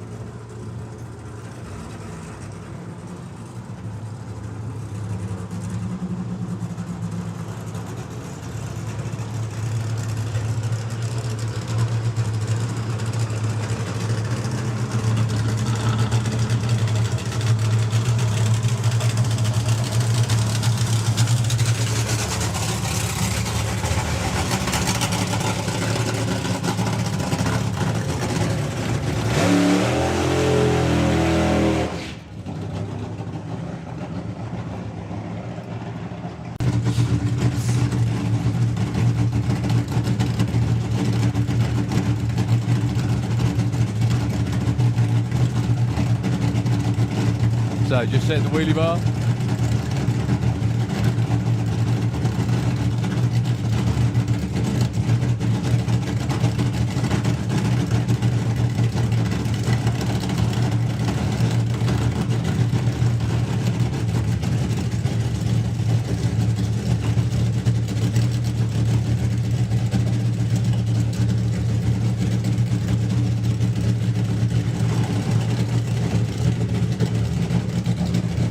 So, Cruchy John Wright walks away.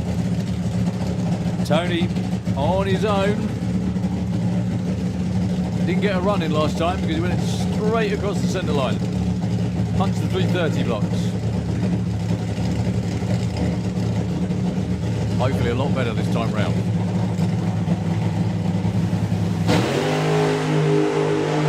No tyre shake at all. That's really up on the tyre. Great 8th mile number. This will be quick. 5:96, 236 miles an hour. He was to the 8th mile in 3.93 at 193. I must admit, I thought the ET might be a bit quicker than that, the way that car normally backcasts. But well done, folks. Yay. Oh, that is one happy team. Don't blame them. Age and experience, and they've got tons of Yeah. it. Fantastic. Well done, John. Well done, team.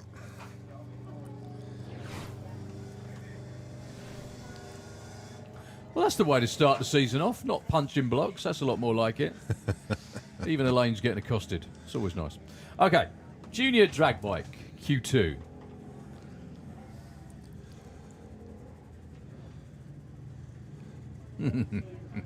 Lots of happy hugs going on down there. Yeah, exactly. He drove that really well and just about kept it off the wall too. Right, Sophie Taylor, Alia Lester, your first pair in a junior drag bike for Q2. Sophie's currently number 14. Alia hasn't got a time on the board yet, so let's see what happens then. 13:05, the target for Sophie, but Alia gets there first with a 9:42 on a 40. That'll do very nicely to take her to the number 1 spot. Well done. And Sophie goes 14 to number 11. So Alia from nowhere goes straight to number 1. Aisha Harris with the Blue Star machine, 12:50 on the dial-in. Let's see if Les is going to shrug his shoulders and go, where did that come from again? Going alongside Rico Patterson.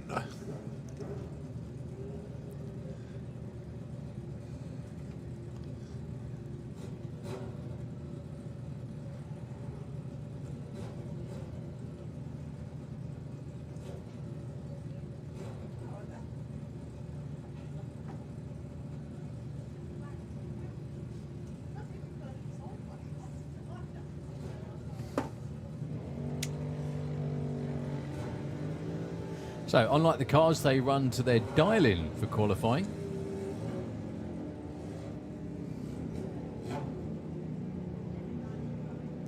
So Rico was number 5. That's going to help. He's up to number 2, actually. Aisha Harris moves up from 16 to 15. Mainly because she didn't break out, which was what she did earlier today.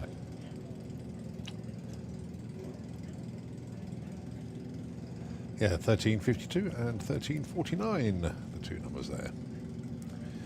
All right.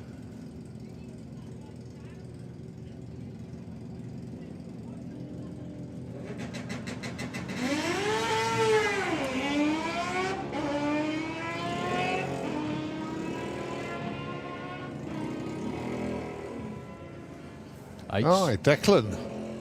873 goes to number 6. This is rather confusing now because I've got 2 Alia Leicesters. Let's see what's going on here. Which one's the real one? I don't know. With the real Alia Leicester step forward. Okay, Jackson King. 13.33 on the slick trick side of the racetrack. He's already in at number 3. George McLean. George can't be much older than 9, I wouldn't have thought. Actually, neither of them can, really. They're both quite dinky, aren't they? Well, Spud, yeah. That's right. Yeah, these 2 are probably the smallest.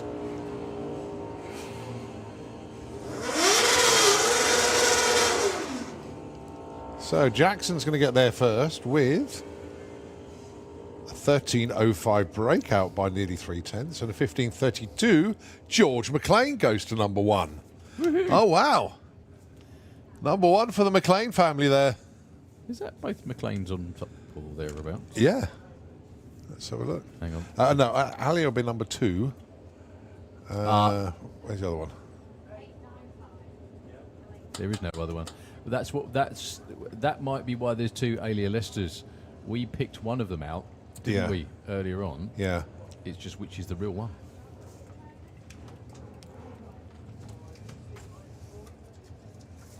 It'll all come out. We'll get there. So Maggie Smallman and Sophie Pollen.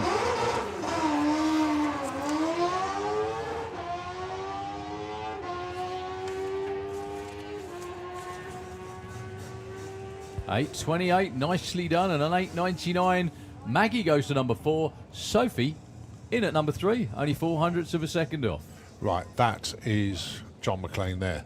Ah, okay. So that's Spud is bike number 4. So I've said the name's wrong on that, basically. The number's right, but the name's wrong. Makes sense. Yep. I think. Okay.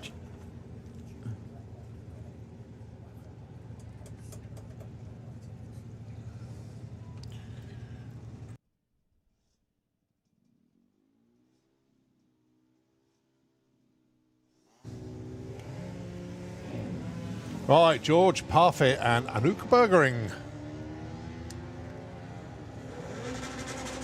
11.15 the dial in for George, 12.10 for Anouk, and the numbers start to appear. 10.75, 4/10 breakout, and 200s breakout for Anouk. Yeah. James need to slow him down or speed him up and do something. Oh dear, but a great addition to the class.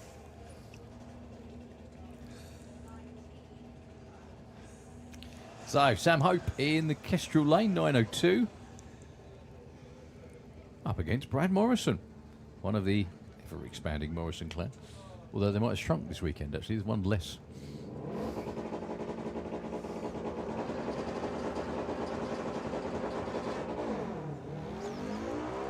Oh, Samuel's bike lost fire, desperately trying to get it going again. He moved on time. So Brad goes 9.75. That's a breakout on the 9.90. And unfortunately, young Samuel just comes to a rest. Around about 100 foot plus out.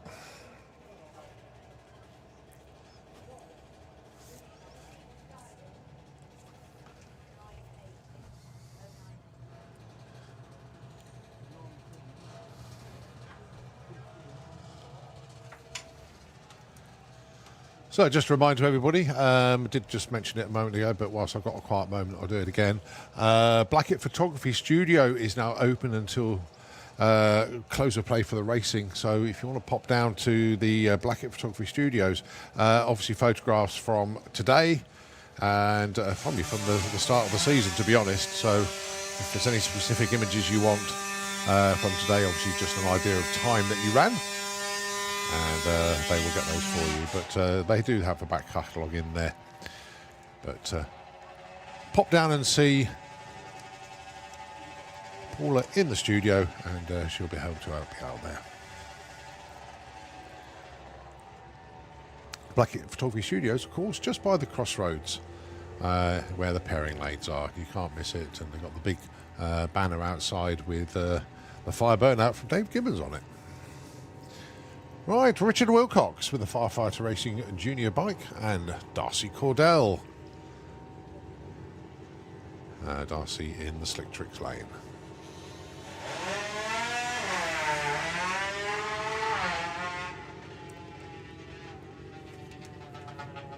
Oh, Richard off the gas very, very quickly indeed. I'm not quite sure what's happened there. Off he's going again. 13.40, not the number he had in mind. Right, 15.45 for Darcy, goes 16.24, stays number 14. Right, Holly King and Harry Isaacs, your next pair.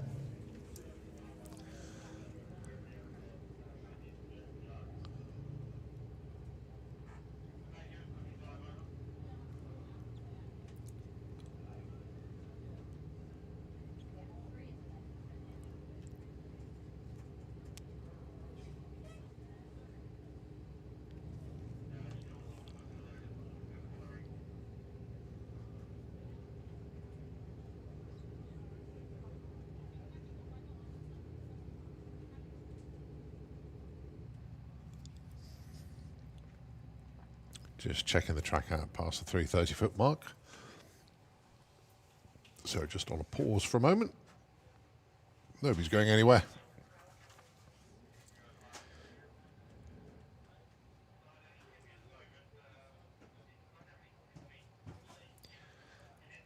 No, checking out the top end as well. Has got a little bit darker actually.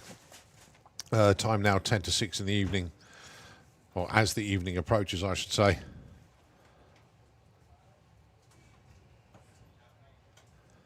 And yet to run is Comp Bike, Street Eliminator, Super Comp, 850 bike, 950 bike, and Sportsman ET. That's what we want to try and get run through this evening.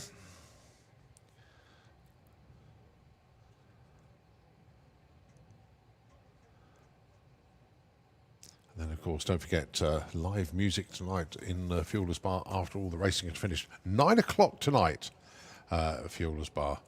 Obviously it is open now, but for the live music tonight, that's where you want to head to at 9 o'clock this evening.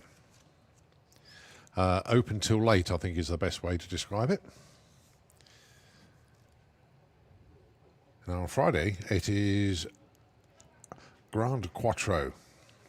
That is a contemporary rock songs from all your favourite bands. Great classics as well. Obviously you've got the fairground here as well, and all of our food outlets will be open into the evening here in the main catering area.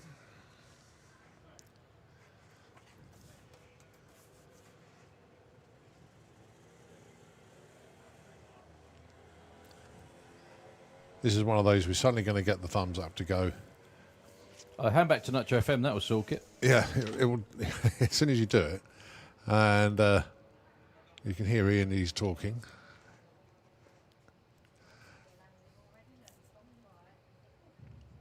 And there we go. Signal to start 'em up.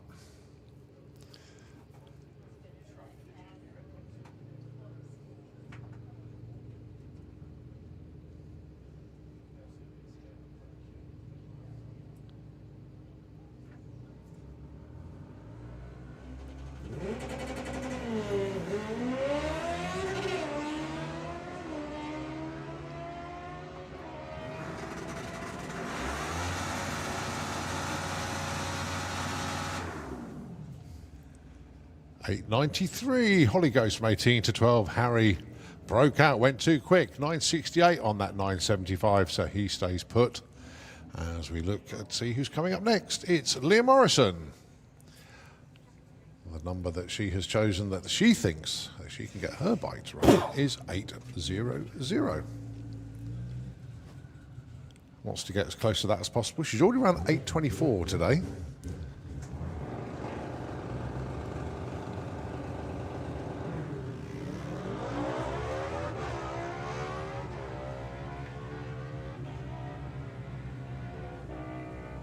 And goes 8.12 with that one, moves up from number 8 to number 7.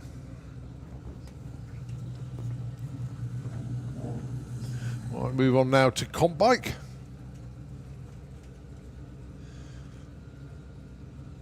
Right, 12 bikes have put numbers on the board so far. The top 7 in the 7-second zone.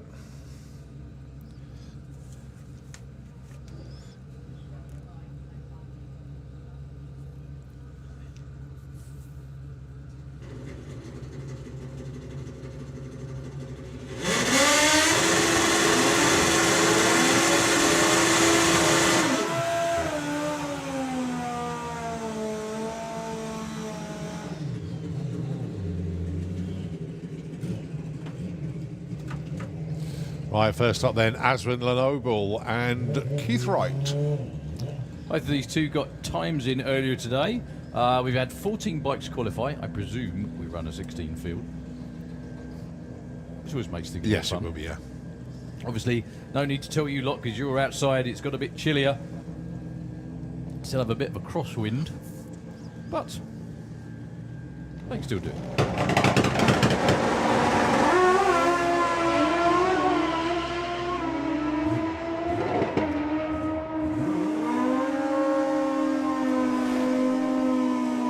9.24, 8.64. Aswin drops a spot because Keith moved up 2 and went past Aswin. So Keith now on 8.64, Aswin 9.24. So Mr. Len New Leathers Paget rolls forward on the stocker. Do you remember he used to have the side of that covered up for ages? He did. Didn't want anybody to know what he was doing under there, did he? Exactly. In the Kestrel lane, he's currently number 5, went 7.65 earlier. Up against Patrick Rauncey. So it is the bike with a slick and a bar, goes 7.61, improves at 167 miles an hour. Nice couple of runs there from Len. To an 8.05, 177.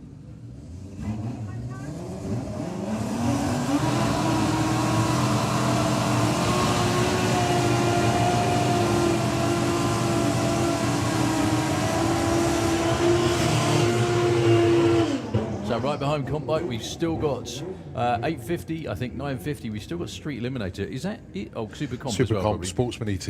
Okay, and that will be your day. Paul Hambidge and Daniel Madeira. Paul Hambidge, a little bit off pace earlier on, still went 7.97 though, I might add. Daniel with a great 7.60 on the green machine in the Slick Tricks lane.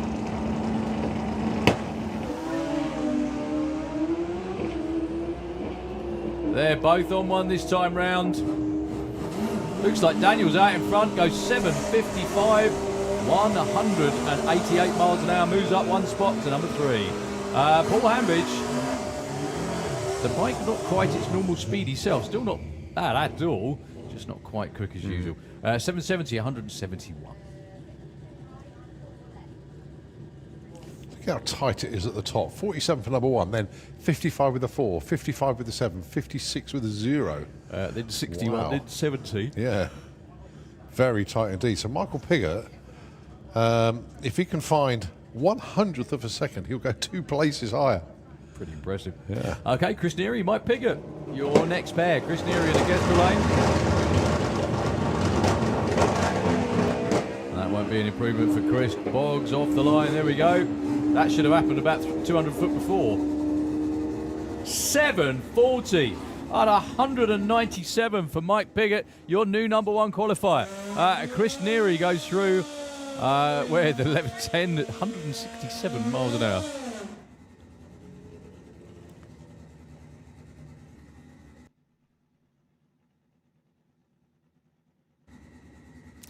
Okay, Jasmine Caldell is now she was number 1, she's now number 2. However, she has everything at her disposal to take that number 1 spot back.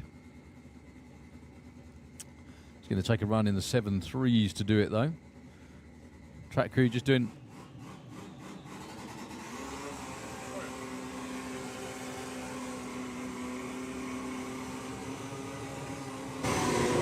And there's still more machines behind that could take that number 1 spot as well. Against Graham Dance, he's one of them. Earlier on, he went 7.55. Jazz went 7.47. Like we said about women in motorsport, Jasmine is an absolutely shining example. She cuts a very slight figure, yet she, I don't want to say manhandles the bike, but you know what I mean anyway. Incredibly good rider. And very, very competitive as well. And very successful too.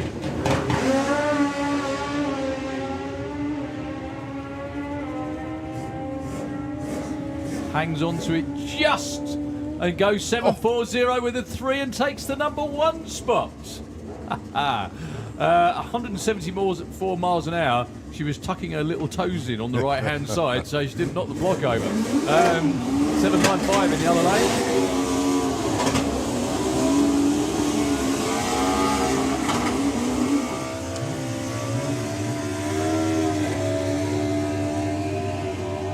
It's always fun when the number 1 position swaps a few times during a qualifying session. Both of these two have every chance of nabbing it in the last pair as well. Pete Slater and Dan Diath, currently 9 and 11. That's nowhere near their usual performance. Yeah. Well, good to see Dan back on the bike. Obviously, he was, how can I say this, carrying some scaffolding around his leg from a tumble he took last year. Had to curtail his season quite early on. But he's back. We haven't seen Uncle Danny either. Well, he did come to do a run, but was pushed back in Q1, and that was it. That's all we've seen of him so far.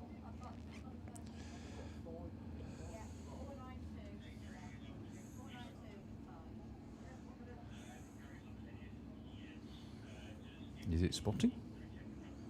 That's normally what holds like that look like.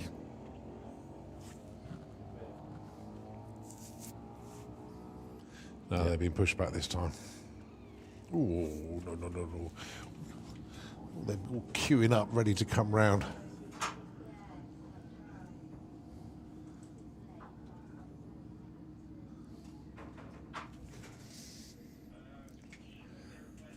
Well, as always, we should hand back to Nitro FM, then it will start. That's always the way to do it. Normally the key to success. Well, racing. Anyway. Well, it's good news when the start line goes through, but then we just got to this one out. The tractor is taking charge for a moment. So we will hand back to Nitro FM. We are hoping it's the briefest of brief delays because everybody is still sitting around there waiting to go with crash helmets on and, you know, 100% ready to go. We've got Street Eliminator as well around there for their runs too. So Nitro FM, please, if you wouldn't mind. Thank you very much. Hopefully, very briefly.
Mason Griffiths and Dave Rudd. 910 plays 975, so it'd be the Dragster. Should get there first. He goes 914, moves up to number 11.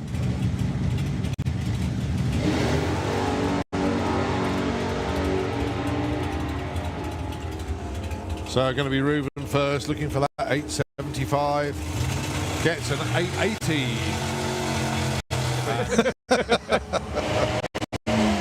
Sorry, we've had 42. There we go.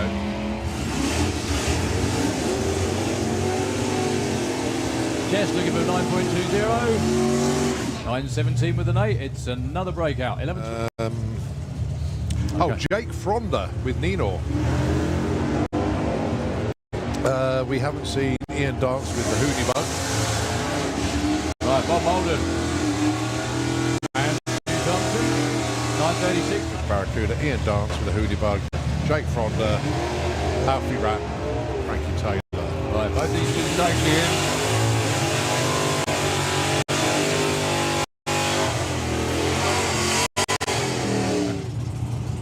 29th for Marie. Matthew, one place ahead at the moment.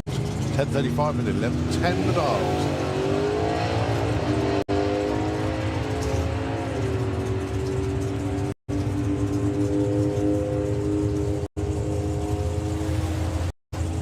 .53, 11.80. Not very safe at the moment at number 29. 975 is a great number for Dawson.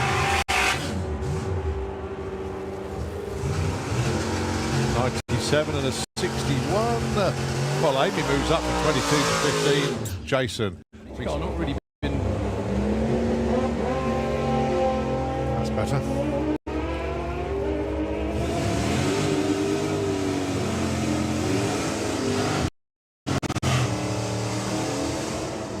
Congratulations. Who's the daddy? I think is the terminology. Ryan, chuff for you, mate. Fantastic news.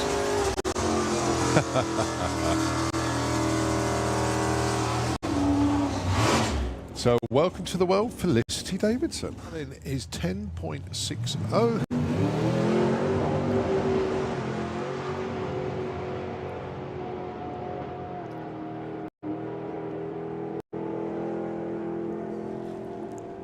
Goes 11.18 at 100.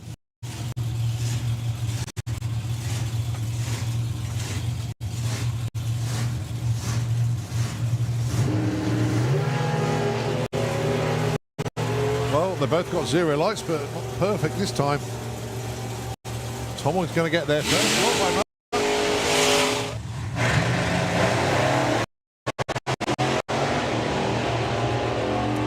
Doesn't matter about the red light for our Schofield.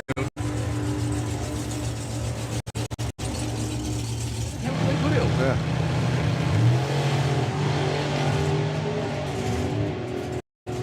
Well, a quicker dial in that time round for Pete. That's nicely done. Well, Scott Collins keeps his boot in it, even though he had major tyre shake off the start line. Goes 777 Alpha.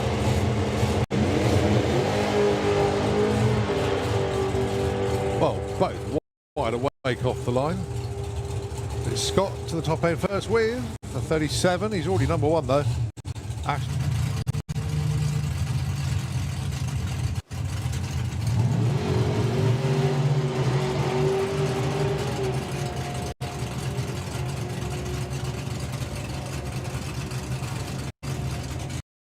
832 place 733.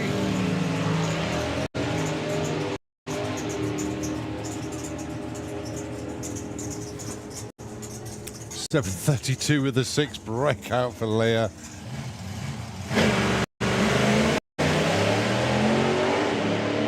.011 on the tree for Daniel. And he's going to get there first with a 740 with an 8.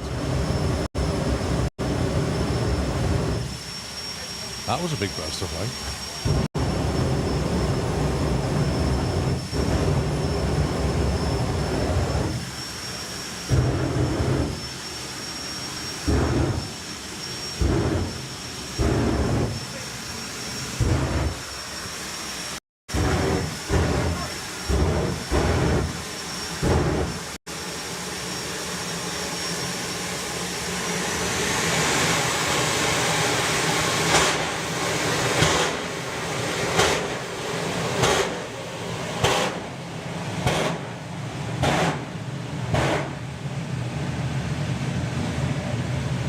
So the pre-run routing completed there for Rog, with Firestorm Helm steps to the side. And as Rog gets ready to do a low 6, possibly even a high 5-second run here.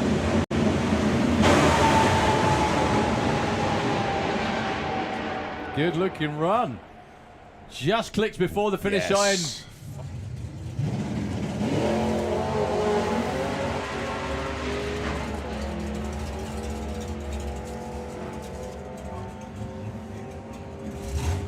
Well, 11.68 for Gary. Can he run? 11.05. That's a lot more like it. 10.972.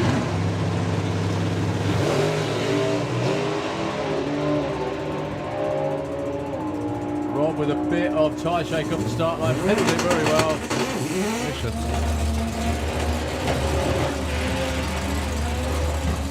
Great looking launch for Kev Jenkins. Whoa, keep it off the centre line, Kev. I think he's backed out of it. Yeah. He has.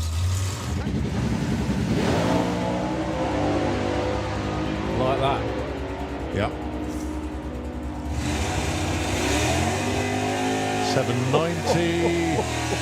916 plays 1168.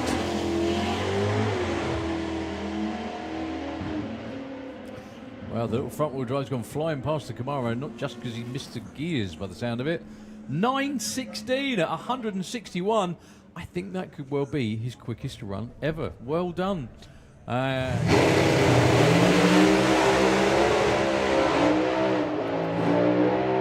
The answer is nearly. Kev off and on it like a fiddler's elbow.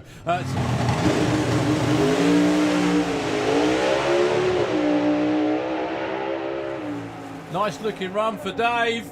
638. Yes. 6.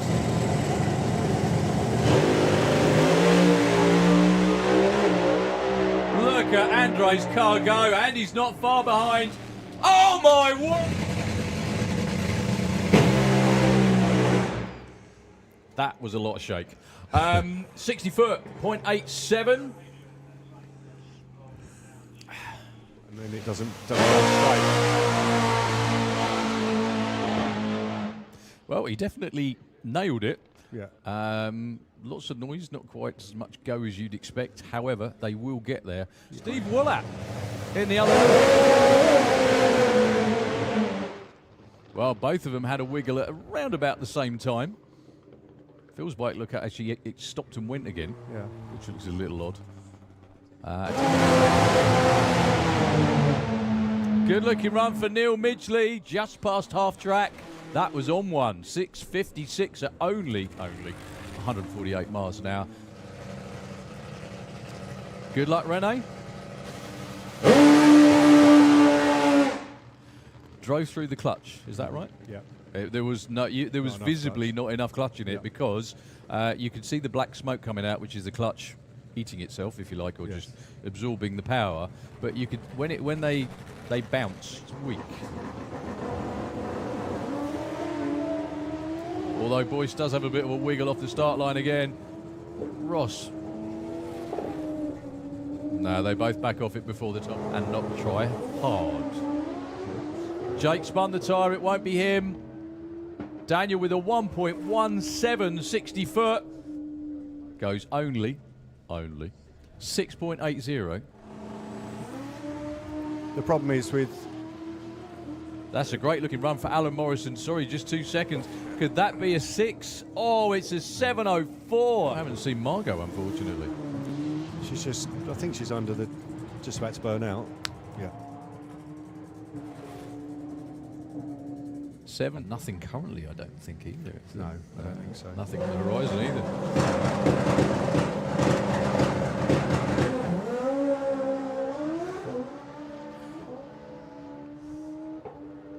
Keep it off the centre line, Margot. Nicely done.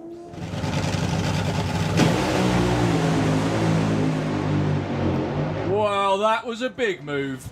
4.58, 195.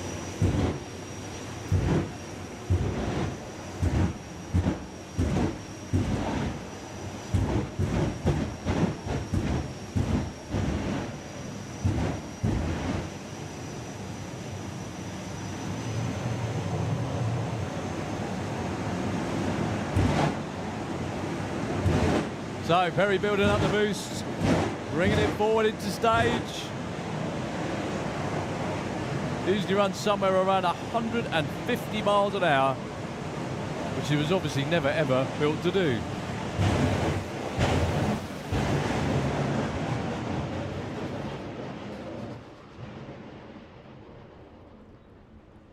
The Jet deciding to have an on and off day at the same time.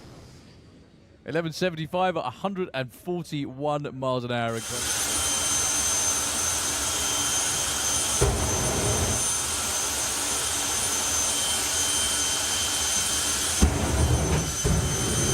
Well, that's warm.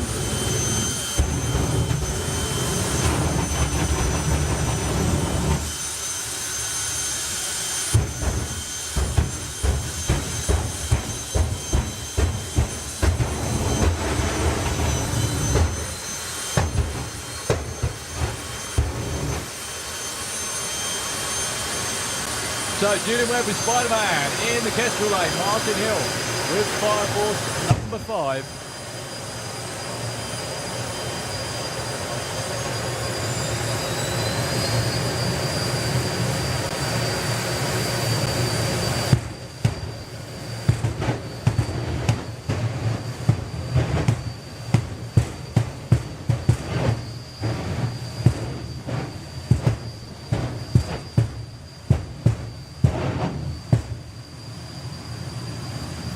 Well, at least it gives us a rest from talking, because there's no point.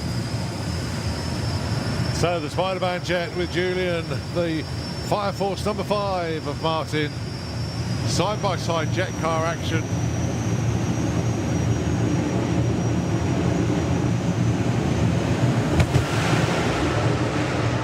Look at that reaction time for Martin, 008. Wow. Just waiting for that. 5, 4, 3, 2, 1, go! Whoa. That was headed for the wall. Graham did a great job. Yes, pretty much.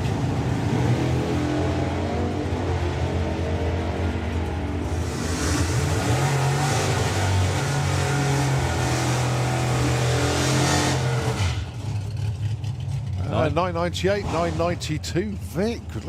Tell you what, he's getting this done well.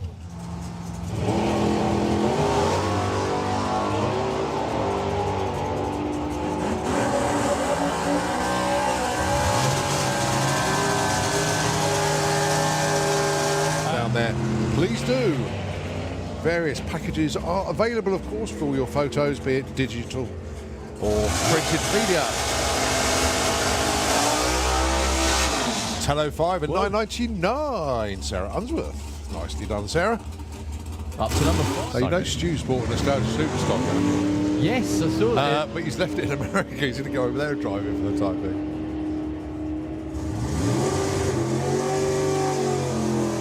So it is a 10.06.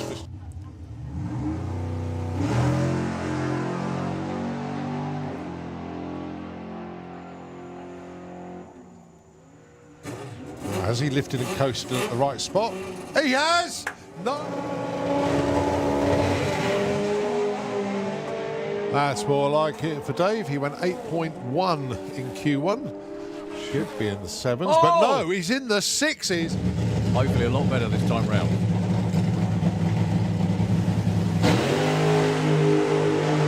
No tyre shake at all. That's really up on the tyre. Great 8th mile number. This will be quick. 65 earlier.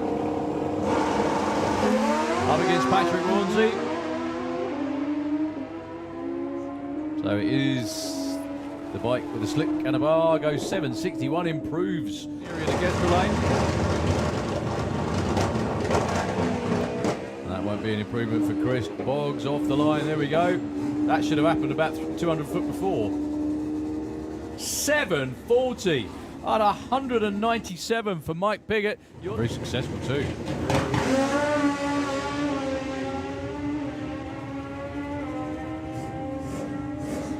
Hangs on to it just and goes 7.40.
Maybe not.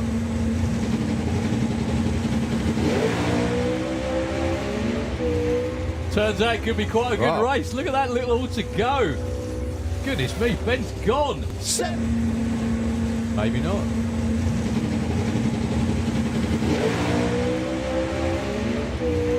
Turns out it could be quite a good race. Look at that little all to go. Goodness me, Ben's gone.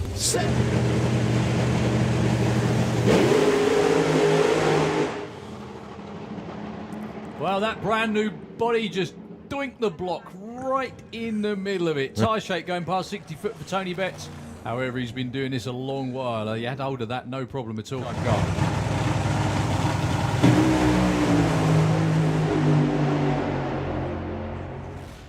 .427 at 267 miles an hour.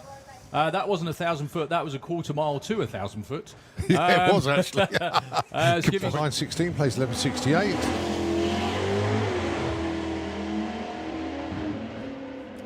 Well, the little front-wheel drive's gone flying past the Camaro, not just because he missed the gears by the sound of it.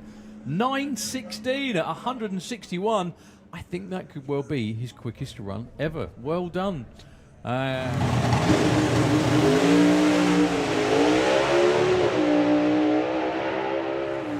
Nice looking run for Dave. 6:38. Yes.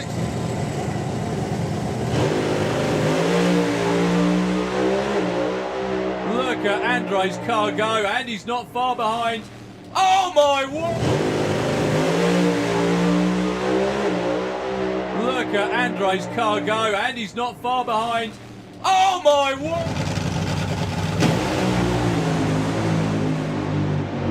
Well, that was a big move. 4:58, 190.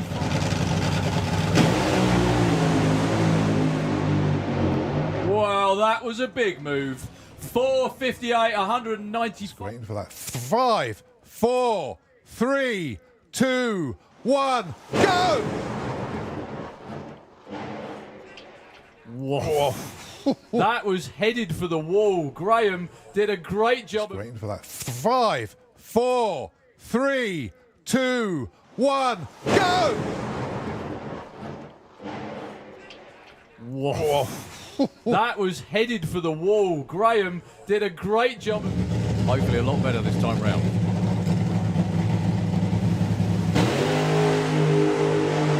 No tyre shake at all. That's really up on the tyre. Great 8th mile number. This will be quick.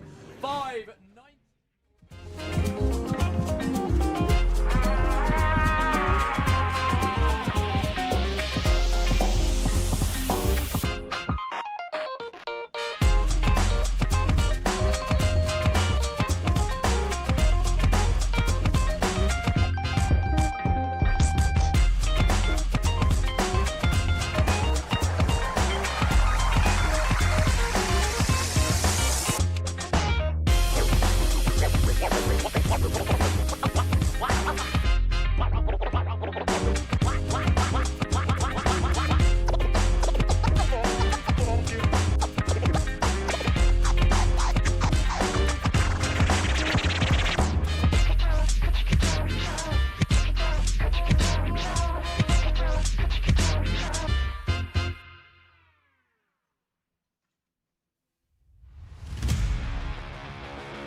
Maybe not.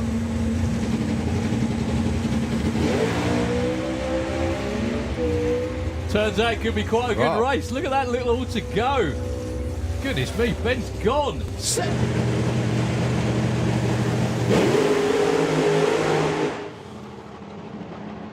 Well, that brand new body just doinked the block right in the middle of it. Tyre shake going past 60 foot for Tony Betts. However, he's been doing this a long while. He had hold of that, no problem at all. Oh, God.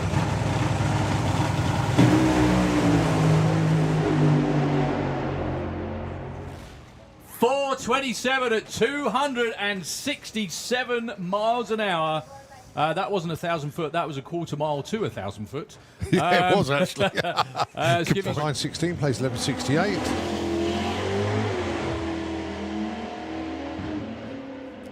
Well, the little front-wheel drive's gone flying past the Camaro, not just because he missed the gears by the sound of it. 9:16 at 161. I think that could well be his quickest run ever. Well done.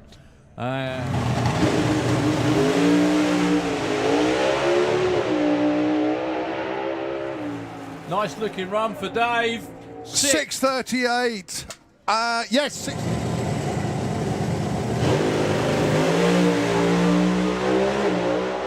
Look at Andre's car go, and he's not far behind. Oh my word! Look at Andre's car go, and he's not far behind. Oh my word! Well, that was a big move. 4:58, 194. Waiting for that. 5, 4, 3, 2, 1, go! Whoa. That was headed for the wall. Graham did a great job. Hopefully a lot better this time round.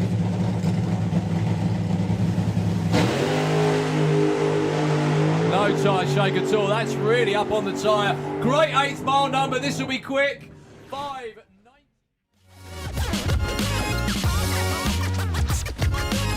Okay, Sandy, to the surprise of absolutely no one, we are done for the day.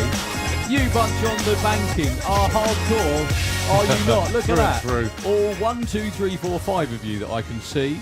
Yeah, you bet. You don't win anything other than recognition from up here, which means less than nothing, frankly. But anyway, thank you for sticking with us. Yeah, we are done for the day. The rain is not letting up. It's not obviously going anywhere at all. Yeah, sadly, we don't have word of rescheduling for any sessions or anything like that yet. Please keep your eyes and your ears out. I'm sure it will be something like that. We may well start with the cars that we couldn't tonight. However, that's not our decision. That is down to the race director and everywhere else as well. So we tried to get the everything done. Sadly, the weather had other ideas. I didn't think this was a weekend we were just going to get away with it full stop. No, it is what it is, unfortunately. We all know that. Well, as you say, we'll get it done tomorrow. We've been doing this long enough We to have. know. Sadly. So, yeah, the forecast has changed somewhat for it to just sort of tiddle down gently for the rest of the evening and then be fine again tomorrow and Sunday. So, what can you do? We'll take that. I mean, it is Easter, let's face it. Yeah. And it is great to be back and doing things again. So, thank you very much indeed for your time and patience. Thank you, Colin, as always. Yep. I'm going to go and have a nap. Yeah, well, I'm going to have a catch up with people in the pits as per usual. But yeah, have a great evening, folks. Don't forget live music in the Fuelers Bar tonight from 9 o'clock. And yes, It's Jason Weir's Weir's car. That's heading back to the pits. Still looking forward to putting his first run in that car. It's not made it to the line yet. No, wow. no, hasn't put a run in yet. So That does look like all but the rear tyres and a set of wheelie bars. That looks for all the world like a Pro Mod. But what a beautiful car. Right, okay. So we'll sign off from the tower. Nitro FM are going to take the airwaves over. But we will see you tomorrow morning for day 2 of the Festival of Power here at Sandpod Raceway. Of course, the home of European drag racing. Nitro FM, it's all yours.